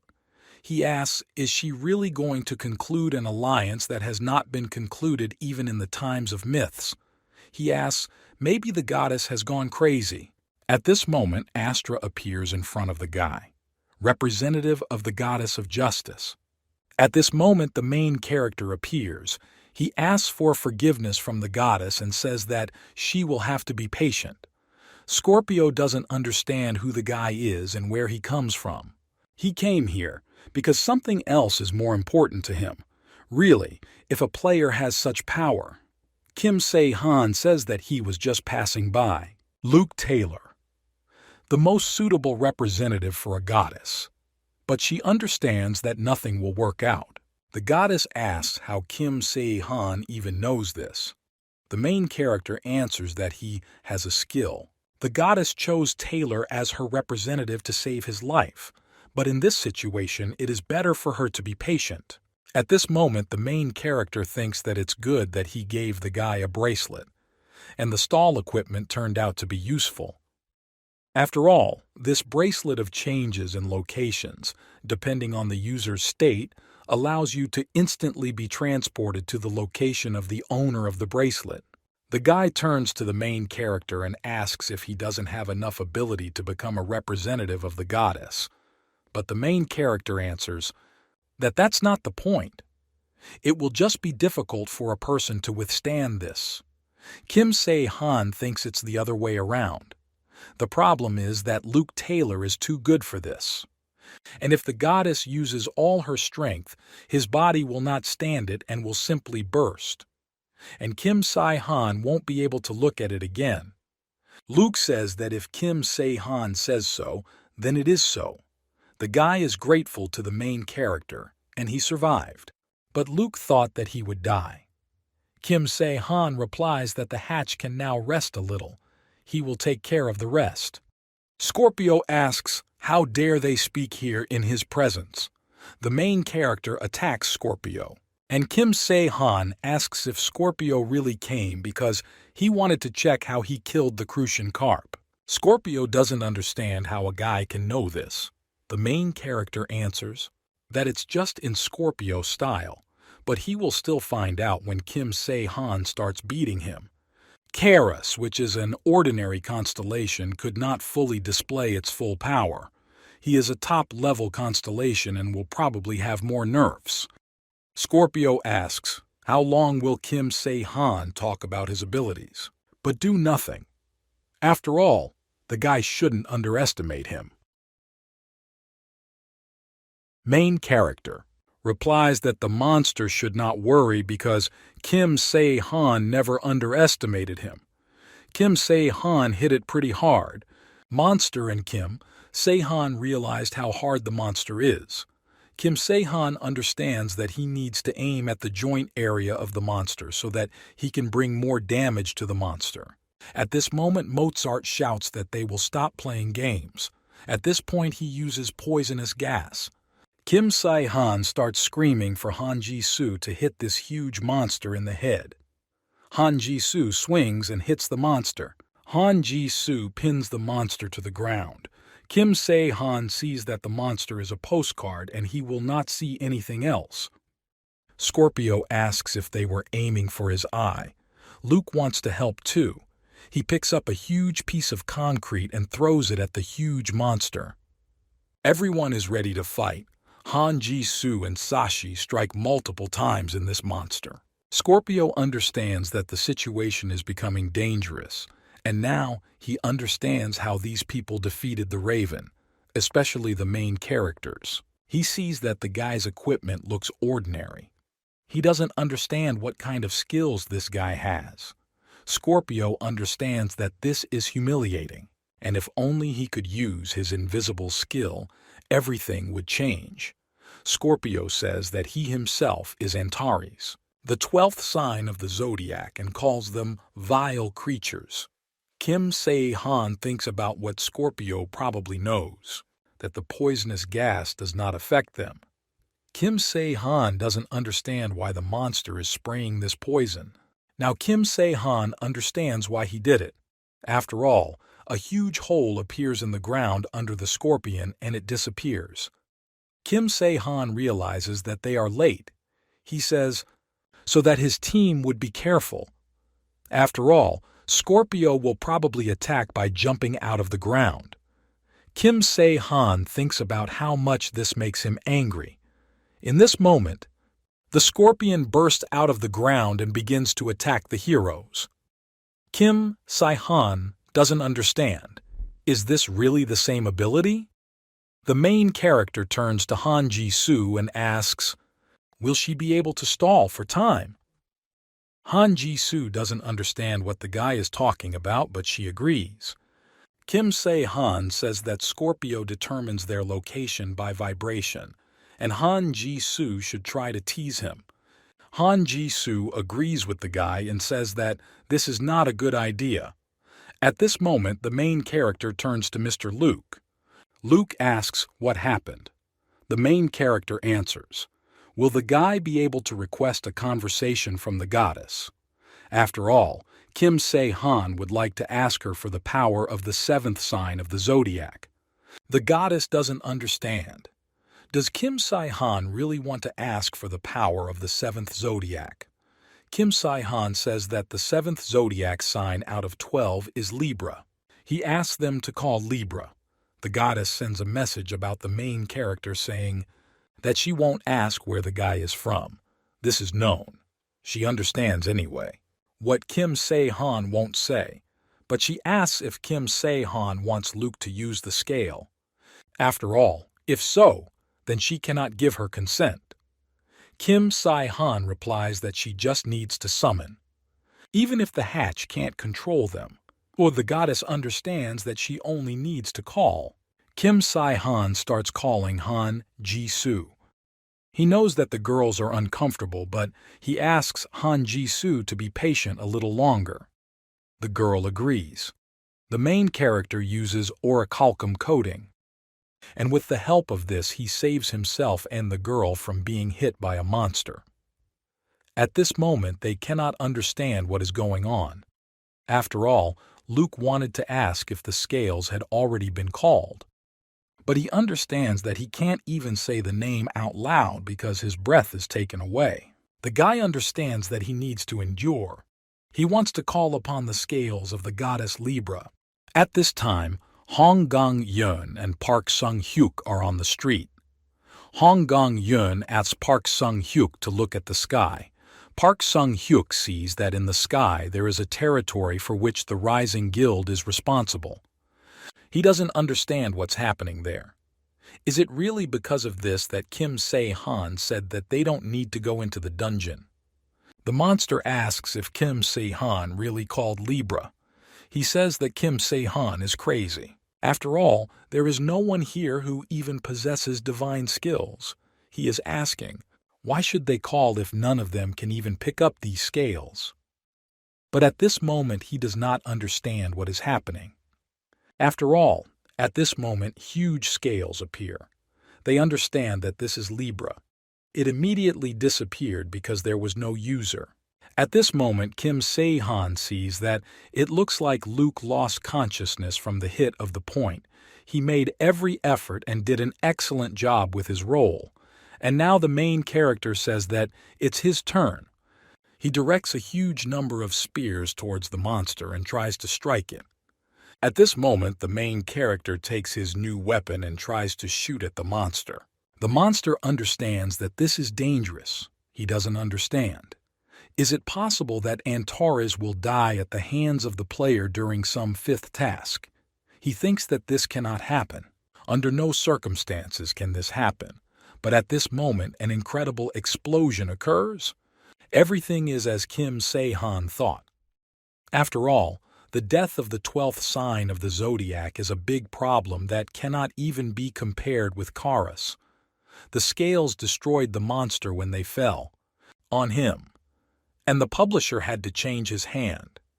Kim Se-han thinks that he could have received a good reward, but if the publisher intervened, then the system won't just leave it like that.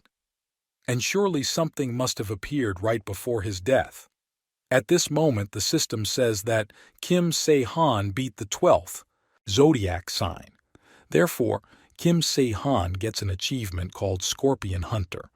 Also, the main character receives a reward called Choice Skill. They already understand that he was generously showered with skills and rewards. Therefore, Kim Se-han's efforts were not in vain. Nevertheless, if Kim Se-han had dealt with this huge monster, he could have at least received divinity or skill, but the main character is a little sorry. At this moment, he doesn't even understand what's going on. He sees strong magic emanating. Kim Se-han doesn't understand.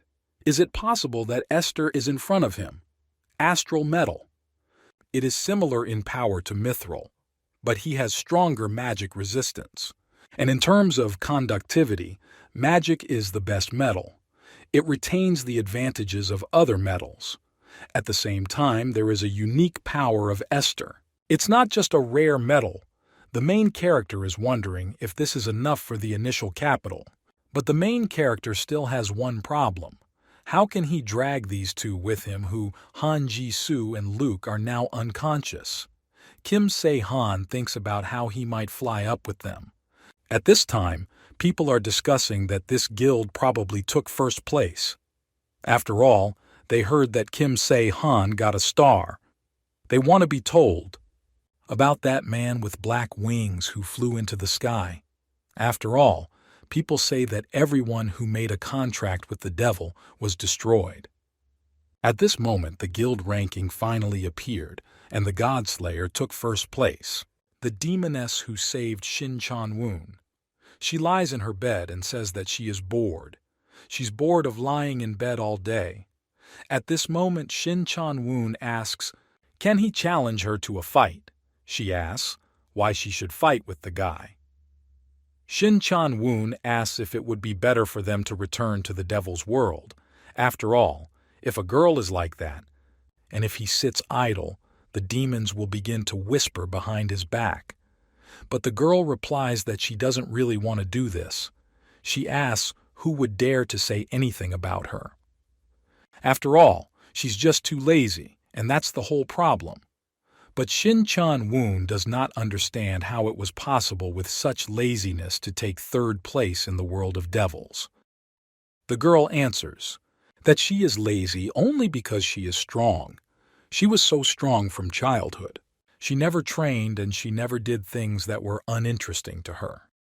This is especially the strongest. However, there is one person, that girl with golden hair who they saw that time. If she wants to become a demon, then will she really have to give up her place?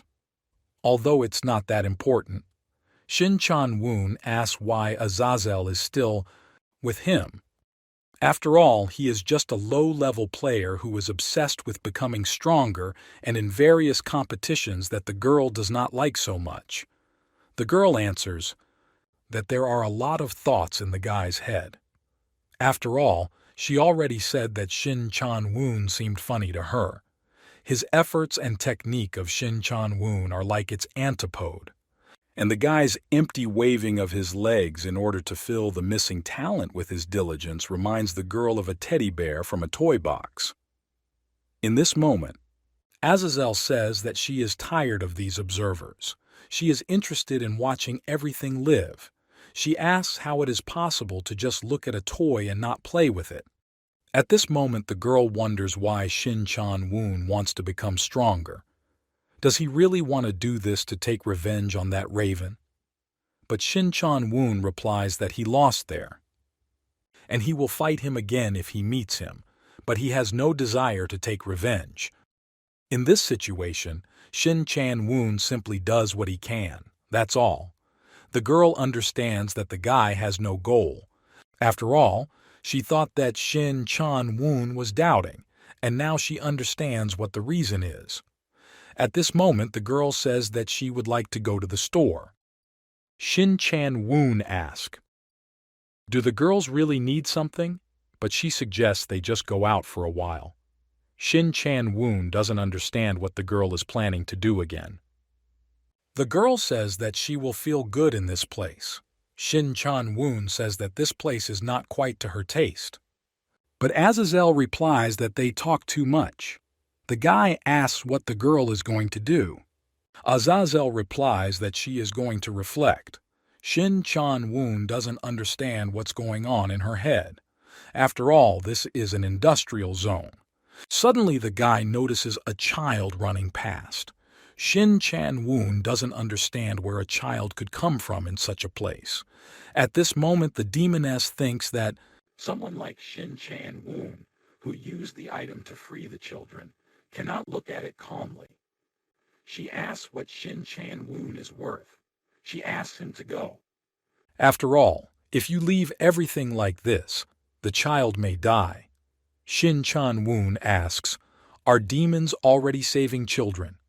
The demoness asks where it is written that this is prohibited. The guy thinks that the girl never gives normal answers. Shin Chan-woon thinks that there is nothing in his future except death, but recently everything has become so vague that he can no longer predict. You, someone who shouldn't have been there in the first place, intervened in this matter. At this moment, two men are chasing after the child. They say that soon there will be a dead end and they shouldn't stop because soon they will grab this girl. The girl is crying, but suddenly she bumps into the guy. The child falls to the ground and she sees that they are standing in front of her. She sees that the guy is wearing black clothes and he is also a demon.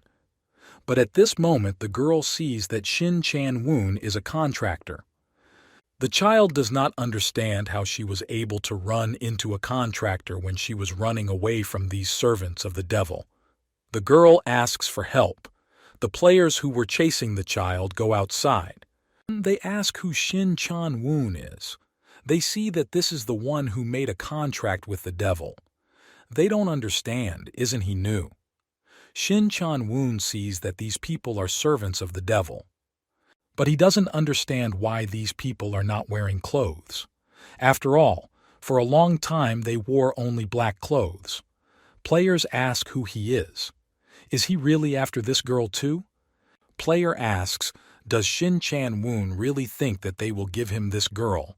But at that moment the guy hits the man in the face, and this player flies off in a completely different direction. Shin Chan-woon tells the man to close his mouth and just die quietly. After some time, all the servants of the devil who were chasing the child lie dead on earth. Shin Chan-woon addresses the girl and asks her to listen. He asks why these people were chasing her. After all, this is not even one player, but a whole crowd. But Shin Chan-woon says that if the child doesn't want to, then he doesn't have to tell him this. And she can leave. The girl doesn't understand what's happening, but Shin Chan-woon says that if the girl doesn't want to answer, then he won't ask her. After all, it seems that he dealt with all his pursuers. He asks if the girl will cope further. Shin Chan-woon thinks that he probably asked too much, but if the girl is captured again, he won't be able to do anything. Shin Chan-woon turns around and sees that this child is somehow strange. She probably won't run after the motorcycle. Shin Chan-woon approaches the demoness, and this child follows him.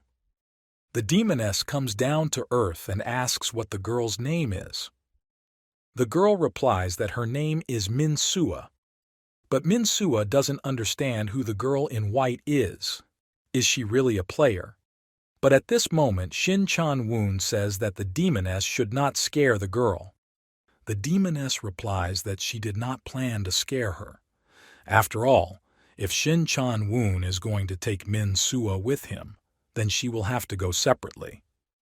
Shin Chan-woon replies that he planned to leave the girl in this place, but Demonitsa does not answer that Min-sua is not just an ordinary child.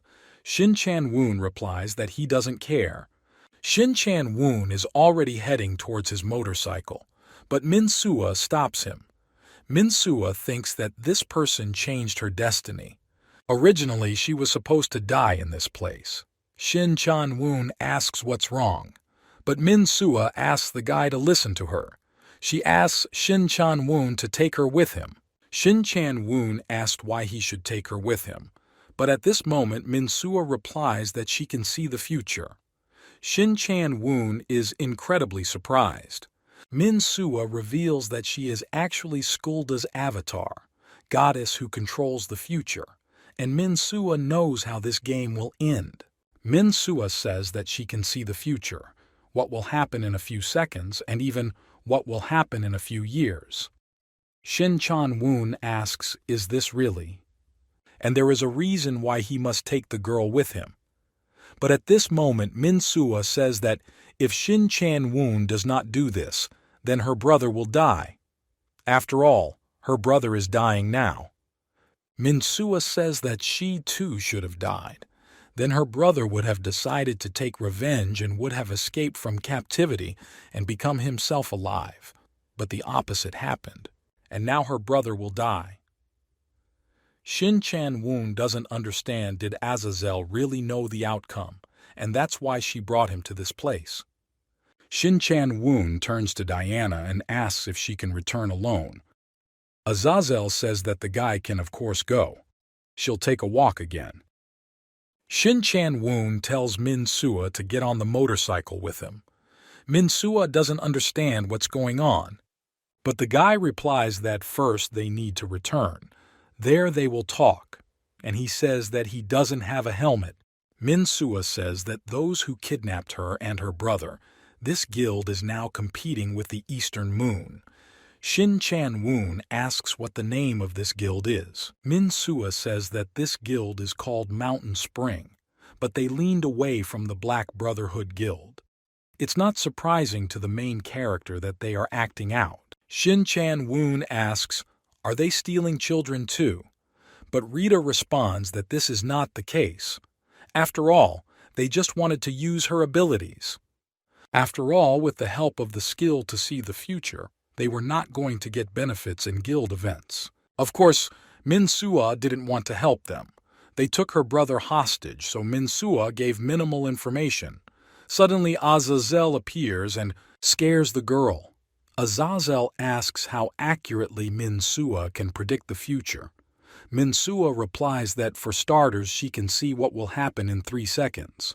Very simple scenes. The skill has almost no cooldown and Min Sua can use it whenever he wants. She can also believe a specific date. For example, a few days or a month later. The farther the future is, the longer the skill cooldown. Azazel says that this is more than the usual avatar skills. She asks, maybe the girl's own skills have also been added here. Physically, Min Sua looks normal. Shin Chan-woon asks, is that all? But Min Sua says that there is something else. She knows how this game will end. Azazel doesn't understand. Is this possible? After all, even the gods are not allowed to know this. Although, if we are talking about a person, then perhaps she was able to bypass the system. Min Sua says that she can see the end, but Min Sua knows what the end of this world will be. Azazel asks what he is like now. In most cases, such players end up poorly. This means that everything seems to be going badly here too. But Min Sua replies that this is not so.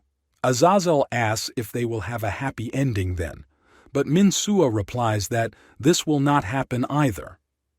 Min Sua says that the ending has already changed once, but she doesn't know the reason for this. Min Sua knew what the ending would be before the game even started, but she knew that only one would remain alive. But the ending changed before the game started, and then she saw the end that would happen this time. This is the real end. Madman Demon King. At this time, Kim Se-han thinks that he planned to stay in 2nd or 3rd place. Well, the guy doesn't understand how it happened that they took 1st place in the guild ranking. Kim Se-han doesn't know if they were scared or gave in. But in the end, they didn't get any points. Although, this is better than giving away the Eastern Moon dungeon but what's more important, Kim Se-han asks why Snow White is looking at him like that. Snow White thinks about what to name the main character. She thinks about calling the main character father. But Kim Se-han starts to get angry. He says she can't say that. He then asks who is her mother. But Snow White replies that she does not have a mother as such.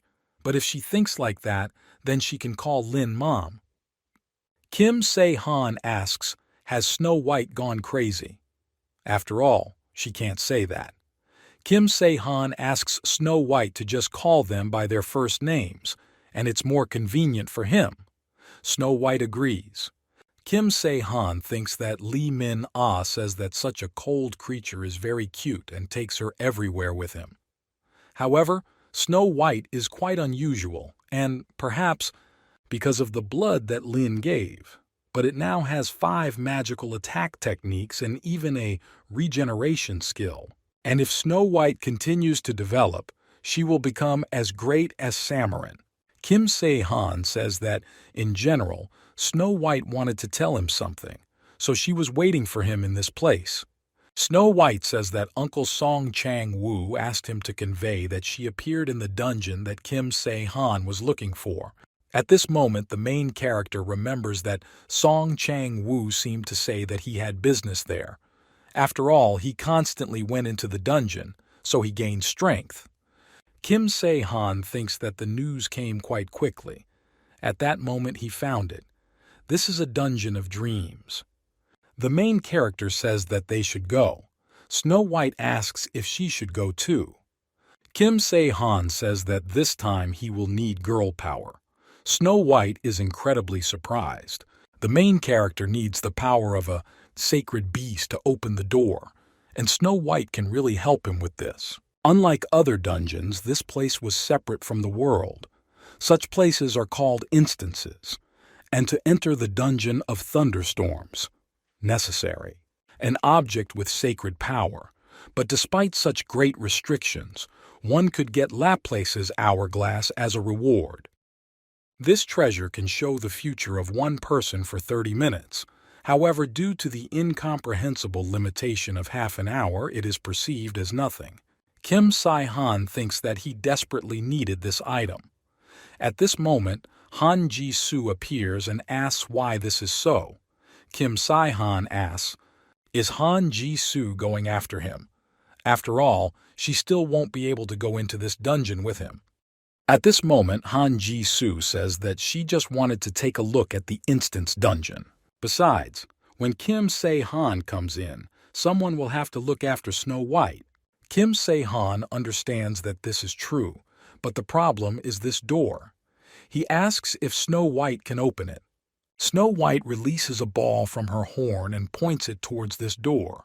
The main character says that Snow White is great. Han Ji-soo asks, "Are they really? You just need to wait in this place." But Kim Se-han replies that they can go back. Han Ji-soo replies that they will do so. Snow White opened the door for the main character and Kim Se-han is about to enter. The conditions for clearing a thunderstorm dungeon depend on who entered it. Mostly, it has to do with the person Kim Se-han most wants to see. Although Kim Se-han is the first time in such a dungeon, it looks like this is a memory from a past life for the main character. At this time, Kim Se-han lies on the debris from the ceiling. Kim Se-han doesn't understand when he was in this building. Suddenly he hears something happening. Something explodes, and the main character is absorbed into the ball. After some time, the main character falls to the ground, and he thinks that what he regrets most is about that very task. Unexpectedly, at this moment, the protagonist's back appears there. Sashi turns around and with his fist hits the guy. At that moment, the guy flies to the side. He talks about how dangerous it is. Kim Se-han asks what Min Soo-ho is doing here at this time. Min Soo-ho replies that naturally he came to kill the main character. Kim Se-han knew this would happen. After all, this coincides with the memories of the main character. Everything was planned just perfectly. Min Soo-ho says that he had to agree to the terms, but in principle everything is clear. After all, it's better to save the players than ordinary people, but there are still too many of them. And Min Soo-ho remembers that Kim Se-han anyway was going to attack them. Min Soo-ho asks if Kim Se-han was planning to hide and do. It's quiet. Kim Se-han thinks that the dream dungeon is trying to make him laugh. This task is one of those that Kim Se-han regrets the most. Its conditions were quite simple. 1,000 good players and 100,000 ordinary people. He had to choose who to save. Each team could not leave the area monitored by the game master. The remaining players had to choose one side. After choosing, they needed to kill against his assigned team, a truly terrible task. And this time Kim Se-han chose 1,000 players. After all, the game needs players more. They are ordinary people. Therefore, Kim Se-han had to fight Min Soo-ho as well. Min Soo-ho asks, "What's wrong?" After all, it looks like Kim Se-han is not going to fight. After all, if Kim Se-han quietly returns back, then Min Soo-ho will make an exception and not kill the guy. After all, he doesn't have the kill all enemies mindset like the main character. Kim Se-han talks about what a relief this is for him. After all, now he will simply retreat, but this does not mean that Kim Se-han refuses the task. Min Soo-ho says it doesn't matter to him. After all, no matter what the team does, they will still win the main character. Kim Se-han thinks about how self-confident Min Soo-ho is. But there is an explanation for this. After all, his guild was the strongest at that time. At this moment, Kim Se-han says that today he is retreating. Min Soo-ho says that this doesn't look like the main character. Kim Se-han says he has too much on his mind right now, and at this moment he says that he is leaving. Kim Se-han jumps to the side as she heads away from this place. Kim Se-han thinks that after all, his body is no longer what it was in his youth. He remembers how old he was then. After all, it seems like I turned 30. In general, this moment will not be the same as in a past life.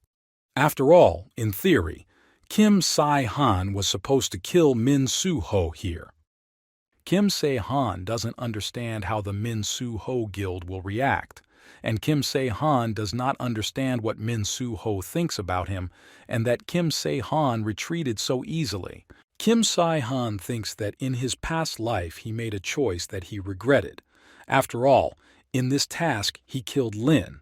At this moment, the main character is met by Song Shi-woo. He asks how everything went for the main character. He wonders if the guy got a daughter, but the main character answers that he didn't succeed. After all, there were too many things in the way, so first Kim Se-han left there. Kim Se-han thinks that Song Shi-woo looks somehow alien. At this moment, people appear and begin to ask the main character, did he really think that the other players were not going to attack him? They ask Kim Se-han to tell us more. After all, there is not much time left. Kim Se-han replies that he doesn't know everything either, and he needs to think about something, so he asks Song Shi-woo to prepare equipment for him.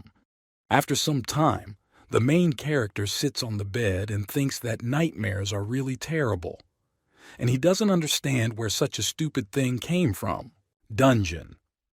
After all, Kim Se-han knew that the growth rate is much slower when compared with him in the present.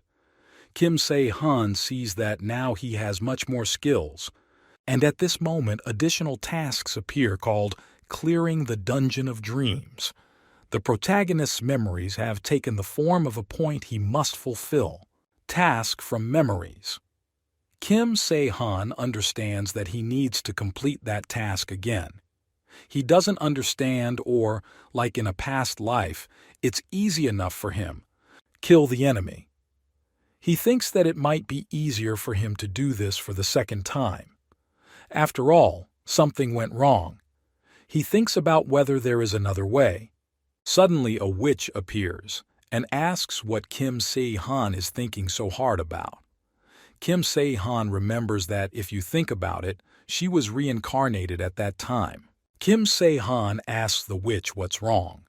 The witch replies that Kim Se-han is unfriendly today, but she still supports him. After all, if this time Kim Se-han saves people, then it's his choice. Turns out to be correct. Kim Se-han understands that this is a lie and he knew it for sure.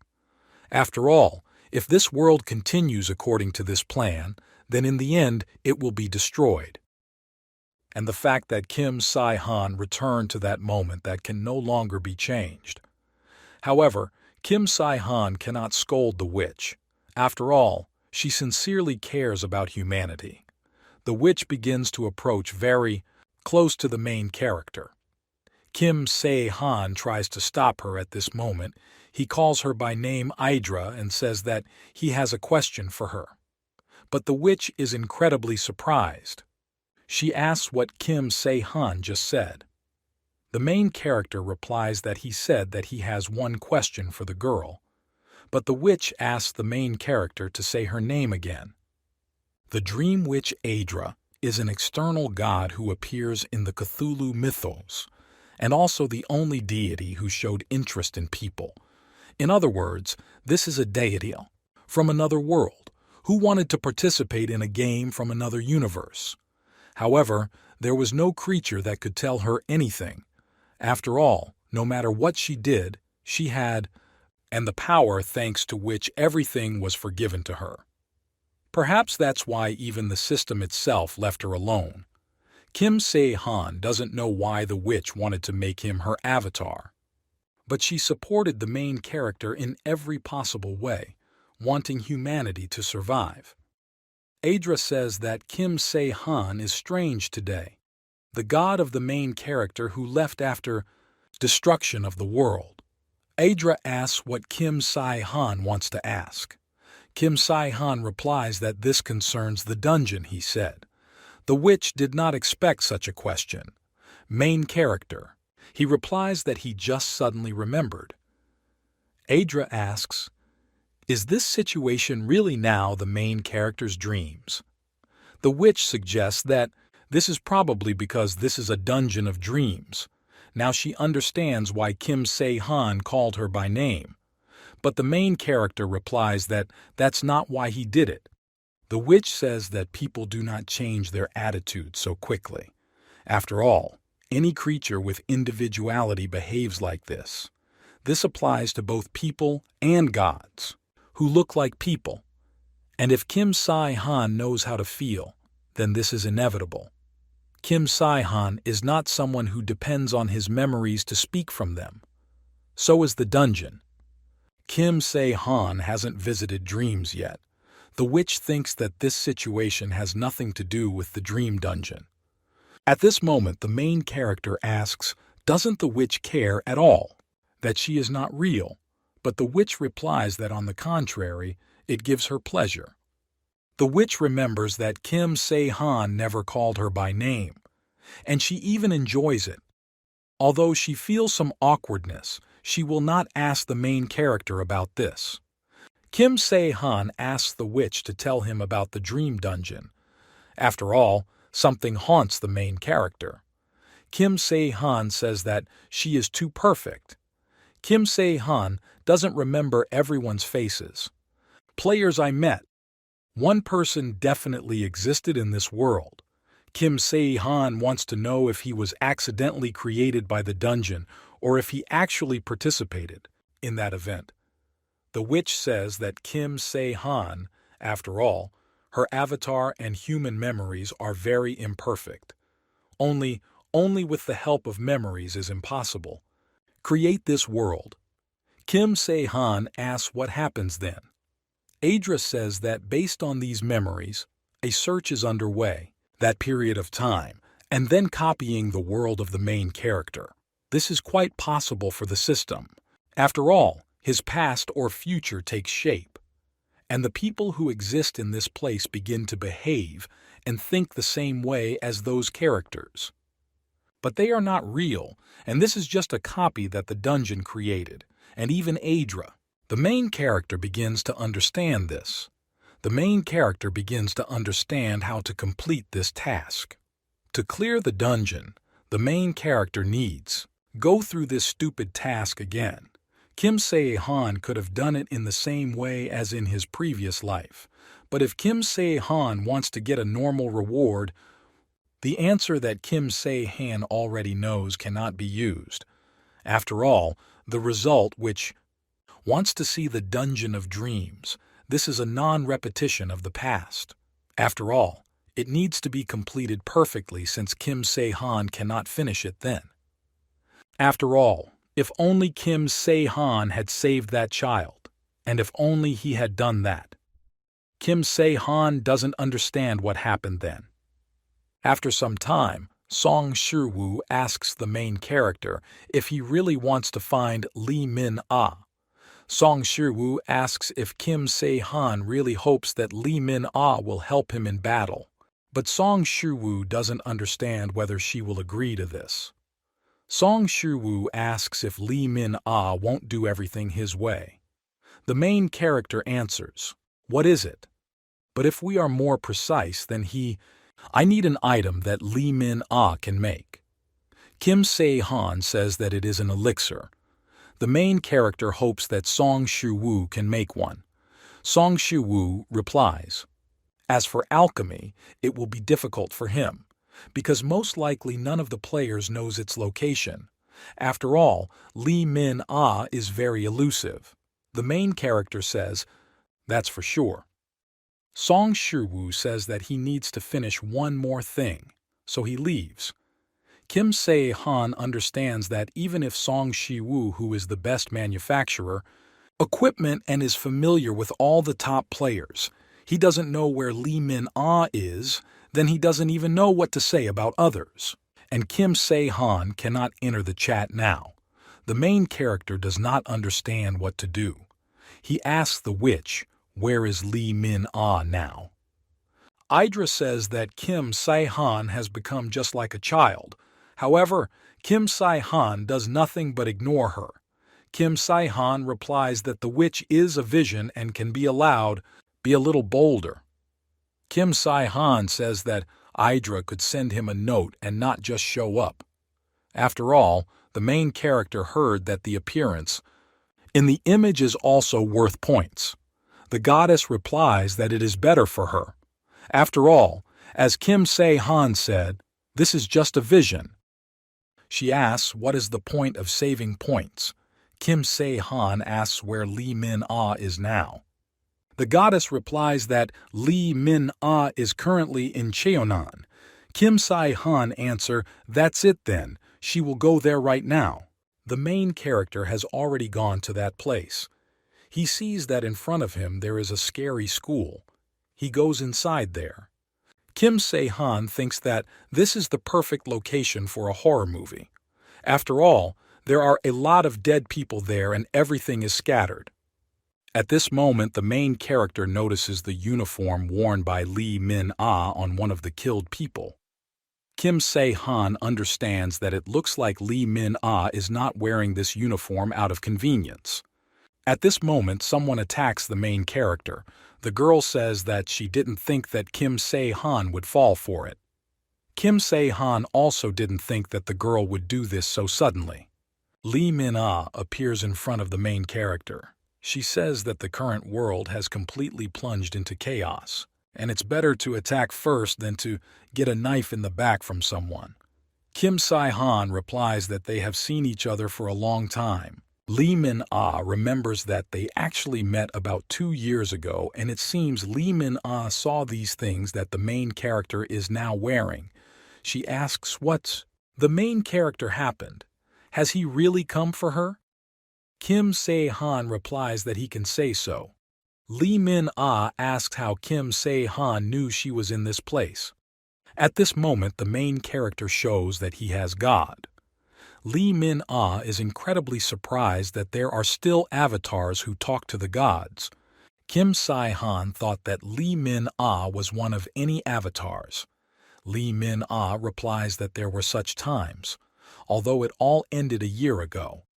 Kim Se-han doesn't understand when was the last time he saw a girl. Once then, there seemed to be no observer. In the end, this game is nothing more than entertainment for the gods who then abandon their avatars. Lee Min-ah talks about what if Kim Se-han came to this place. He probably had something to say. Lee Min-ah asks the main character to follow her because he is not the best place for talking. After some time, they find themselves in one of the offices. Kim Se-han is incredibly surprised. After all, there are photographs of the dead. Lee Min-ah, tell me what she couldn't get. Photos of all classmates. Kim Se-han says that they seem to be a friendly class, but Lee Min-ah replies that it wasn't really like that because she didn't have many friends. Lee Min-ah says that the world began to change, so she had to change, and she was a quiet and silent child. Kim Se-han says it's hard for him to imagine. Lee Min-ah says that when she completed the first task, she understood that things won't go on like this, and she had to survive by any means. After all, she doesn't know how to pretend badly. Lee Min-ah says that she still remembers the day the game started. Not two girlfriends decided to skip school and go to Seoul. Suddenly the world just turned upside down. Main character. Now I understand that the girl looks like, I'm not from Seoul myself. Lee Min-ah says that she went to that place for a walk because of this small town. After all, she was helped by a friend who was just getting ready to go to the capital.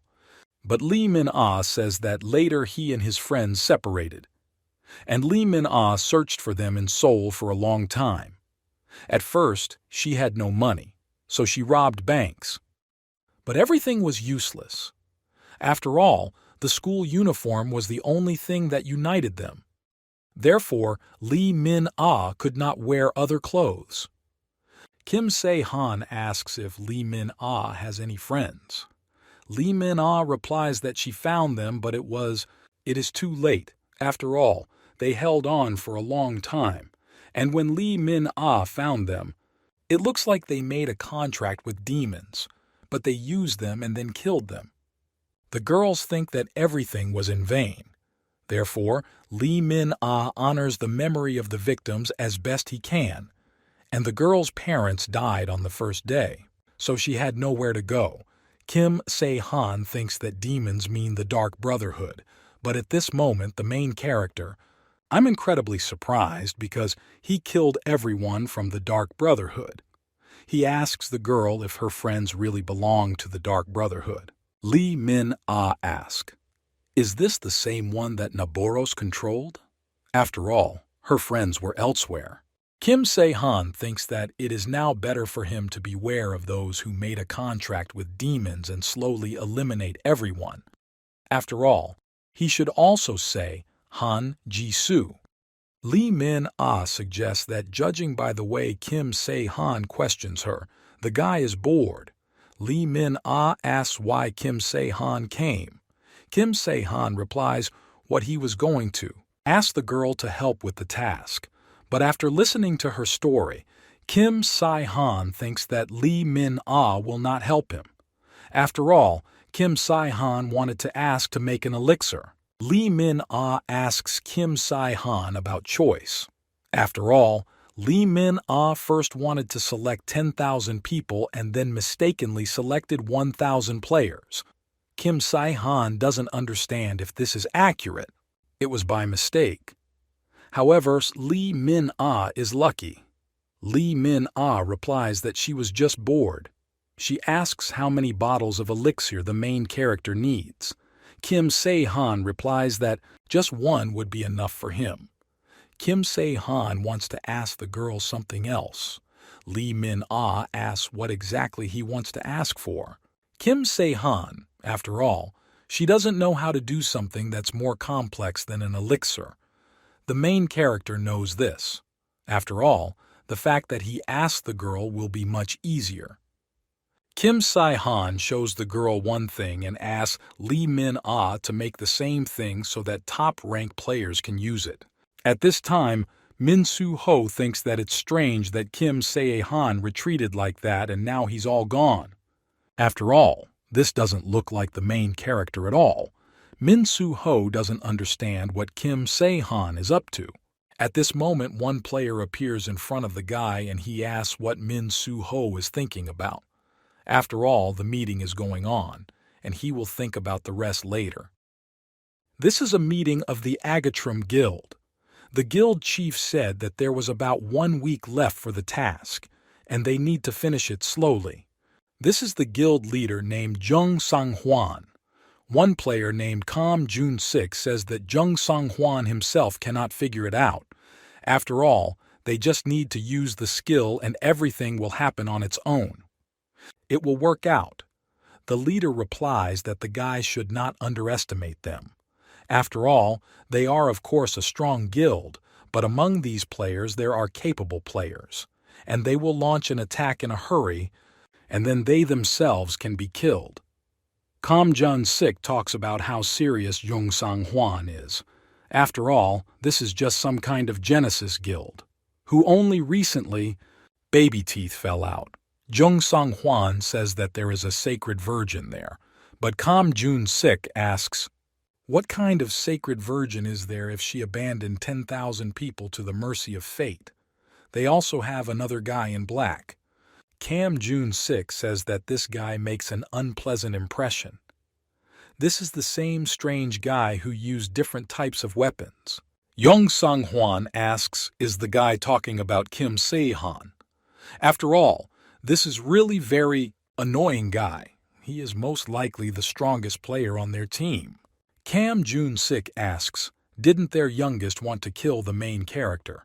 He's talking about the girl Lin. At this moment, Jung Sung-hwan starts shouting for Kam Jun-sik to stop talking like that. Suddenly, one guy joins them and asks for forgiveness for interrupting their meetings. But they have problems. After all, even outside the quarantine zone, a huge number of players. Kam Jun-sik says that initially it was quiet, something like they agreed. Kam Jun-sik decides to go check it out. But the other player says that he is leaving on his own. After all, if Kam Jun-sik goes, it could cause damage to their guild, and he will quickly figure it out and return. She simply had nothing to do. Kim Se-han. I think so, because after all, Lee Min-ah from the future is on a completely different level. After all, if she agrees to everything so easily, then you should have asked her directly for help.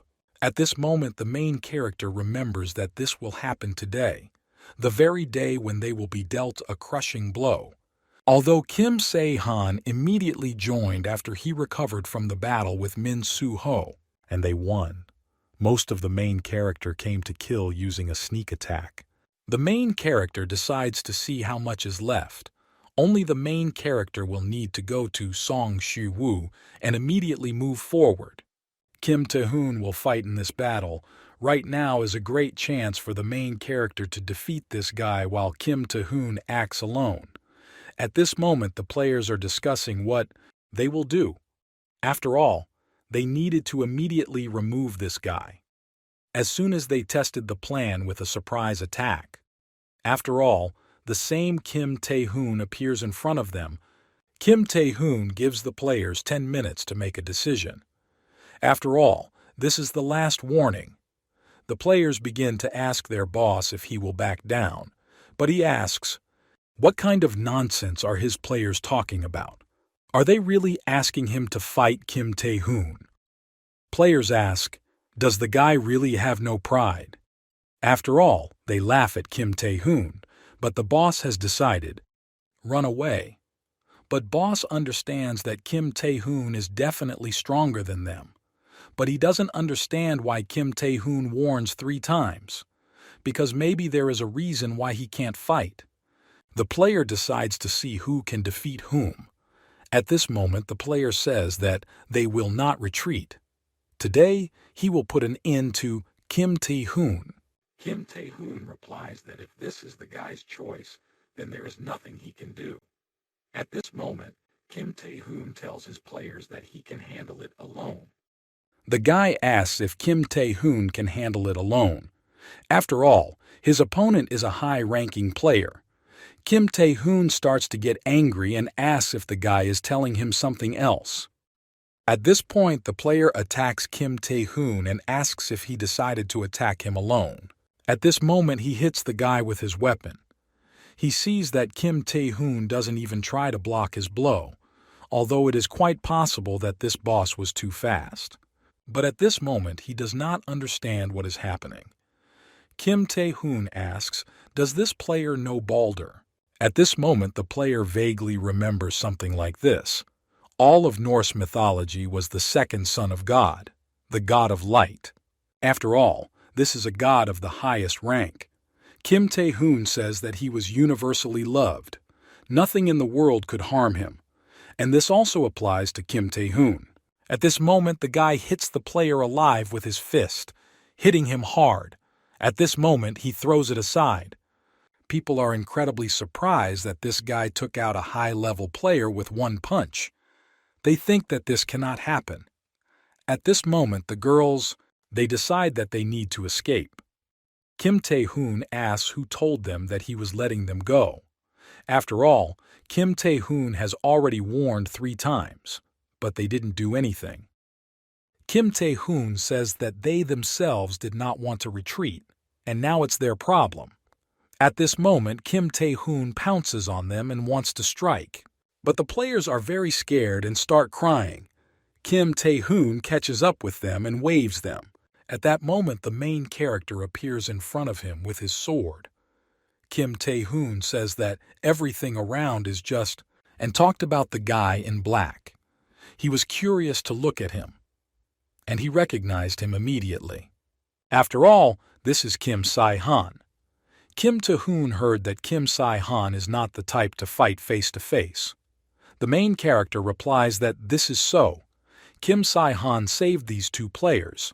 The main character says that it seemed to him that Kim Tae-hoon was going to kill these stupid people. Kim Tae-hoon thinks that in his guild there is no one stronger than him. But Kim Sae-han was able to block his blow. Kim Tae-hoon thinks that something was resisting his strength.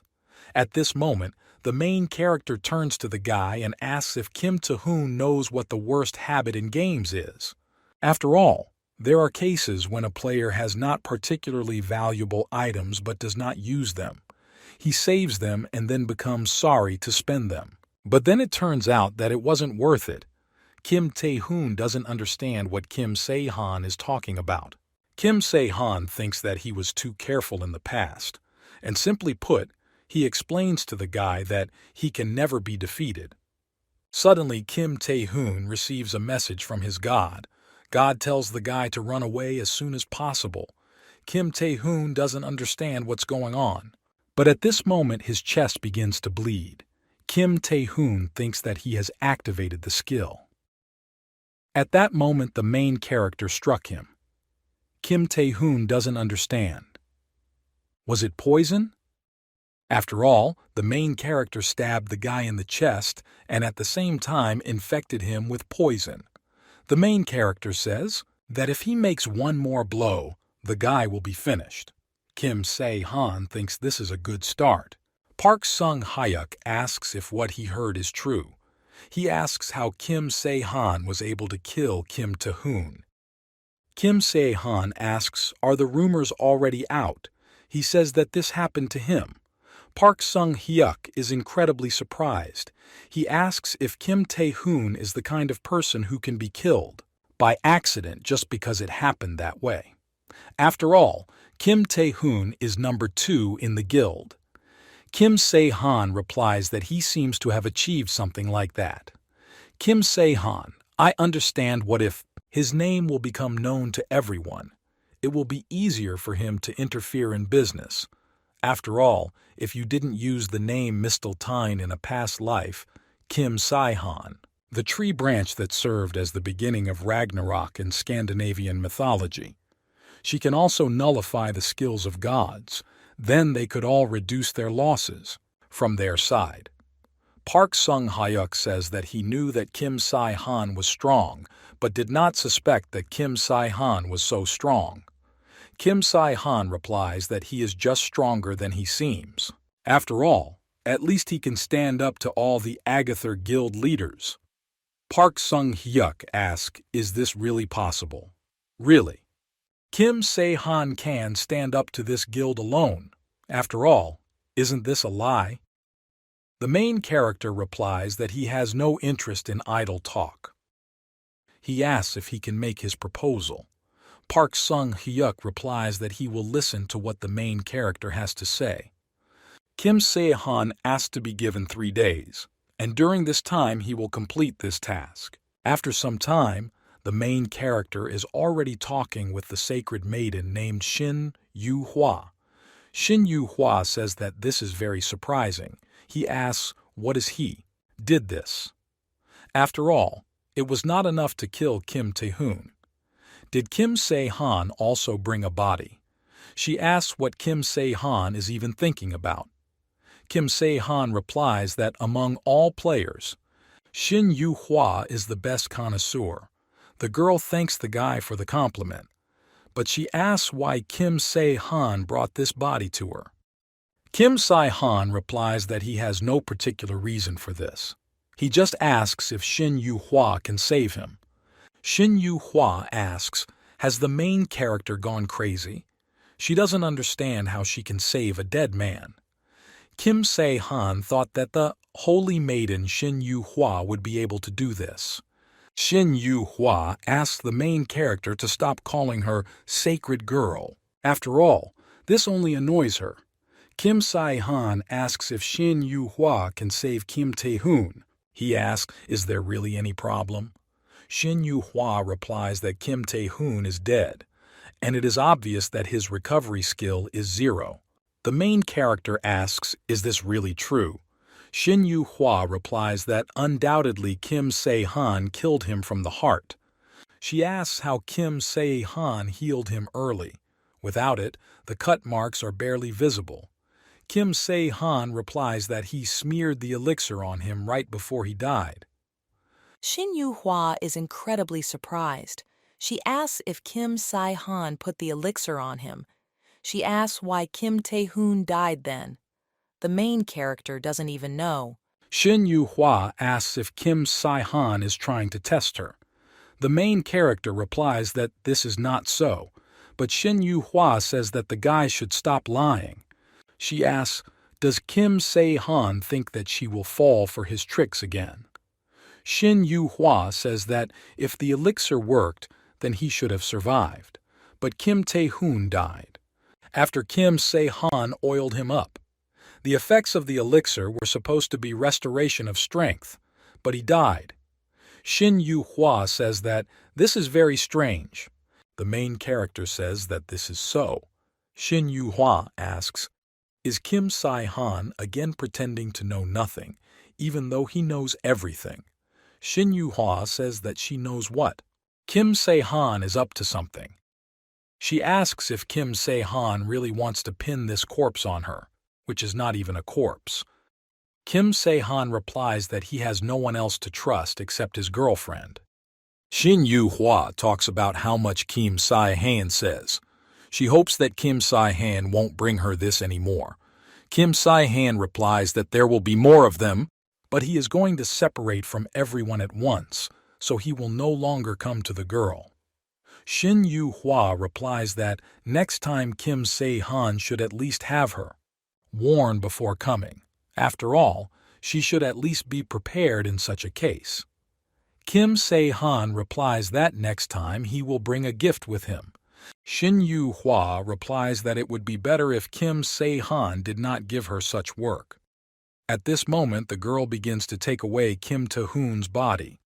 Kim Se-han understands that when this task ends, Shin Yu-hwa will die in the next task.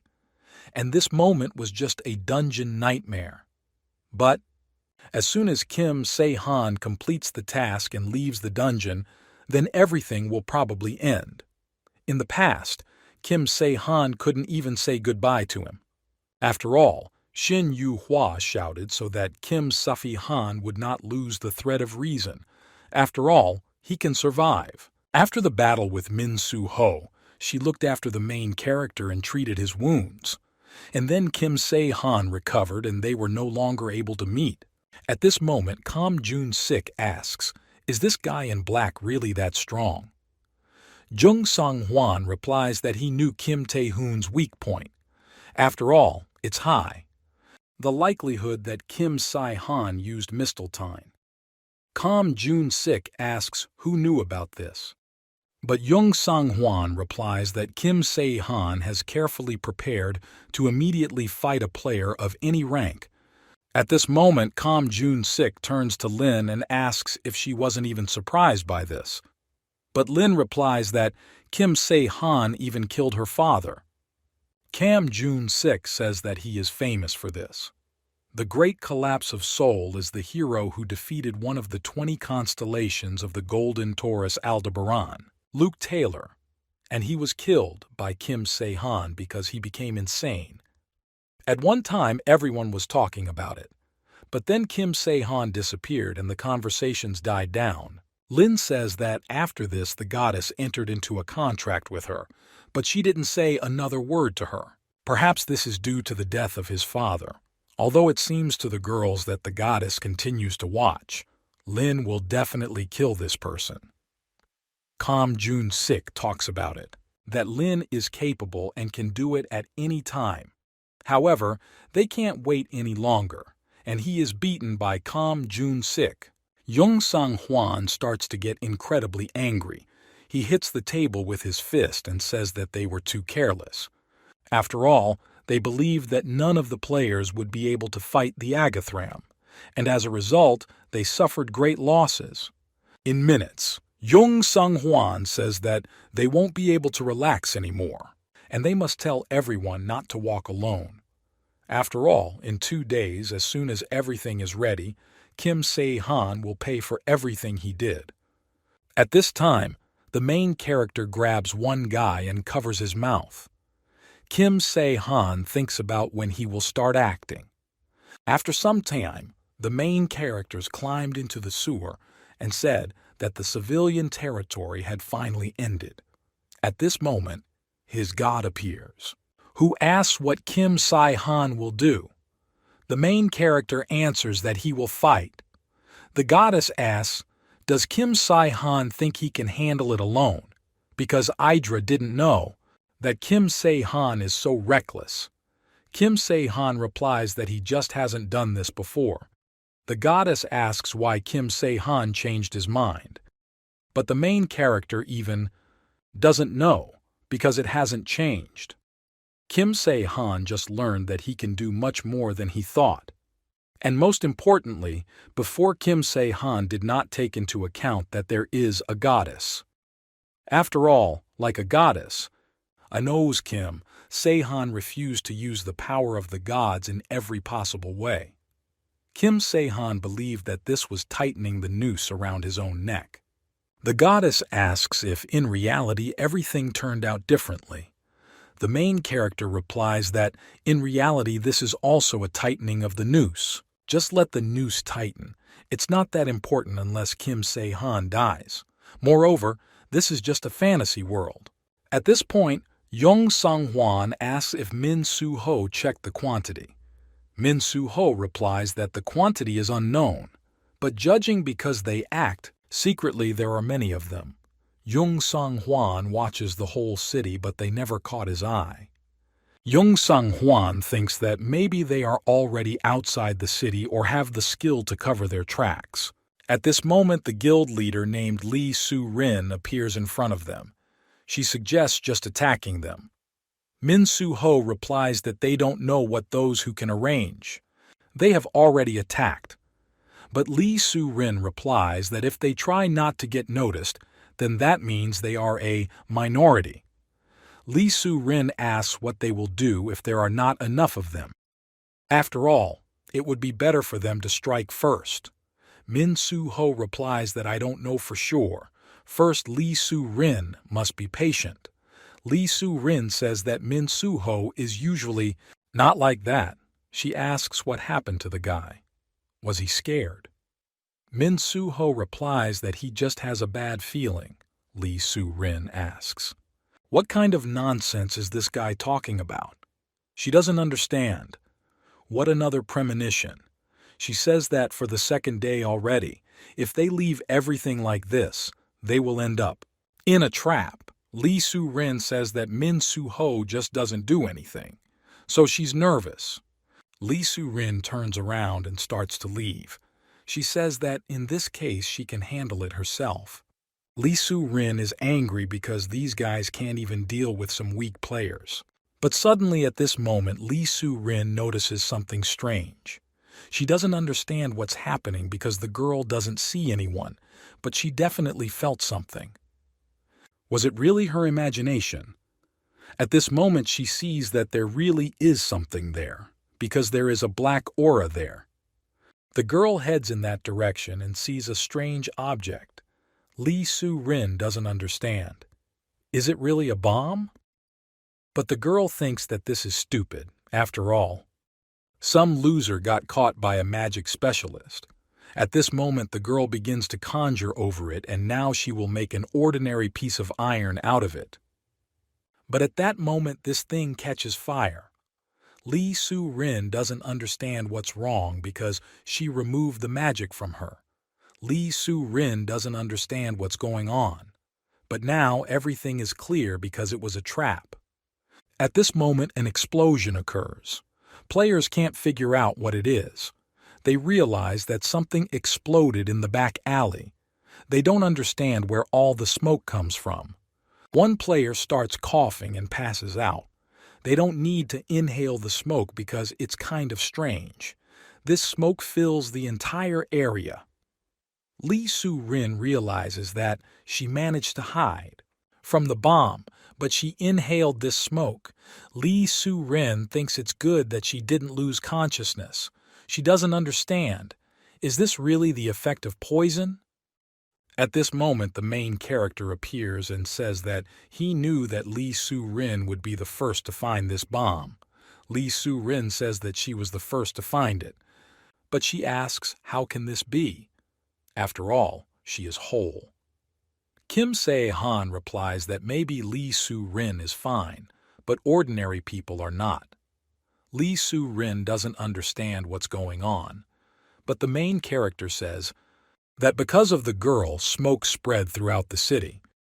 The bomb turned out to be more powerful than he thought, or rather, twice as much as he expected. Lee Soo-rin asks, what kind of demon is the main character? She begins to get incredibly angry, but the main character asks for forgiveness and says that the girl's end has come. At this moment, he takes out his sword and points it towards the girl. He says that Morian is a rather annoying creature. Lee Soo-rin doesn't understand how Kim Se-han knew the name of her god. After all, he is unusual. Lee Soo-rin decides that she needs to kill the guy with one blow. But at this moment, blood begins to flow from her mouth. Kim Se-han says that he has not seen such skills for a long time. Kim Se-han says that the girl didn't even notice his presence, and it looks like a bomb.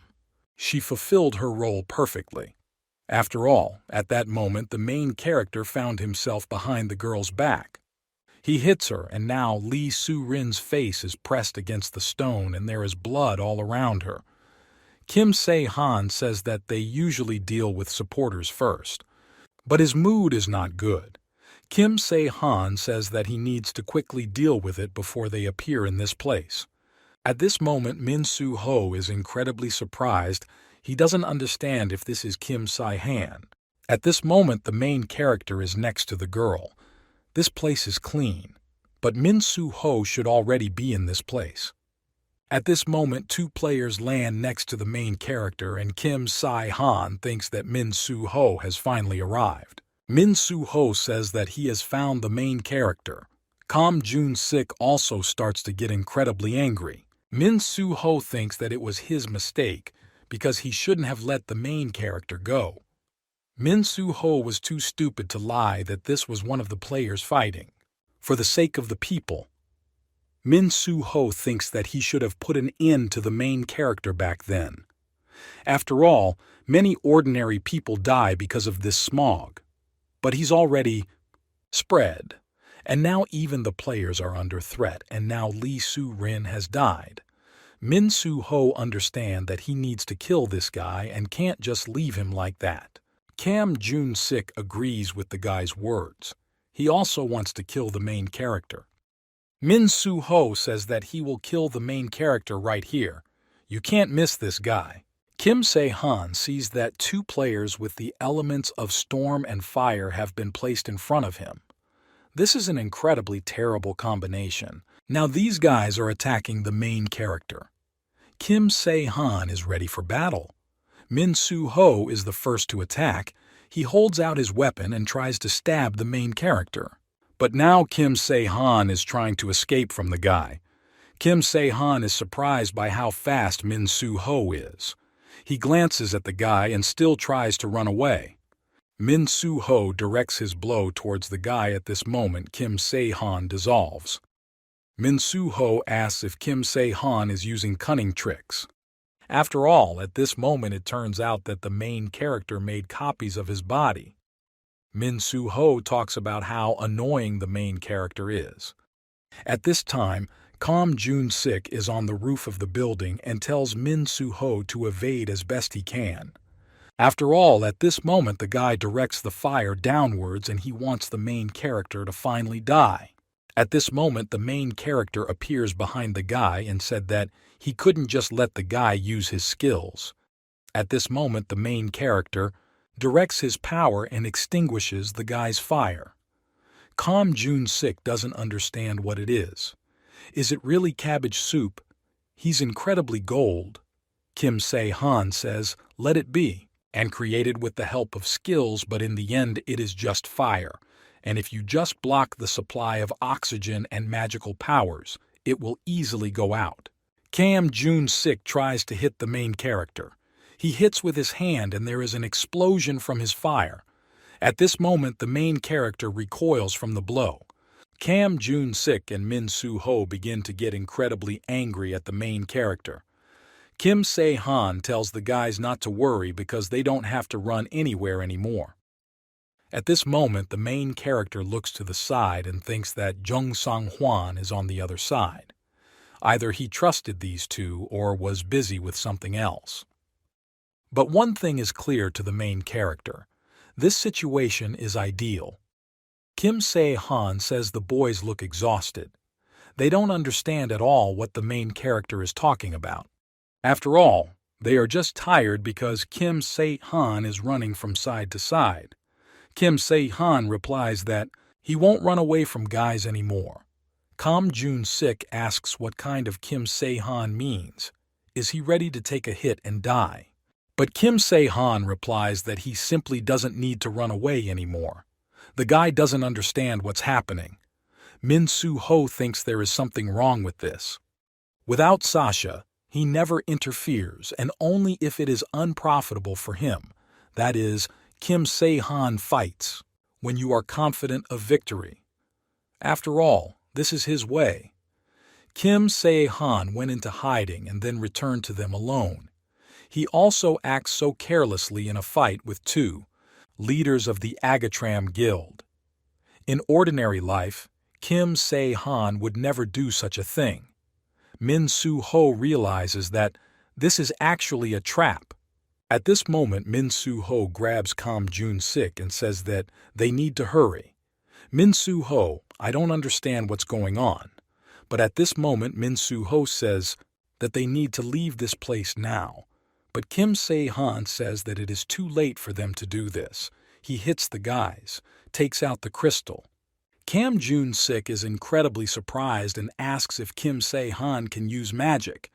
Kim Se-han answers that if it is accurate. Then Kim Se-han says that he knows how to use magic after all. Kim Se-han simply activated a magic tool that he had previously installed here to catch them.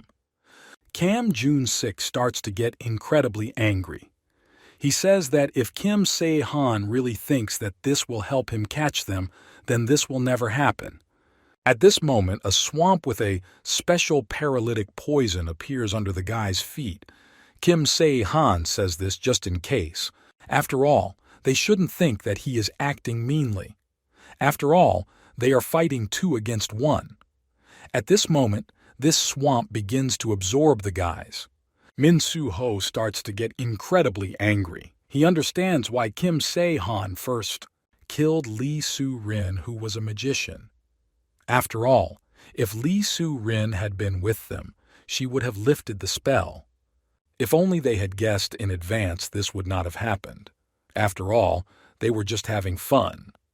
At this time, the main character had already been found by Jung Sang-hwan. Kim Se-han hides and thinks about what to figure out, with each player separately. This is also work.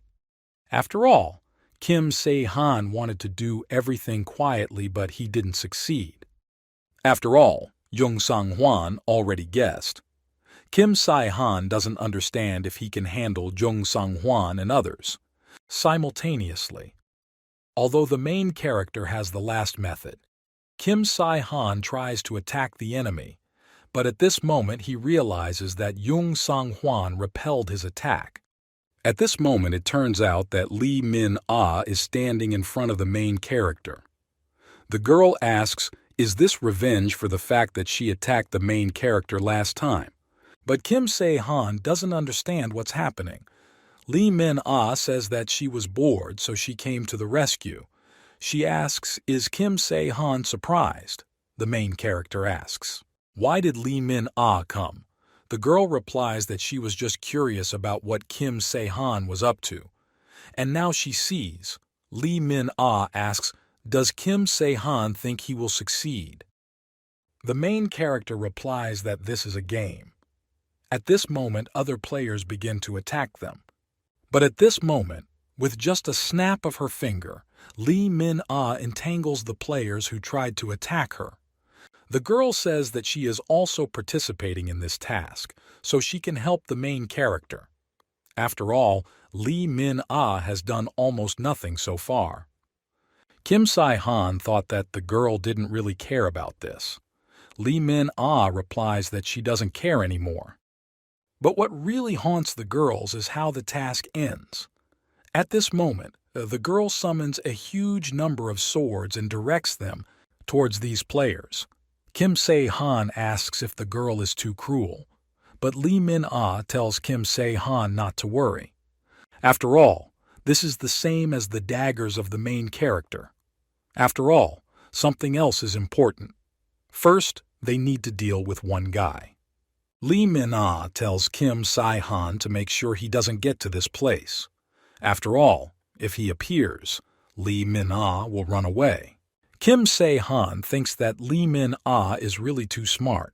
Kim Se-han now hopes to help the girl. Lee Min-ah says that now she should not be disturbed by other players. Kim Se-han understands that it's all because of him. After all, his desire to save both players and ordinary people led to a bad result. It was some kind of mass terror. And Kim Se-han should have stopped Jung Sang-hwan from the very beginning. After all, it seems that this task will end soon. At this moment, Jung Sang-hwan appears in front of the main character. At this moment, Jung Sang-hwan uses the victory skill and the blade of light to attack the main character. At this moment, Jung Sang-hwan swings his weapon and tries to strike the main character. But at this moment, Kim Se-han is on the other side and is watching from above, behind the guy. The main character doesn't understand. Is it possible that Jung Sang-hwan is too excited that he doesn't notice anything around him? Kim Se-han doesn't know how this skill works. However, if you use tricks and pounce on this guy, maybe he won't be left with a wet spot. Although this does not apply to the main character. The main character comes down and says that the guy's mistake is that Jung Sang-hwan relies too much on his own strength.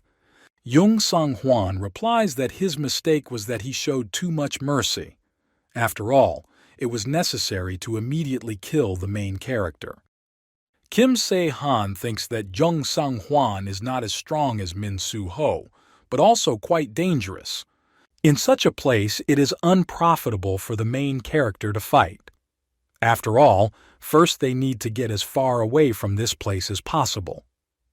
Jung Sang-hwan tries to catch up with the main character and asks if Kim Se-han is trying to lure him to some place. But Jung Sang-hwan thinks that Kim Se-han himself knows that Jung Sang-hwan has no weak points. The main character replies that he doesn't know about the others, but he hasn't prepared anything special for the guy Kim Se-han. Jung Sang-hwan doesn't understand what the main character is talking about. At this moment, Kim Se-han flies up, and Jung Sang-hwan realizes that Kim Se-han still cannot calm down. Jung Sang-hwan doesn't understand what's going on. Is Kim Se-han really thinking that he could defeat him alone? After all, such a vile person as Kim Se-han is not capable of this. Jung Sang-hwan says Kim Se-han is crazy. At this moment, the main character turns to the guy and says that now everything is ready. At this moment, the protagonist's goddess appears. Kim Sai-han says that, compared to Jung Sung-hwan, the main character lacks a lot of things. After all, he doesn't have such brilliant skills. Like Jung Sung-hwan, and they are all quite simple. But there is one thing in which Kim Sai-han is better than Jung Sung-hwan. Jung Sung-hwan asks, is this the main character's meanness, or the ability to bluff? Main character. He replies that of course there is such a thing, but that's not what he's talking about. After all, the most important thing will be much faster to learn from your own experience. The main character calls for Hydra. Players see black smoke appearing in the sky. They don't understand what it is. After all, it's getting darker around them. Jung Sung-hwan asks what Kim Se-han is planning to do. At this moment, two huge hands appear with him. Jung Sung-hwan asks what it is. At this moment, the witch turns to the main character and says that Kim Sai-han summoned the dream witch Hydra. She asks if Kim Sai-han wants to become her representative. The main character agrees, and the system says that the external god Kim Sai-han has become the representative of the dream witch Hydra. Kim Sai-han also gains the spiritualism skill. Spiritualism allows you to temporarily use divine power by calling it into your body. Kim Sai-han thinks about what they should have written, that using this skill can lead to death. Kim Se-han can't even understand whether he feels anything or not. However, one wrong move and Kim Se-han risks losing her mind. However, the power of the last player on Earth is quite within the power of the main character. Jung Sang-hwan says that even if Kim Sai-han is a representative of the goddess, then this doesn't change anything. At this moment, Jung Sang-hwan swings his sword. But the main character is already approaching close to his enemy to fight against his blow. At this moment, Jung Sang-hwan notices that his blade of light skill has disappeared. The main character uses his sword and pierces the guy's body with it. Because of this, Jung Sang-hwan begins to bleed from his mouth. Kim Sai-han reminds him of what he already said, that Jung Sang-hwan will experience this firsthand. At this moment, Lin begins to attack the main character. She swings her sword and tries to strike the main character, but when she hits, it turns out that the main character has disappeared. At this moment, Kim Se-han is reborn into the other side. Now Lin heads towards the guy to fight him. Kim Se-han doesn't understand. Is this really true? Technique used by Min Soo-ho. After all, to the main character it doesn't look like an imitation. After all, he simply lacks experience, but he masters it almost perfectly. The girl tries to stab the main character. Kim Se-han sees that this is the technique that Maxim used. The girl uses all the new techniques. And Kim Se-han sees what is called truly excellent talent. At this moment he remembers. Is it really not ready yet? At this time, the goddess is watching the main character's fight. Kim Se-han did not think that the goddess was achieving exactly this. A little girl seeking revenge for her father, and a representative of the goddess, a killer who has destroyed the lives of many people. Everyone will like this scenario, and now the main character wants to try to get to the point. Kim Se-han doesn't understand why she wants to kill him. Does she really blame the guy for her father? Lin replies that it is possible, but that's not all. Lin says that Kim Se-han is too cruel to himself and others, and at this rate, soon there will be nothing left. Kim Se-han says it's funny. He asks, is this really? Lin tells him that she couldn't do anything but just stood and watched. Lin knows, which looks funny. But Kim Se-han had to find another way, and he, absorbed in his pride, did not see anything around him. This is just a harbinger. Uncle Luke will survive, but he will regret it. Therefore, Lin as Luke Taylor's daughter must stop the protagonist. After all, My father would have wanted this too. Lin turns to the goddess of justice Astria and asks her to immediately make her his representative. The clown watches everything that happens and says that she is bored. After all, she hasn't played for almost a year. She thinks, or maybe she can turn into a male god and go seduce goddesses. At this moment, she sees that two representatives of God are fighting. After all, one is the avatar of Astria and the other is an alien god. Dream Witch Adra is a deity of the highest rank, and if the clown compares by level, then it's like a battle between an ant and an elephant. The clown says it's amazing. After all, Astria is fighting against a strong player with whom she has such a big difference. Also with the help of a little girl, and her opponent is also not an ordinary guy. After all, a person uses the skill spiritualism and at the same time he is able to remain sane. The clown thinks that Kim Se-han himself can become a god, if only so, divine power. But this is not the most important thing now. After all, such characters cannot be seen in any game. The clown sees that Lee Min-ah is standing there and there are many players behind her. The clown is thinking about maybe she should also enter the game. Lee Min-ah is observed by the way the main character fights. Kim Se-han understands that Lin can be a full-fledged representative. After all, if Lin had taken the place of the hatch, it would have taken on a completely different appearance. However, the main character, there is no time to stand and admire her. After all, as soon as Kim Se-han is distracted, the end will come for him. After all, his opponent is becoming stronger every minute. Kim Se-han uses his power and tries to point swords at the girl. Lin doesn't understand what's happening. At this moment the swords begin to fly, but Lin knocks the swords away with a swing of his weapon. At this moment the girl finds herself behind the main character and pierces the guy's body with her sword. But at this moment Kim Se-han begins to dissolve. After all, now there are many clones of the guy. Lin doesn't understand what's going on. Because of the girl's anger, an explosion occurs. At this point, the main character is using perennial iron ore. This is a giant artificial meteorite created by merging many years of life or walled up in a nearby dungeon in imaginary space. At this moment, the main character is trying to stop the girl who begins to attack him from behind. At this moment, the main character wraps the girl in pieces of stones, causing Lin to become exhausted. But at that moment, the girl's eyes light up, and she breaks the whole ball. Kim Se-han thinks that he can't catch the girl. Kim Se-han doesn't understand, is this really the pinnacle of humanity? After all, Lin is approaching him. Lin uses the flicker to hit the main character. People who are watching everything that is happening are ready to go crazy because they do not understand what is happening. Lee Min-ah is incredibly surprised.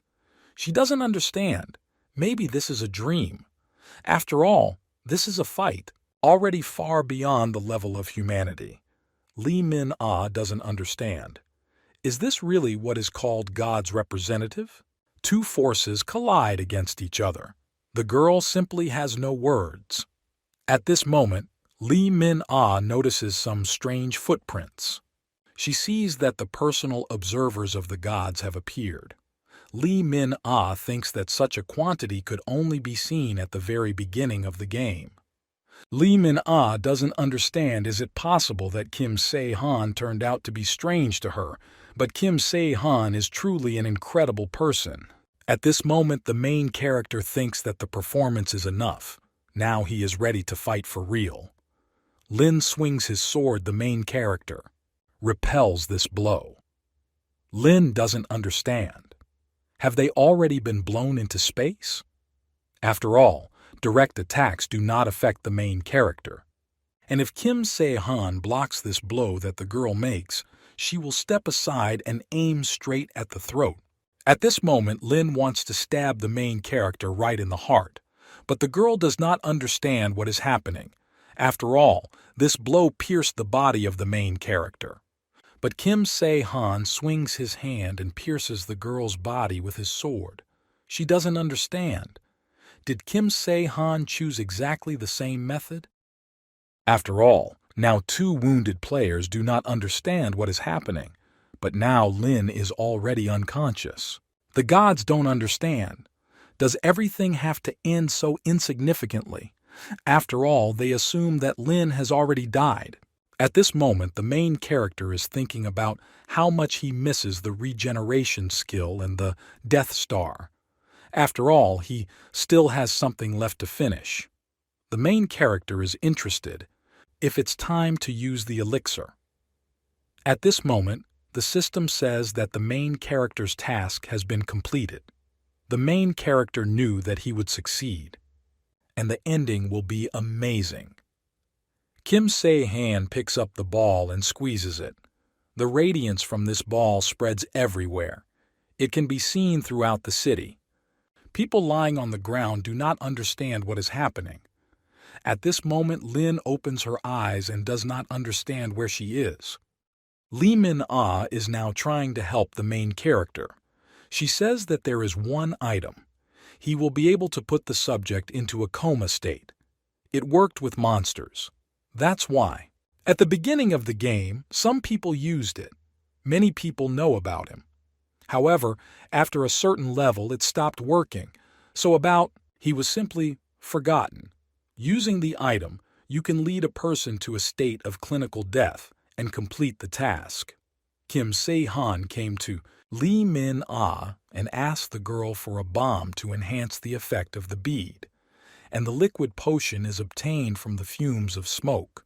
After all, ordinary residents fell into a coma after inhaling this smoke, and he himself cut high-level players with a blade of a poison potion.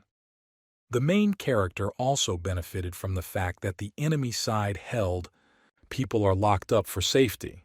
Therefore, the main character managed to put everyone into a coma. He mixed it into drinking water. Plus, Lee Min-ah joined in this way. Kim Se-han dealt with the players. And as a result, everyone who was on the side of the opponents fell into a coma.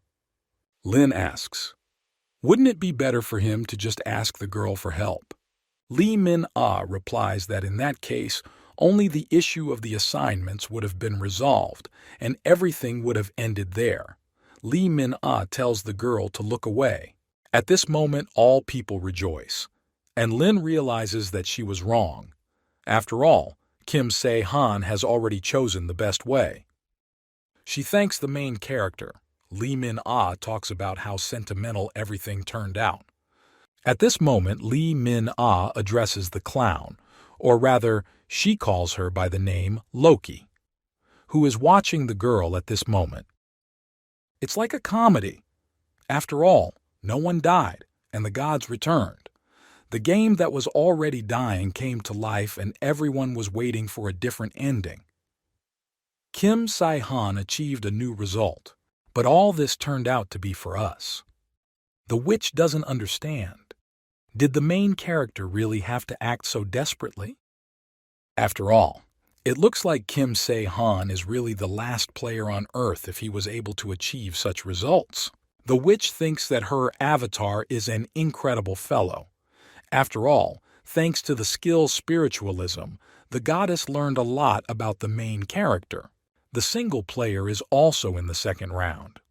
After all, if everything goes like this, the witch will not be able to conclude a contract with the guy. Therefore, it will be impossible to open the door. After all, the key to everything was Lynn Taylor herself. However, you need to have two keys. Kim Se-han finds out about this later, but it's quite funny to watch. At this moment, the witch remembers that for such an outcome of the game as a reward, just some popless watches, she asked if this is too heartless. At this moment, the goddess says that she will give the guy a small gift personally from herself. After all, gods are such illogical creatures. After some time, the main character regains consciousness. He sees that it is dark around him. He doesn't understand. Is he already back? After all, Kim Se-han would like to see what happened after, but he'll do just fine. At this moment, the main character sees Laplace's hourglass in his hand. This is an item that can cause the future of one person. Kim Se-han understands what he needs. Get out of this place. After all, Snowball and Han Ji-soo were probably already back. At this moment, the system says that Kim Se-han receives achievements and also a status called former representative. Kim Se-han has achieved results that no one has ever achieved before. He receives a large reward in result of outside interference. Kim Se-han also gains new skills. The main character does not understand what a former representative means. Isn't this just a hallucination? From the Dungeon of Dreams. At this moment, Han Ji-soo appears and asks if Kim Se-han is still standing at the door. She asks, is he already about to go out? Kim Se-han asks how long they've been waiting for him. Snow White replies that if she is sure, then they were waiting for the main character. 7 hours and 22 minutes. Kim Se-han says that this is less than he thought. He suggests going back and resting for a while. After all, the girl must have had a hard time waiting. Kim Se-han understands that this is quite possible. Change this world. Han Ji-soo holds Laplace's hourglass in his hands. Now she hides them behind her back so that the main character does not see. The main character's witch hopes that the guy will like her gift. After some time, the main character was in his building, and it still seemed strange to him from the moment when he received a new skill that didn't even have an exact titles. Kim Se-han didn't think that the Hydra skill would return to him. After all, this is an imaginary space. The main character can create and open a temporary space in the air. In his past life, Kim Se-han often used this skill along with spiritualism. But usually the main character was not able to open the space where there are living beings, or large objects, although this is a pretty good skill because Kim Se-han immediately connects with the inventory. But the main character does not understand why he got it. After all, Kim Se-han has never heard of such a skill appearing as a reward in the dungeon. After all, this is probably somehow connected with the Hydra. Kim Se-han understands that she has too. There is no way he can ask in person. But when she herself realizes that Kim Se-han used this skill, she will be the first to start a conversation. At this moment, Lee Min-ah appears and asks what it was. Did Kim Se-han really use new skills? Lee Min-ah doesn't understand what's wrong and why the main character is so angry with her. Looks strange. The main character replies that nothing happened. Kim Se-han asks where the girl is going. Lee Min-ah replies that she wants to take a walk. Kim Se-han understands what it means Lee Min-ah was looking for friends during these so-called walks. Kim Se-han replies that Lee Min-ah just shouldn't get involved with strange people. Lee Min-ah replies that the main character should not worry because Kim Se-han knows her. He immediately runs away as soon as it becomes dangerous. Lee Min-ah addresses the main character and says that Kim Se-han is somehow strange today. After all, he became like this after he returned from the dungeon, and the girl assumes that it was difficult for the main character there. The main character replies that it was a little hard there, but he under no circumstances wants Lee Min-ah to go there. Lee Min-ah replies that Kim Se-han didn't get anything special there anyway, and she'd rather buy it and not worry. Lee Min-ah turns around and leaves. Kim Se-han thinks that if everything is so, then it would be better for him to deal with Lee Min-ah first. After all, she said that it was connected with the devil, and the most important thing is to collect information. At this moment, Han Ji-soo is trying to find the main character. She doesn't understand. Did Kim Se-han really go somewhere today? After all, girls are very boring. Masha has the feeling that Snow White and Lin are afraid of her. Han Ji-soo doesn't understand what's so strange about her. At this moment, the girl looks out the window and says that it was unusual. Han Ji-soo remembers how she waited for the main character with Snow White. And then the girl decided to go inside and see how the main character was doing. Snow White asked, "Is Han Ji-soo really gonna go inside?" Han Ji-soo replied that she would come soon. In this place there were memories of the past, nightmares from childhood. Han Ji-soo couldn't attack fully but was satisfied with the dungeon. At this moment the girl is holding a watch in her hands, thinking about whether Kim Se-han will be angry if she finds out. After all, if you apply this to a girl, she doesn't understand what kind of person she will become in the future. Han Ji-soo doesn't understand if she will be able to return to normal life as it was before, or maybe she still doesn't know. At this moment, Han Ji-soo remembers how she fought with one guy and he asked if the girl was sent from the Amcheon Guild. He asked if Han Ji-soo was the one who made a contract with the devil. Han Ji-soo thinks that Amcheon were happy with the strength in the Gongbuk area, and people say that the guild leader made a contract with the devil. Han Ji-soo thinks that if she doesn't have much to do, she will need to visit that place tomorrow. At this time, Shin Chan-woon is approached by Song Soo-gun. He also asks about information about the Amcheon Guild. Song Soo-gun asks what type of information Kim Se-han is talking about. Song Soo-gun is nicknamed the Backstage Information Network. Shin Chan-woon replies that he doesn't need anything that big. After all, it will be enough for him to tell. Location. Song Soo-gyun heard that the Dark Brotherhood was destroyed and he wondered why someone like Shin Chan-woon needed the location of the Amcheon Guild. Song Soo-gun hopes that Shin Chan-woon will not want to go against this guild. After all, this is a guild on the sly, gaining strength, and Shin Chan-woon cannot cope with it alone, and if he needs a location, he will let the guy know about it. Song Soo-gun is about to leave. At this point, Shin Chan-woon asks how many points he should give the guy. Song Soo-gun replies that 1,000 is enough for him.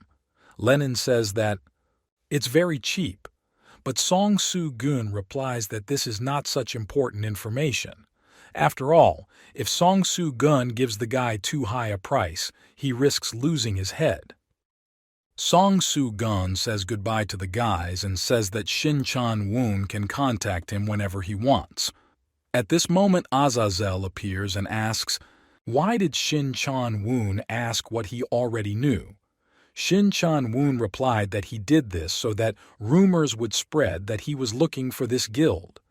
Azazel asks, is this? The chatterbox Song Soo-gyun will tell this guild everything. Shin Chan-woon replies that it is. After all, if there is no guild leader there, then everything will be fine. After all, Shin Chan-woon is quite famous, and for sure, it will attract attention. Azazel is surprised by the guy's self-confidence. She asks, does Shin Chan-woon think he can handle them? Shin Chan-woon asks, how are you doing? Azazel thinks. Azazel understands that she asked in vain. Shin Chan-woon thinks that he can go to that guild tomorrow. Shin Chan-woon thinks that Song Soo-gun is probably heading to the Amcheon Guild now. Shin Chan-woon thinks about how long it has been since there have been normal battles.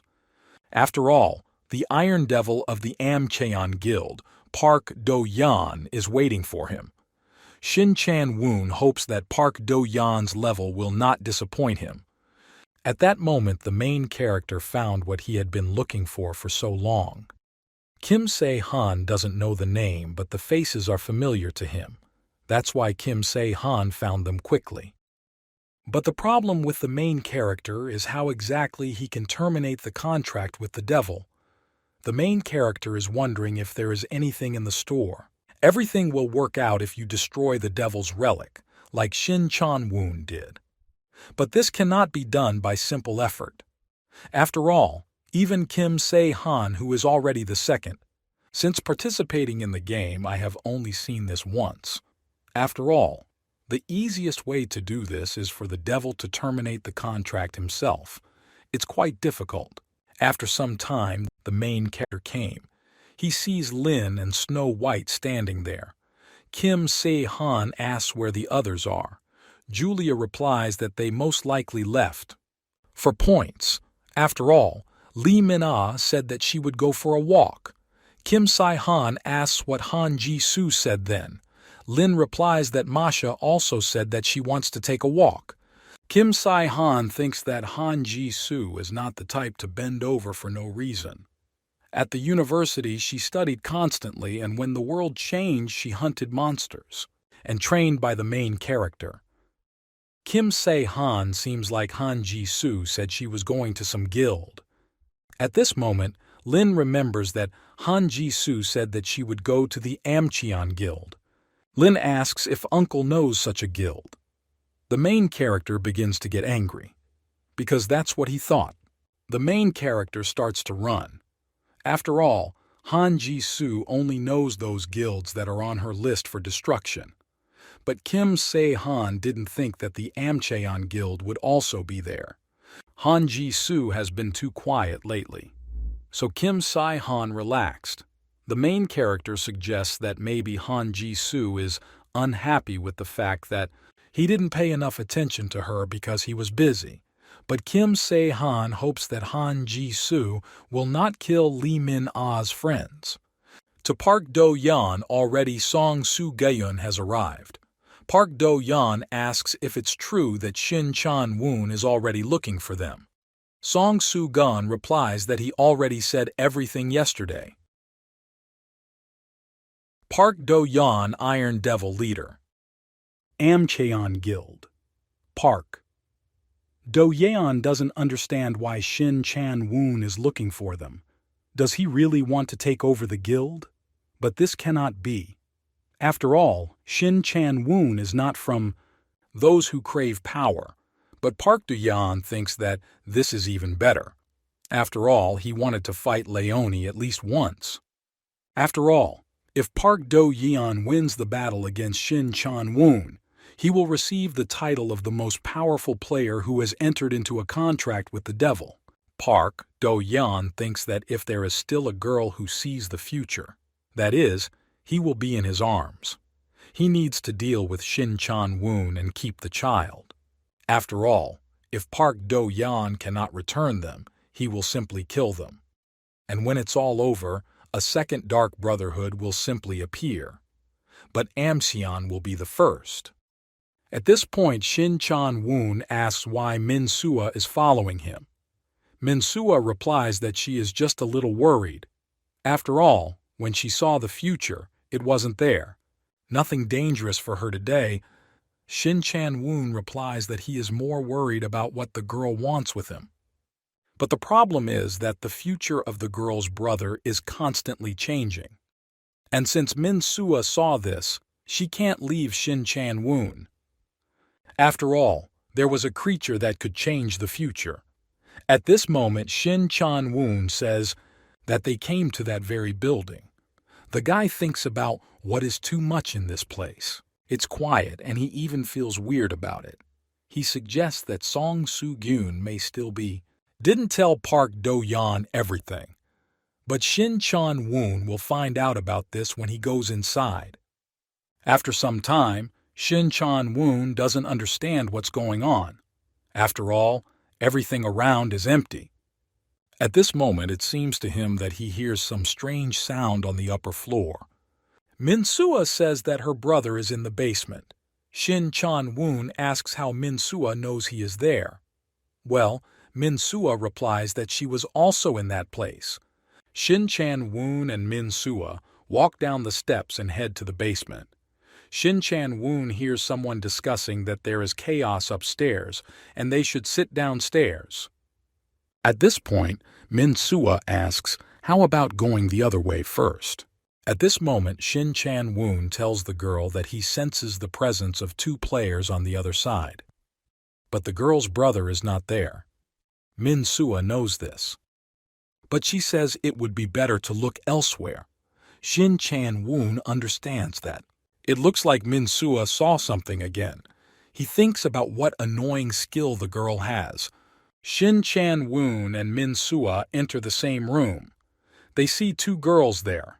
Shin Chan-woon doesn't understand what's going on and why there are children here. After all, Shin Chan-woon. Of course I knew that this was a low-ranking guild, but Shin Chan-woon didn't know that they used children as workers. At this moment, the older girl asks what everyone else is doing. She doesn't understand if it was because of him that they weren't told to go upstairs, but at this moment they assume that he complicated everything. After all, the girls didn't want to fight. At this point, Shin Chan-woon says that if things go this way, then there is only one way left for him. The girls find themselves on their knees in front of the guys asking him not to kill them. Shin Chan-woon asks if Min-sua knew about this. Min-sua replies that she knew everything. Shin Chan-woon replies that this makes him angry. He asks, is Min-sua asking him to take these girls with him? Nalito replies that she doesn't want that. Shin Chan-woon doesn't understand why Min-sua brought him to this place. Do they really have something? After all, they are just servants of the devil. At this moment, Min-sua runs out of the room and says that they must go save her brother. After all, there is no time. After all, there is no one in this place anyway, and that's not the problem because they need to hurry. Shin Chan-woon hears some strange sound, as if something was about to jump out. Shin Chan-woon asks to be told why they are following him. At this moment, those same girls are following the guy. The girl replies that they also ended up here not of their own free will. They just thought that if they followed, they could get out. The girl says that her name is Eliza, and the younger girl's name is Park Ji-sung. Shin Chan-woon replies that he didn't ask the girls' names. He thinks that girls would not be able to join a guild like Amkion of their own free will. At this moment, Min-sua starts screaming that her brother is in this place. At this time, Min-soo-ho is sitting there tied with chains. Shin Chan-woon asks, is this really the girl's brother? Min-sua replies that this is her brother. At this moment, Shin Chan-woon breaks the bars with his own hands and says that Andre has a fever. First, you need to bring it upstairs. They go up again, or they think that this is all very strange. After all, in this place, not a single person is visible. Suddenly, Shin Chan-woon starts yelling for everyone to head for cover. He passes Min-soo-ho Min-sua, and he tells Min-sua to take her brother. Eliza doesn't understand what it was. At this moment, a huge hole appears in the ceiling from where Han Ji-soo falls, holding Park Do-yeon in his hands. Eliza doesn't understand. Is it really the guild leader Park Do-yeon and he's already dead? At this moment, Han Ji-soo notices that Shin Chan-woon is standing there, heads to the guy and says that this is the same guy she fought with. Han Ji-soo didn't think they could meet again. Shin Chan-woon thought so too. Shin Chan-woon sees that this time Han Ji-soo is with a weapon. She heads towards the guy and wants to hit him. But Shin Chan-woon repels the girl's blow and the battle begins. Han Ji-soo pierces the guy's body with his sword. Shin Chan-woon does not understand what this sudden attack is. He hits the girl in the stomach, causing her to start bleeding from her mouth. Shin Chan-woon understands that it is not his attack that is the issue, and the fact is that Han Ji-soo is not going to block the blows. This is an amazing regeneration skill. The blow to the jaw was supposed to prevent a concussion. Shin Chan-woon thinks that his body was tempered with magic and he is surprised by the girl's strength. Shin Chan-woon sees what there lies, Park Do-yeon. Although judging by the fact that his arms and legs are in place, it looks like it was not for nothing that he was called the Iron Devil, and if Han Ji-soo hits Shin Chan-woon even once, he will die. Shin Chan-woon is surprised that Han Ji-soo has become much stronger. After all, it clearly did not only increase the girl's scores. This is not just trusting your feelings. After all, Han Ji-soo has mastered the technique perfectly and does not hesitate to use it. Han Ji-soo attacks a guy and it makes him incredibly angry.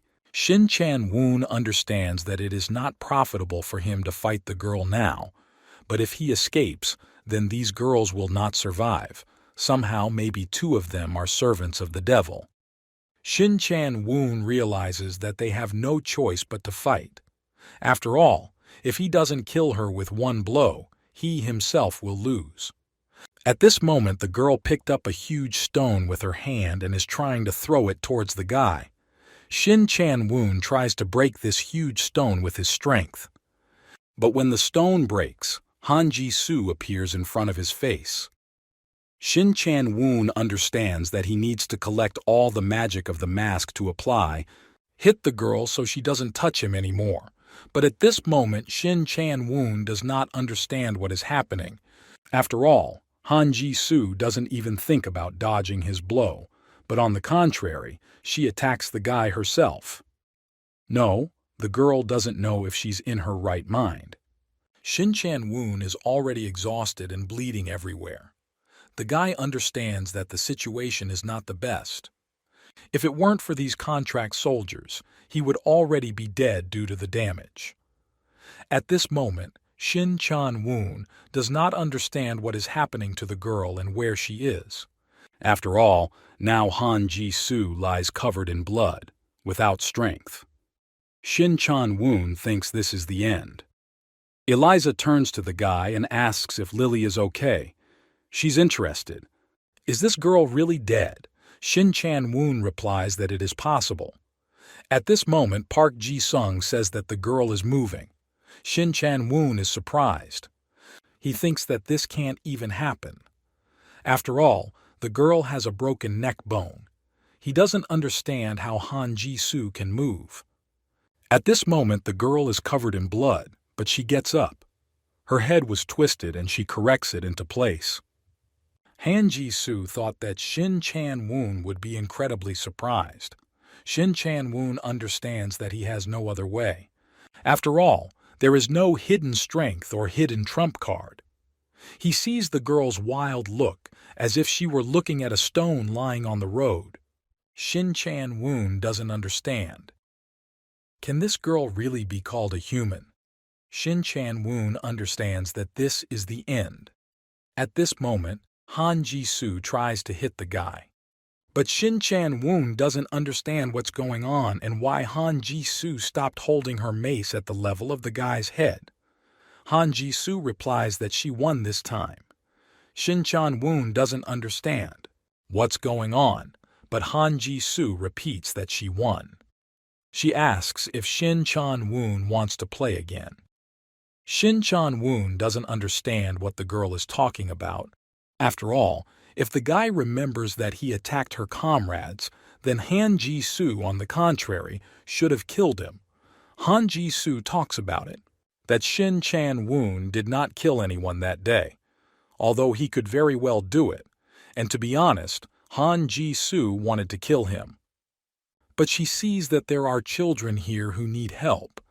Han Ji-soo also says that someone did not ask her to kill the masked man. Shin Chan-woon asks if Han Ji-soo won't kill them. Han Ji-soo asks if she looks like an assassin. She asks if they really think that she just kills everyone, but Shin Chan-woon asks if this is not true. Han Ji-soo replies that she's just being a sensitive jerk. But there is no evil spirit coming from Shin Chan-woon now, so she could kill him. And she also says that Kim Si-han wanted this person to protect those children.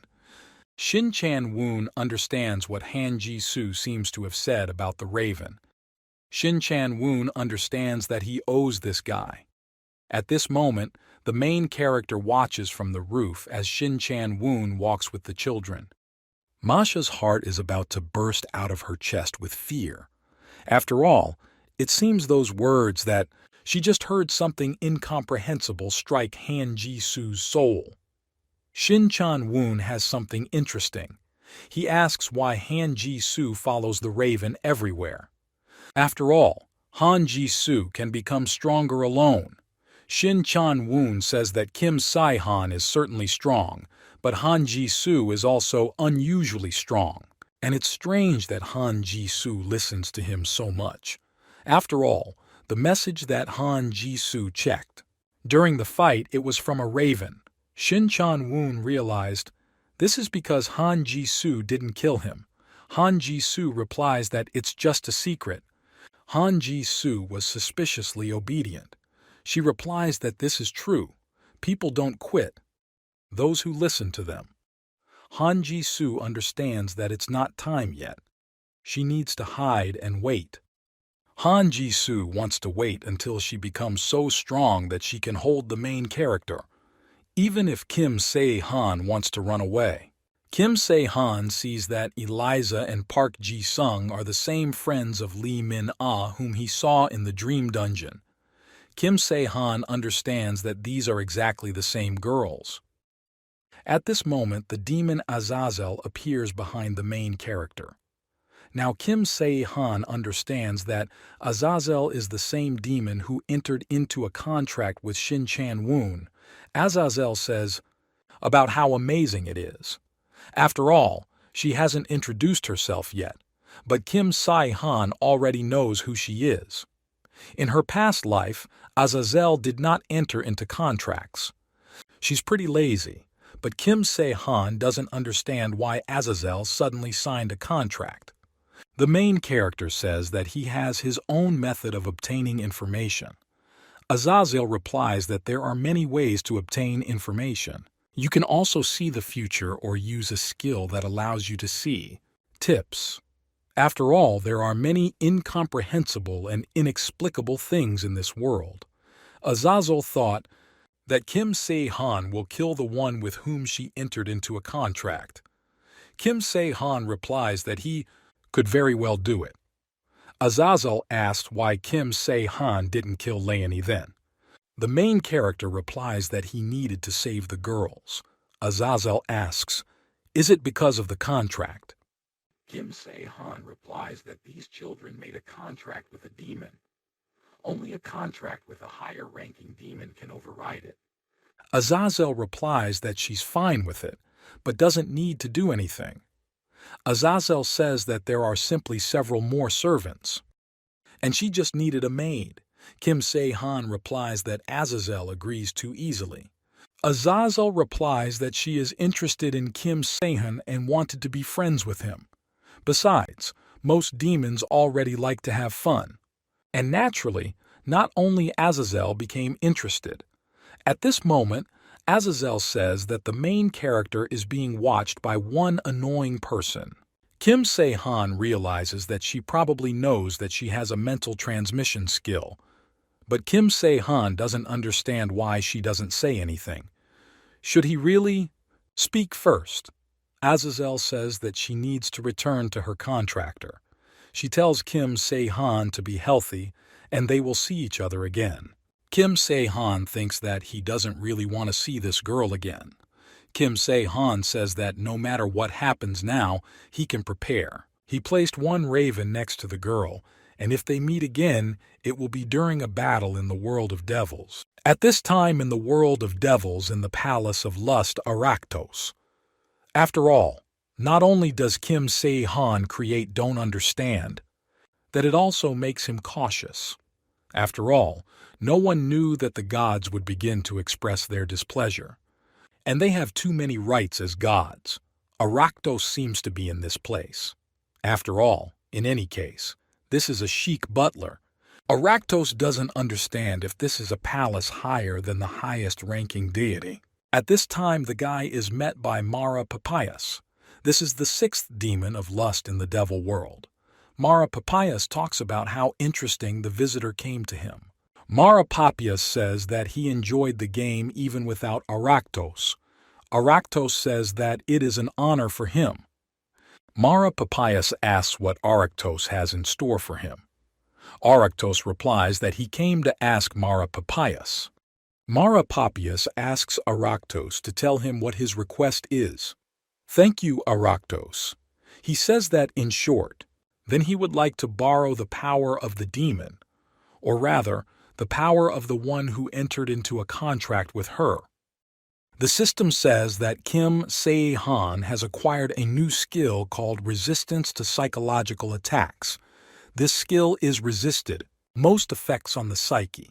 It also cancels psychological attacks and softens the impact of, and so, Kim Se-han thinks that, after all, it's good for him to have the right to choose his skill. After all, he received a skill that cannot be obtained in the usual way. The main character should just try a little while standing, and he will be able to promote him to the highest rank, in which case Kim Se-han will be immune to psychological attacks. After some time, the main character enters the gym and asks if Han Ji-soo needs help. Han Ji-soo asks what Kim Se-han can help her with. At this point, the main character uses a ferocious killer. Strengthening is also possible. Ferocious assassin increases power when absorbing blood. Kim Se-han tells Han Ji-soo to sit next to him. She asks if she should just sit down. Kim Se-han tells Han Ji-soo to look at him. Han Ji-soo asks if she should just look at main character, but Kim Se-han tells the girl not to just watch. He asks if Han Ji-soo can use the Death Star. Han Ji-soo is incredibly surprised. She doesn't understand what the main character is talking about. Kim Se-han asks Han Ji-soo to do this when she tormented the devil's people. Han Ji-soo thought it was with the main character. She seems to be asking, has Kim Se-han really mastered some strange skill? The main character replies that this is so. The girl agrees. At this moment, the girl uses power and directs it towards the main character. Kim Se-han is incredibly surprised at this moment. He activates the resistance skill. Psychological attacks. Han Ji-soo asks if the main character is okay. Kim Se-han replies that, in principle, he is fine. He asks if Han Ji-soo can enhance the skill. The girl says that she probably can. At this moment, her eye begins to glow with a bright red light. The main character is incredibly surprised. As Kim Se-han expected, the Death Star skill itself is a psychological attack. After all, an ordinary player would not even be able to move from this. This way, Kim Se-han can practice using the skill. Kim Se-han asks the girl not to even stop. After some time, the main character says that's enough for today. He asks if the girl needs anything. After all, Kim Se-han always turns to her with some requests. But Han Ji-soo replies that everything is fine because Kim Se-han gave her a weapon and she will consider that they are even. Kim Se-han gave the weapon because he promised, just for him for a while. The girl will need help in training. Han Ji-soo is incredibly surprised. Kim Se-han replies that he needs about a week. After all, of course, he knows that this is a big load. But this time Han Ji-soo agrees. Kim Se-han is incredibly surprised that Han Ji-soo agreed so quickly. Han Ji-soo replies that she can do it every day. Do it. Besides, there's not much to do anyway. But in return, she will have one feature. Han Ji-soo requests that they do this not in the training room, but in hers, or in the main character's room, so that it would be just the two of them. The main character asks why this is so. Is it so that others will not get hurt if they enter this place? Han Ji-soo replies that she thought so. Kim Se-han understands that if Han Ji-soo hits Lin or Snow White, they will be injured. Kim Se-han agrees. But he doesn't think it's a special request, but Han Ji-soo responds that maybe this is a special request. But that will be enough for her. Kim Se-han replies that then tomorrow they will do so. He will wait for the girl in his room. Or he will come to her himself. She agrees and says that for her it's even better. After 2 months, the main character faces a special task. It's called a competition. Event servers where 100 representatives from each server are selected and perform a special task. This time the task will be called a treasure list. The game master will tell the player additional details of the task at the location of the task. The location is determined randomly after the end of the task. All players will return to their home server. The duration of this task is 2 weeks. Kim Se-han sees that this quest is being conducted by the publisher himself. Therefore, there must even be an explanation. Polite. Kim Se-han thinks that the place must be Glastonbury. There was someone who saw Sir Arthur's third candidate live. Kim Se-han thinks about what if he has already raised skill of resisting psychological attacks. Now he will be able to share it. At this moment, it seems to the main character that everything is slowly beginning. At this moment, Lee Min-ah is shaking with fear. She says that she is worried about something. She asks if she can definitely enter this 100. The main character asks, who else but the girl can do it, if not her? Lee Min-ah replies that she doesn't want to participate in this task. She wonders if Eliza and Park Ji-sung are included in this 100. The main character thinks about how similar Lee Min-ah really is not eager to participate. But this is not surprising because while completing the task, Lee Min-ah has not seen anything good yet. In addition, she has found her friends, and probably because of this she doesn't want to participate even more.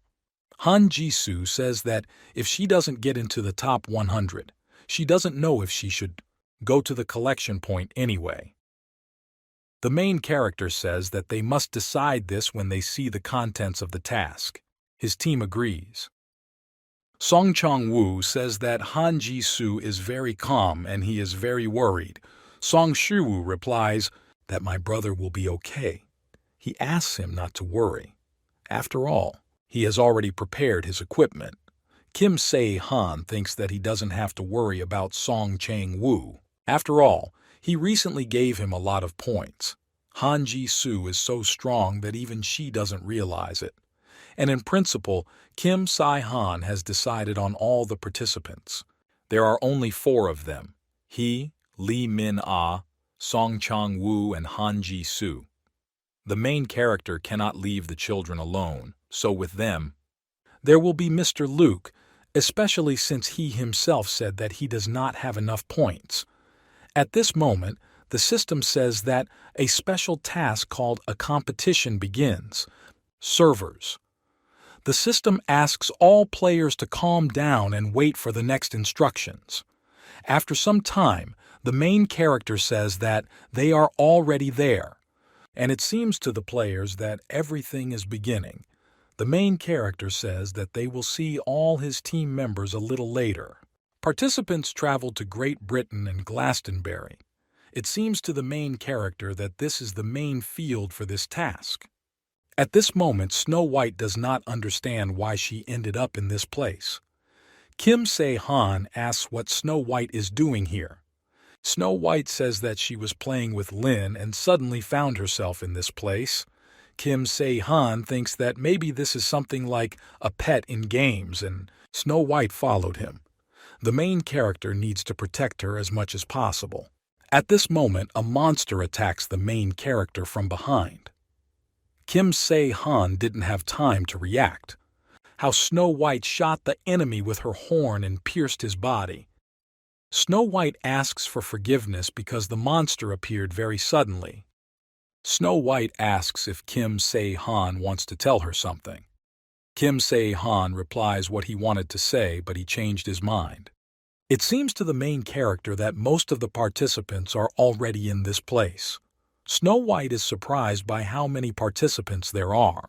Kim Se-han says that despite the fact that many participants have been chosen, they gather here from other servers. And it's natural that there are so many of them. The main character understands that this is an unexpected situation. Kim Se-han releases his raven to investigate. He sees Lee Min-ah and Song Chang-woo fighting there, and also Han Ji-soo. Kim Se-han sees that his team is doing well. Snow White asks if the main character should join them, but the main character replies that he will not do this. After all, the treasure hunt is still going on. Separately, Kim Se-han says that the time has come for him to appear. After all, this is the game master of the English server, Akinen. The game master welcomes all players. He says that his name is Bogdan. He is the game master of the English server. The players have been called to this location for an intense mission. He says that in simple words he wants to say that this is the time for bonuses. Something like a gift for a server representative. They probably saw in the window that this task would be a treasure hunt. Bogdan says that objects are hidden throughout this place. They can lie in ordinary chests on the ground or maybe on trees. Some players may have already gotten it by killing monsters, and the important detail is that players should under no circumstances attack the guard. The game master says that at Glastonbury the guard is a dragon. The game master tells players to try to avoid him. At this moment a guy appears who asks, what if he can kill the guard? Does he have the right to do this? This guy's name is David and he made a contract with God. Apomon. Kim Se-han understands that David was considered a competitor to Avatar Agathram because he was chosen by the god of light himself. Also, several of Agatram's people probably gathered here. Kim Se-han thinks that Min Su-ho is probably not here, because most likely there is Maxim Jung Sang-hwan Irina. The game master comes down to earth and says that he has heard about the player Davy, and the fact that he hunted the guard and even killed him. Bogdan also says that among all the players there is one more who killed the guard. David is incredibly surprised. Bogdan says that David destroyed the guy. Fourth guard. The first three were killed by the same player, and he did it almost alone. David begins to get angry and says that they should stop telling lies. He asks how you can kill a guard alone. Three more. Let's say he's the fourth, but he asks whether Bogdan really wants him to check that someone killed three. Bogdan replies that this is actually true. After all, since this person himself does not admit it, then it will also not reveal his identity. But it is a fact that among them there is a player who killed 3 guards. David says that this can't even happen. Snow White asks why Kim Se-han is hiding this. Kim Se-han replies that if they find out, they will give him peace. Kim Se-han thinks that Akartos seems to be throwing around words. Bogdan claps his hands and says that he will continue to explain the rules of the task. After all, as he already said, there are hidden objects on the territory of Glastonbury. Players need to collect them. Bogdan tells everyone to look at the screen because there is an evaluation sheet of items. People are surprised that there is no item of the highest rank, but Bogdan replies that this is an object, but there is only one. This is the most valuable item in this quest. You can get as much as 50 points for it. David says that he heard that there is an even stronger object, but Bogdan replies that, unfortunately, they don't have such people. After all, if they now give the item back, top rank, then problems will arise. But if there was such a thing, it would be possible for him, would get about 100 points. David understands that it will be a fight for some small objects. Bogdan says that when the task is over, points will be counted, and the server that scored the highest number points will receive various privileges. That is, an increase in the number of points. The players are incredibly surprised. Bogdan says that these were the rules of the task. However, it would be fun to just look for treasure. And in addition to this, the masters prepared various tests and additional tasks for them. Kim Se-han, if he tries to remember, what happened in a past life is probably monsters that appear day and night. Also, a village with surviving participants is nearby, and additional tasks will be in that village. The monsters that appear at night are very strong, and there are already 2 guards here. Kim Se-han realizes that he will need to act according to what he knows from his past life. Moreover, he needs to find one place. Bogdan says that there is one last important detail. He says that players will not be able to save all the items they find here in their inventory until they return to their server. They can put them in a bag or use some skills. After all, they all know the reason. After all, this is robbery. Bogdan says that now the treasure hunt can begin. The assignment deadline is 2 weeks. The guys can't wait to find out who will become the owner of the item, highest rank, and also which server will take first place. He wishes everyone good luck. Snow White asks what Kim Se-han plans to do now. The main character replies that first they must act separately. Snow White asks, are they really? They will only be together. The main character replies that the rest of the team can cope without him. Kim Se-han thinks that the game master said that he is not there, but they still know that he is, for sure. Regardless of the task, the main character talks about a subject of the highest rank. The main character turns around and starts to leave. He tells Snow White to go along with him. Snow White asks where they should go. After all, there is a continuous hall around there. Kim Se-han tell me that there is a village nearby. Snow White incredible. Surprised, she asks, is Kim Se-han talking about the village next to them? Kim Se-han replies that the place Snow White is talking about already, captured by monsters, and the village they need is in a different place. Snow White asks how Kim Se-han even knows this. The main character answers that in this place there are no traces of people. Snow White asks, where is the other village then? The main character replies that they still need to find her. Snow White is incredibly surprised. The main character replies that with the search skill it will be quick. When Kim Se-han did reconnaissance with the help of a raven, there were no signs of the village. It means she is in a place that is not so easy to see. After all, as Arthur said, in this place there is a forest with an unnaturally huge lake. Kim Se-han thinks that Han Ji-soo has probably already joined Song Chang-woo. Kim Se-han doesn't think they're anything, will do bad things. After some time, Snow White asks the main character how long they still need to go.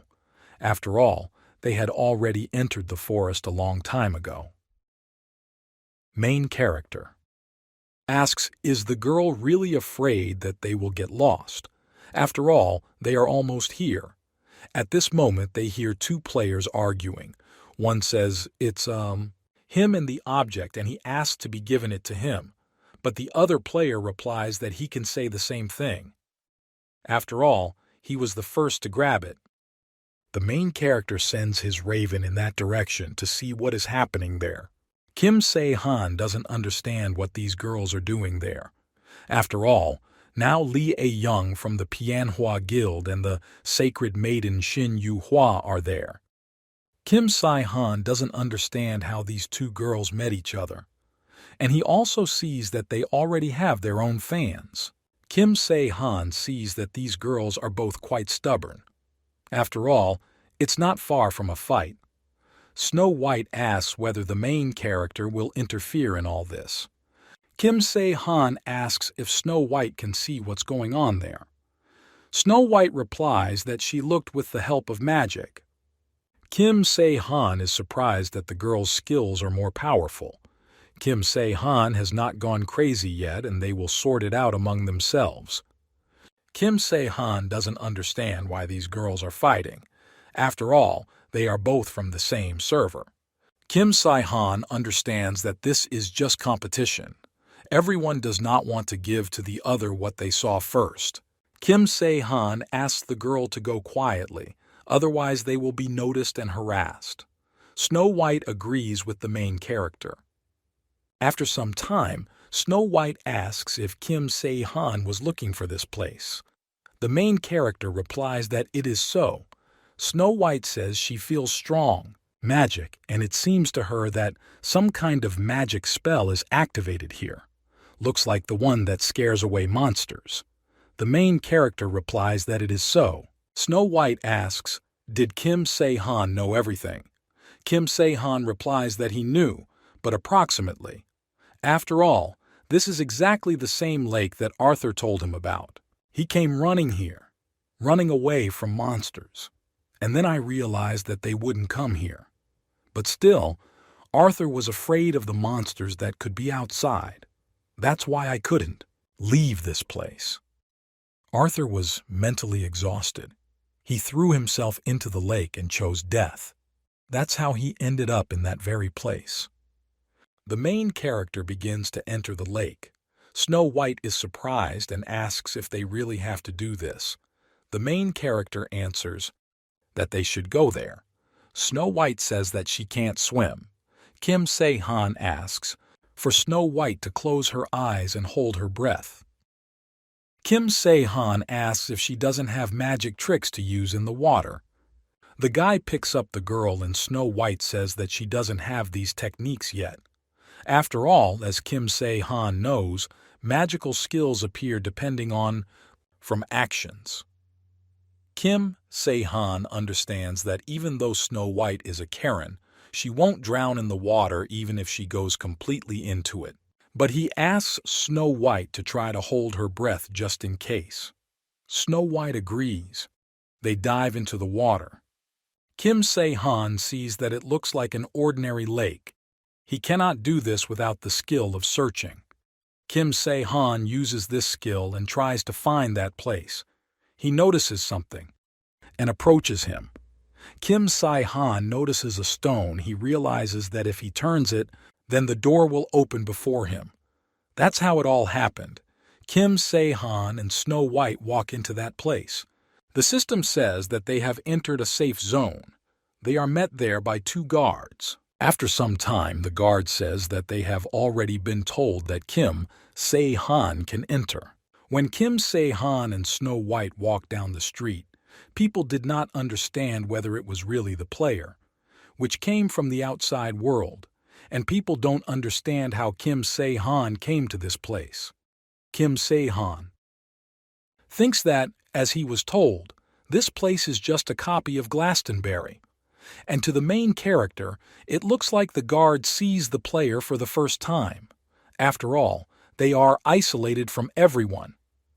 The guard says that they have already arrived. Kim Se-han asks if he just needs to go inside. The guy replies that the main character is already there. When the main character entered that place, he was met by a witch who did not think that anyone from the outside world will come to this place. The magician says that a guest came to her for the first time, which she didn't invite. She suggests that maybe she should be more careful. In addition, Kim Se-han brought with him an interesting little thing. Kim Se-han asks that if they want to talk to him, he asks that first they introduce themselves to him. At this moment, the girl snaps her fingers and the light comes on. She says her name is Morgan Lee Fei. She is the mistress of Avalon and the last witch. At this time, Han Ji-soo looks at the map and does not understand why Kim Se-han is heading to another place. Was he planning something else again? After all, if I wanted to join forces, I would have called already. And judging by the fact that he doesn't call, Han Ji-soo understands that the main character doesn't need her help yet. Han Ji-soo thinks that she has everything. I don't have enough strength yet. She doesn't have many abilities, and he doesn't know how to create weapons. But anyone can just fight. It turns out there is nothing special about the girl. Han Ji-soo thinks that until this world turned into a game, she was the only one. And the girl regrets it. After all, if Han Ji-soo knew that the world would change so much, she would have acted differently. Now she only has physical strength left, but still she remains second after Kim Se-han. And if the guy suddenly decides to leave her, Han Ji-soo will not be able to stop him. Therefore, the girl tries not to do anything that the main character might not like. Han Ji-soo thinks that she needs to obey the main character in everything and follow him like she obeyed her parents. After all, Han Ji-soo has always been a diligent child. Han Ji-soo has always been a good, obedient child. She was immune to psychological disorders, and hence the feature of excellent control, your emotions. To be honest, it wasn't even immunity, more ability to manage these oddities. Therefore, there was no desire to kill. Something special for Han Ji-soo. Thanks to this, she did not fall into madness from the Power Star and was able to remain a good child. However, she had a desire to hold Kim Se-han in her arms. But Han Ji-soo understands that this is not possible. After all, she still needs to remain good for a while, and she doesn't want to. Kim Se-han hated her. For now, Han Ji-soo should be an obedient and kind girl. Avalon Utopia, where fairies and mages live. The owners of this land are Ivan, Nimue, and a real witch who lived during the myths, Morgan Le Fay. Kim Se-han realized that there was Avalon in this place. Morgan Le Fay asks, "Didn't Kim Se-han know about this?" The main character replies that he didn't even know.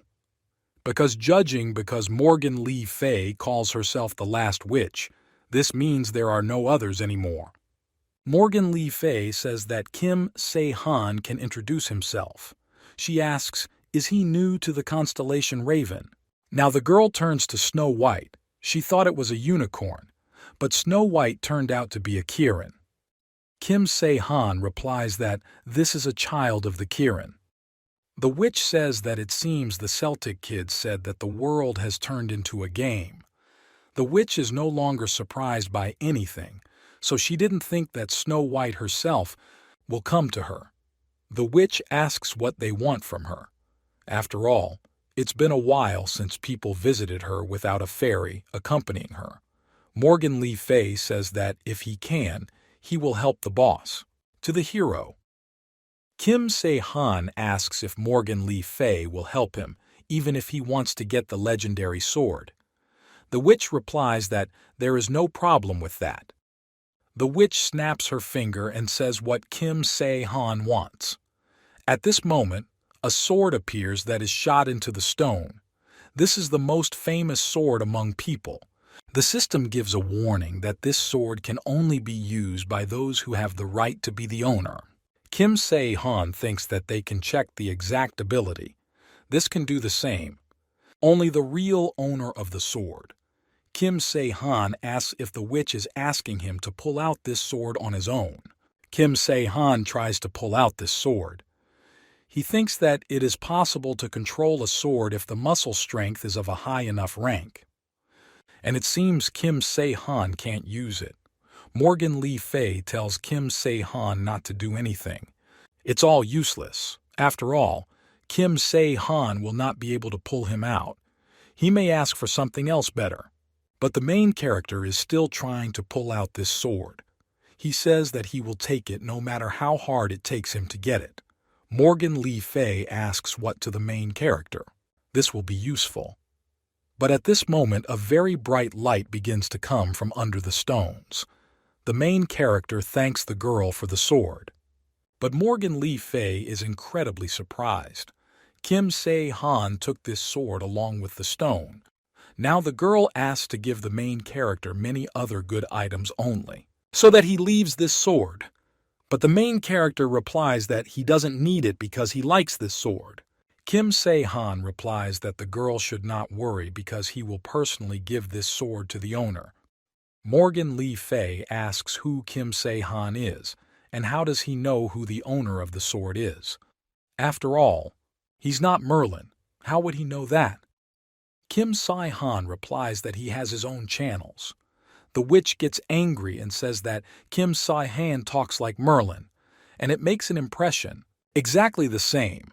Kim Se-han doesn't understand is the witch calling names. Kim Se-han says that if he does not find the owner of the ball in 2 weeks, he will return this sword to her. Morgan Le Fay Rada. She says that, then she cancels those words about Merlin. Kim Se-han thinks that it was name-calling after all. Kim Se-han says that in return he will ask Woo. Girls are different. Morgan Lee Fei replies that the guy should not worry because she will reward him generously. She gives her word to the lady of this village by the lake. Kim Se-han asks, nothing will happen if he stays for 2 weeks in this place.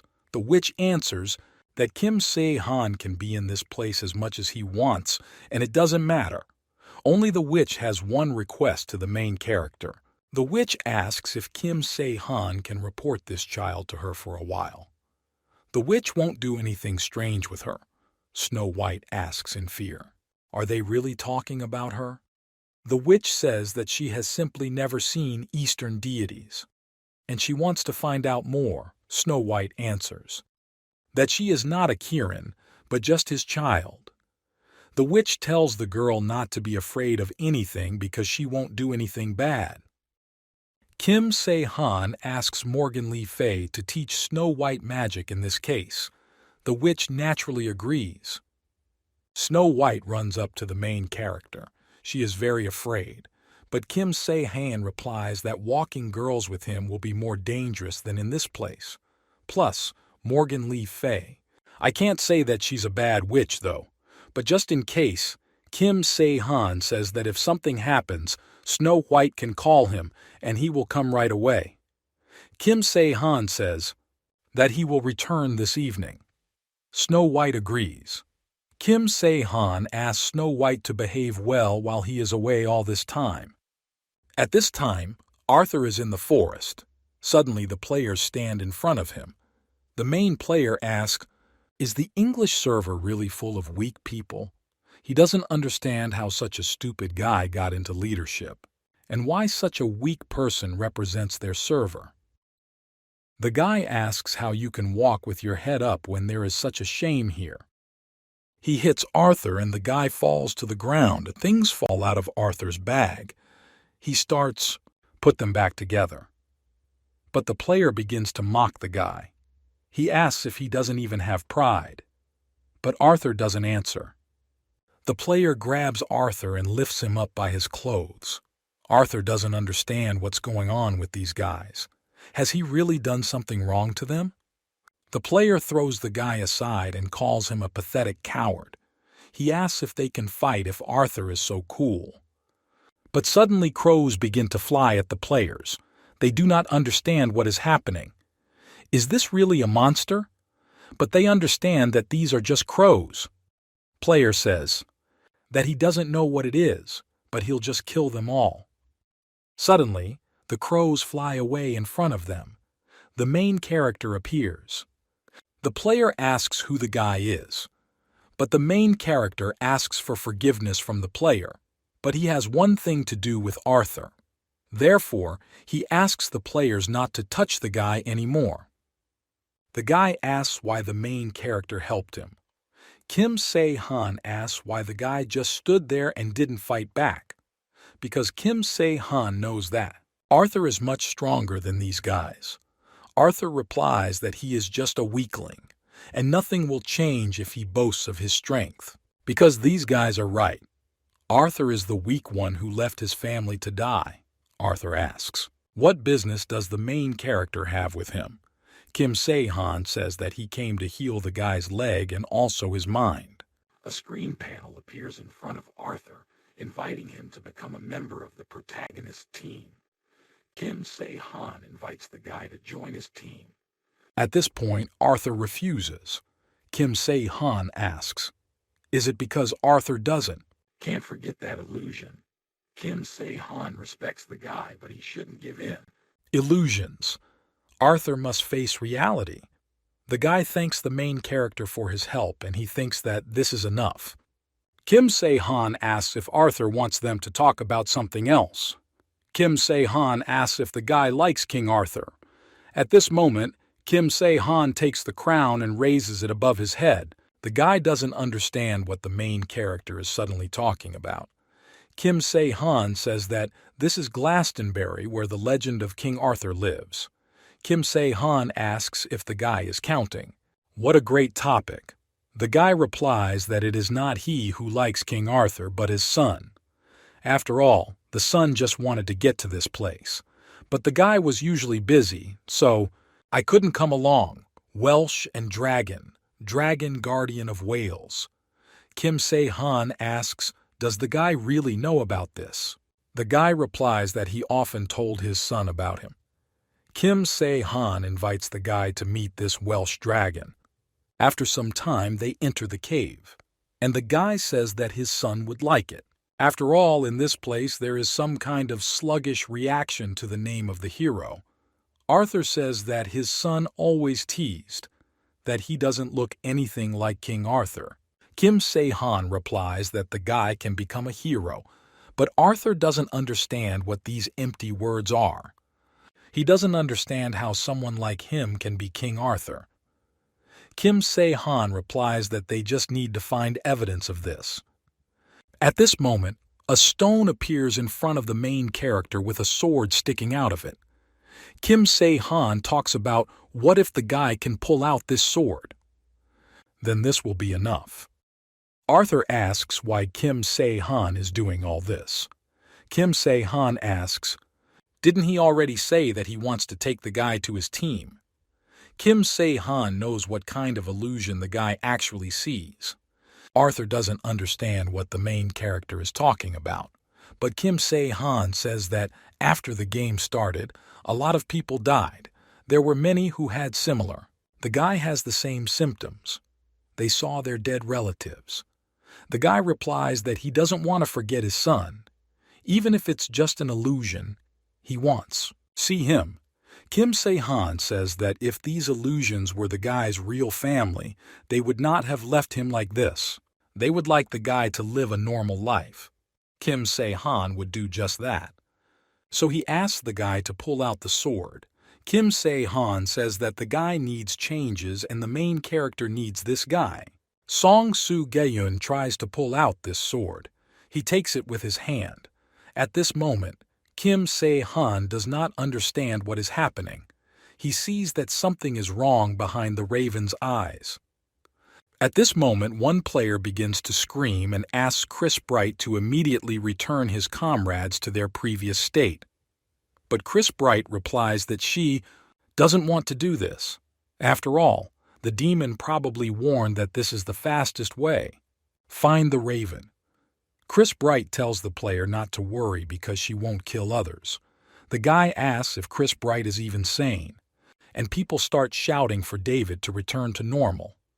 After all, at this moment David uses enchantment.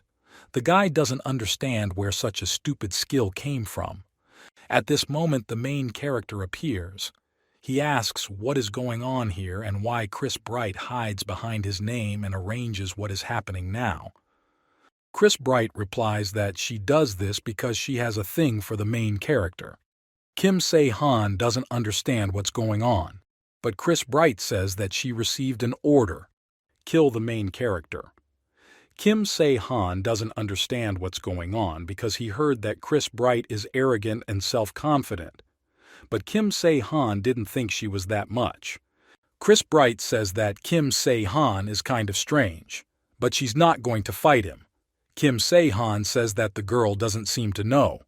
But at this moment, Chris Bright says that she is too lazy to look for everyone one by one. Kim Se-han thinks that the girl has a pretty strong skill. Kim Se-han uses mental weakness resistance. This allows the protagonist to resist most effects on the mental state. Chris Bright says that Kim Se-han is trying to save people if possible. She asks, what about these people? Which the girl shows him at that moment. Chris Bright says that if Kim Se-han resists, she will kill them all. Therefore, Kim Se-han must stand still. Chris Bright says that the main character has a skill, resistance to psychological attacks. He also does not dare to use it, and then he will save his life. Kim Se-han thinks that Chris Bright is a good thinker. She collected, in this place, those on whom her skill works well. Kim Se-han thinks that this makes things a little more difficult for him. The main character is thinking about maybe opening an imaginary space behind him and suddenly attacking him. At this moment they hear screams. Shin Yu-hwa tells Lee Ah-young to stop following her, because it infuriates her. But Lee Ah-young wants to tell the girl the same thing. Moreover, its subject. Shin Yu-hwa asks why there are so many people in this place. She suggests that there may be some kind of object here. Lee Ah-young also asks what's going on. Chris Bright asks the Raven, are these his comrades? Kim Se-han replies that this is not true. Shin Yu-hwa is incredibly surprised. She asks if this is the Raven from the God Killer. Lee Ah-young approaches the main character and says that this is the one who stopped them in the dungeon. Lee Ah-young asks, is this the same Raven? But the main character replies that it is not him. Lee Ah-young gets angry and says that Park Sung-hyuk said that it was really Kim Se-han. After all, they were the ones who went and cleared the dungeon. Chris Bright talks about it. How angry she is. After all, the Raven is talking to her now. Chris Bright says that the girls should stop squeaking and stopping them from talking. Lee Ah-young sees that there is some kind of straight girl who pretends to be a doll and talks too much. Chris Bright is angry because the girl said that she is pretending to be a doll. At this moment, Adriana uses Brisengamen. This skill effect is extremely simple.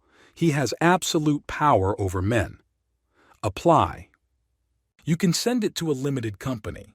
The number of uses also has a limit. It is more powerful action than enchanting Chris. And if Lee Ah-young had been alive in the alternative task, it is possible the outcome of the game would have been different. Lee Ah-young orders everyone to leave this stupid girl and come to her. People can already move. Has the enchantment been lifted? But at this moment, Chris Bright begins to get angry. She says that she still has female players. Shin Yu-hwa thought, what is this? And this is an abnormal state skill. Chris Bright doesn't understand what's going on. Has her entire skill been unlocked? The girls begin to use their skills against people. Chris Bright talks about it, that it's in vain that the girls try because they won't succeed. But at this moment, Lee Ah-young says Chris Bright is funny. She should speak normally. Suddenly, the main character turns out to be behind Chris Bright and puts his dagger to her throat. Kim Se-han says that it would be better for him to immediately deal with whoever made the contract with the devil. Chris Bright starts screaming and asking the main character to count it as a draw, but the main character asks why he should do this. At this moment, the guy pierces the girl's body with his sword. At this moment, another girl appears in front of Chris Bright. She grabs Chris Bright's face and lifts her up. Chris Bright starts screaming about how she almost died. But the girl replies that Chris Bright has already died once. Chris Bright begins to thank a girl named Cirrus. Cirrus says that the girl is doing well, turns out to die. After all, if they had not signed a contract with Mara Papayas, Cirrus would have ended this long ago. Chris Bright thought that she would succeed in everything in one go. After all, Cirrus pierced her too mercilessly. And Chris Bright hasn't killed anyone yet. Cirrus replies that this is a natural reaction to someone who has made a contract with the devil. But Chris Bright says that this is too much. Cirrus replies that thanks to the girl, she realized that charms alone cannot defeat the main character. Chris Bright asks, what does it do to them? After all, she doesn't want to get involved with this guy anymore. Cirrus replies that they cannot refuse the Game Master's request. After all, their lives are at stake. Chris Bright asks what then? After all, they don't have much fighting skills. At this moment, Cirrus says that she has found something. After all, if this doesn't help, then the Game Master will intervene. Cirrus found the red Welsh dragon and the mythical creature hippopotamus. At this moment, Lee Min-ah, Song Chang-woo, and Han Ji-soo feel incredible tremors. At this moment, Song Chang-woo says that it seems that a guard will appear now.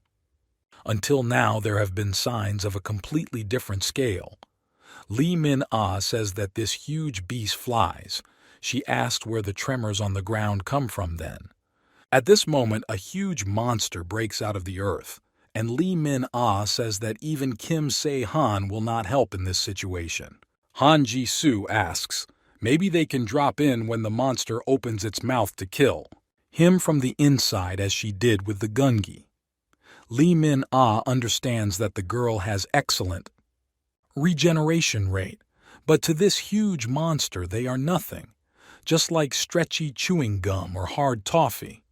Song Chang-woo asks Miss Han Ji-soo, is there really no news from the main character? But Han Ji-soo replies that Kim Se-han didn't write anything.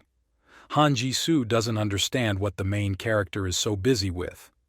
The main character sees huge monsters through the screen. Kim Se-han asks if Morgan Lee Fei woke them up, but the girl asks, has she really gone crazy to wake up these two huge monsters? Snow White says that these are divine beings, just like, and she. At this moment, Morgan Lee Fei says that this is not the main character's home. She asks why Kim Se-han is acting so freely. He also brought some strange guy. Kim Se-han replies that this guy's name is Arthur. He is the owner of Excalibur, which Morgan Lee Fei guarded so carefully. The witch cannot believe what she hears. She asks for forgiveness, but she won't believe it until she checks it out in person. Kim Se-han says that this is so. That's why he wanted Arthur to pull out this sword in front of the girl. Kim Se-han asks Arthur to do this. Arthur replies that he didn't seem to say about the fact that he is going to pull out the sword. Kim Se-han simply respects the guy's opinion and wanted, wait, but there is no more time. After all, at the sight of these two huge monsters, really, they can still hesitate and feel something. Arthur replies that he has no guarantee that he will be able to pull out this huge sword, but Kim Se-han replies that he has these guarantees. After all, the more Arthur delays, the more players will die. Kim Se-han asks if this is what Arthur wants. At this point, Arthur agrees to draw this huge sword. Morgan Lee Fei is already looking forward to what will happen next. At this moment, Arthur comes up and takes the sword with his hand. Players see an alert on their screens. They don't understand what it is.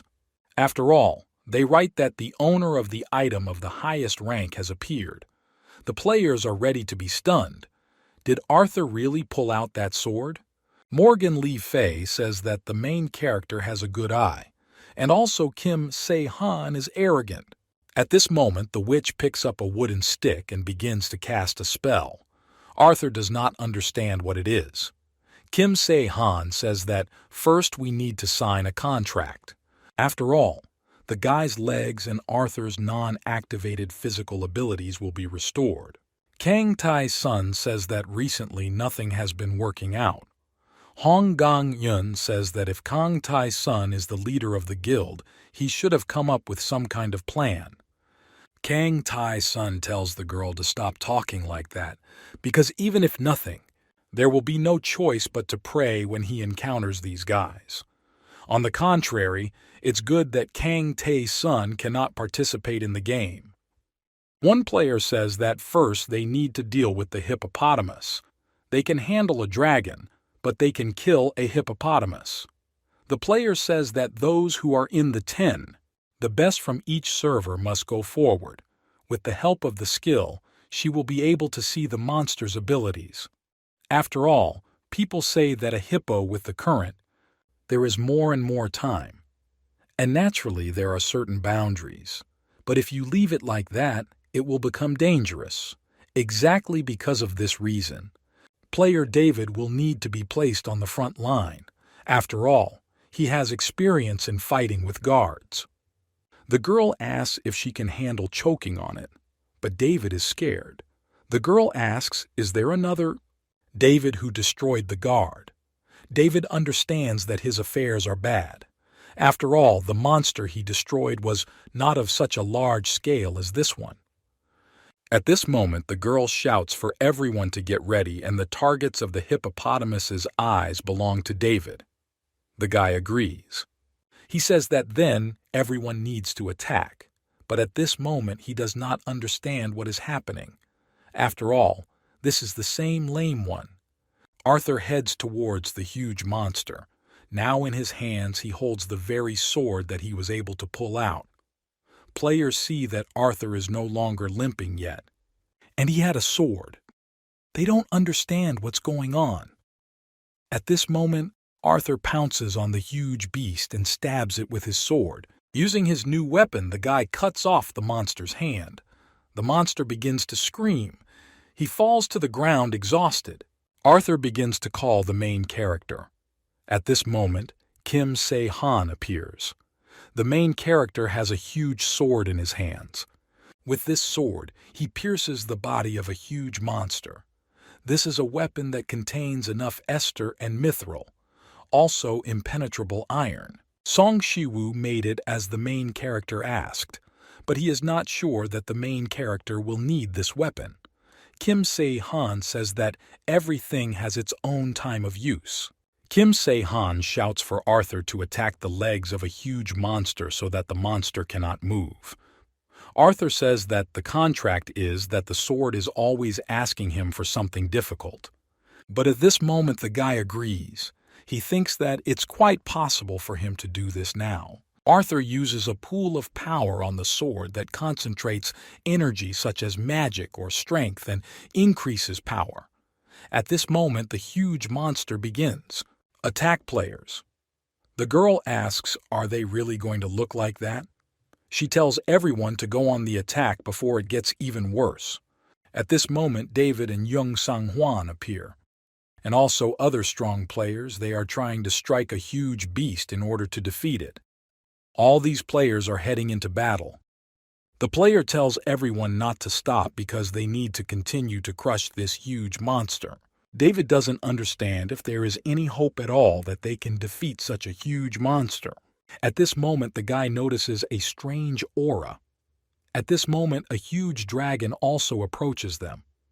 David says that it was not easy for him to deal with one monster, and then a second one appeared. David doesn't understand what Kim Se-han did after the first attack.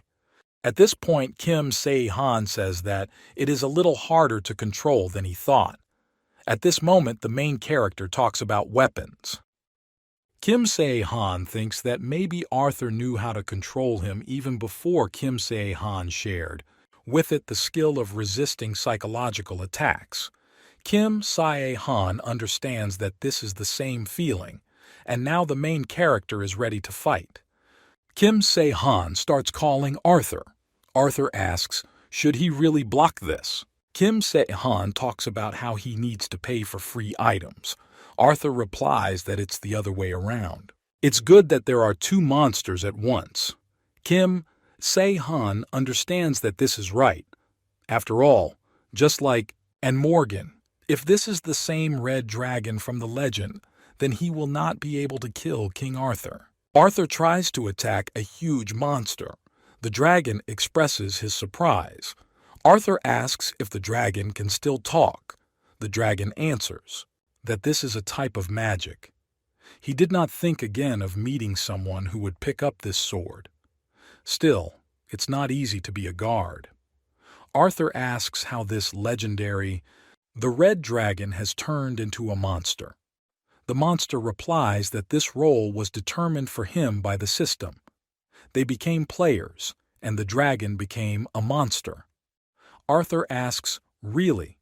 Resistance is impossible because he is the red dragon. The dragon replies that it is impossible to resist, that which includes the laws of the universe. After all, there is not much difference between him and the guy. Arthur replies that it is strange that the dragon turned into a monster.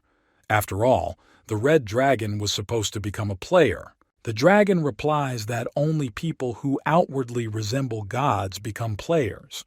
Therefore, they are able to make their avatars out of them. The dragon turns to its owner. Mecha says that he would like to tell him a lot more, but he cannot. However, according to the oath of the gods, the dragon can only help the guy once. Arthur asks the dragon to tell him in more detail. At this moment, an explosion occurs and the dragon begins to take off. He begins to attack a huge monster and the dragon presses this monster to the earth. Players do not understand what is happening during the battle. Is it really one monster attacking another? Kim Se-han doesn't understand. Is it possible that Arthur doesn't want to get involved personally? The main character thinks that the guy quickly guessed. At this moment, the main character flies up to a huge ball that is still as big as the body of a huge monster. Kim Se-han hits him with his other weapon, and at that moment only blood scatters in different directions. The dragon flies away. At this moment, the main character receives a notification that he is receiving an achievement called God Killer.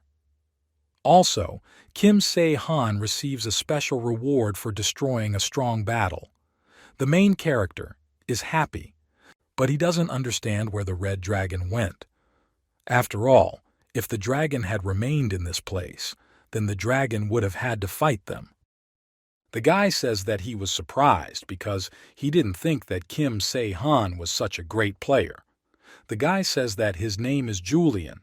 The main character talks about that the guy shouldn't be surprised. He says that his name is Kim Se-han. Kim Se-han realizes that Julian is also here. After all, this is a player from Germany. He signed a contract. With the god of another constellation in a past life, he was quite active. Julian turns to the main character and says that Kim Se-han is Korean. He asks if you mind. Lee Kim Se-han to talk a little. He urgently asks for an apology and he thinks that it is better for him to leave because of prying eyes. Julian replies that for the main character it will be even better. Julian hopes that they will meet the main character again, and they will have the opportunity to communicate. The main character says that he also hopes so, but it's time for him to leave. At this moment, the main character has wings and he flies away from his place. This time, the main character made sure that all servers were united, and will only get bigger in the future. Now every outstanding player is important. To prepare for that moment, the devil's world is a palace of lust. At this moment, Arachtos asks, "Did it not work out?" And he repelled the mental attack. Mara Papias, the demon of lust, replies that it happened that way. Arachtos even reported the location of the hippopotamus. Mara Papias replies that he doesn't know if it's worth saying, but he didn't feel the slightest threat. It's simple, marvelous. And this player is too strong.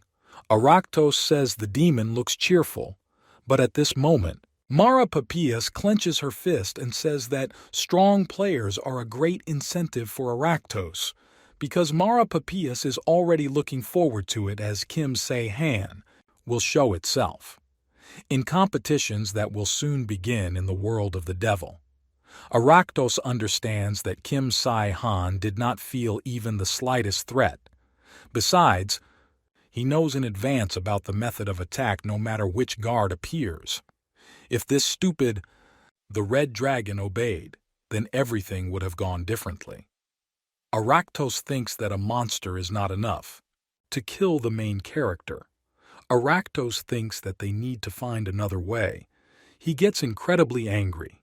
At this moment, a server competition appears, with England ranking first. The main character is thinking about what the game master should say about now. Your word. Morgan Le Fay turns to the Raven and says that he has solved all the problems. She asks why the guy has such an expression on his face.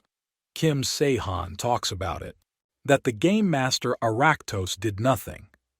The witch asks, is this not for the best?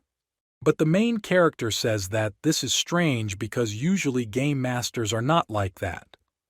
Kim Se-han turns to Arthur and says that it looks like Arthur still hasn't found the answer.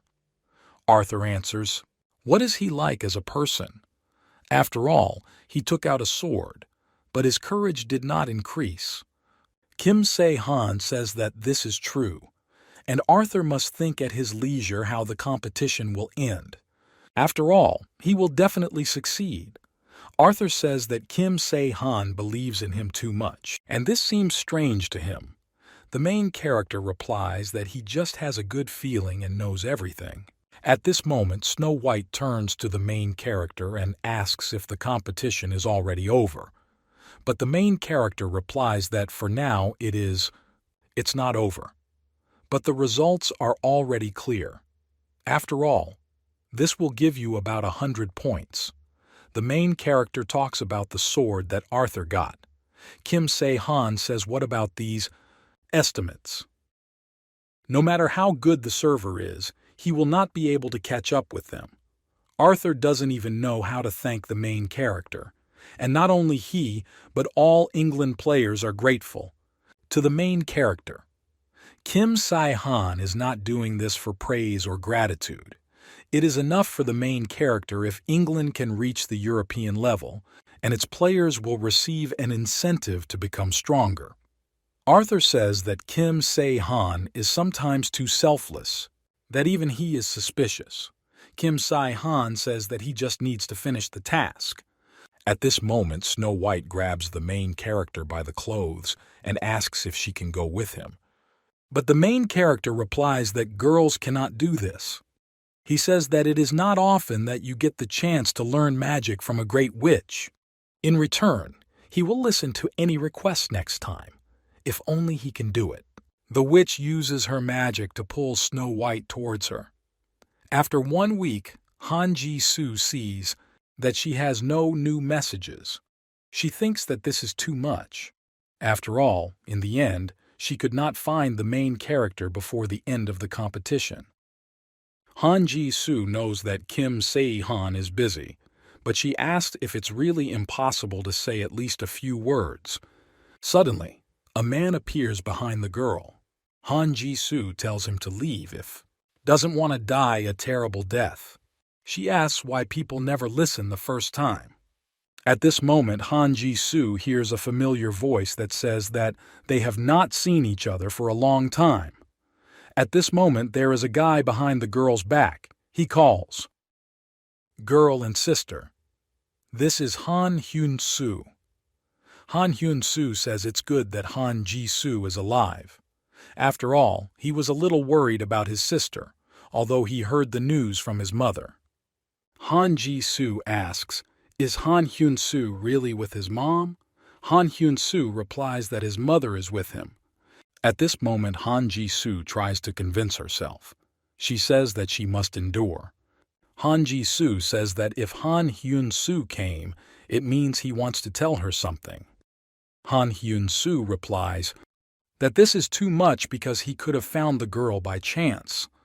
Han Ji-soo says that Han Hyun-soo is her brother, and she knows that his character is not like that. Han Hyun-soo says that Han Ji-soo is still just as sensible, although Han Ji-soo was always wary. At this moment, Han Ji-soo says that his brother will stop talking nonsense. Han Hyun-soo says that he has nothing special. He just wanted to suggest we meet in town sometime. Have dinner with Mom. After all, they haven't seen each other for a long time. At this moment, Han Ji-soo notices the guy's tattoo. At this time, Min-sua suddenly became ill. Park Ji-sung and Eliza ran up to her and asked what happened to the girl. Min-sua replies that nothing bad happened. She just saw a nightmare. More precisely, the girl saw the future. Eliza asks what kind of future Min-sua saw. Min-sua replies that the people in Seoul will all die. Eliza asks why Min-sua says that. Min-sua asks if they remember that girl in black clothes. Eliza asks, is it really that girl in black? Han Ji-soo will kill them all. Min-sua says that everything is constantly changing, so she can't say for sure yet. But Min-sua clearly saw the killer as a Death Star. Kim Se-han thinks that this will not work. After all, a similar God Slayer guild is gaining popularity. If they become too famous, it will only confuse matters. At this moment, Lee Min-ah appears in front of the main character. Kim Se-han thinks that it seems Lee Min-ah tried harder than anyone. After all, so far everyone was focused on the dragon. Lee Min-ah was collecting items alone. And I collected a lot of items. But one thing haunts the main character. Something strange has been going on with Han Ji-soo lately. Kim Se-han thinks that they are similar. Han Ji-soo is offended. After all, if he knew, he would communicate with her more often. Kim Se-han sees that the girl is looking at her messages. The main character addresses the girl. At this moment, Han Ji-soo was incredibly scared. She asks what the main character wants. Kim Se-han asks why the girl is so scared. Han Ji-soo replies that nothing happened.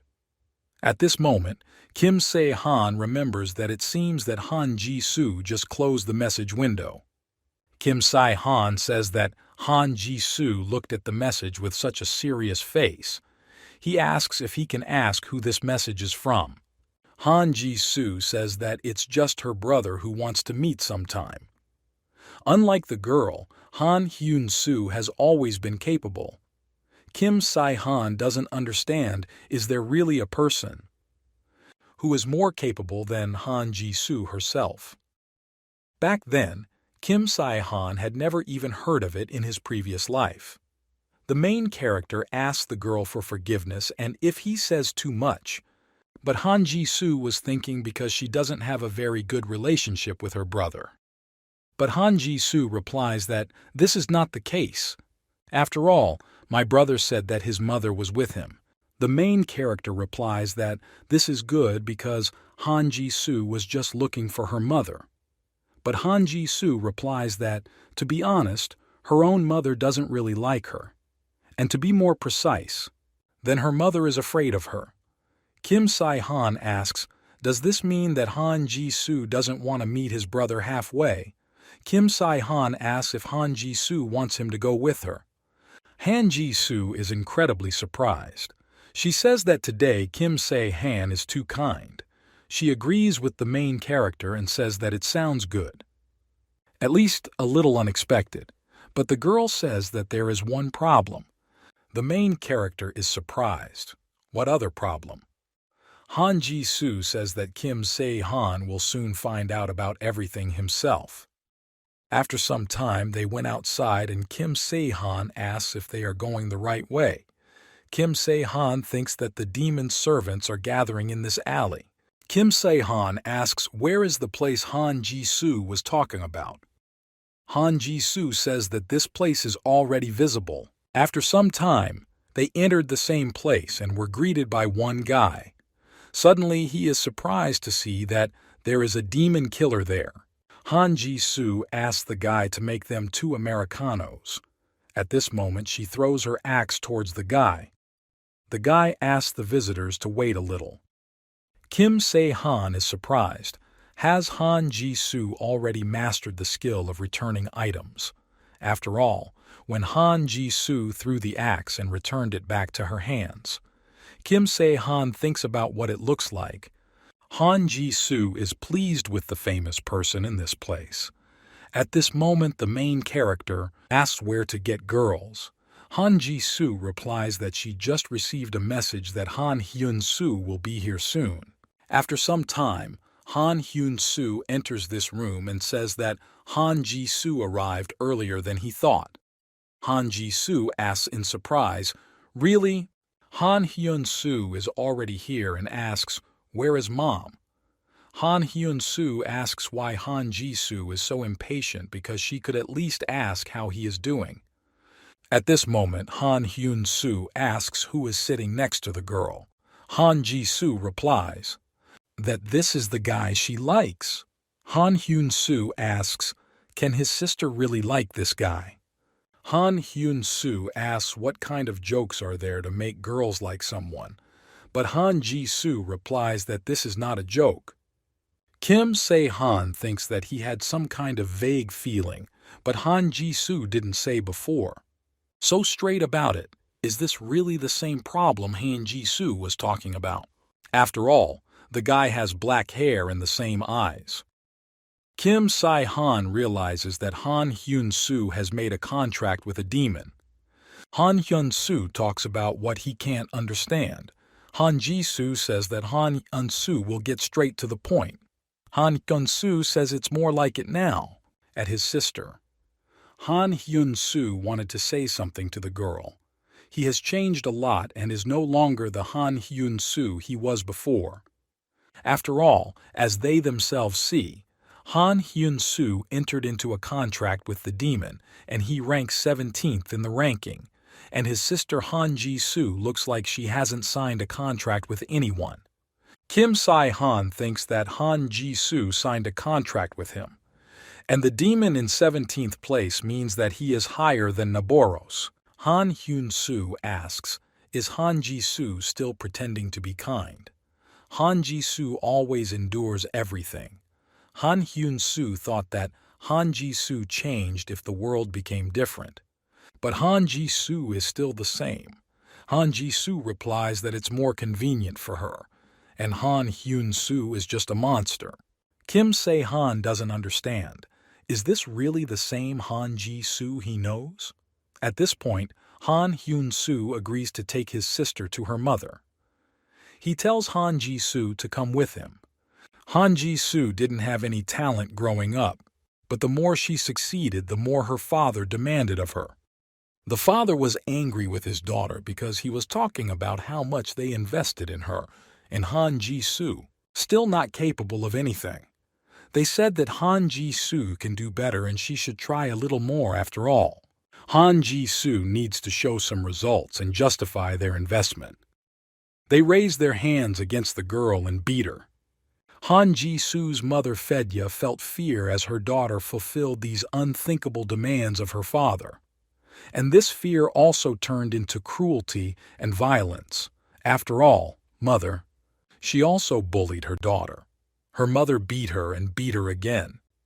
Only her daughter's tears could calm her down. However, it was pointless for the machine. Action. Seeing Han Ji-soo smiling through her tears, her mother was horrified. No amount of suffering could intimidate Han Ji-soo. She was very dependent on her mother. And that's wrong. Han Ji-soo realized this too late. She needs to obey and must endure. After this, Han Ji-soo began to hide her abilities. Han Ji-soo put up with her, paying attention to her father's demand. However, her mother still did not love her. The father's expectations spread to the girl's younger brother, and even a mother's love. Han Hyun-soo, who had until now been ignored due to his sister's ability, desperately made every effort to satisfy the interest that had arisen in him. Although, unlike his sister, he could not achieve great success. Father asked, is this all that Han Hyun-soo can do? After all, his sister can do much more. Han Ji-soo watched such scenes until she entered university, and then she just had to wait until her mother forgot about the past. And when the mother forgets everything, Han Ji-soo will try to get closer to her again, but this time without weirdness. The world has changed. The father died and the mother still avoided the girl. But now her mother wants to meet her. Han Ji-soo thinks that this is strange. The main character turns to the girl and asks what is happening to her. Is she really worried about her surroundings? But Han Ji-soo replies that everything is fine because she doesn't kill everyone, although Han Ji-soo senses quite a lot of sinister auras here. Han Ji-soo realizes that her brother is with her now, and she must endure.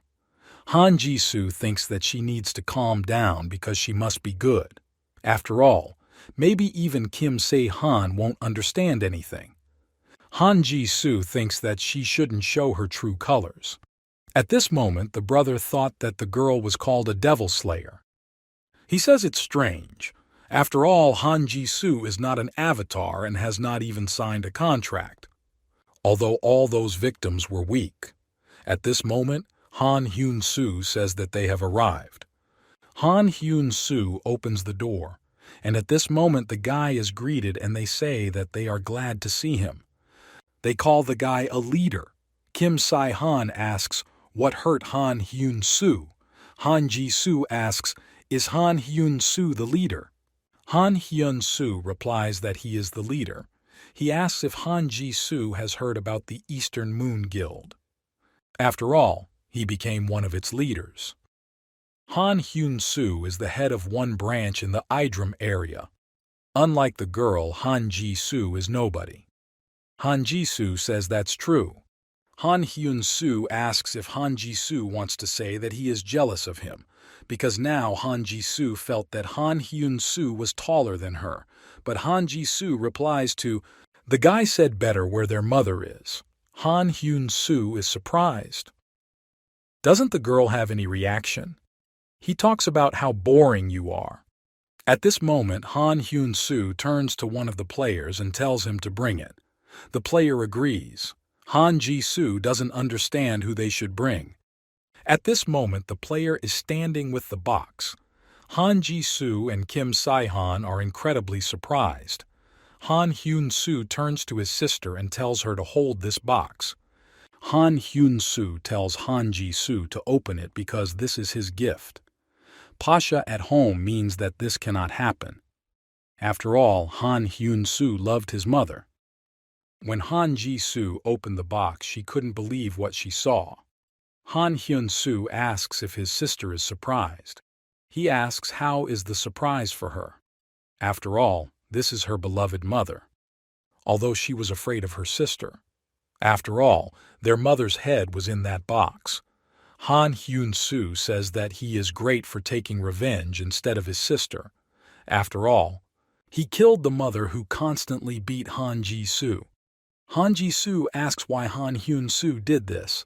After all, his mother loved him. With Han Hyun-soo replies that his mother hoped for him, but he felt it was a craving, because Han Ji-soo herself knows about her brain problems. After all, when the father disappeared, the mother turned on Han Hyun-soo. She's not even a player, just some kind of insect, but she constantly told the guy what to do. And I was always looking for Han Ji-soo. She said that they would be safe with their daughter. That's why Han Hyun-soo killed his mother. Kim Se-han thinks about what? Han Hyun-soo is a real psycho. Han Hyun-soo tells his sister not to worry, because soon he will send his sister to her mother. After all, she will always be by her side. And the guy will have peace of mind this way. Kim Se-han thinks that Han Ji-soo cannot touch his brother, and he must intervene. At this moment, the main character feels strange feelings. Kim Se-han doesn't understand what's going on. At this moment, Han Ji-soo throws his mother's head to the ground. Han Ji-soo tries to calm herself down and tell herself that she can't do this and needs to be patient. But her strength bursts out. Han Ji-soo tries to calm himself down. She thinks about Kim Se-han next to her, and she needs to be patient. But Han Ji-soo thinks that she must kill everyone to protect what is valuable to her. Han Hyun-soo turns to her sister and says that Han Ji-soo has calmed down. He talks about how boring the girl is and she should have at least some kind of reaction. At this moment, the girl begins to approach the guy, and Han Hyun-soo says that Han Ji-soo has finally come to her senses. Then he will show her how strong he is. At this moment, the girl grabs the guy by the neck, and Han Hyun-soo is already holding a sword in his hands. He asks if his sister really behaved like this. Then she won't like the fact that he will cut her back in half. Han Hyun-soo swings his sword and blood flies around, but he doesn't understand. Did Han Ji-soo really withstand the blow? At this moment, the girl begins to squeeze the guy's neck more and more. Han Hyun-soo doesn't understand how much endurance the girl has because she didn't react to this blow. Han Hyun-soo tries to stop his sister and asks Han Ji-soo to let him go. At this moment, the girl begins to squeeze her neck more and more. Han Hyun-soo tries to stop his sister and asks her to let him go. But at this moment, Han Ji-soo presses the guy's leg with his foot. Han Hyun-soo starts screaming and asks Why are the other players just standing? Are they going to look like that? He orders them to grab the girl now, but Han Ji-soo doesn't let go of the guy's neck. At this moment, with his strength, Han Ji-soo tears off the guy's head and blood flies around. She forgives her brother. At this moment, black blood is scattered around Kim. Se-han thinks that he now has problems because the madness that Han Ji-soo has been holding back for so long has woken up. Han Ji-soo addresses the main character, and Kim Se-han asks what happened. Kim Se-han is already ready for the girl to attack him. Han Ji-soo says that Kim Se-han replied, so she will protect him and Kim Se-han need not worry. After all, Han Ji-soo will not allow what happened to her mother to happen to him. There's no way she'll do this. Kim Se-han doesn't understand who Han Ji-soo is going to protect. After all, her condition could lead to disaster. Kim Se-han must stop her. Han Ji-soo talks about how bad this guy is. Face. She asks, is it because of the players who are around? Han Ji-soo will deal with them and Kim Se-han can trust her. She tells Kim Se-han to trust only her. Kim Se-han understands that this is no longer a competition and he needs to be ready to kill. Otherwise, he himself may die. Han Ji-soo thinks that she must remove everyone who is here. At this moment, blood begins to flow from the girl's eyes and she begins to get incredibly angry. Kim Se-han is surprised at how fast the girl is. The players also don't understand what's happening, but with her incredible speed, Han Ji-soo makes her way to each player and she kills one after another. Kim Se-han thinks about what will happen to the guys from the guild in the Eastern Moon, but at this rate the girl's condition is only getting worse. The main character tries to stop her. Kim Se-han thinks that he would not want to fight with her. But at this moment, Han Ji-soo continues to destroy the guys from the Eastern Moon Guild. Kim Se-han wants Han Ji-soo to come to him. Kim Se-han doesn't understand can Han Ji-soo differentiate between people in this state. But Kim Se-han thinks that he should not allow the girl to leave the building. After all, otherwise there will be trouble. Han Ji-soo thinks that she should kill everyone. After all, Han Ji-soo can no longer lose people dear to her. Han Ji-soo must protect them in order to remain good. Without loved ones, after all, Han Ji-soo is a good child and she can pretend to be good. But now the girl understands that no one needs this good child. The girl is heading to the city. Kim Se-han tries to stop her, but the main character fails. But at this moment, the main character puts bracelets on the girl's hands because of such force she falls to the ground. Kim Se-han didn't think he would do it again after he did it with Park Dong-gwan. Kim Se-han tells Han Ji-soo not to waste her energy because it's a 10-ton bracelet and the girl will not be able to do anything with him. At this moment, Kim Se-han thinks that Lee Min-ah can help him with something. At this moment, Han Ji-soo is trying to get out of this bracelet. Kim Se-han doesn't understand was Han Ji-soo still able to tear off her arm. Kim Se-han doesn't understand is it possible with restoration. After all, the girl restored her hand. Kim Se-han thinks about what a person still has to be painful. Kim Se-han thinks that, at this rate, Han Ji-soo will soon reach the city center. The main character asks the girl for forgiveness, but he would have to destroy the upper part of her body. After all, if he wants to protect the city, then he has no other choice. At this moment, the main character takes his weapon and he points him towards the girl. He asks for an apology, but at this moment he tries to hit the girl. At this moment he sees that Han Ji-soo is lying on the ground and has been torn into 2 parts. Kim Se-han is upset. After all, as a result, Han Ji-soo died here too, just like in the first round. And in the second, it all happened for the main character. Kim Se-han thinks that it was forbidden to bring a girl to this place. After all, If he had prevented her from opening that box, then none of this would have happened. At this moment, a blow arrives at the hero's hand. Kim Se-han does not understand that this is happening. He sees an axe flying past him. Han Ji-soo used recovery again. At this moment, she regained her body parts. She addresses the main character, and he says that he needed to aim at the head. After all, at this moment, Kim Se-han is lying on the ground and his legs are torn off. Han Ji-soo apologizes to the guy. Han Ji-soo couldn't do anything to break this thing, but that's not bad either, because to be honest, Han Ji-soo wanted this. After all, Kim Se-han is very strong. If he likes Han Ji-soo and Kim Se-han runs away, then Han Ji-soo won't be able to catch him. Therefore, Han Ji-soo was constantly worried about this. Kim Se-han thinks that the girl has completely lost her mind, and reason and madness were mixed in her. The main character thinks that this is bad.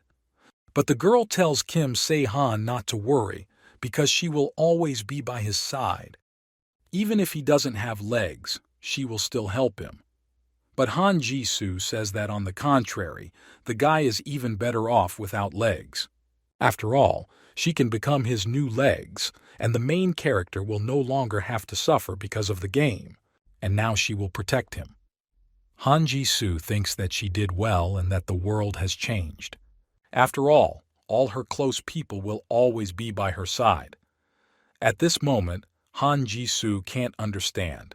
Is there really someone in this place? But everyone in the area either died or ran away. At this moment, a white mouse with red eyes appears. She attacks the girl. Han Ji-soo uses his axe and she realizes that it could be Lee Min-ah. The mouse begins to cry and she dodges the girl's blows. But Han Ji-soo thought that the mouse died from such a blow. Kim Se-han doesn't understand. Does even this grow together? At this moment, he resumes his legs. Kim Se-han says that the cut was almost perfect, but he didn't think that Lee Min-ah would help him. Lee Min-ah says she didn't want to come. The clown just said he was in danger.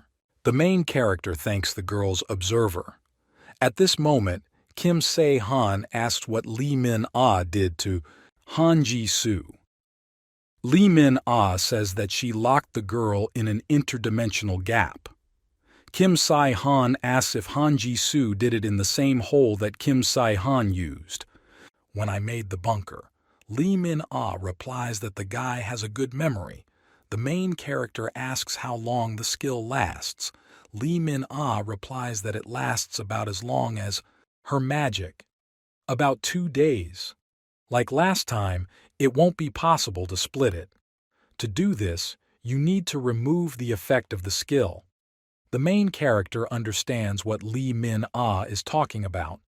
Kim Se-han thinks that Han Ji-soo lost her mind and then came to her senses again. Most likely the problem, not in skills but in her personal characteristics. The main character asks if Lee Min-ah has any good skills for this situation, but Lee Min-ah replies that she doesn't have that. Kim Se-han understands that even if Lee Min-ah doesn't know, then he has nothing to wait for others. Kim Se-han realizes that this time nothing comes to his mind. At this moment, Adra appears next to the main character. She says that the guy has a worried face. Kim Se-han says that he needs to think carefully. At this moment, Kim Se-han remembers this voice. He asks, "What is the goddess doing here?" Adra replies that she was afraid that Kim Se-han will begin to pray to another god, so she rushed over as soon as she could. She says that the main character shouldn't be so surprised because she didn't come into this world directly. After all, if expressed in modern language, it would be more correct to say that Adra simply threw a fictitious file into this world with the help of a VPN, although the process is a bit more difficult. Kim Se-han asks, "Is this possible?" Adra says that if you act like demons, everything is possible. After all, gods usually don't pay so much attention to the game. And of course, there are limitations. After all, if the player gives her a good reward, then she can help him. Otherwise, the system will perceive it as an error and delete it. Kim Se-han asks, is the goddess talking about a reward? Adra replies that the player can give God his points. At this moment, Lee Min-ah asks, is it really possible? Adra says that if a girl doesn't like something, then she can try it herself. After all, it is ugly to envy God. Also, for your information, girls like God Idra also follow the rules. And even if there is a broadcast, the publisher is probably aware of it. Adra talks about it. That recently she became interested in videos, so she began uploading them to GodTube. Her nickname is the Dream Witch. Then Kim Se-han can follow her and like her. Kim Se-han doesn't understand, is Idra really uploading videos? But this did not happen in a past life. Idra says that Kim Se-han basically means that she is filming. She says that Kim Se-han is going to save that girl who is locked up. The main character says that it is so. Adra says that she can influence the mind and cause hallucinations, so she will give advice to the main character. Han Ji-soo has to meet her mother, and it's not that difficult. Then her abilities will manifest themselves again and she will quickly come to her senses. Kim Se-han says that the problem is that this is impossible. Idra asks, what if she says that it is possible? Kim Se-han asks in surprise how this can be arranged. After all, if Han Ji-soo does not return to the past, there is no way. Adra says that Kim Se-han already once was in the past, even though it was a dream. Now the main character understands that Adra knows everything, that he was in the dungeon of dreams and what happened there. Kim Se-han doesn't understand how a girl could know this. Idra says that if this problem is resolved, she will have more subscribers. Adra says that the method is very simple. She tells Kim Se-han to change the dream dungeon and then the reward will change. Kim Se-han asks, will the reward change too? Adra says that this is so. And as the guys know, there is a quest in the dungeon. Kim Se-han already knows the rewards. Idra says that if Kim Se-han changes the dungeon itself, the reward will change, and the task is to bring back Han Ji-soo's mother. Her mother will also be rewarded. Return, a person from the past. Kim Se-han asks why Adra sacrifices points and helps him. After all, he's not even her avatar. Adra replies that she is not going to spend her points. Adra talks about how unscrupulous the main character is, after all. Naturally, this is all due to his points. After all, Idra said that she must get what she deserves from the players. Reward. At this moment, the girl remembers that fixing a dungeon costs 100,000 points. She asks if this is feasible for the main character.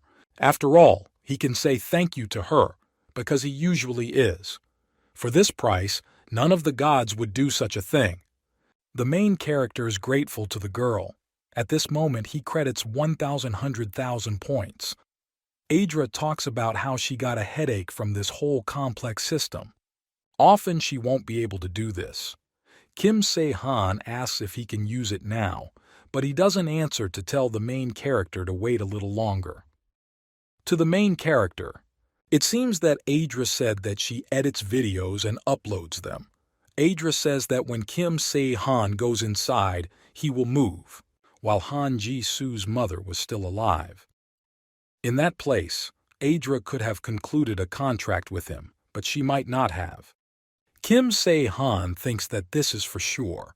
After all, he doesn't know how exactly, but Adra is from the second round, knows the information from the first round, and she probably created a similar situation in the past.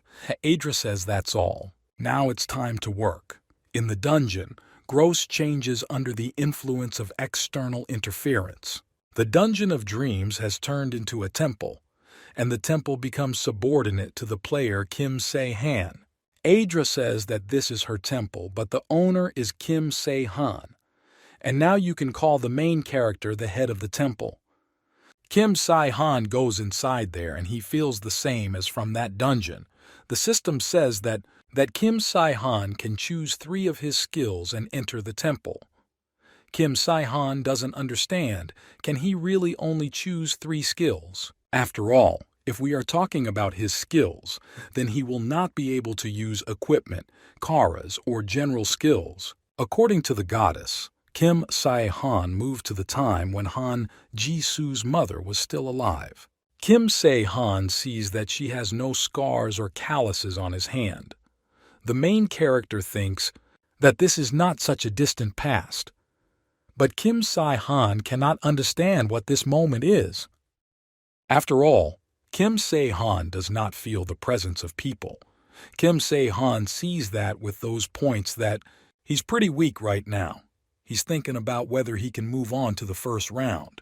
At this moment, a huge Scorpio appears. Kim Se-han realizes that he has found himself in the worst possible moment that could have happened to him. Kim Se-han starts to get angry. He realizes that this is about the end of the race in the dungeon. This means the smoke is poisoned. After all, Scorpio is releasing this smoke. Kim Se-han didn't think that the goddess would send him away at the moment right before his death. After all, although she said that she still has little control over the timing. Main character tries to escape. He thinks that next time he will need to talk to her. But first, the main character needs to find a safe place. Kim Se-han is trying to use the search to find a place where at that moment Kim Se-han found a great place to hide. At this moment, Kim Se-han notices that his backside, monster. Kim Se-han understands that in his condition now it is better to avoid the fight. After all, it was the same thing that time. Kim Se-han was just collecting items. And then I lost consciousness from scorpion poison. Fortunately, someone saved the main character and he was able to return to Mr. Luke. Kim Se-han thinks that maybe someone carried him on their back and then threw him on the way too. Kim Se-han could have died, but he was lucky. Kim Se-han understands that now he can breathe easy. After all, the scorpion will be caught tomorrow, and Adra will come soon too. The main character needs to quickly clear and get out of this place. At this moment, the main character appears a side quest called Clearing the Temple of Dreams. The main character needs to find in the dungeon which created from the memories of the player Kim Se-han, mother of Han Ji-soo, and get out of this place. However, she must follow him throughout the wave. If he dies, Kim Se-han will die. And in reality, therefore he must be careful. Kim Se-han doesn't understand. Is it possible that the mother should follow of her own free will? In other words, she needs to be convinced. Kim Se-han understands that it won't be easy first. He needs to find her. He'll think about the rest later. After all, she should be with her brother Han Ji-soo. And Han Hyun-soo is probably in the Dark Brotherhood or in the Guild of Sin. The main character understands that if this happened, then the Dark Brotherhood would be more suitable for him. Players who have recently joined the Dark Brotherhood or Sin. Kim Se-han asks Song Soo-gyun if he knows anything about the player whose name is Han Hyun-soo. Song Soo-gyun replies that as far as he has heard this guy, called a rising star. The main character asks where this guy is. Song Soo-gyun replies that Han Hyun-soo is now a Sin in the guild. Kim Se-han doesn't understand why Han Hyun-soo is right there. After all, the main character hoped that it would be the Dark Brotherhood. Kim Se-han asks if Song Soo-gyun knows where he was sent. Song Soo-gyun replies that he doesn't know that, but if it's a newly opened branch, then he knows. One of them will not be free. Kim Se-han says that he will give the guy 1,000 points. At this moment, Song Soo-gyun agrees and hands the main character a piece of paper. The main character thanks the guy. Song Soo-gun says that if the main character has no more questions for him, then he can go. But Kim Se-han stops him. Song Soo-gyun doesn't understand what's going on. But at that moment, Kim Se-han swings his sword and kills the guy.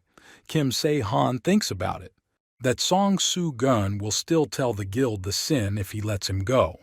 Besides, there are all sorts of rumors going around. In the second round, Song Soo-gun was living happily ever after.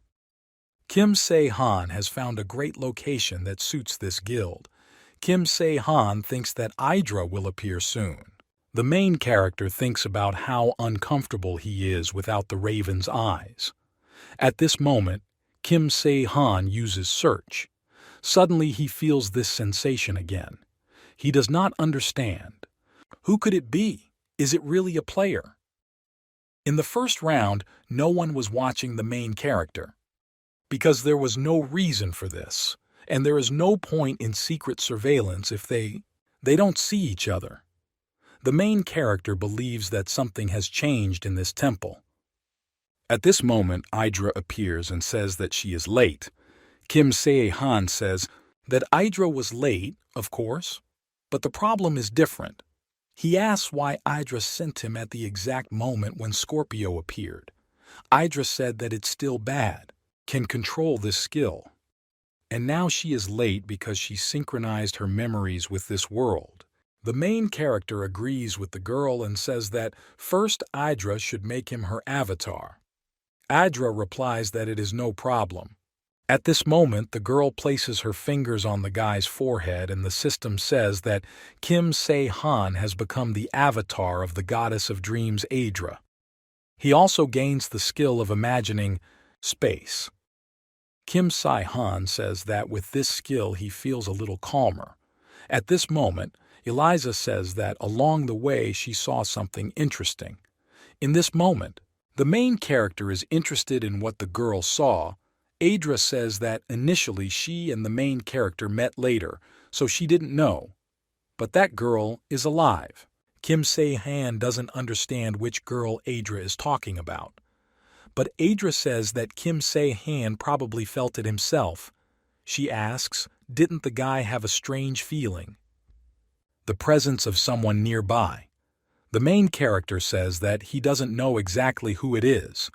Idra says that if so, Kim Se-han didn't know. And it looks like she was still alive at that time. The main character does not understand who Idra is talking about. Idra says that it is about Han Ji-soo. The main character cannot believe what he hears. Idra says that although Han Ji-soo was like a monster who lost all at once, the main character is trying to stop the girl. He asks if Idra said that it was Han Ji-soo. Idra tells the main character to think carefully. After all, she was pierced by a sword right after the game began, and that means she already had the Death Star skill. She asks if Kim Se-han didn't know that people who are so resilient have this skill. Kim Se-han knows that with such a skill a person can be reborn even if there is no trace of his heart left. And it turns out that at that moment Han Ji-soo was alive. Idra thinks that this is exactly the case. After all, she saw her in person on the way here. Kim Se-han thinks about how her words make sense. After all, he didn't check whether Han Ji-soo died or not. But Kim Se-han doesn't understand why this happened then.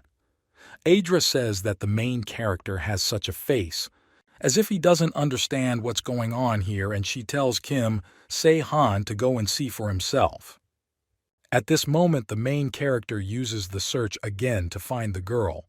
Kim Se-han, you notice that Han Ji-soo is about 40 miles from this place. He uses soundproofing to go to that place. This time Kim Se-han will check properly. Kim Se-han doesn't understand was Han Ji-soo really alive. Kim Se-han doesn't understand why it happened then. Why then did Han Ji-soo circle around him and not even try to get closer? Kim Se-han is trying to find the girl. He has already reached the place where he saw her and now he is watching her from above. He sees that Han Ji-soo seems to have lost sight of him and is confused. Just by looking at the girl, the main character is incomprehensible. But Kim Se-han understands that Adra was right. After all, anyone would say that if they saw this spectacle. The girl could be called a monster without reason. Kim Se-han doesn't understand, is this really Han Ji-soo? After all, when he lost consciousness due to poisoning in the first round, someone moved him to the place where the hatch was. Kim Se-han doesn't understand, was it really Han Ji-soo? But the main character is only interested in one question: why Han Ji-soo has changed so much. At this moment, the main character pounces on the girl and tries to catch her. Kim Se-han pins her to the ground. He sees that now the girl does not have the same regeneration skill as in the second round, and that's probably why she's being cautious. But Kim Se-han understands that at the same time Han Ji-soo does not show hostility towards him. Kim Se-han understands that it is definitely her. Kim Se-han turns to the girl and asks if Han Ji-soo understands his words. Kim Se-han tells Han Ji-soo to follow him. Usually those who have the Death Star skill hate all people. These are the innate conditions for becoming an enemy of humanity. But Han Ji-soo was not noticeable about such manifestations, probably because of her personal characteristics. Kim Se-han understands that the same thing is possible with a girl. Adra says that Han Ji-soo reminds her of a pet. Kim Se-han says that this is just his guess. Perhaps the girl's character calmed down due to the trauma received from the goblins, but there is a high probability that the Death Star could, on the contrary, manifest itself even more. Adra asks, is it really possible to show up like Han Ji-soo from the second round? Kim Se-han replies that in the second round this skill merged with her instincts, because then Han Ji-soo, though, would look like a person. But now everything is different, and it looks like her personality has completely disappeared. Kim Se-han thinks about whether it is unknown, whether this is a feature of the girl, or maybe the Death Star's defense mechanism was triggered. But Kim Se-han knows for sure that Han Ji-soo stayed close to protect him. In the first round, Kim Se-han didn't feel it. Surely Han Ji-soo died at some point while following him.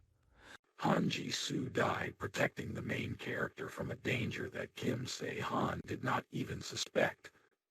The girl couldn't tell anyone about it. Kim Se-han thinks that in the second round he will definitely save the girl. Han Ji-soo looks at the main character. Kim Se-han suggests leaving already. At the headquarters of the Guild of Sin, they are discussing what is too quiet today. They suspect someone has broken in. They don't understand what kind of fool would dare to attack the guild, which is controlled by the avatar of Hades. After all these stupid people went to catch scorpions in Seoul. At this moment, the player does not understand where everyone went. He thinks that this vile guy is telling his jokes again. At this moment, hands appear from the wall and kill this guy. The main character did this. Kim Se-han turns to Han Ji-soo and he reminds the girl there he told her not to bite these players. Kim Se-han sees what appears to be a girl's fighting skills haven't completely disappeared, and she moves more quickly. After all, you can't rely on the regeneration skill. Kim Se-han says that he will be too dangerous next, just for Han Ji-soo not to follow him. But Han Ji-soo makes strange noises. Kim Se-han says that a girl can don't try because he still won't be able to protect her and himself. At this moment, Han Ji-soo tries to say something to Kim Se-han. Incredibly surprised, Han Ji-soo says that she herself will protect. Han Ji-soo talks about protecting the main character. Kim Se-han is incredibly surprised, he says, that a girl can do as she pleases. At this moment, Han Ji-soo crawled like an animal after the main character. At this time in the apartment, the mother turns to her son, Han Hyun-soo, and says that All this is not good because it is dangerous there. But Han Hyun-soo asks Mom to stop, says this to him. After all, this is the only way to stay alive. Han Hyun-soo says that he should grovel before those who are stronger, because Mom always does too. I did that. But the mother replies that her son cannot go there. After all, she has a bad feeling. Han Hyun-soo asks, is it because the guild leader showed interest in her? But the mother replies that that's not the point. Han Hyun-soo says that the leader just called him to his place. He asks if his mother wants to go with him, but the mother is trying to stop her son. Han Hyun-soo asks, isn't it true that mother doesn't want to? But the mother replies that she will go. Han Hyun-soo says that mothers should not constantly prevaricate. After all, if it weren't for the leader's passion, he would have finished off Han Hyun-soo long ago. Han Hyun-soo thinks about what he deserves. Just use it wisely and he can rise to the top. After all, soon he will enter into a contract with the devil and become the leader of the guild, and he will prove that he is better than his sister. Kim Se-han thinks that it's good that everything was resolved this way. After all, it was the poisonous gas of these scorpions that came in handy for him. Now the main character is left. Only Kim Ju-won and Han Hyun-soo. And they are in this office. At this moment, Kim Se-han and Han Ji-soo kill the players from this guild. Han Hyun-soo and his mother have already come to Kim Ju-won. Kim Ju-won talks about the unrest outside. Han Hyun-soo replies that it looks like bugs have appeared there. Kim Ju-won, it seems that some good guys have come who might be useful. And now, in this building, there were only 5 survivors left. Han Hyun-soo asks, does this mean that they only have 2 opponents? Kim Ju-won uses a royal eye that detects the presence of the living and the dead. Kim Ju-won says it's funny. At this moment, Kim Ju-won stands up sharply and asks if he scared his mother. But the mother replies that this is not so. Han Hyun-soo turns to the leader and says that Kim Ju-won. There's no need to interfere personally because he'll figure it out on his own. Kim Ju-won asks, does it look like Han Hyun-soo is confident in his abilities? Han Hyun-soo thinks about what if he had such a chance that he needed to win the trust of the leader. He can't rely on this stupid woman alone. After all, anything can happen if the guild leader, if he suddenly turns cold toward his mother, then Han Hyun-soo will have problems. But the guy himself is strong enough, and Han Hyun-soo is no longer what he was before. Kim Ju-won says that the enemy is approaching. At this moment, Kim Se-han opens the door with his foot. Han Hyun-soo heads towards the guy and he wants for the main character to die. The battle begins. The main character waves his hand and tries to hit Han Hyun-soo on the head so that the guy loses consciousness. Now Han Hyun-soo lies unconscious. Kim Ju-won says that the main character has extraordinary abilities and now he understands why his guys were weaker. Kim Ju-won says that he likes strong players. The leader says that Kang Tae's son from the guild is a rising star, was a small fish for him. And in Seoul, not a single player interested him. Kim Ju-won is curious whether the main character will be able to cheer him up. Kim Se-han says that he didn't even think about it. At this moment, the main characters find themselves behind the guy's back. Kim Ju-won doesn't understand what the main character is even talking about. But this moment Kim Se-han swings his sword and says that he didn't think Kim Ju-won talks so much. Kim Ju-won starts to get angry at the main character. At that moment, Kim Se-han inflicted a wound on him. Kim Se-han sees that Kim Ju-won's performance is now quite high.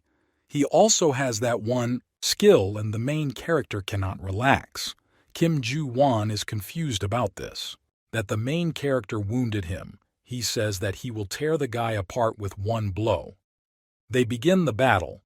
Kim Ju-won tries to hit the main character. Kim Ju-won says that Kim Se-han has good skills. He asks, is it really Kim Se-han? Afraid to fight face to face. But Kim Se-han asks in response, is this all that the guild is capable of? Kim Ju-won starts to get angry. He didn't want to use this yet. But at this moment, Kim Ju-won uses a skill called Kwine-e. Kim Se-han understands that this is a skill that allows you to hide and attack unexpectedly. One of Kim Ju-won's abilities is the look of the main character. At this moment, Kim Ju-won disappeared into space, and from nowhere he could attack the main character. At this moment, Kim Ju-won turns out to be the protagonist's back. Well, Kim Se-han swings her weapon and pierces the guy's body from behind. Kim Ju-won doesn't understand how this is possible, but now he's starting to bleed from his mouth. Kim Ju-won asks if the main character saw him, but Kim Se-han replies that this is not so. At this moment, the main character is holding his sword in the guy's body. Kim Ju-won asks how Sasha did it and how he found out. Kim Se-han replies that he just thought that Kim Ju-won would jump from this place. After all, while the enemy is guarding his rear, he will probably decide to jump out in front and strike. You can hide your presence, but they won't go anywhere with the barrels. Kim Ju-won is angry because the main character treated him meanly, and now the main character has found what he was looking for. He talks about Han Ji-soo's mother, who stands and looks at everything that is happening. The mother thinks that if she continues to follow the main character, who might die. Kim Se-han asks if the woman has any problems. At this moment, Han Ji-soo appears. Mother of bewilderment, she doesn't understand, is this really Han Ji-soo? She asks her daughter if it is her, but at this moment, Han Ji-soo runs into his mother's arms. And the mother doesn't understand what's wrong with her daughter. Han Ji-soo hugs his mother and Kim Se-han says that they can't stay in this month for long because they have to move on. Mother asks, should she go too? Kim Se-han replies that he came specifically for her. Kim Se-han thinks that they shouldn't waste time, because otherwise the guild members will arrive here. Kim Se-han tells Han Ji-soo to keep up with them, and they head off. The main character picks up his mother and asks her for forgiveness. They jump out of the window and head to the safe place. Han Hyun-soo thinks that this can't happen. Was he treated like a weak guy? After all, if he made a contract with a demon or God, everything would be different. Kim Se-han sees that Kim Ju-won is lying there dead. At this moment, a letter appears in front of the guy, the sender of which is Hades.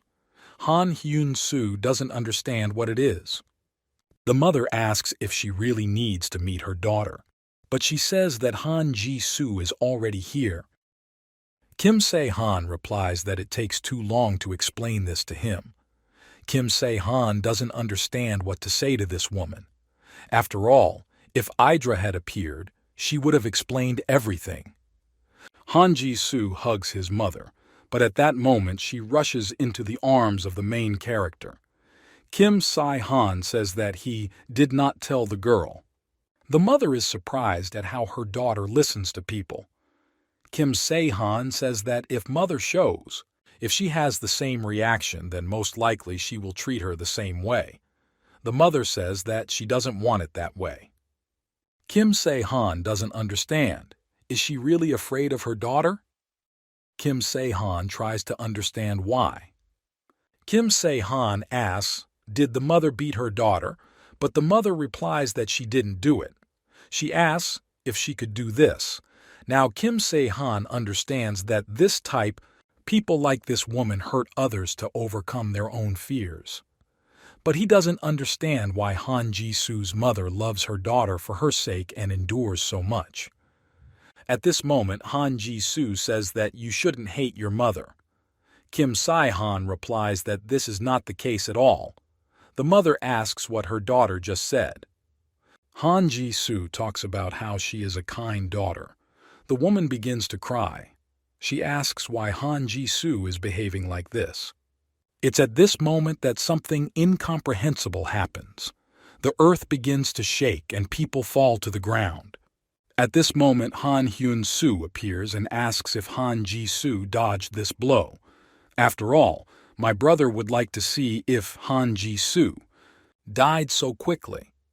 Kim Se-han thinks that he left this guy alive specifically for his family, and this Hades knew who to get close to. Kim Se-han asks, is this all for the sake of killing him? Han Hyun-soo replies that God Hades wants to test the guy's abilities. Kim Se-han is just obstacles in his way. The main character says that the guy's attacks can harm his sister and mother. He asks if Han Hyun-soo has gone completely crazy. But Han Hyun-soo replies that he was aiming at them. He wanted to get rid of his annoying sister and infuriating mother in one blow. But Kim Se-han stopped him.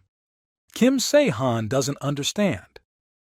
Did God really give this guy a lot of points? He suggests that maybe that's why Kim Ju-won died. At this moment, the main character says, for Han Ji-soo to protect her mother. Kim Se-han gets angry and says that Han Hyun-soo pisses him off. He didn't want to kill him, but the main character still needs to persuade his mother. Han Hyun-soo asks, did Kim Se-han not quite understand what was going on? He uses a skill that Kim Ju-won used, which is called Queen E. The main character is waiting for the guy to attack.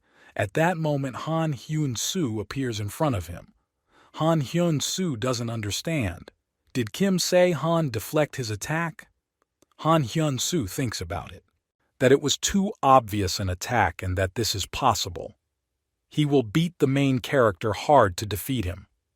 But at this moment, Han Hyun-soo doesn't understand what's going on. He asks how Kim Se-han blocked his blow. The main character replies that it is because Han Hyun-soo destroyed. The building is filled with famous powder, everything around it. That's why Han Hyun-soo left traces behind him when he moved. Kim Se-han swings his weapon and the guy starts bleeding, asks what's the point.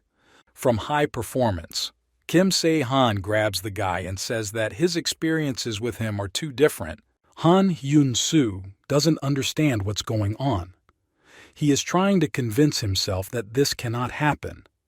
After all, he is the avatar of the Demon King, and the deity herself chose him. But he doesn't understand how this is and why such a stupid guy like Kim Se-han was able to defeat him. Ask, is this true? Han Hyun-soo starts laughing. Kim Se-han asks, what's funny about this? Han Hyun-soo replies that everything is simply too bad. At this moment, he takes the guy by the hand with Kim Se-han holding a sword stabbed into the guy's body. Han Hyun-soo says that God told him that he would not be able to resist the main character, so he would tell Han Hyun-soo how to bring the main character down. Kim Se-han doesn't understand what Han Hyun-soo is up to. Han Hyun-soo replies that naturally he refused. After all, Han Hyun-soo had no doubt that he could kill Kim Se-han with his own strength. But it seems this god was right. Kim Se-han doesn't understand what's going on. Is Han Hyun-soo gaining new strength? Kim Se-han asks whether Hades should have been brought to such a state. Han Hyun-soo says that the main character is probably wondering why he did this. After all, to be honest, he himself doesn't know. However, his mood is spoiled. After all, Hades has such a feeling that this is not the first time Kim Se-han kills his avatar.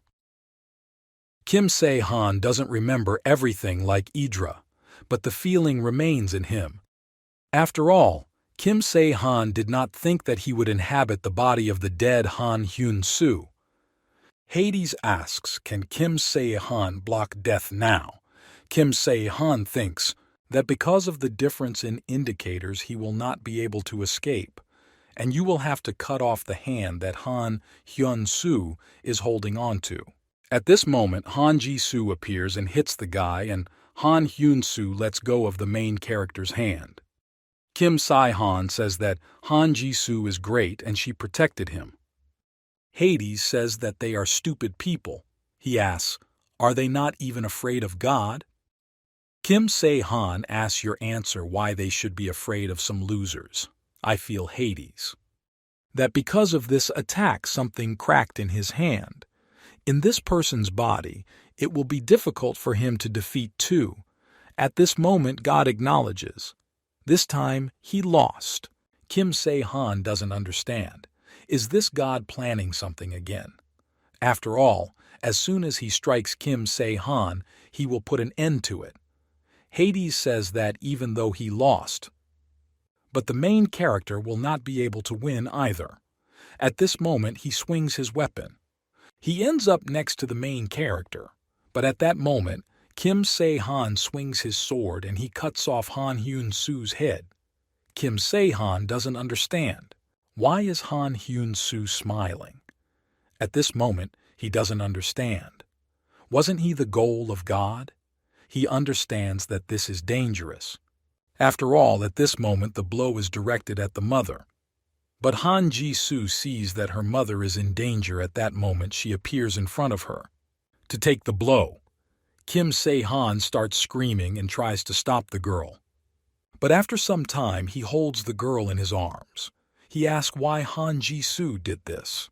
But Han Ji-soo replies that Kim Se-han himself told her to protect your mother.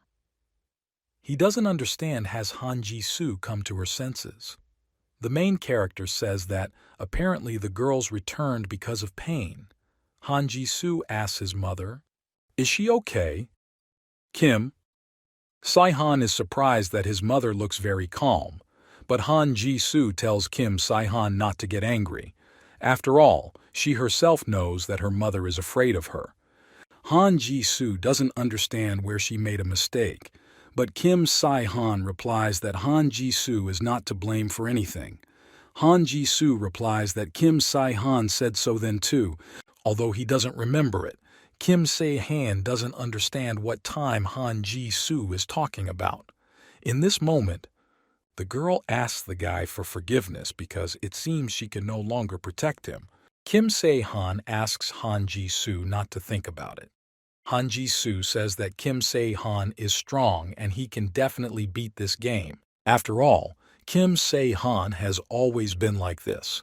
He played video games, and if Kim Se-han started something, he brought it to the end. Han Ji-soo starts screaming in pain. She says that she has one request. She asks Kim Se-han to never forget her. Kim Se-han replies that he will never forget the girl. At this moment, the system says that Kim Se-han has absorbed the feature, which is called Big Girl Love. Kim Se-han doesn't understand. Was it really not a skill but a feature? Big Girl Love is a feature that consists from the girl's hopes. It contains love for only one man and the desire to protect him. Kim Se-han thinks that it is impossible to know what effects this ability has. After all, there is probably some kind of control condition. The woman addresses the main character just so that Kim Se-han will listen to her. She asks if Han Ji-soo is dead. Kim Se-han says that Han Ji-soo really died. He thinks that perhaps the mother is acting so calmly because she is still alive, but her son was killed, and the daughter died protecting her mother. He is surprised that such a woman is Han Ji-soo's mother. The mother says that Kim Si-han was going to tell her something. After all, it seems they need to go to another world. She asks if it is safe there. Kim Si-han replies that this is no longer necessary. Looks like he was wrong. He says that it seems that a girl doesn't really need a mother. The woman asks what Kim Se-han means. Kim Si-han doesn't know how this woman treated her daughter before. But even if she beat her as a child, that's all in the past. Kim Si-han can only see the present and evaluate it. The main character begins to leave and his mother tries to stop him. Kim Si-han thinks that now Han Ji-soo has her. It's poison. The mother hopes that she is still needed, but the main character replies that the mother is not needed. After all, if Kim Se-han brings this woman with him to the second round, then it's okay for him. It would be crazy to say to Han Ji-soo. The mother falls to her knees and begins to cry, judging because she hesitated. Looking at her daughter, what else was possible in her? Maternal feelings remained, but she should have shown these feelings towards Han Ji-soo from the first round. After all, this is called being a mother. Idra turns to the main character and says that his time will soon end, in which case Kim Se-han will fail the task. Idra asks if the main character agrees on this, but Kim Se-han replies that he agrees. Idra says that if Kim Se-han doesn't bring Han Ji-soo's mother, there will be no other way to bring her back. Kim Se-han replies that there is a way. After all, he was there from the very beginning. Kim Se-han was just trying to avoid him, but now he has decided everything and he is responsible for his girlfriend. Idra doesn't understand what the main character is talking about, but she is forgiving and will allow you to add one more person. Kim Se-han doesn't understand what's going on, but he understands that this is not like him. The system says that Kim Se-han failed the task. Kim Se-han failed the task for the first time in the second round, but still he cannot say that his mood has deteriorated. Lee Min-ah meets the main character. She asks if it's true that Kim Se-han is okay. Kim Se-han replies that it doesn't matter because he can free Han Ji-soo anytime. Lee Min-ah says that if Kim Se-han talks like this, he will actually film it. Lee Min-ah says that as soon as the barrier opens, she will run away. Kim Se-han tells Lee Min-ah to run as far as possible, and if there are people nearby, she should also take them with her and run for cover. Lee Min-ah asks, is the main character going to fight? To Kim, Se-han replies that he will save. Lee Min-ah opens a portal and runs away. At this moment, Han Ji-soo appears in front of the main character. Kim Se-han thinks about how, while the girl was locked up, her madness intensified. And it will obviously be hard for her. After all, Han Ji-soo probably endured to hide her essence. After all, she has a lot of fears. The main characters begin to call the girl. He says she doesn't need to restrain herself. After all, this is not necessary. He will accept everything and Han Ji-soo can attack him. Han Ji-soo uses a skill called Berserk. He doesn't understand what kind of skill this is. At this moment, Han Ji-soo uses his weapon to attack the main character. Kim Se-han tries to parry the girl's blow, but he feels as if he is fighting with a piece of steel. At this moment, a huge stone begins to fly towards the main character. Kim Se-han swings his sword and hits this stone, breaking it into pieces. But behind this stone is Han Ji-soo, who hits the main character with her own, but Kim Se-han repels this blow with her sword. He understands that this is a good moment. Kim Se-han understands that with such regeneration power he can be considered that there is simply no punishment in the form of a decrease in defense power. He now understands why incredible experience points were needed without any skills. Han Ji-soo heads towards the main character. At this moment, Kim Se-han uses his swords that open spatial ones and points them at the girl. He thinks that minor wounds only increase points at the expense of the Death Star, and in this case, Kim Se-han uses impenetrable steel. He directs it towards the girl and presses her with this force. Kim Se-han thinks that Han Ji-soo probably passed right under this. The main character extends his hand to the girl and tells Han Ji-soo to stop resisting. At this moment, the girl is covered with metal pins. Kim Se-han takes the girl by the face and says that this is the end. At this moment, the system says that the two players are synchronizing. Han Ji-soo asks the main character if he wasn't bored having fun alone. Then they sat at the table and the main characters played the game. Han Ji-soo spoke that Kim Si-han has always been an outsider. Kim Si-han replies that he is simply more comfortable being alone. He says that such people are usually called outsiders. Kim Si-han asked why Han Ji-soo was talking to him then. Now Han Ji-soo didn't know it herself. Kim Si-han said that Han Ji-soo is pageant, but Han Ji-soo said that she was ordinary. The main character sometimes feels like Han Ji-soo is wearing a mask, although he doesn't really care. Kim Se-han asked Han Ji-soo not to be offended because he does not reproach her, and this, just a type of human behavior. Han Ji-soo then asked the main character if he would be very angry if Han Ji-soo said that she was wearing a mask and was deceiving. Main character. But Kim Se-han replied that he didn't care. He asked who Han Ji-soo was for him to care. Kim Se-han replies that he is fine with this, so stop being offended by them.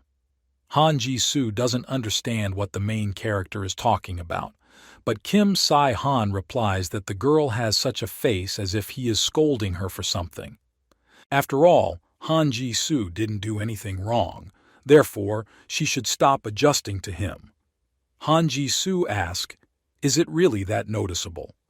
Kim Si-han says that Han Ji-soo has always been like this with the first meeting, and Kim Se-han couldn't do that.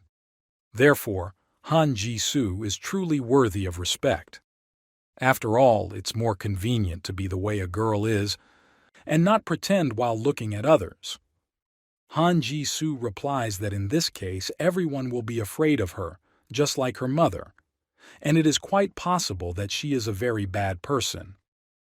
Kim Si-han asks, does Han Ji-soo want to talk about family here? Han Ji-soo replies that there is no other subtext. I just like her herself. Kim Si-han doesn't know what exactly Han Ji-soo is hiding, but she's not as bad as she thinks. After all, if Han Ji-soo was bad, she wouldn't even talk to such an outsider as Kim Si-han. The main character begins to leave. Han Ji-soo replies that Kim Si-han himself says that he is not an outsider, he just likes to be alone. Kim Si-han says that this expression is just words, and if the girl finds it difficult to continue pretending, then she can come to him. After all, no matter what Han Ji-soo introduces the main character, it won't be worry a lot. Han Ji-soo asks, will it really be like that even if she is very scary? But the main character answered that this is exactly so. Kim Se-han gave the girl the opportunity to remember this moment. Well, at this moment explosions occur and the main character flies to the side. He asks the goddess, is this really a failure? He asks whether synchronization is going on or not. But at this moment Han Ji-soo gets out. She begins to remember what the main character is like. She says that Kim Se-han did not forget and kept his promise, but now maybe nothing will work out.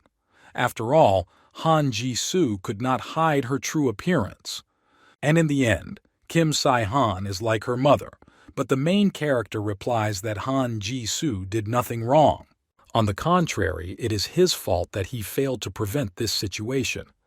After all, Kim Si-han was too careless because that so far there have been no particularly dangerous moments. But Han Ji-soo replies that she cannot yet respond to the guy's feelings. Kim Se-han says that he will not leave his girlfriend. Never. And so Han Ji-soo should stop being afraid and trembling. Kim Se-han puts his cloak on the girl and Han Ji-soo rushes into the arms of the main character. Adra looks at all this and she thinks that she needs to be generous. After all, there is nothing like that. The video with Kim Si-han Ji-soo actually came out well. Adra says that she is generous and patient. Everything in the Dungeon of Dreams is an illusion. In the Chat of the Gods, the Dark King asks, is this also a dungeon? After all, this is a dungeon that displays world divided into Greek captain, asks, has this same guy appeared again?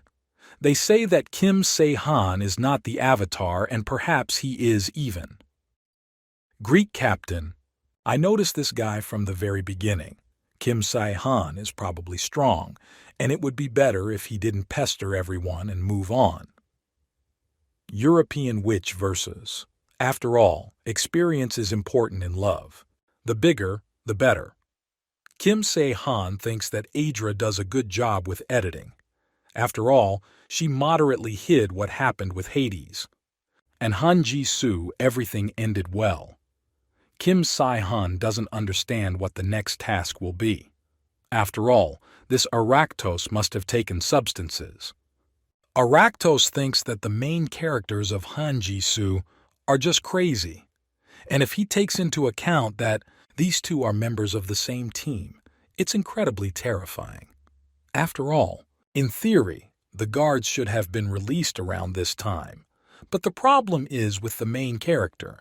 After all, if the guards begin to serve him, it will be disadvantageous for the gods. Arachtos suggests that he may be given the 12th sign of the zodiac, but he thinks about it, that if something goes wrong, the Korean server will completely disappear, and the constellation will be enough to kill this guy. So there is just the right one. After all, Arachtos needs to be corrected a little, and it will become the most optimal constellation for the battle with the player. Lee Min-ah says that her head will soon explode from this potion preparation. Kim Se-han replies that Lee Min-ah should continue doing this anyway to make it faster. Raise your skill level. Lee Min-ah asks how Kim Se-han knew that she would need these ingredients. In addition, she acquired alchemy quite recently. Kim Se-han replies that he knew this day would come and he prepared in advance. After all, Kim Se-han always says everything in advance. After all, Kim Se-han said that he can also see the future. Lee Min-ah asks, is this how Kim Se-han found out? The main character replies that it's something like that. Chang Woo says that thanks to them, his life has become much more comfortable lately. After all, now Chang Woo can take the potion as much as he wants, even if he gets hurt. Lee Min-ah starts to get angry and shouts that they don't need to drink everything at once because it's hard for her too. Kim Se-han says that if the level rises, he will allow her to rest. And Kim Se-han has already put aside several items that will suit her. Now Lee Min-ah enthusiastically asks if this is true. After all, she'll do just that, then it'll come to medium level and will immediately rest. Kim Se-han doesn't understand if Lee Min-ah is really already at the average level. He is surprised by what Lee Min-ah did. It's faster, she's incredibly capable. Kim Se-han replies that Lee Min-ah can do and rest. Lee Min-ah is happy because today she will do nothing all day. And she tells Kim Se-han to just try to bother her a little. Lee Min-ah starts shouting that their main task has finally arrived. She resets what this time, but she can't look because she's preparing a potion. Kim Se-han turns to the girl and says that Lee Min-ah will not be able to rest. Lee Min-ah asks what the main character just said. She asks why this is so. Main task number 6 says that it is called Phenomenal Mama-Mama-Jack, or its players need to find the constellation of the chameleon Mama-Mama-Jack who, hid in soul. He can take on different guises and mock players. If players do not find him as soon as possible, he will continue to torment players. Opponent players is the constellations they should try to avoid fighting him. Kim Se-han said that they would need Lee Min-ah for this task. Kim Se-han has never met Mama Jack's mom, but he had heard about it. Phenomenal Mama Jack is a chameleon constellation, and he has the ability to change his appearance. After all, the difference with Lee Min-ah is that he can take on the skills of the one he has turned into, and thus he uses other people's skills and was the culprit of the split of humanity. Lee Min-ah starts crying and asks what kind of stupid tasks are these. Kim Se-han thinks that this name will later go to the girl, phenomenal Lee Min-ah. At one time she was very famous, but then she suddenly disappeared, so Kim Se-han doesn't know how she managed to destroy Mama Jack. At this moment, Han Ji-soo enters the main character's room and asks what Kim Se-han is thinking about and if she can help him with anything. Kim Se-han replies that the girls are okay, no need to do. Han Ji-soo doesn't understand what Kim Se-han is talking about, but the main character replies that this task is not really suitable for a girl. Besides, Han Ji-soo has not yet left after what happened, and she must rest, but they can handle it themselves. Kim Se-han understands that if Mama Jack starts copying Han Ji-soo, the situation will become simply terrible. Han Ji-soo asks, "Is Kim Se-han going to act alone with Lee Min-ah?" Kim Se-han replies that Lee Min-ah is underage, and Han Ji-soo should stop thinking about strange things and just do as he said. At this moment, Snow White releases soap bubbles from her horn. She says it's up to Lin now. And now Lin jumps up and destroys all the bubbles that were in space. She lands on the ground and Snow White rejoices. In this moment, the main character comes in. He says that the level of their games is simply off the charts. Lin asks the main character if something happened, but Kim Se-han thinks about to take the girl on the main mission. Lin is incredibly surprised. She asks, does she really need to go on a mission? Kim Se-han replies that Lin is also a player, and the main character thinks that this task will be a good experience for her. After all, Lin is already going to the dungeon. Lin replies that she sometimes goes with her dad.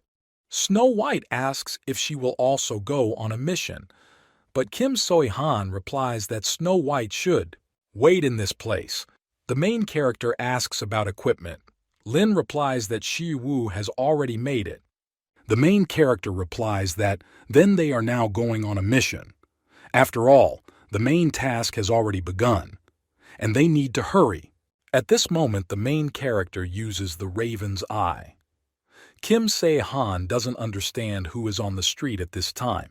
After all, Kim Se-han heard that Mama Jack is a constellation of the lowest divine rank, and this is an aura of at least an average level. And Kim Se-han did not expect this. After all, with such a level, he was able to turn into the main character. Kim Se-han thinks that this Aractos is up to something again. Mama Jack feels that this is undoubtedly a Kara skill. He doesn't understand.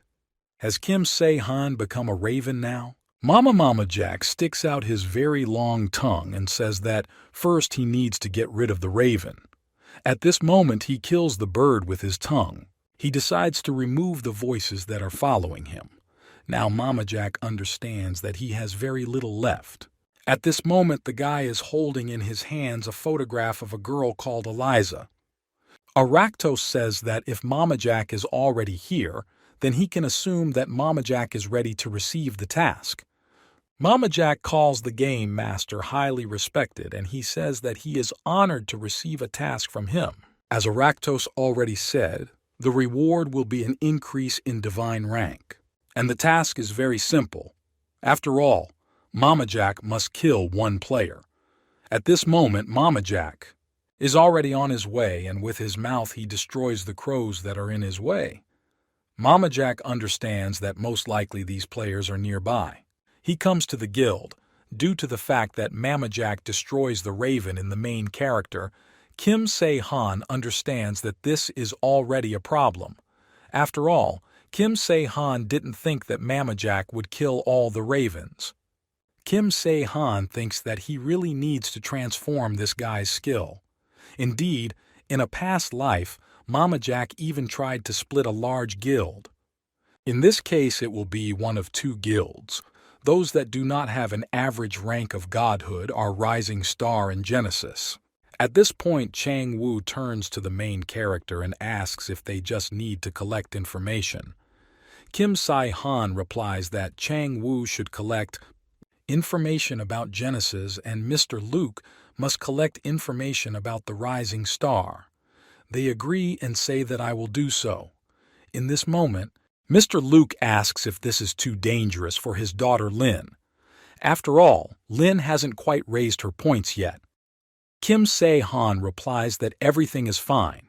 After all, points can be raised gradually, even if now they are higher than the average player.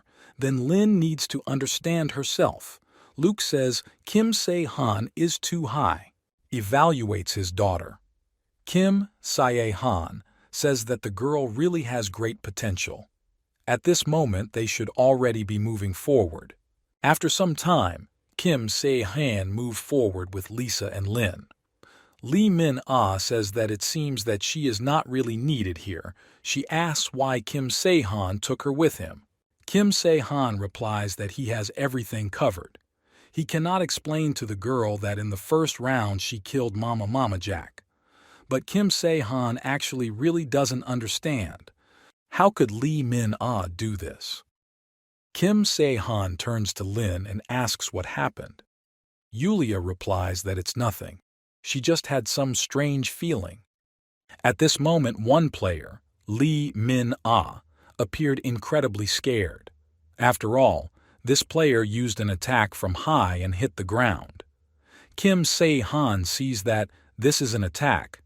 Using a paralyzing skill, Kim Se-han tells the girls to be ready to attack. Lee Min-ah doesn't understand what this is and what Kim Se-han did again. Kim Se-han answers that he did nothing wrong from the very beginning. At this moment, the player begins to shout that they have been noticed, and he sends his players to attack. They're trying to strike at the heroes, but at this moment, Lee Min-ah turns into a chipmunk and rushes onto the main character's shoulder. Kim Se-han doesn't understand what this is because Lee Min-ah must protect Lin. At this moment, Kim Se-han sees Lin fighting. He doesn't understand. Does the girl really have eyes on the back of her head? Although this is even for the better. At this moment, one player starts shouting not to touch the girl. After all, they shouldn't waste their energy and aim directly at the guy. Kim Se-han tells Lee Min-ah not to even think that she won't be attacked. After all, they had already noticed that Lee Min-ah was with him. Kim Se-han says that although it doesn't matter, he can deal with them with one blow. Kim Se-han asks what this means and why the players suddenly attacked them. After all, now these players who attack the heroes are sitting tied up. The player calls the main character a dirty chameleon. After all, if it weren't for the guild, Kim Se-han would already be dead. But the main character doesn't understand what these players are even talking about. After all, as soon as they heard about Raven, we started talking about the chameleon. The player begins to shout that the main character will soon be captured anyway. After all, a reward for the guy was announced throughout Seoul. Kim Se-han answers what's wrong with the player. Everything is clear, but he asks what else chameleon means. Lin also asks what kind of Kim Se-han is chameleon. It seems like they misunderstood something. Kim Se-han understands that this is Mama Jack's order. Lee Min-ah explains to Yulia that Mama Jack has turned into a high-ranking person and began giving orders to the players. And now the chameleon has taken on the appearance of the main character.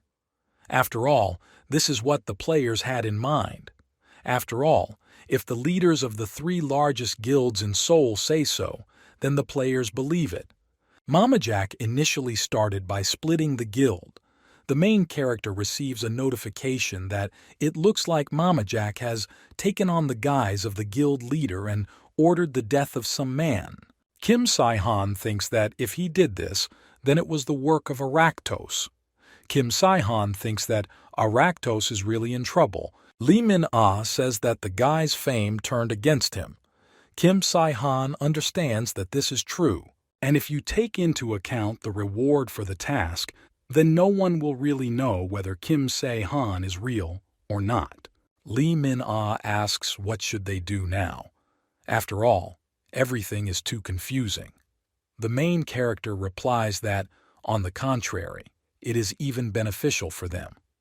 After all, they are too lazy to look for this guy themselves, but first they know that Mama Jack is hiding in the guild. Kang Tae's son says that he would like Sung Hayuk to stay in this place. After all, as Kang Tae's son expected, all three guilds act quickly. And there are no deviations in the double. As far as Kang Tae's son knows, he tries to protect the players as much as possible. And this is an interesting detail. The players say that it is in this place. After all, people say that they saw Mama Jack nearby, and they need to hurry, otherwise he will run away. Deputy Guild Leader. A rising star named Daedra says what kind of Mama Jack the elusive is. Next to him at this moment is the deputy of the Genesis Guild named Gang Eun. Kim Se-han thinks that it's been a long time since he saw Gang Eun and Daedra. He is surprised that even these two were involved. Lee Min-ah asks if Kim Se-han will fight. But the main character doesn't even know, because he wanted to decide with words if he succeeds. Lin replies that would be great. At this moment the main character turns to the girl and says that if a battle starts, Lin should watch the girl carefully. Lin doesn't understand what Kim Se-han is talking about. But Kim Se-han replies that Lin will learn right away if he just watches, and this is quite enough. He tells them to go already. At this moment, the main character finds himself among the players, and the players do not understand what it is. They think it was Mama Jack who came to them. Gang Eun says what rumors mean. That Mama Jack in the Yeongdongpo area turned out to be true. Gang Eun asks, "Is this really Mama Jack?" But Kim Se-han replies that he is not Mama Jack, but Kim Se-han. Gang Eun is incredibly surprised. She doesn't understand if this is true. Kim Se-han doesn't understand why Gang Eun believes words so easily. She must show at least an ounce of doubt. Daedra starts screaming and asking if Gang Eun really believed this guy. He asks, does Gang Eun think that Mama Jack would admit that it is him? Gang Eun says it's true. At this moment she takes up her weapon, but Kim Se-han replies that if he were a fake player, he would not appear here in person. Gang Eun realizes that this is also true. Daedra starts screaming and suggests that this might be his plan. He asks why Gang Eun forgot to be careful so quickly. Gang Eun replies again that it seems, yes, Daedra is right. Kim Se-han thinks that there is no end. He doesn't understand. Is this really Gang Eun? Kim Se-han knows what they talked about with their leader. He says that Gang Eun and Daedra were also nearby. Kim Se-han asks if they remember this. Kim Se-han says that only Sung Hyuk and Gang Eun know about this. Gang Eun replies that she remembers. Kim Se-han can then easily and simply prove that he's a real point. They were talking then. Here are the constellations. And Gang Eun, at the leader's request, walked out the door. At this moment Dong Guan appears and starts shouting that Mama Jack came up with all this, and he can think as much as he wants and it's all to no avail. Kim Se-han doesn't understand. Is Dong Guan really here? Kim Se-han can't understand what Dong Guan is doing in this place. But now he sees that this is actually not Dong Guan because he is not wearing his collar. Kim Se-han realizes that this is Mama Jack. At this moment, Mama Jack uses the taunt skill, and he tries to turn people against the main character. Kim Se-han thinks about what Mama Jack is annoying. At this moment, Gang Eun says that she has made a decision. After all, if you think about it, Kim Se-han was very strong. Gang Eun says to Kim Se-han, "Fought with Kostya, and if he wins, this will be the proof. After all, No matter who Kim Se-han is, he cannot defeat them in a fight. She also said that in the assignment, that completion requires Mama Jack admitting her defeat. Gang Yoon, you say that Kim Se-han is real or not. It doesn't matter. The main thing is not to kill him. Kim Se-han says that Gang Yoon may attack him. Kim Se-han thinks about how stupid he is for trying to argue with a girl. At this moment, people go to attack the main character. Kim Se-han fights off 3 people with just one swing, who tried to stab him.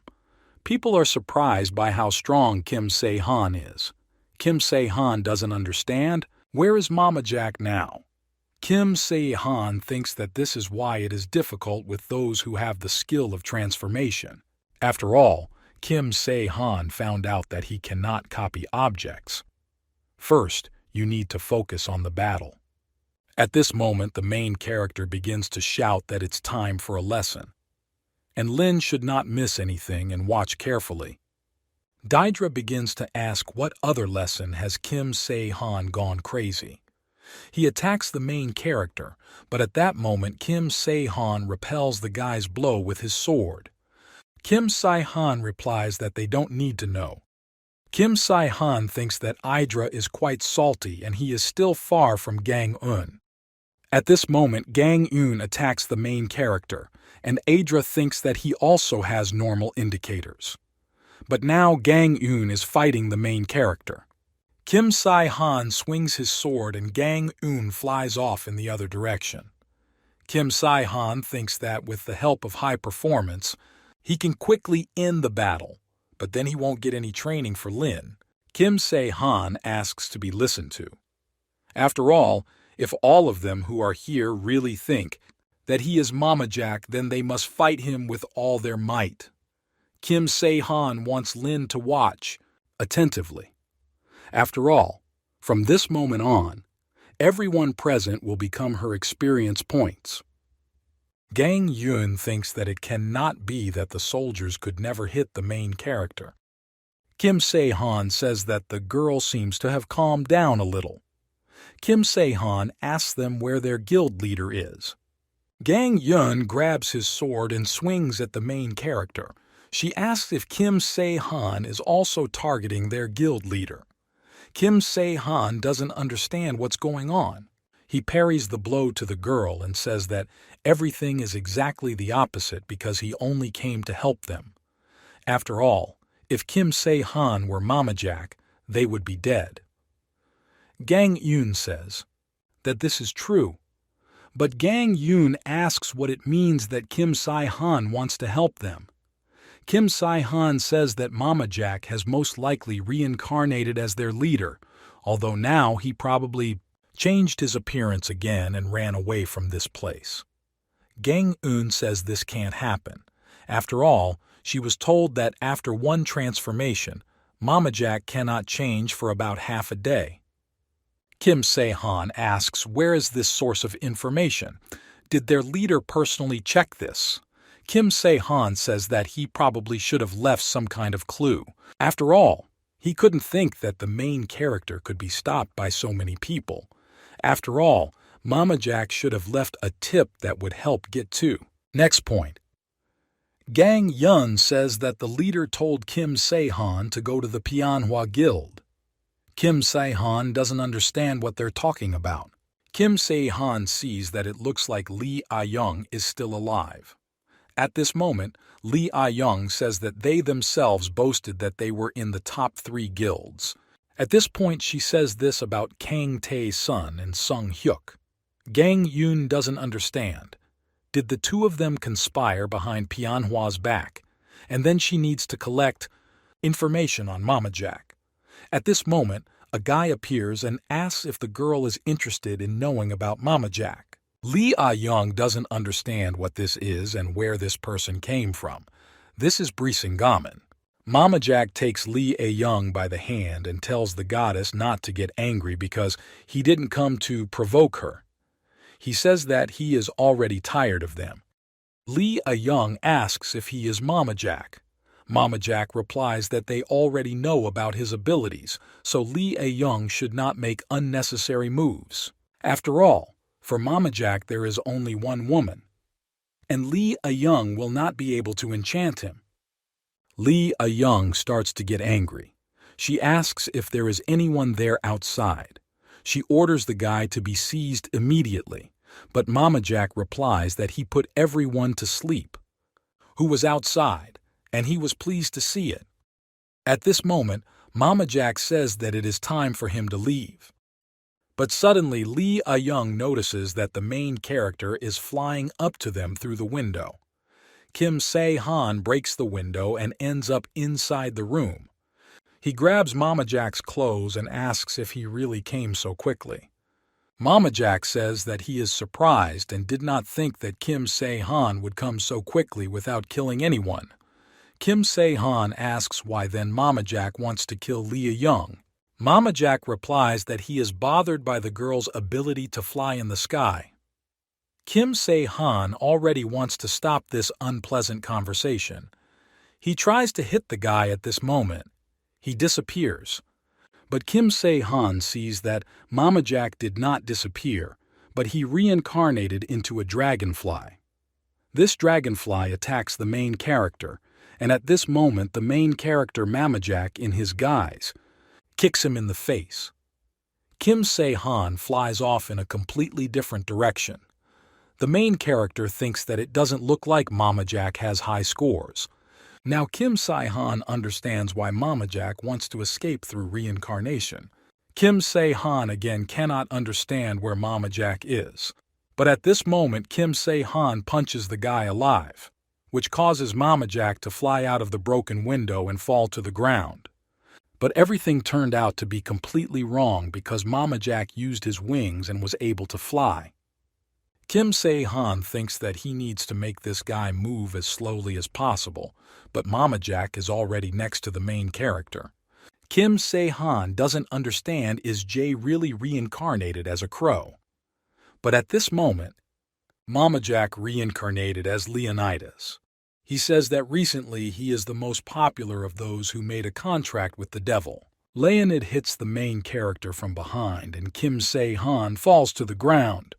After all, the monster used the hand of a cyclops, and with this was able to inflict a strong blow on the main character.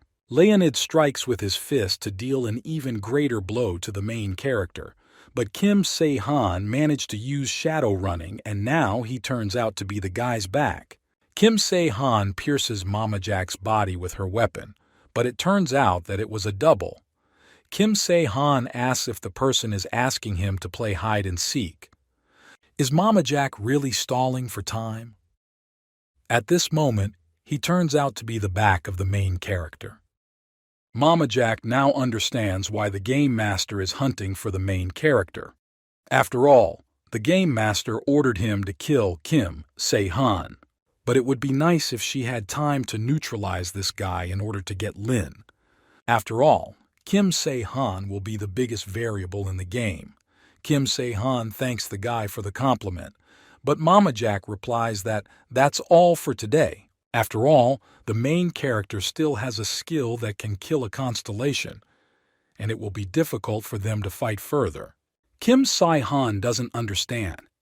Is this guy really famous for producing evidence?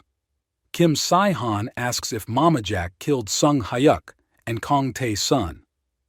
But Mama Jack replies that he didn't do it. After all, he cannot put the main character at a disadvantage by killing these people. Mama Jack says that he is sorry that he could not kill this girl, Lee Young. Mama Jack says that he is leaving. After all, he has a lot to do. Kim Se-han sees Mama Jack's body appearing in the wall, held on by a pin. Kim Se-han doesn't understand. Is this really a doll? Kim Se-han understands that this guy's scores were too low, but he doesn't understand where his real time is now. At this moment, the main character receives a notification that Mama Jack wants to take Lin. This message was written to the main character by Lee Min-ah.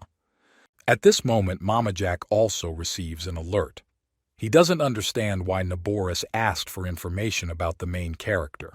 At this moment, he looks on the screen and Lin is visible there. He says that this man has such flesh. The bowl can take anything. It's just a modern body.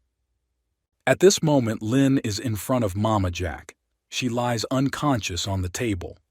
Mama Jack says that for this day he studied so much and increased his divinity, and endured it for a very long time. And now he will free Eliza. Mama Jack says that a lot of time has passed, and finally it will happen. At this point, he places a pendant with Eliza's photo on Lin's body. Mama Jack says that it must have been hard for the girls. At this moment, the body begins to transform. Mama Jack is already waiting. At this moment, Lee Min-ah appears in front of him. Lee Min-ah asks what Mama Jack was going to feed Lin. After all, it tastes milder than her potion. But Lee Min-ah says that it turns out that this is the guy's weak point. At this moment, Lee Min-ah is holding the pendant that Mama Jack placed on the girl's body. Mama Jack starts screaming and asks what Lee Min-ah did to his girlfriend. He swings his hand, but Lee Min-ah jumps to the side. Now Lee Min-ah is incredibly scared. She doesn't understand why she did it. After all, she just went crazy. A few hours ago, Lee Min-ah asked how it was possible to leave them like that and leave, no matter how urgent the main character's business was. Lin said that it was still very cool, that after such a fight, Kim Se-han will be able to fly again immediately. Lee Min-ah asked what is so surprising about this, because Kim Se-han does everything his own way. At that moment, the girl felt that something was approaching this place. She said, so that Lin doesn't get scared and stay calm. At this moment, Lee Min-ah makes a division of space. But now, a few hours later, Lee Min-ah has turned into a ferret, and this huge monster is trying to escape by taking his medallion. Mama Jack screams for Lee Min-ah to give Eliza back to him. Lee Min-ah uses starfish to strengthen the physical body by absorbing metal. After all, if not for this skill, there would be no wet spot left from the girl. At this moment, the clown sends the girl a message to run as quickly as possible. Lee Min-ah thinks about what she also said, that the transfer skill is stupid. The clown says that in the future Mama Jack will be able to take on the skills of animals. Therefore, he has a high level, although Lee Min-ah is still very far from him. But Lee Min-ah doesn't understand what the difference is. After all, now Mama Jack can only change his appearance. Mama Jack is trying to catch up with the girl and pick up his medallion. He hits Lee Min-ah and the girl flies away, losing her medallion. Mama Jack tries to take him away, but Lee Min-ah uses his hand and hits the ground. Lee Min-ah says that she has a good reaction. She takes this medallion and says that she won't give it up to Mama Jack so easily. Now Lee Min-ah turns into a bird, and Mama Jack turns into a huge dragon. Lee Min-ah still tries to escape. She understands that the dragon is too much. At that moment, a message came from the main character for Lee Min-ah to lure a huge monster into their guild building. Lee Min-ah asks if Kim Se-han is suggesting that they should all capture this monster together. Kim Se-han says that Lee Min-ah should take him to the guild building and Kim Se-han will temporarily rent. Safe zone settings. Lee Min-ah hopes that the main character has a clear plan for this. But Kim Se-han replies that the girl should speak simply as she is told. The dragon tries to catch up and asks the girl to return to his Eliza. At this moment, the main character told the whole team to get ready, because Lee Min-ah, now he will try to lure Mama Jack to this place. And if you believe her words, Mama Jack's goal is to save some girl. Lin hopes that Lee Min-ah will be okay, because Lee Min-ah is now risking his life because of Lin. Snow White tells Lin to calm down because everything will be fine. Kim Se-han says this is a great chance. After all, Now Lisa has Mama Jack's weakest point in her hands. Neither monsters nor observers can enter the safe zone, and vice versa. It is possible to lock someone who gets into this zone, and when the monster hits her, then it is impossible to break through the barrier. Therefore, the main character needs to remove the settings for the safe zone on the guild building, and when he appears here, he will no longer be able to escape. And the main character also says that they need to increase the guild's defense level to the maximum. At this moment, the system asks, does the main character really want? To increase the level for this, the main character will have to spend a total of 150,000 points. The main character understands that it doesn't matter how much it will cost him. This needs to be done. At this moment, Kim Se-han said that everything was ready. Lee Min-ah is already arriving at their guild location. The dragon tries to catch up with the girl and screams for Lee Min-ah to give him the medallion. At this moment, Lee Min-ah begins to call the main character, and they break through the wall in the guild. Kim Se-han said that Lee Min-ah is great. He thanks her properly for this later. Lee Min-ah says she won't do that again. Lee Min-ah incredibly scared. She rushes into the arms of the main character, but the dragon is trying to get the medallion back to him. Chang Woo and Luke attack this huge monster.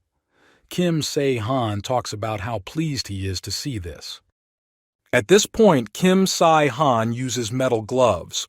The dragon begins to use fire. Dragon, use your unity of belief to try to fend off the main character's blow. Kim Se-han punches a guy, and now Mama Jacob flies to the side. He transforms into his characteristic appearance. Kim Se-han asks if the guy has come to his senses yet. Mama Jack asks if Kim Se-han is offering a real fight. Kim Se-han says that, judging by the way Mama Jack went crazy when some kind of medallion was taken away from him, it will be uninteresting to fight with him. Mama Jack says that's amazing confidence. After all, when he first received the task from Aractos, he felt a little sorry for the main character. But now he doesn't feel sorry for anything at all, and Kim Se-han will regret getting involved with this. Mama Jack gets up and Lee Min-ah and Snow White are incredibly scared. Kim Se-han asks if Mama Jack still has time to look around. At this moment, the main character runs into the guy and tries to stab him, but Mama Jack flies away. Luke and Chang Woo also attack this guy, but Mama Jack uses transformation and turns into a small goblin. But he has very huge hands with which he grabs Luke and Chang Woo. Mama Jack throws players around. Now he returns to his normal form. The Chang Woo hatches try to continue fighting Mama Jack. Mama Jack says that to the main character, you'll have to fight him alone. After all, if Kim Se-han returns the medallion to him, he will die without pain. Kim Se-han replies that Mama Jack speaks as if he is confident in his victory. But Mama Jack replies that Kim Se-han fought with his double and probably already realized that he cannot do half of what Mama Jack himself can do. And even Kim Se-han defeated him with difficulty. Kim Se-han replies that he won't argue, but also Kim Se-han, then he did not fight at full strength, so he can say the same to the monster. In this moment, Kim Se-han uses evidence of superiority. Mama Jack asks, isn't the main character finished yet? At this moment, Kim Se-han summons his sword and says that Mama Jack can attack him. This sword is called Pragar, Sword of the Fairy King Mananan Maklira. Mama Jack doesn't understand where the main character got such an item. At that moment, Kim Se-han forgot one thing. This is a first-round transfer set. Kim Se-han did not receive a reward for the fourth task, so for the fifth, his reward was one level higher. So the main character got this sword. He, like a sponge, absorbs magical powers, so there are limitations in control. But it doesn't matter now. Kim Se-han points his sword towards the guy and Mama Jack dodges. Kim Se-han doesn't understand what's going on. Is this the effect of a simple movement? After all, one mistake can lead to disaster. The sword seems to disappear, but at that moment it heads towards Mama Jack. Mama Jack asks what kind of cheap tricks these are, but Kim Se-han says that Mama Jack kidnapped a person and doesn't tell him about it. Kim Se-han thinks that he is spending too much, a lot of magic, and he has 5 minutes left. At this moment, the system says that the guild's protection level is the highest, and the update is in progress. 5 minutes left. Kim Se-han thinks that he only needs to hold out for 5 minutes, and then he will be able to defeat the monster. Kim Se-han thinks about how tired he is of this monster's tricks. At this moment, the hatch turns out to be the back of the main character. Luke asks how this happens. Kim Se-han asks, does the lieutenant really think that the ball can catch up with the opponent with just one glance? Mama Jack uses transformation and says that they should not underestimate him. He begins to emit fire from his mouth, and everything now begins to burn with fire. Mama Jack says that the main character's resistance, it's a waste of time. After all, he told Kim Se-han not to do anything and he won't be able to defeat Mama Jack. Kim Se-han says it's interesting. He asks, is this also a waste of time? At this moment, the renovation of the guild building was completed. A reinforced safe zone has been activated on one of the floors, and also the system applied a large increase in system protection. Mama Jack doesn't understand what's going on. He asks what Kim Se-han is doing. At this moment, the system says that a high-security intrusion has been detected, and now the system is trying to immediately destroy Zone Security Invader. A huge number of weapons are being sent towards Mama Jack and they are trying to kill the guy. Mama Jack starts shouting that Kim Se-han is acting incredibly vilely, but at this moment the guy's blood is scattered all over the place and nothing can help him. Now Mama Jack lies motionless.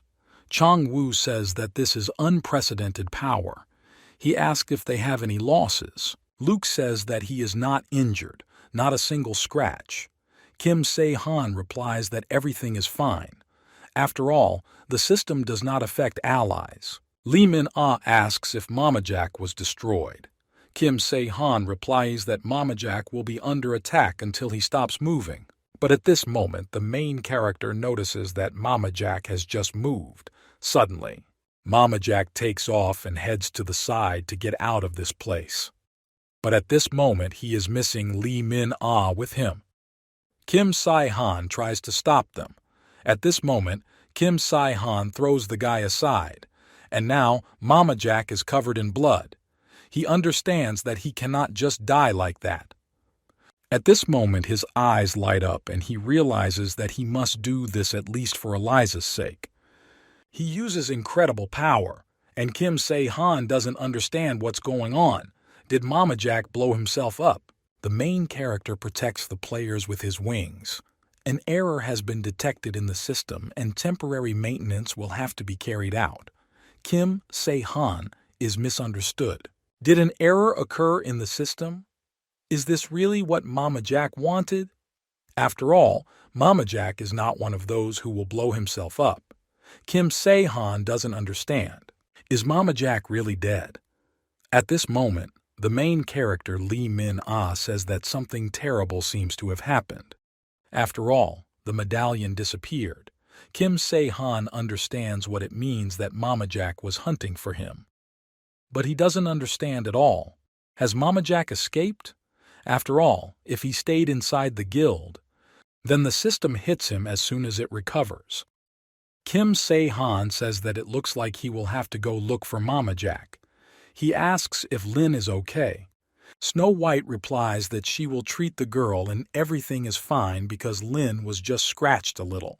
The main character agrees and now he begins to run away.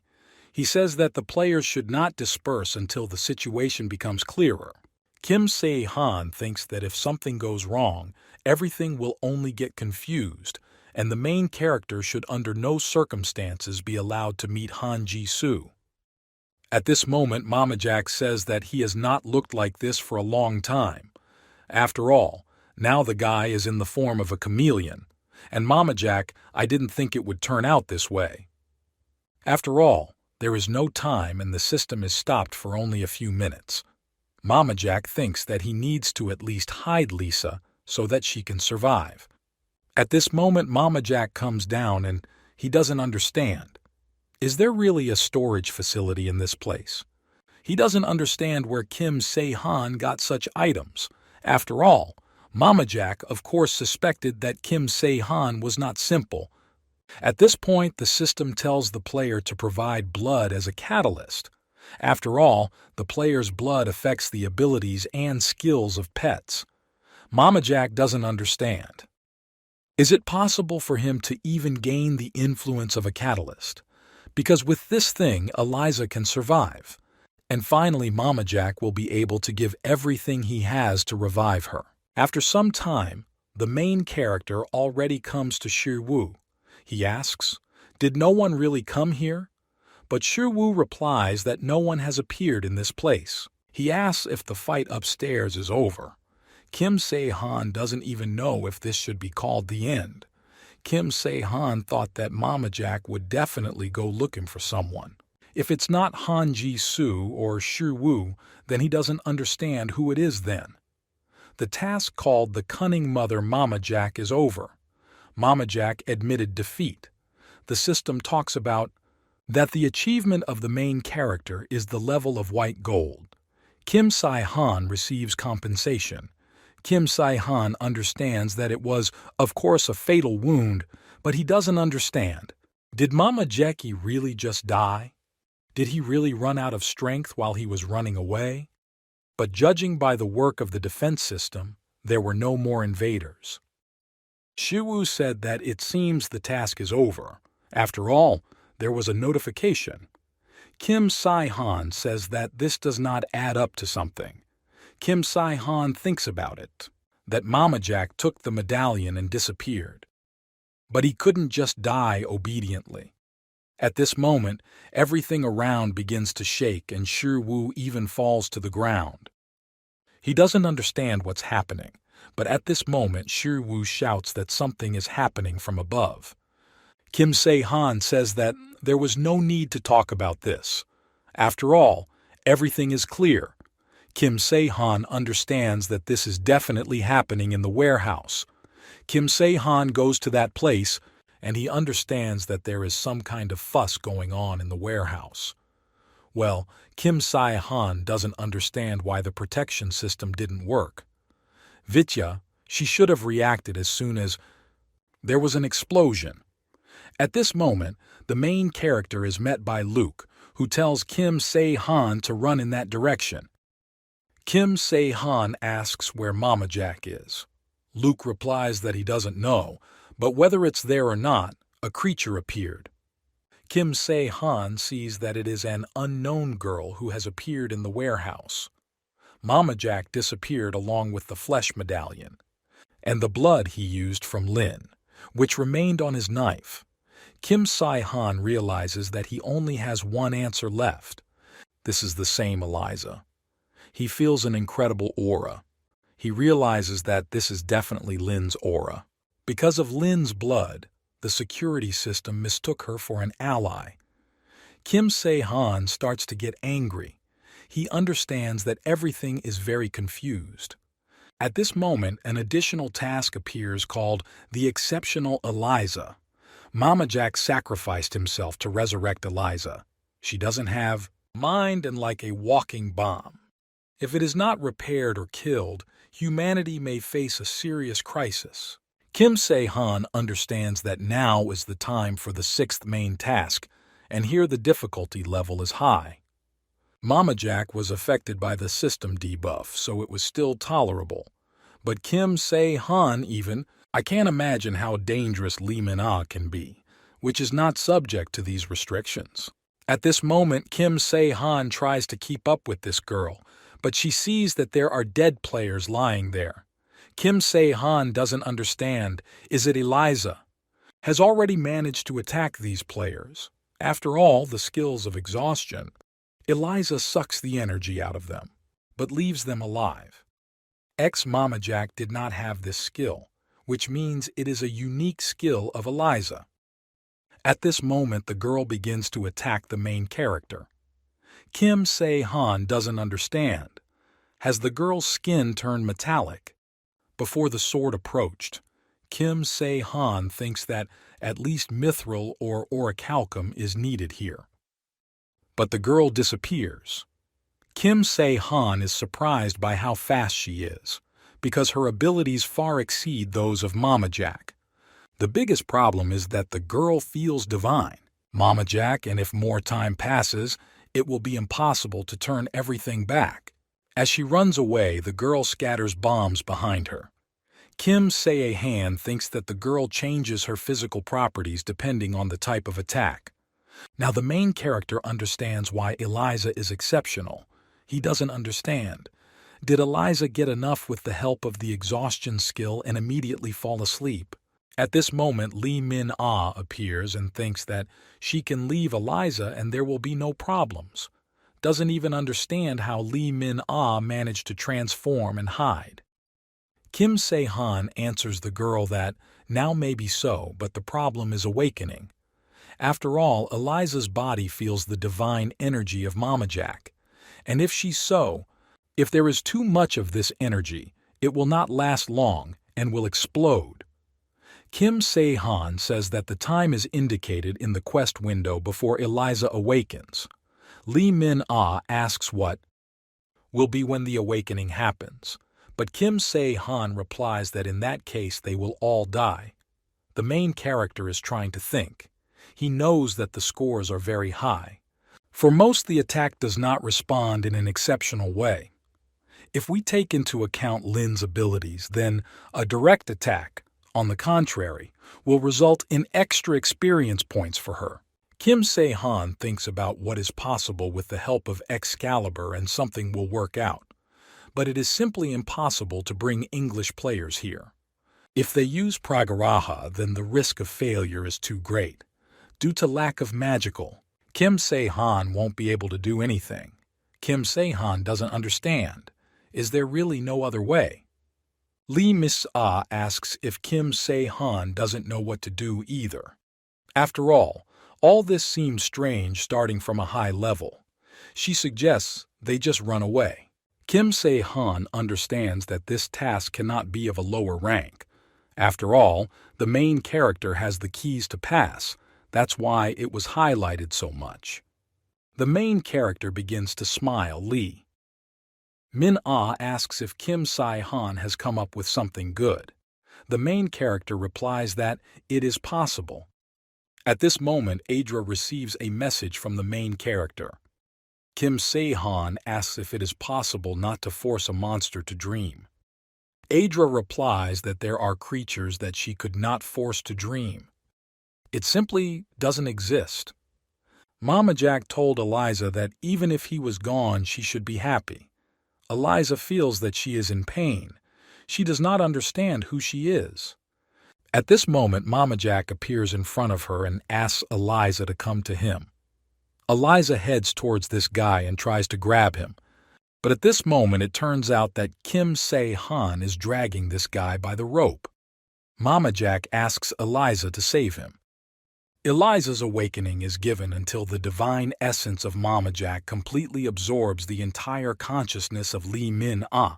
Kim Se-han realizes that Lee Min-ah, with his incomplete memories, cannot cope with this power, and she will become a monster with a mid-rank divine character. And Mama Jack probably didn't know this either. Mama Jack asks, "Can't Kim Se-han fly faster? Because that's how they can catch her." Kim Se-han replies that the speed is already reaching 40 kilometers. Suddenly, the main character runs into a stop and he asks if Lee Min-ah is okay. At this moment, it turns out that Lee Min-ah has reincarnated into Mama Jack's body. Lee Min-ah thinks about how scared she is, but she understands that everyone can die this way.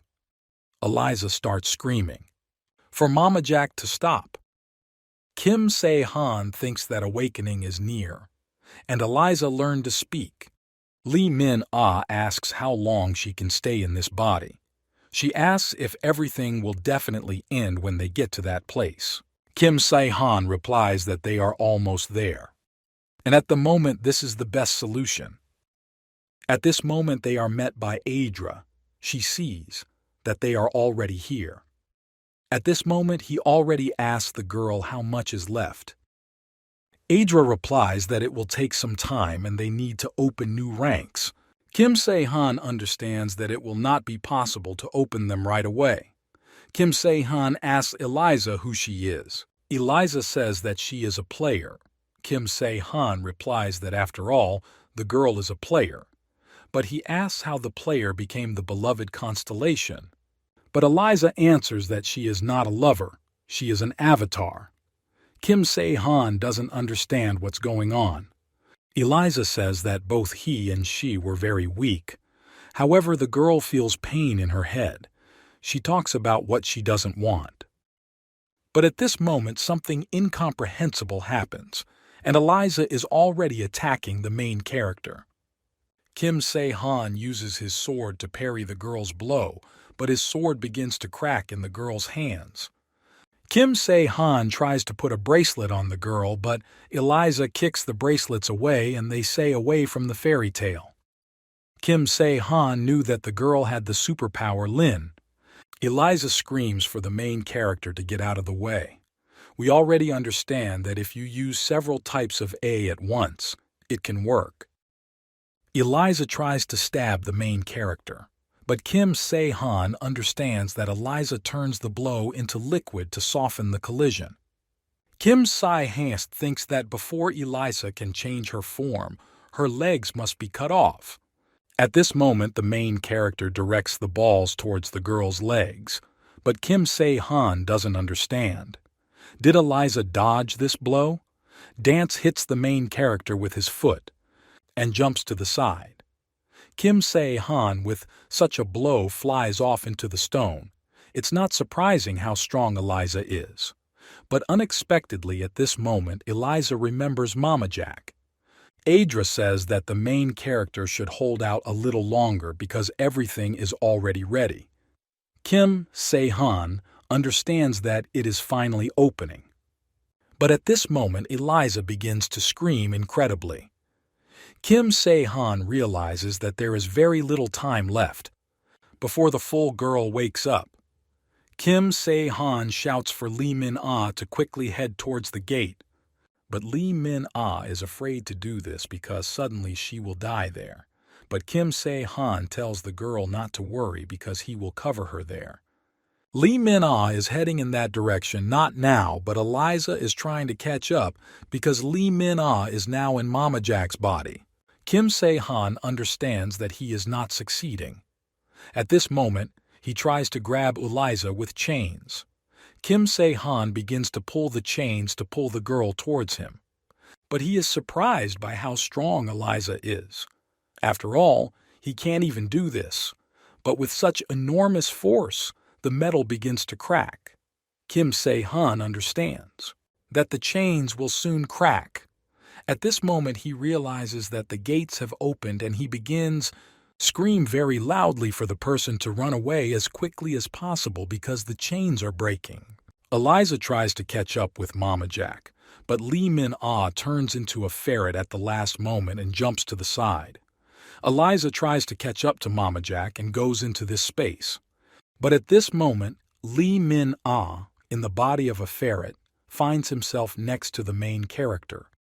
The system says that a foreign creature has entered the Temple of Dreams. The main character is asked if he agrees to use it. The main character answers that he agrees.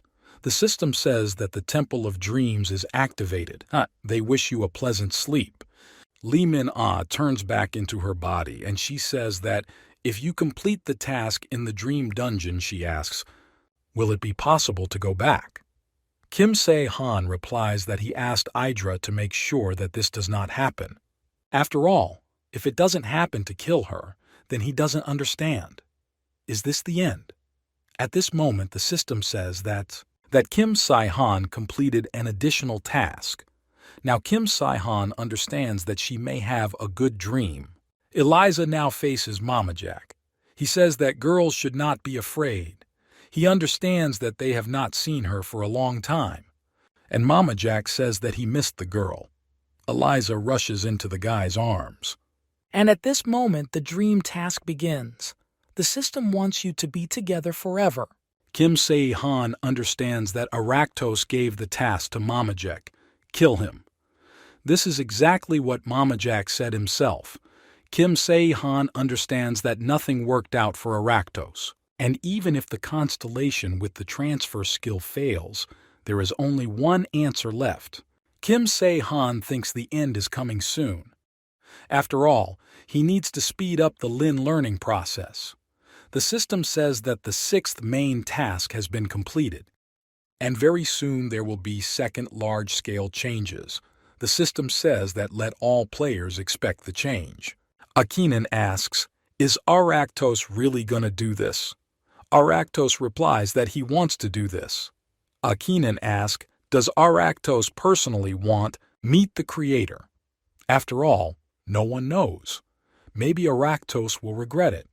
Well, Aractos answers that if you leave the main character alive, he will regret it 100 times more. Akinan asks, does Aractos really not like that player? Aractos answers, although this may have been considered to be observed from the outside, Aractos, I really want to kill this guy. After all, at this rate, the life of Aractos may soon be in jeopardy. After all, the guy has only one way left, and that is to call him. After all, Aractos understands that this matter cannot be left just like that. And this time to the main character, you won't be able to find a way out.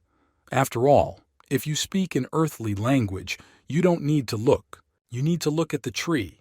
Look at the forest. And if the main character remains alive, then his entire team must be destroyed so that Kim Se-han is left completely alone.